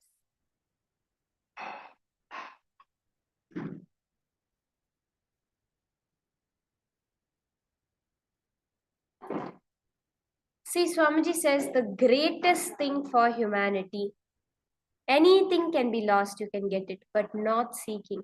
Swamiji says the only work he has on planet Earth, for, as we learned in the previous days of the program, for the creation of this entire universe, from the tiniest ant to the largest mountain, to the skies, to the galaxies, supernovas, pulsars, rivers, mountains, trees, forests, flowers, anything you can imagine, even for the creation of this universe. Paramashiva comes as Brahma in Satyaloka to maintain this universe, to make sure every single day our bread gets turned into blood. The chlorophyll inside the leaves of the plants convert the sunlight into food for them, into sugars. For each and every maintenance happening in this universe, for the whole nitrogen cycle, the carbon cycle, for all of this to happen, Paramashiva remains as Vishnu, Mahavishnu in Vaikuntha. For the destruction of this universe, for the rejuvenation, wherever we see rejuvenation happening, like life leaves, where we see the whole destruction happening for new life to start. For that, Paramashiva remains as Rudra in Kailasa. For delusion, Paramashiva continues to remain in Kailasa as to delude us, for each and every one of us to be perceiving this reality as we are. All the fights in this world, all the incompletions, all the powerlessness. To pull us out all of that, to keep us within that, for the whole delusion aspect to happen. Paramashiva continues to be in Kailasa as Tatpurusha. But for the liberation to happen, for each and every one of us to be liberated from that delusion, to realize our Nithyanandoham, our Sadashivatva, our Paramashivatva, for that one thing, the incarnation's descent onto planet Earth, onto this Bhu-loka, this Bhu-mandala, as a human form. And Swamiji says, I have only one purpose. There's only one reason the physical guru needs to descend. To keep the seeking alive. Because there can be nothing more important in this world other than keeping the seeking alive. Keeping your inner quest, the basic questions alive, till they become experiential answers. Any powerful cognition, if it does not turn into an experience, into a lifestyle, it will just remain as intellect and it will never be useful for you and you will eventually forget it. Seeking is constantly going back to the source till you get the answer as an experience. So the first step of this process, let's take 5 minutes. Contemplate on your life and pen down the fundamental seeking related questions. For example, what am I doing in life? Every day, what am I doing? What is it exactly moving me, pushing me towards where I'm supposed to reach? Where even am I supposed to be reaching in life? What am I holding as my real goal? Am I living a conscious life or an unconscious life? These fundamental questions, going back to each and every one of them. Let's take a few minutes for this. Pen down the fundamental seeking questions, assumptionless questions, pure questioning.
Now, after penning down these fundamental questions, write whatever is coming up as an answer within you.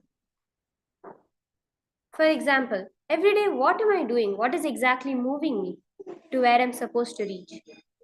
Pen down. I feel it is my greed in life pushing me, my greed for some things.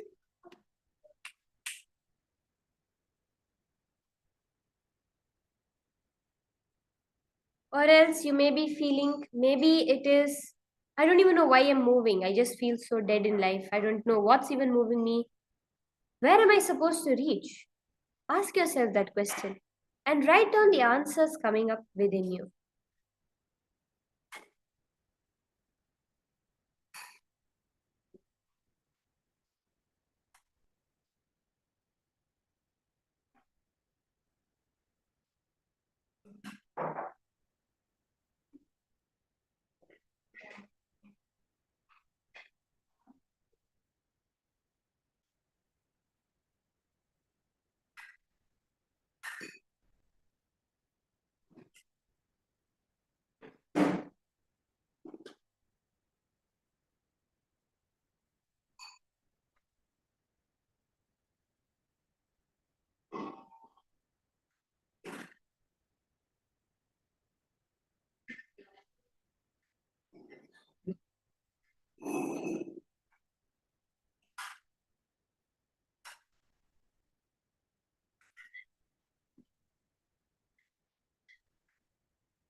Write down whatever Swamiji is revealing, whatever are you able to see from within. Any of the answers which are coming up related to, are you living a conscious life? When you're asking yourself, oh, am I living a conscious life? What are the answers coming up? Let's say you're asking yourself, why do I exist? What is my purpose there in my life? What is the answers coming? Pen those down. Write down in detail exactly what is your inner space telling you. These are the questions that will keep that seeking alive. as Swamiji said, anything can be lost, but not the seeking. Only to keep the seeking alive in human beings does the avatar descend as the Guru. Swamiji says the Guru has only one job: keep the seeking alive. Imagine what an important thing it is in our life, what importance it holds in our life to keep that seeking alive. How important it is for each and every one of us to constantly be reviving that seeking within. This is one of the simplest ways, because Swamiji says seeking is pure questioning, questioning without assumption.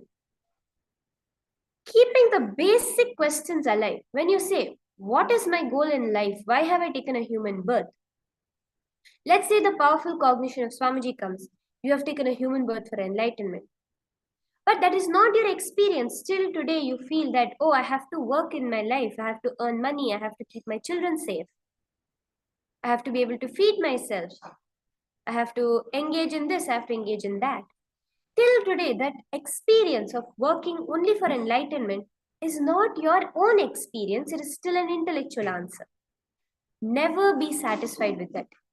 Always go back to the basic questions again and again, till they become experience.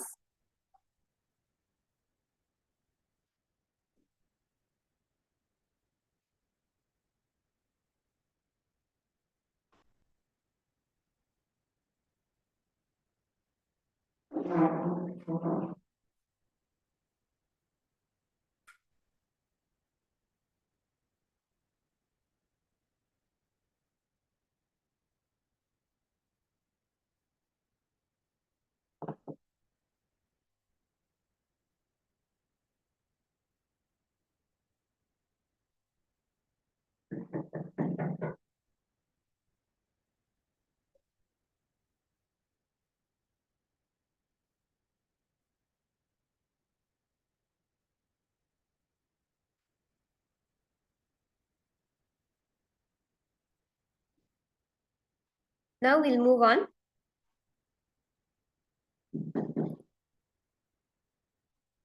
Now let's move on to the power manifestation process.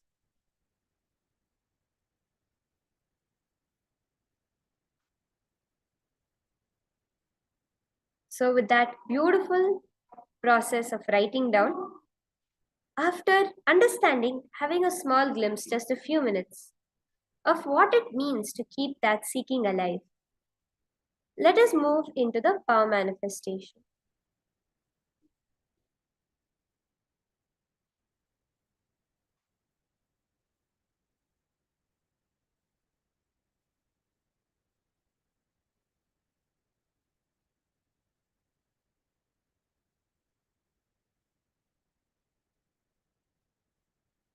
We'll be continuing with the power of Dura Shruti, continuing manifesting the power of hearing at any distance. See, fundamentally, Swamiji reveals very biomemory, the very muscle memory of a human being, has the ability not just to hear something being spoken, but in a huge hall full of people talking. The human being itself has that capability to be able to listen to a small whispered conversation on the opposite end of the hall. That is what Swamiji has revealed as this power of Dura Shruti. Where Swamiji says that innately every being has the ability to be able to listen to, when we actually, very beautifully it's revealed that as human beings, we have lost the ability of all the other senses because we have focused so much on sight. Out of the 5 senses, up to 80% of our input, 80% of our cognition, our perception, our experience of reality is limited to our sight. As human beings, we are so dependent on our sight. But if you look at, let's say, the different species of animals like dogs, they rely so much on their sense of smell. Just through their sense of smell, They can do 100 different more things than we can do with our sight. Or else take different types of birds and bats. They rely on sound. Bats are nearly blind. Just by their sense of hearing, the producing the sound and hearing it back, or dolphins take for instance, they are able to navigate a whole different world. So during this power of Durashruti, see, why are we moved so much away from our own innate possibility? Because fundamentally we have cluttered ourselves so much. We have become so insensitive to the way reality is. When we look at something, even though what do we look at it, we take, even psychology says that which confirmed by Swamiji, where Swamiji has also revealed that this is the truth, that when we are looking at something, we take in either 2% of the information or 98% of it. So there is no in between. You're either not cognizing or you're completely cognizing. But most of the time, we are all stuck in not cognizing at all. But when you go subtle within, stop the constant inner dialogue that is happening, the inner creation of smell, the inner creation of taste, the inner creation of sound. When that is stopped, then the reality becomes available for you to listen. Are you all cognizing this, understanding this? So now let us enter into this power of Durashruti. How we'll be manifesting, as we have been manifesting, is I'll be playing a certain music or sound, creating some noise or any audio, any shruti basically, something that can be heard.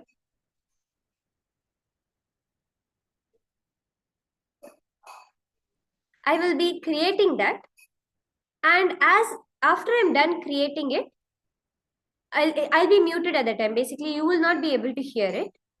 Only I will be able to hear it. And after you all scan and post whatever Swamiji has revealed to you, after that, you will also, I will be playing it for all of you to listen.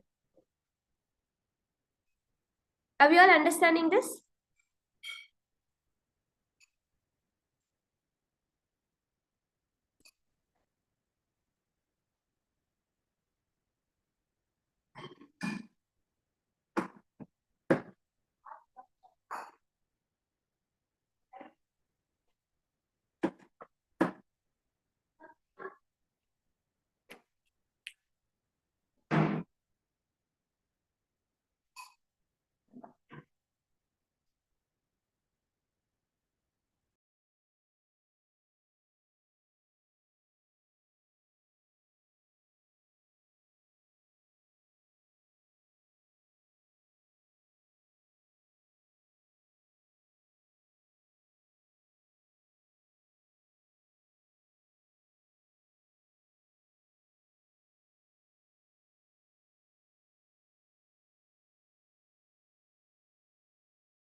I sincerely apologize to all the participants for the technical glitch we had. We had some issues with the projection of the for the playing of the music.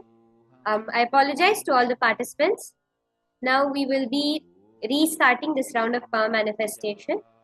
So as I was explaining, this round of power manifestation was the power of Dura Shruti, through which you'll be able to hear music happening at a distance.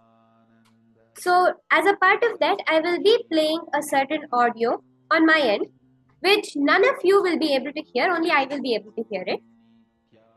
And you will all be connecting through the third eye, and through your third eye, you will be listening to what that music could be.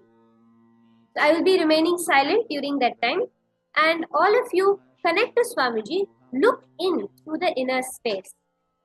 Bring your inner space to the space of complete unclutched silence. You can chant the Mahavakya, that is the cosmic password, cosmic passcode, and just see what all sounds are revealed within your inner space. Then you can post it and we will be verifying the music. So now I will start listening to the music and I will be staying quiet.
Okay, now we can pause the audio. I've paused the audio that I was listening to. And now each of you can post in the chat whatever Swamiji revealed to you as the details of that exact audio I was listening to.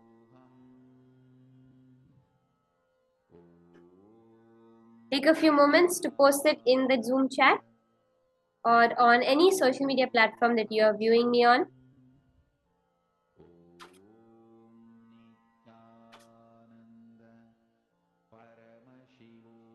Take a few moments, do post your answers.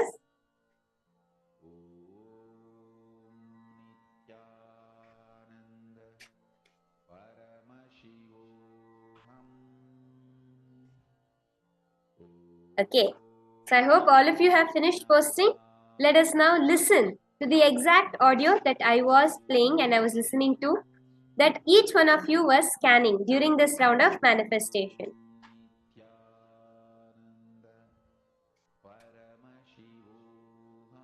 See, when you are doing this power manifestation, this power, you will start to see how each of your senses start to become more and more subtler. Each of your perceptions will go to the depth of you and you will cognize it.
भूर्भुवस्वः तत्सवितुर्वरेण्यं बर्हो देवस्य धीमहि धियो यो न प्रचोदयात्। ॐ भूर्भुवस्वः तत्सवितुर्वरेण्यं बर्हो देवस्य धीमहि धियो यो न प्रचोदयात्। ॐ भूर्भुवस्वः तत्सवितुर्वरेण्यं बर्हो देवस्य धीमहि धियो यो न प्रचोदयात्. Yes. So this was the exact audio that I was listening to. It's a very beautiful recitation of the Gayatri Mantra directly by the Supreme Pontiff of Hinduism, by Swamiji himself. Actually, this Gayatri Mantra is a Diksha we all received on the first day of the program. It is the initiation, the very first initiation into Hinduism. And Swamiji says very beautifully that in Hinduism, when you are initiated into something, you are not given any ideas. That pure questioning is allowed to be alive in you, because this whole mantra, the first mantra you learn, says, let that Deva who illumines my mind, let the Dhi be strengthened. So it is complete assumptionless, completely pure level of seeking that is instilled into the kid at the young age. And that is what this beautiful Gayatri Mantra we all listen to. The Gayatri Mantra directly as recited by Swamiji himself. That is what this mantra, this audio we were all listening to is only that.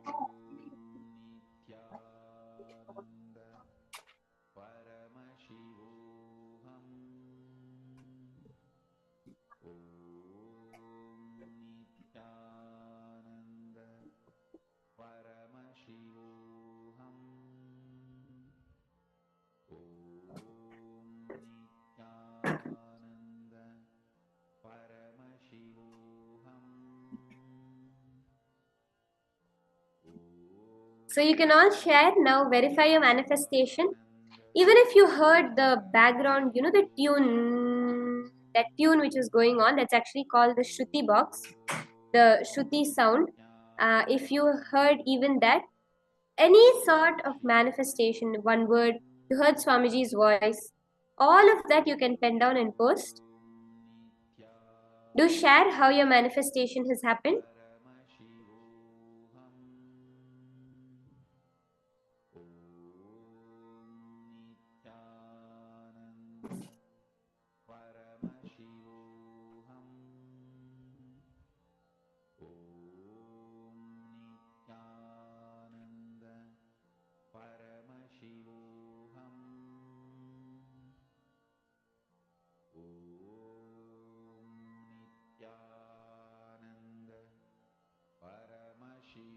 Take a few minutes to share your manifestation.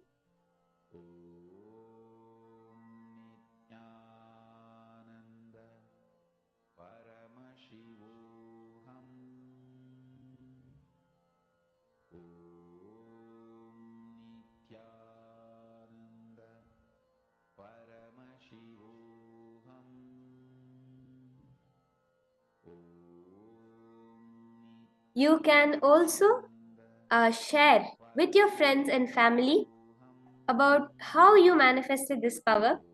Actually, one thing I would like to share with all of you here today is that when you're doing the manifestation, right, even if you heard something, see, secondary is whether, oh, did it match, did it not match, was it exactly what I listened to or not. One thing is, even if you heard something, that is the manifestation. First, celebrate the very fact that without external sound, your inner space is able to give you a hearing. That will make more and more manifestations happen. Now let us enter into the next session, a very, very powerful and beautiful session, and I would say a favorite amongst all the devotees and disciples of Swamiji. The next session we're going to be understanding about the deities whose Bhava Samadhi Darshan, those beings who are going to be giving us darshan today. So So let us understand about Shukracharya, Asaraguru Shukracharya, Devaguru Brihaspati, and Adiguru Dakshinamurti, directly from Swamiji.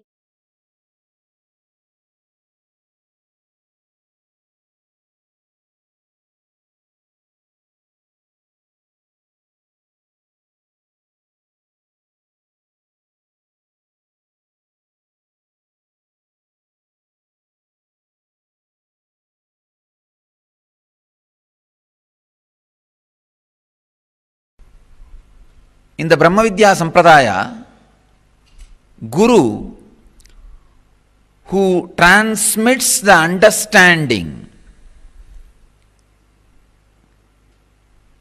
which is irrevocable, irretrievable,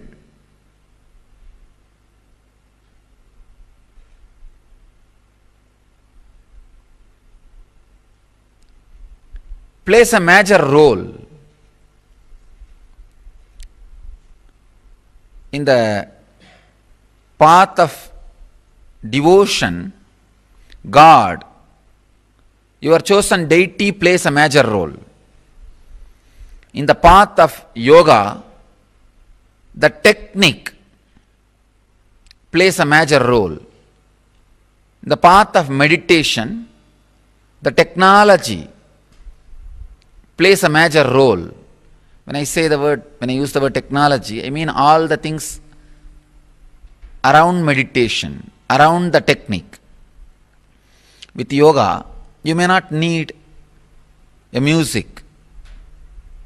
In the path of yoga, you may not need other accessories for the technique. But in the path of meditation, it is not just technique, technology. You need some more accessories.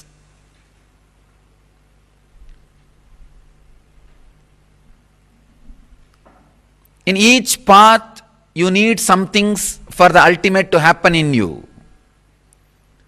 But in Brahma Vidya Sampradaya, the one and only requirement you need is Guru. That's all. If you and Guru, both of them are lost in some forest where nothing else is available, that's enough for you to get enlightened. Actually, both of you are lost in some forest where nothing else is available. The enlightenment will be very easy and quick because you will not have anything to do. No other entertainment is possible.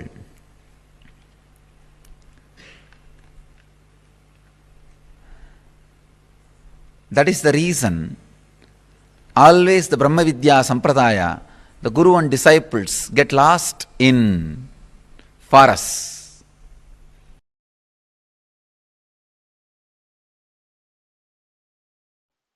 Paramashiva does 5 action: creation, sustenance, rejuvenation, putting in delusion, and liberation. First 4, creation, he does by sitting in Brahmaloka. As a Brahma, he manifests and creates. Maintenance, he does by lying down in Paramapada as Parandama. Rejuvenation he does as Maharudra in Kailasa, from Kailasa itself. Putting in delusion he does through many of his forms like Bhikshadana. All those forms he took just to put people in delusion. Liberation. For liberation, he always comes down to planet Earth. He has to assume human form. The form he assumes for liberation is Guru.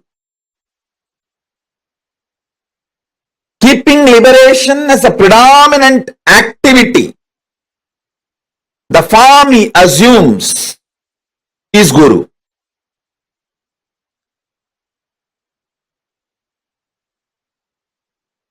So listen, I'm going to elaborately initiate. Attend intensely.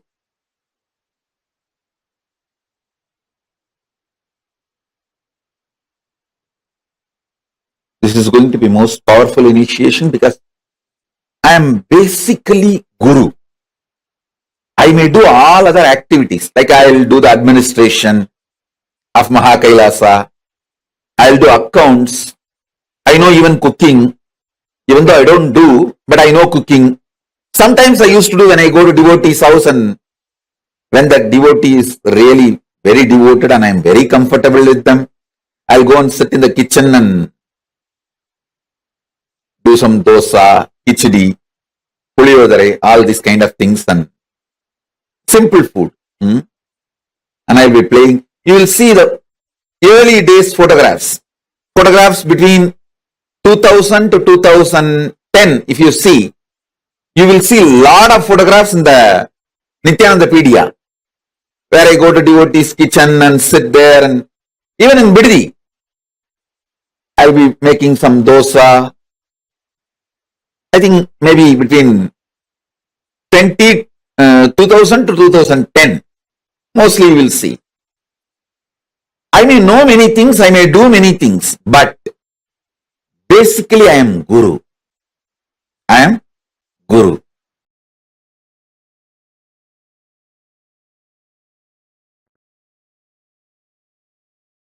The deep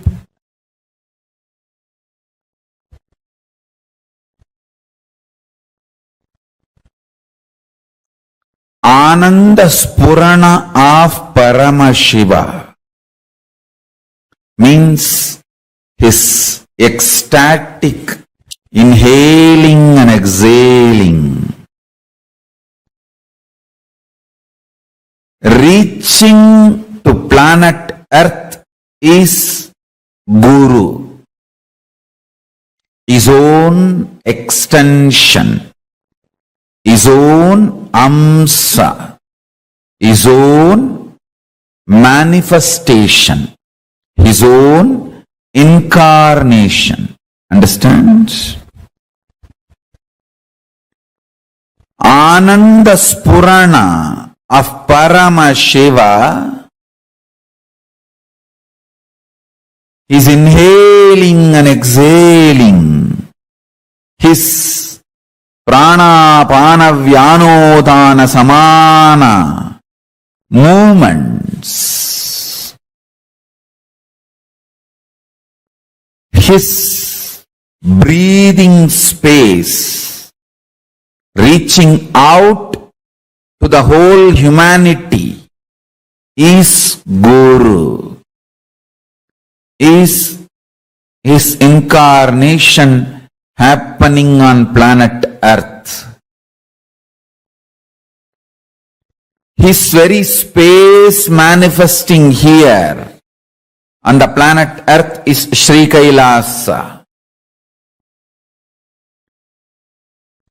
The way he wants to grace the planet Earth, humanity, each one of your life, he demonstrates his compassion by happening as Guru, manifesting himself as incarnation and entering your life.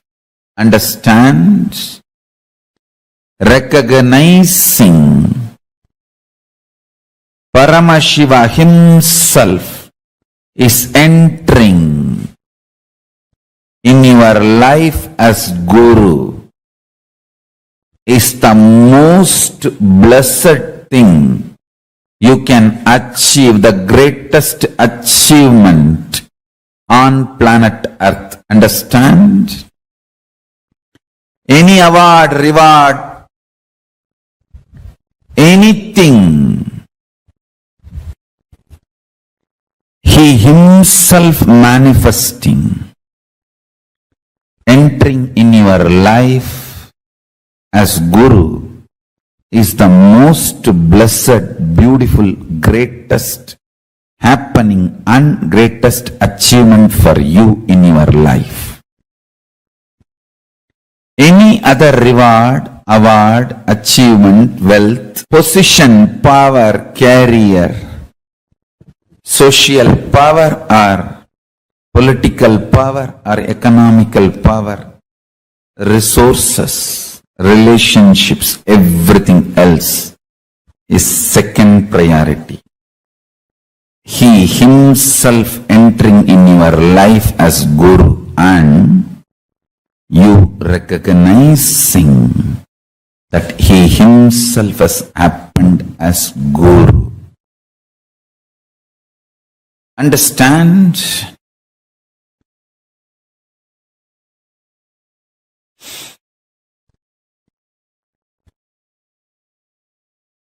Power, enlightenment, knowledge, extreme strength. Power, enlightenment, knowledge, extreme strength.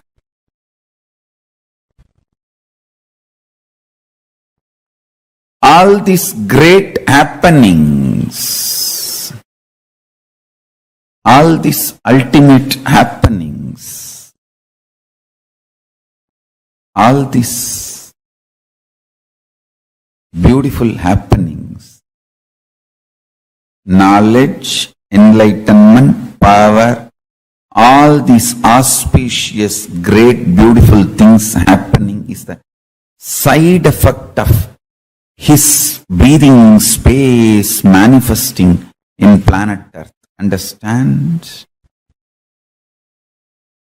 He himself breathing is Ananda Spurana.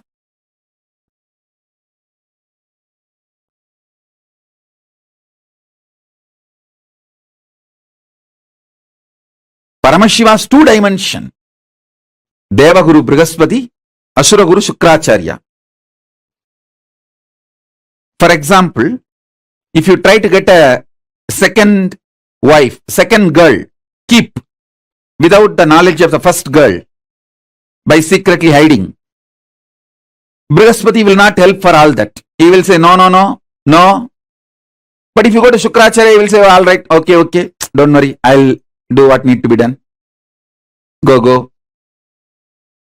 And he will even give you some tips. I'll take care. The Brihaspati is very socially polite relationship. Shukracharya, only integrity. If you are integrated to him, that's all. The social norms, rules, regulations, being organized, all that does not matter. If you go to Brihaspati, he will bless you for the wealth for which you need to work through the society, social form and achieve. But Shukracharya will simply give lottery.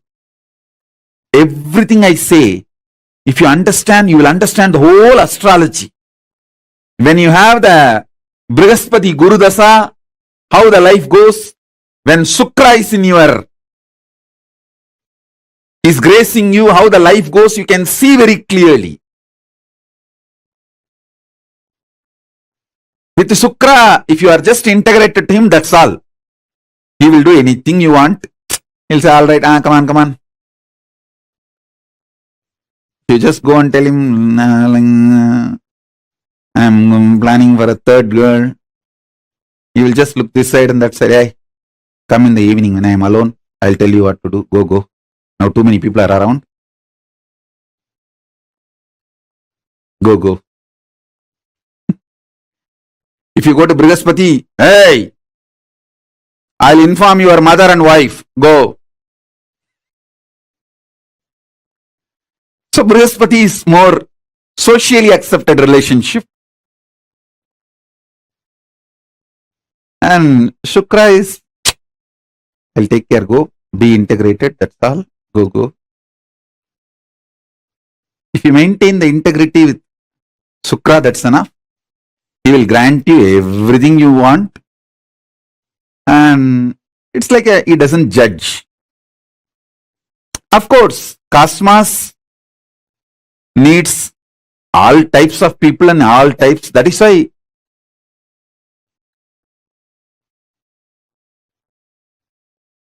Paramashiva himself manifests as Brihaspati and Shukra both. Both are Paramashiva's own manifestation.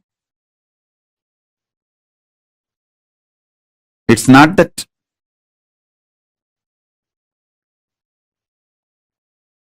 Shukra is less Paramashiva or Brihaspati is more Paramashiva. No. Brihaspati is more for the people who are organized, socially polite.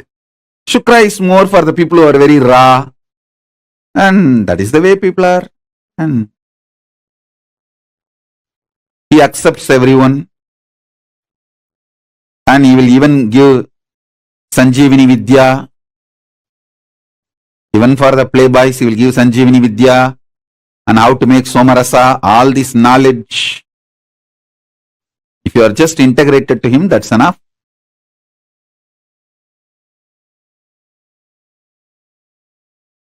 Deva Guru, Asura Guru.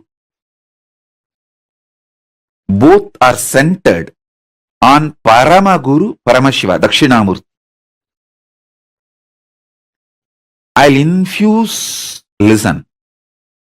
The Deva Guru is absolute power of trust. Asura Guru is the absolute power of love. The trust Brihaspati, love Shukra, both are from Dakshinamurti. I'll infuse Dakshinamurti in you with Brihaspati and Shukra. Brihaspati is trusting you. You will become Paramashiva. Shukra is, it's okay, even if you do something once in a while, it's okay, I am here. I'll hug you and just, I'll give my quota. I have my quota. Means even stupid fellows, I can push it in the crowd. Hey, all right. Hello. Like honorary doctorate. Any university, if 1,000 people write thesis and get doctorate, the university has the freedom to give a honorary doctorate to one guy, even if they don't write the thesis. Like that, I have my quota. Granting in my quota, okay, that is Shukra. That's why he's Asura Guru. Even for demons, he allows, okay, all right, pass it.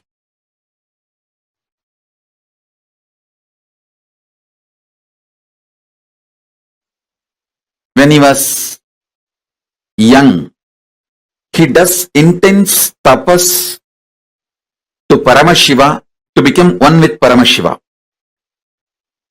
His tapas was so intense. Paramashiva appeared and asked him, what do you want? I want to become one with you, not only spiritually, conscious wise. Whatever I carry, even this body should become one with you. Paramashiva said, what to do? He just swallowed him. He gave the boon. Paramashiva gave the boon and just swallowed him. Shukra went inside and started doing tapas inside happily. Inside the stomach of Paramashiva is the best place to live. He just lives inside Paramashiva's stomach blissfully.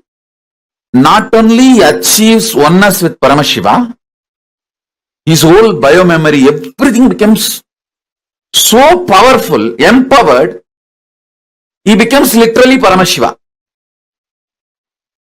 And then Paramashiva tells him, hey, you become literally so much me. It is time when I am expanding and making this universe, you carry my energy and bless people. Listen carefully. in India, we have temples for each of these planets. All of you should know, in Sun temple, the statue of Sun, deity of Sun will be there. As per Agama, how the sun looks, that deity will be there. In the Brihaspati temple, the Brihaspati will be there. In Shani temple, the Shani will be there. In Shukra temple, only Shiva deity is worshipped as Shukra. Shukra has no separate deity. Kanjanur is the temple which is under Madurai. The Kanjanur temple is under Madurai. That is a Shukrasthalam. There, the Shukran deity, there is no separate deity for Shukra. Paramashiva will be hugging Parvati in union and he is manifesting the universe. That form is Shukra. Then understand the power of Shukra. And Paramashiva says,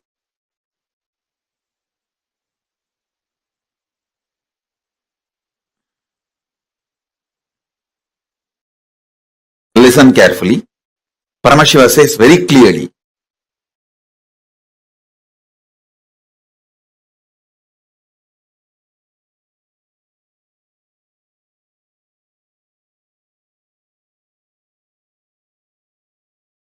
listen, these words are too important. He says, when I decide to expand, my passion to give, when you are in high peak, how you give. Paramashiva, if he is in high, that's the time he manifests this universe. So he doesn't see logic, he just gives. This is the Shukra. You can see very clearly, it is Shiva and Parvati. Shiva and Parvati, Shiva actually keeps his hand on the hip of the Parvati.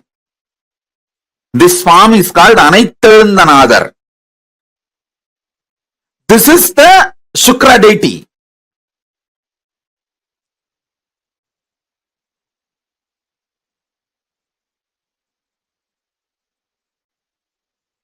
Paramashiva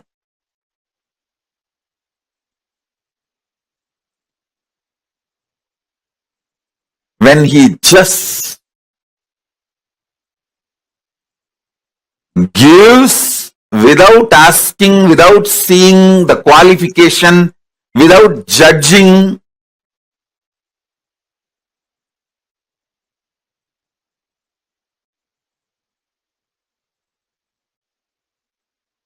that energy of Paramashiva is Shukra. Shukla means in Sanskrit semen. Paramashiva's semen, energy, it's not just a liquid, it's a life energy.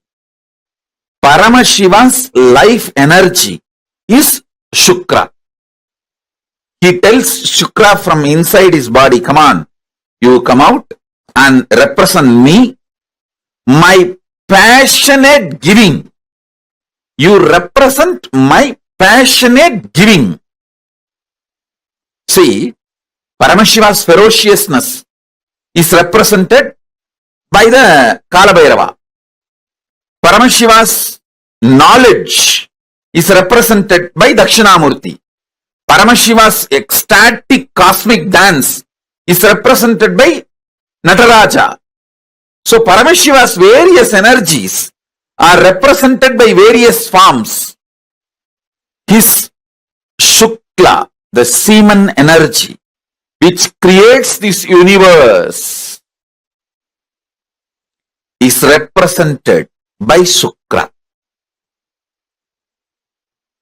So through the Paramashiva's Shukla, Shukra comes out and plays the same role as Paramashiva. Listen, in the beginning, when Shukra came out, he was not guru of demons. He just started giving everything to everyone without judging.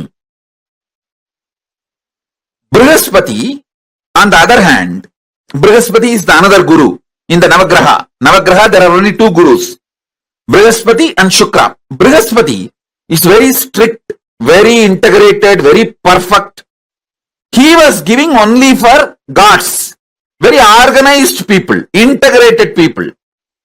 So all the people he refused, whom he will not initiate, he will not give boons, he will not give the powers, all of them went to Shukracharya. All those who are rejected by Brihaspati went to Shukracharya. Naturally, the demons were the larger number who went to Shukracharya. So Shukracharya came to be known as Guru of the demons. Otherwise, Indra many times went to Shukracharya and got blessed.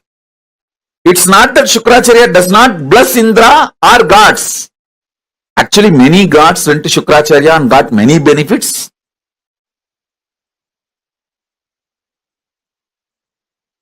Even Skanda said to be received some boons and weapons from Shukracharya.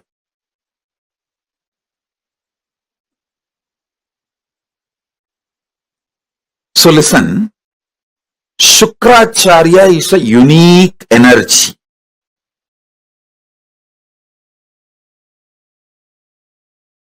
Guru's Brihaspati, Deva Guru dimension, gives you all the right things you ask.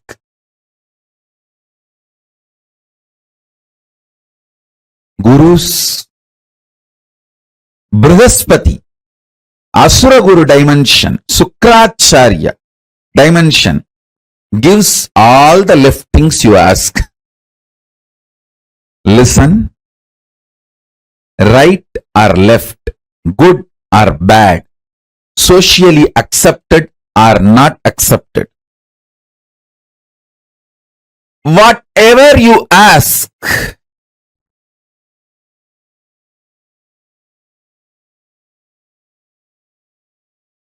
Shukra blesses. Don't take these words lightly. Shukra really manifested yesterday. It is actually lottery. You see, Shukra manifests like a lottery. He is not logical. He is like a lottery, literally lottery.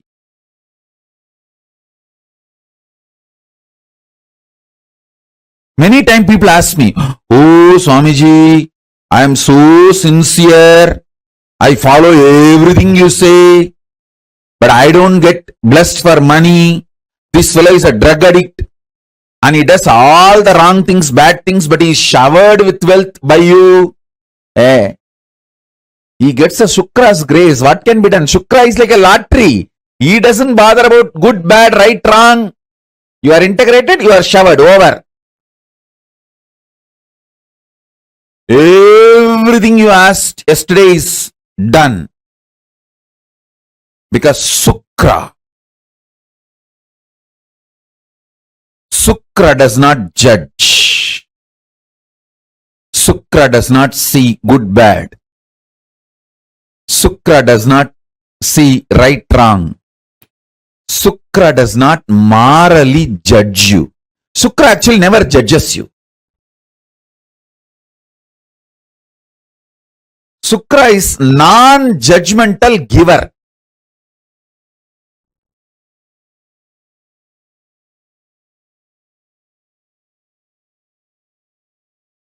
If you go to Brihaspati saying that you are addicted to alcohol and that is causing a lot of problem, Brihaspati will give you guidance how to get out of the addiction, how to clean up that addiction pattern, to become healthy, all that. If you go to the Shukra with the same problem, I'll give you Somapanam. Drink, you will enjoy, but your health will never be disturbed. Even if you die, you will be revived again, because the Somapanam has that Sanjeevini DNA. Even if you are dead, simply you will come back to life. The Sanjeevani DNA does not let your body without life more than 3 seconds. You will be back. So the way Sukra deals things are totally different. Even if you die due to overdosage, in 3 seconds you will be back to life. Sukra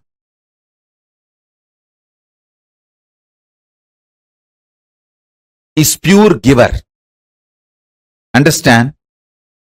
Paramashiva manifests as all three: Brihaspati, Sukra, and Dakshinamurti.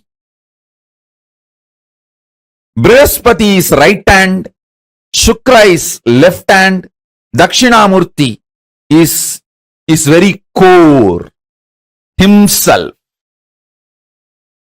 His Gurutva, his Guru Tattva is Dakshinamurti. Listen.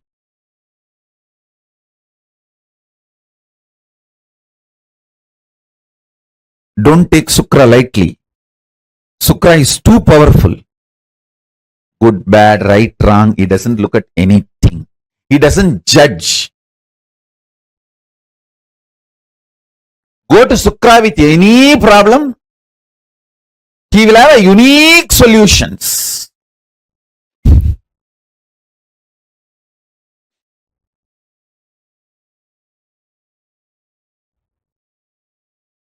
Brihaspati, he sails the socially accepted path, which is for the Devatas, like organized living. Shukra is like a path breaker. He always finds path by breaking paths.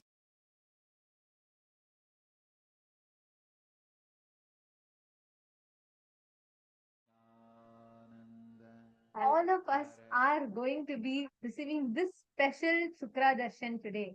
Like Somji said, it is not about your qualifications, how much you are individually capable or not capable of doesn't matter. When it comes to Bhagavan Shukracharya, he gives a special Shukra quota.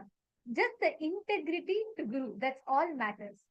And you will just be showered beyond your logic of what you've done, what you have not done. None of these matter. Actually, how many of you here already feel like what effort you have put or what kind of maybe whether the strategies you have done or the hard work you have put in, all this actually are not even matching to what Swamiji has showered you with. How many of you have experientially experienced this in your life? That is exactly what Shukracharya does. He just showers us. Today, all of us are going to experience that Shukra quota. We are going to be experiencing that Shukra dimension of Swamiji intensely manifesting for us all the various dimensions of Paramashiva as Guru. The Guru Tattva manifesting in its ultimate forms as Deva Guru Brihaspati, Asura Guru Shukracharya, and Adi Guru Dakshinamurti himself. All three of them are going to be manifesting to the Paramavatara of Paramashiva, the ultimate manifestation as our beloved Swamiji. And today, every one of you that are sitting here, beyond all the social limitations, you may feel like something is wrong societally, it may not be correct, and can I really ask this, can I ask that? Today during the darshan, you can ask any boons that you want. And every one of you can request beyond all the social conditionings. Let's say sometimes you feel like, Swamiji, I really want to spend time with you, but I have a boss and I need to commit and I need to make it to that work. Can you maybe do something such that I'm simply sitting here the full day and spending time with you and still all the work should somehow get done and everything should happen? Even that will be granted. Anything and everything you can ask today during the darshan, right, wrong, good, bad, beyond all the societal definitions, only thing that matters is your integrity. Your integrity to the Guru is the only thing Shukracharya sees. If you are integrated, you get all the things you want in the Shukra Kota. And understand now, like just like what Swamiji revealed just now. I see now the Paramashivoham Level 1 participants too have joined. Nithyanandam, to all of you that have joined in very shortly. We are going to have the live darshan of Swamiji manifesting as the various Guru dimensions of Paramashiva, Devaguru Brihaspati, Asura Guru Shukracharya, and Adi Guru Dakshinamurti himself. And as Swamiji very beautifully revealed, all the right things, like socially accepted things, the rightful things for you. Devaguru Brihaspati, he will grant it fully. All the left things, meaning like even the things that are socially not right, morally not right, and you even feel so guilty or like afraid that you can't even ask some things as boon, but you still have a deep desire to have some things. All these without judging you, without even seeing whether you're put in the right effort needed or not, without seeing whether you're qualified or not. Bhagavan Shukracharya will just shower upon it. He is Paramashiva's own extension. Swamiji revealed the whole story, how Bhagavan Shukracharya manifested, how he is the giving dimension of Paramashiva, goes on giving, just showering. Actually, when Swamiji is just describing these qualities, it could just literally, that's exactly how Swamiji is. Right? Like, Swamiji does not see any of our qualifications, whether we are qualified for something or not, whether we are capable of doing something or not, and just goes on showering.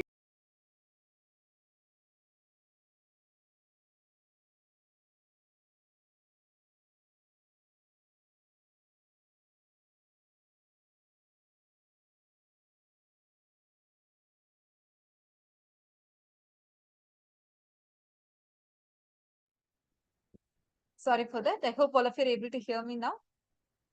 Yes.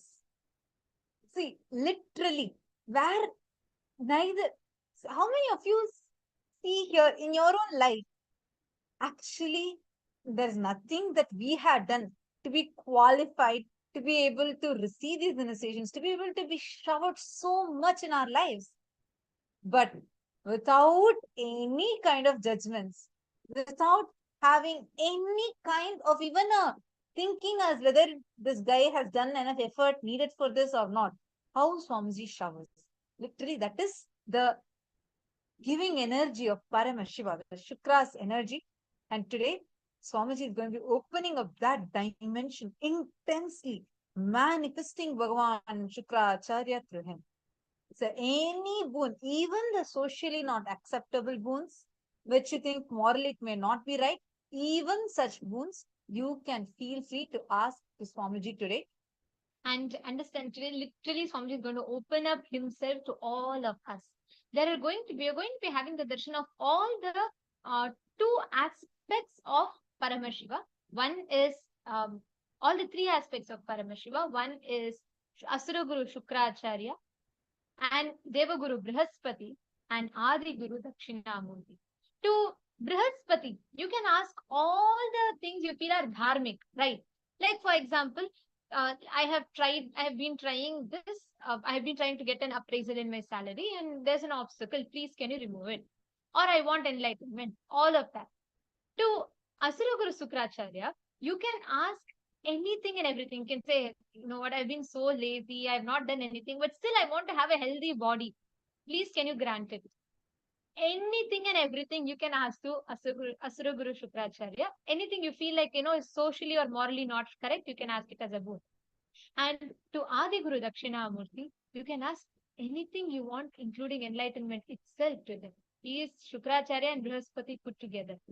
And understand, it's actually such a beautiful a shower of compassion.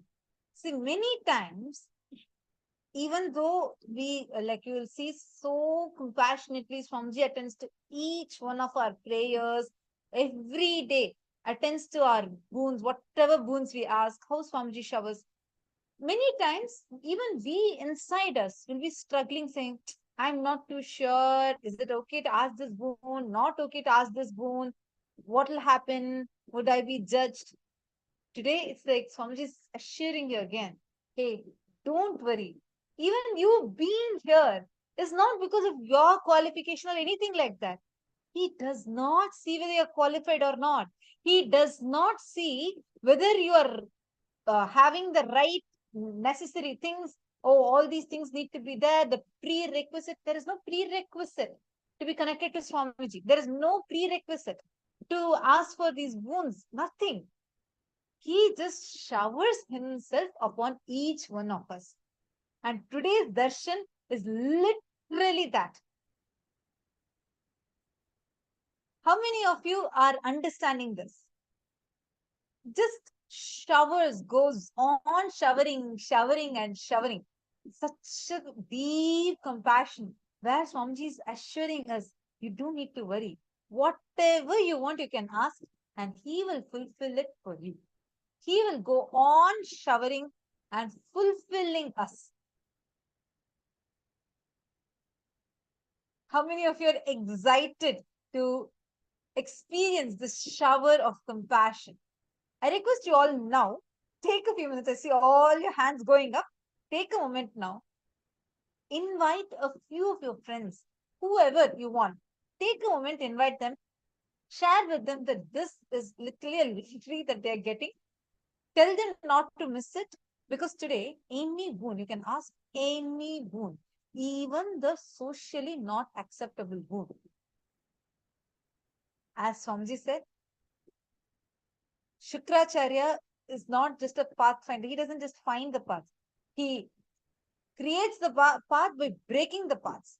He is a path breaker. He will find solutions for you and he will manifest it for you. You will feel like, oh my God, this is manifesting in such an unimaginable way. I never even thought that such a thing can happen in my life. I'm being showered.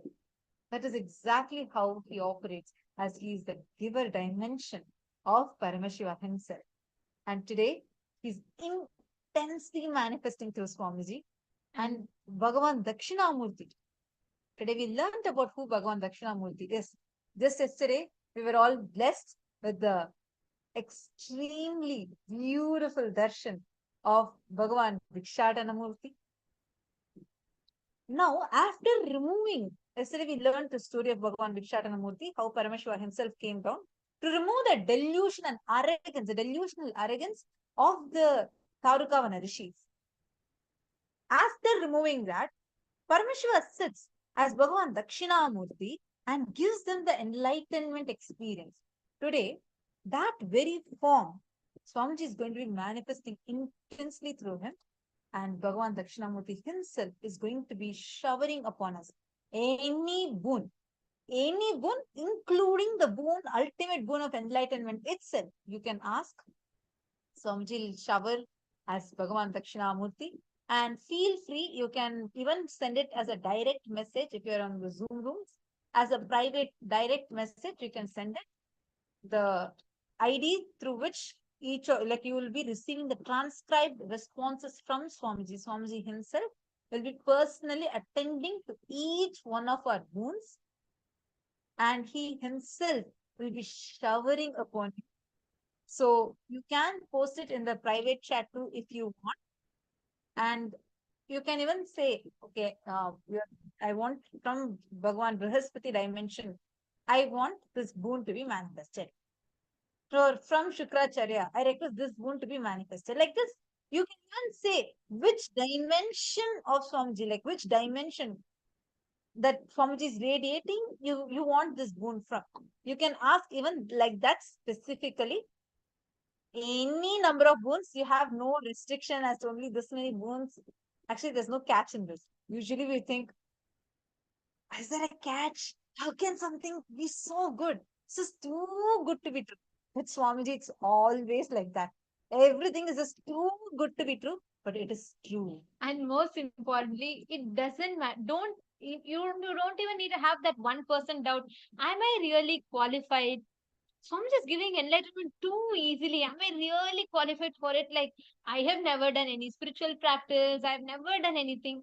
And Swamiji is like showering so many powers, everything to us so easily. Am I really qualified for it? Swamiji tells a very beautiful statement. Swamiji tells, I do not choose the qualified. I qualify the chosen. It is not about your qualification. I mean, if any one of us go based on our qualification, who is qualified to have Paramashiva in our life, literally so accessible to us? It is his compassion, he manifests. And the moment, only thing that matters is our integrity. That Guru Bhakti, that integrity to the Guru is all that matters. And just through that, you will be able to experience the best of the cosmos. You will be able to experience all the amazing gifts. So are you all ready for the darshan today? Yes? I see the moment we told Shukra, so many hearts, so many participants are excited. Shukra darshan is one of the most asked, most requested darshan because it is just too sweet. Anything you want, you ask and Swamiji will grant it. And in preparation for the darshan, we're all going to be doing a very beautiful meditation process now. And I request all the participants to please come and settle down in front of the camera for the darshan. I request all the Paramashivoham Level 1, Level 2 and the Level 3 participants to please settle down in front of the camera. Please take a few minutes.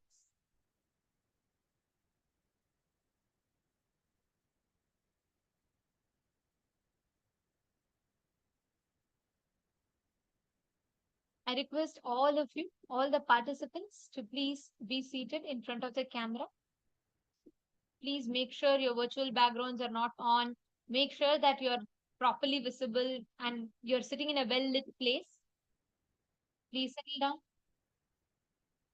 It is extremely important that we are on the camera during the darshan. Please understand, during the darshan, just by a mere look, Swamiji transmits the energy, experience, and all the auspiciousness, everything to us.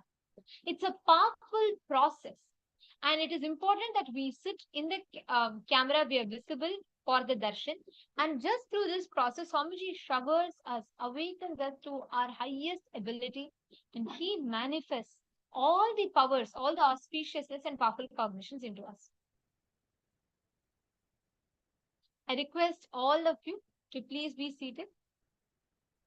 Settle down. Ma Saroj, Ma Nitya Chakraraja Swarupini. I see some of the participants are not still in the camera. Ma Hilde, please could you make sure you're more visible in the camera. Ma Amantha and Ma Kumati. And I request all the male bodies, all the male participants as well to please come and settle down in front of the camera.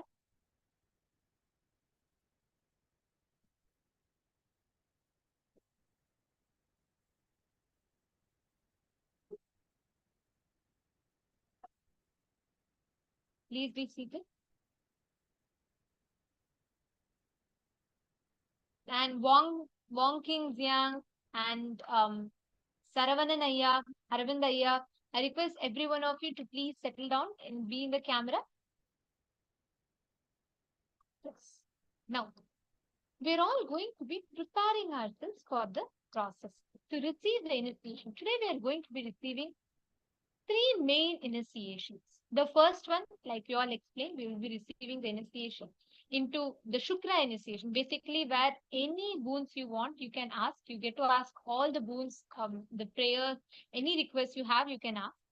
And in addition to that, we'll all be receiving a Nithyanandoham process, where we all learned today about the power of sound, the Nada Tattva, and Swamiji revealed how everything in this universe is made of Nada and Bindu, sound and light, verbalization and visualizations. And Swamiji is today going to be using anti-sound to awaken the God particle inside of us. Today we all learned about the God particle, right? The bioenergy, the core component of us. That is a God particle, which contains the fuel, which awakens you to the experience that you are Paramashiv. And we're going to be receiving that unique or a very special process where Swamiji will be using anti-sound, which means like Swamiji is going to be using the anti-sound to awaken the God particle inside of us.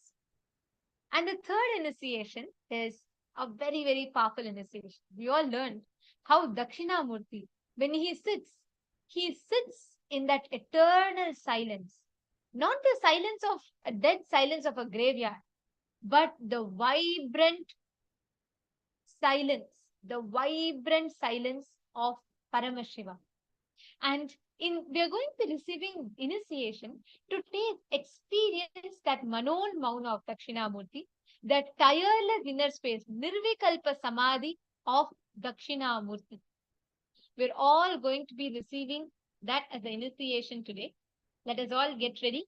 I request all the participants to settle down. We will now be entering into a very beautiful meditation process to prepare ourselves to receive the darshan. During the darshan today, all of you can post all your prayers, any boons requests, blessings requests, whatever you have. You can post all of your prayers to Swamiji, and Swamiji will himself be attending to all the prayers. I request all of you to prepare yourself. Please make sure you're seated. And if you have Aushada, Bhasma, Kumkum, please apply them. If you have Atma Murti with you, please bring the Atma Murti and keep the Atma Murti.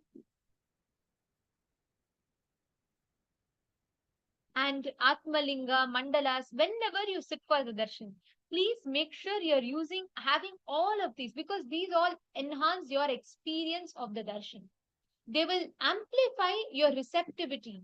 The way you receive the energy, you receive the initiation will be enhanced more with these alchemy products. And darshan is an extremely sacred space. So I request all the participants to kindly avoid sitting on the bed. Do not sit on the bed. Do not lean. As much as possible, other than if you have any health concern, please sit on a chair. Please sit away from the bed where you're seated straight and sit in a deep reverential space of gratitude, ready to receive.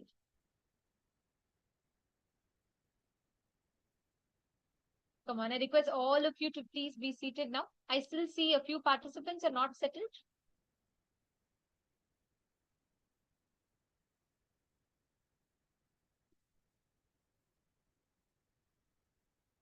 Ma Herlin Gomez, you should add more light. You should be more visible, ma. I request all of you to be more visible. Please make sure you understand.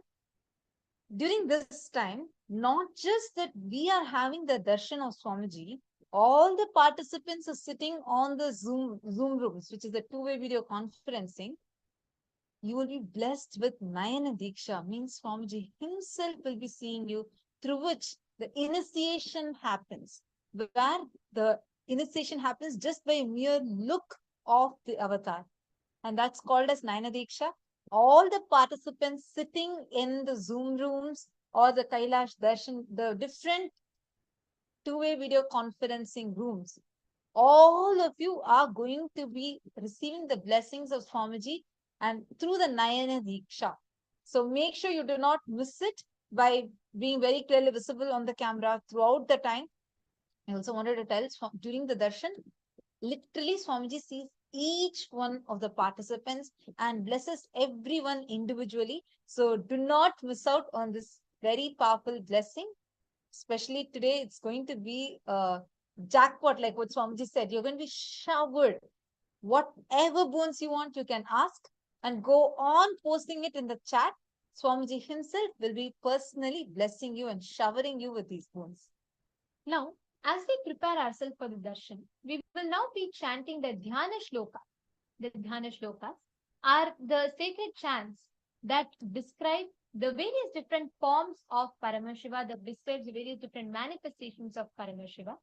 And today, since all of us are receiving the darshan of Dakshinamurti, we will now be chanting the Dhyana Shloka of Dakshinamurti. We request all of you to please sit straight.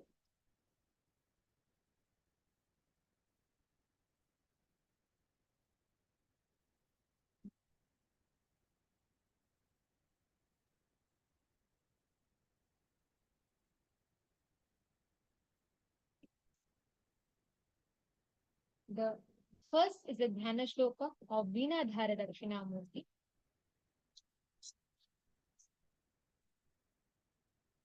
वीणां करैः पुस्तकमक्षमालां बिभ्राणमभ्रां भगलं वराड्यं फणीन्द्रक्ष्यं मुनिभिः शुकाद्यैः सेव्यं वटाधः कृतिनीडमीडे. The next is the Dhyana Shloka of Bhagavan Yoga Dakshinamurti. भस्मव्यापाण्डुरङ्गः शशिकलधरो ज्ञानमुद्राक्षमालां वीणां पुस्तकैर्विराजरक्तकमलधरो योगपट्टाभिरामः. व्याख्यापीठे निषण्णो मुनिवरनिकरैः सेव्यमानः प्रसन्नः सव्यालः Krittivasa सततमवतु no दक्षिणामूर्तिरीशः. The meaning of this mantra goes as: gods, demons, kinnaras, kimpurushas, pramathas, and the followers of Paramashiva serve Sri Dakshinamurti, who sit comfortably under the banyan tree. He is also called as Vyakyanamurti. His body is smeared with vibhuti, the sacred ash, crescent moon, and the jata juta. His ornaments are snakes, and he is wearing a tiger skin. He is having 4 hands. The seat in which he is seated is called as the Vyakyana Peetam. He is being worshipped by all his subjects. He is pleasant and peaceful and facing his disciples. Right side from bottom, his hands show the Jnana Mudra, Akshamala, and on the left side, he holds the book and Veena, the musical instrument. On the right side of him, great rishis Jamadagni, Vasishtha, Bhrigu, and Narada are standing. And on the left side, Rishi Bharadwaja, Shaunaka, Agastya, and Bhargava Munis are standing. The demon called Apasmara is under his feet. Dakshinamurti is a ruler of all universes who is the embodiment of peace and compassion. All the aged rishis says that this form of Paramashiva is also called as Vyakyanamurti. The next is the Dhyana Shloka of Vyakyanamurti, Vyakyana Dakshinamurti form of Paramashiva. Om Maunam Vyakya Prakatita Parabrahma Tattvam Yuvanam Varshishtham Te Vasadrishi Ganai Avritam Brahmanishthaihi Acharyendram Karakalita Chinmudramanandamurtim Swatma Ramam Mudita Vadanam Dakshinamurti Mide Chitram Vatatarormule Vriddha Shishya Gururyuva Gurostu Maunam Vyakhyanam Shishyastu Chinna Samshayaha. I praise and salute that Dakshinamurti who faces the south, who explains the true nature of the Supreme Brahman through his state of silence.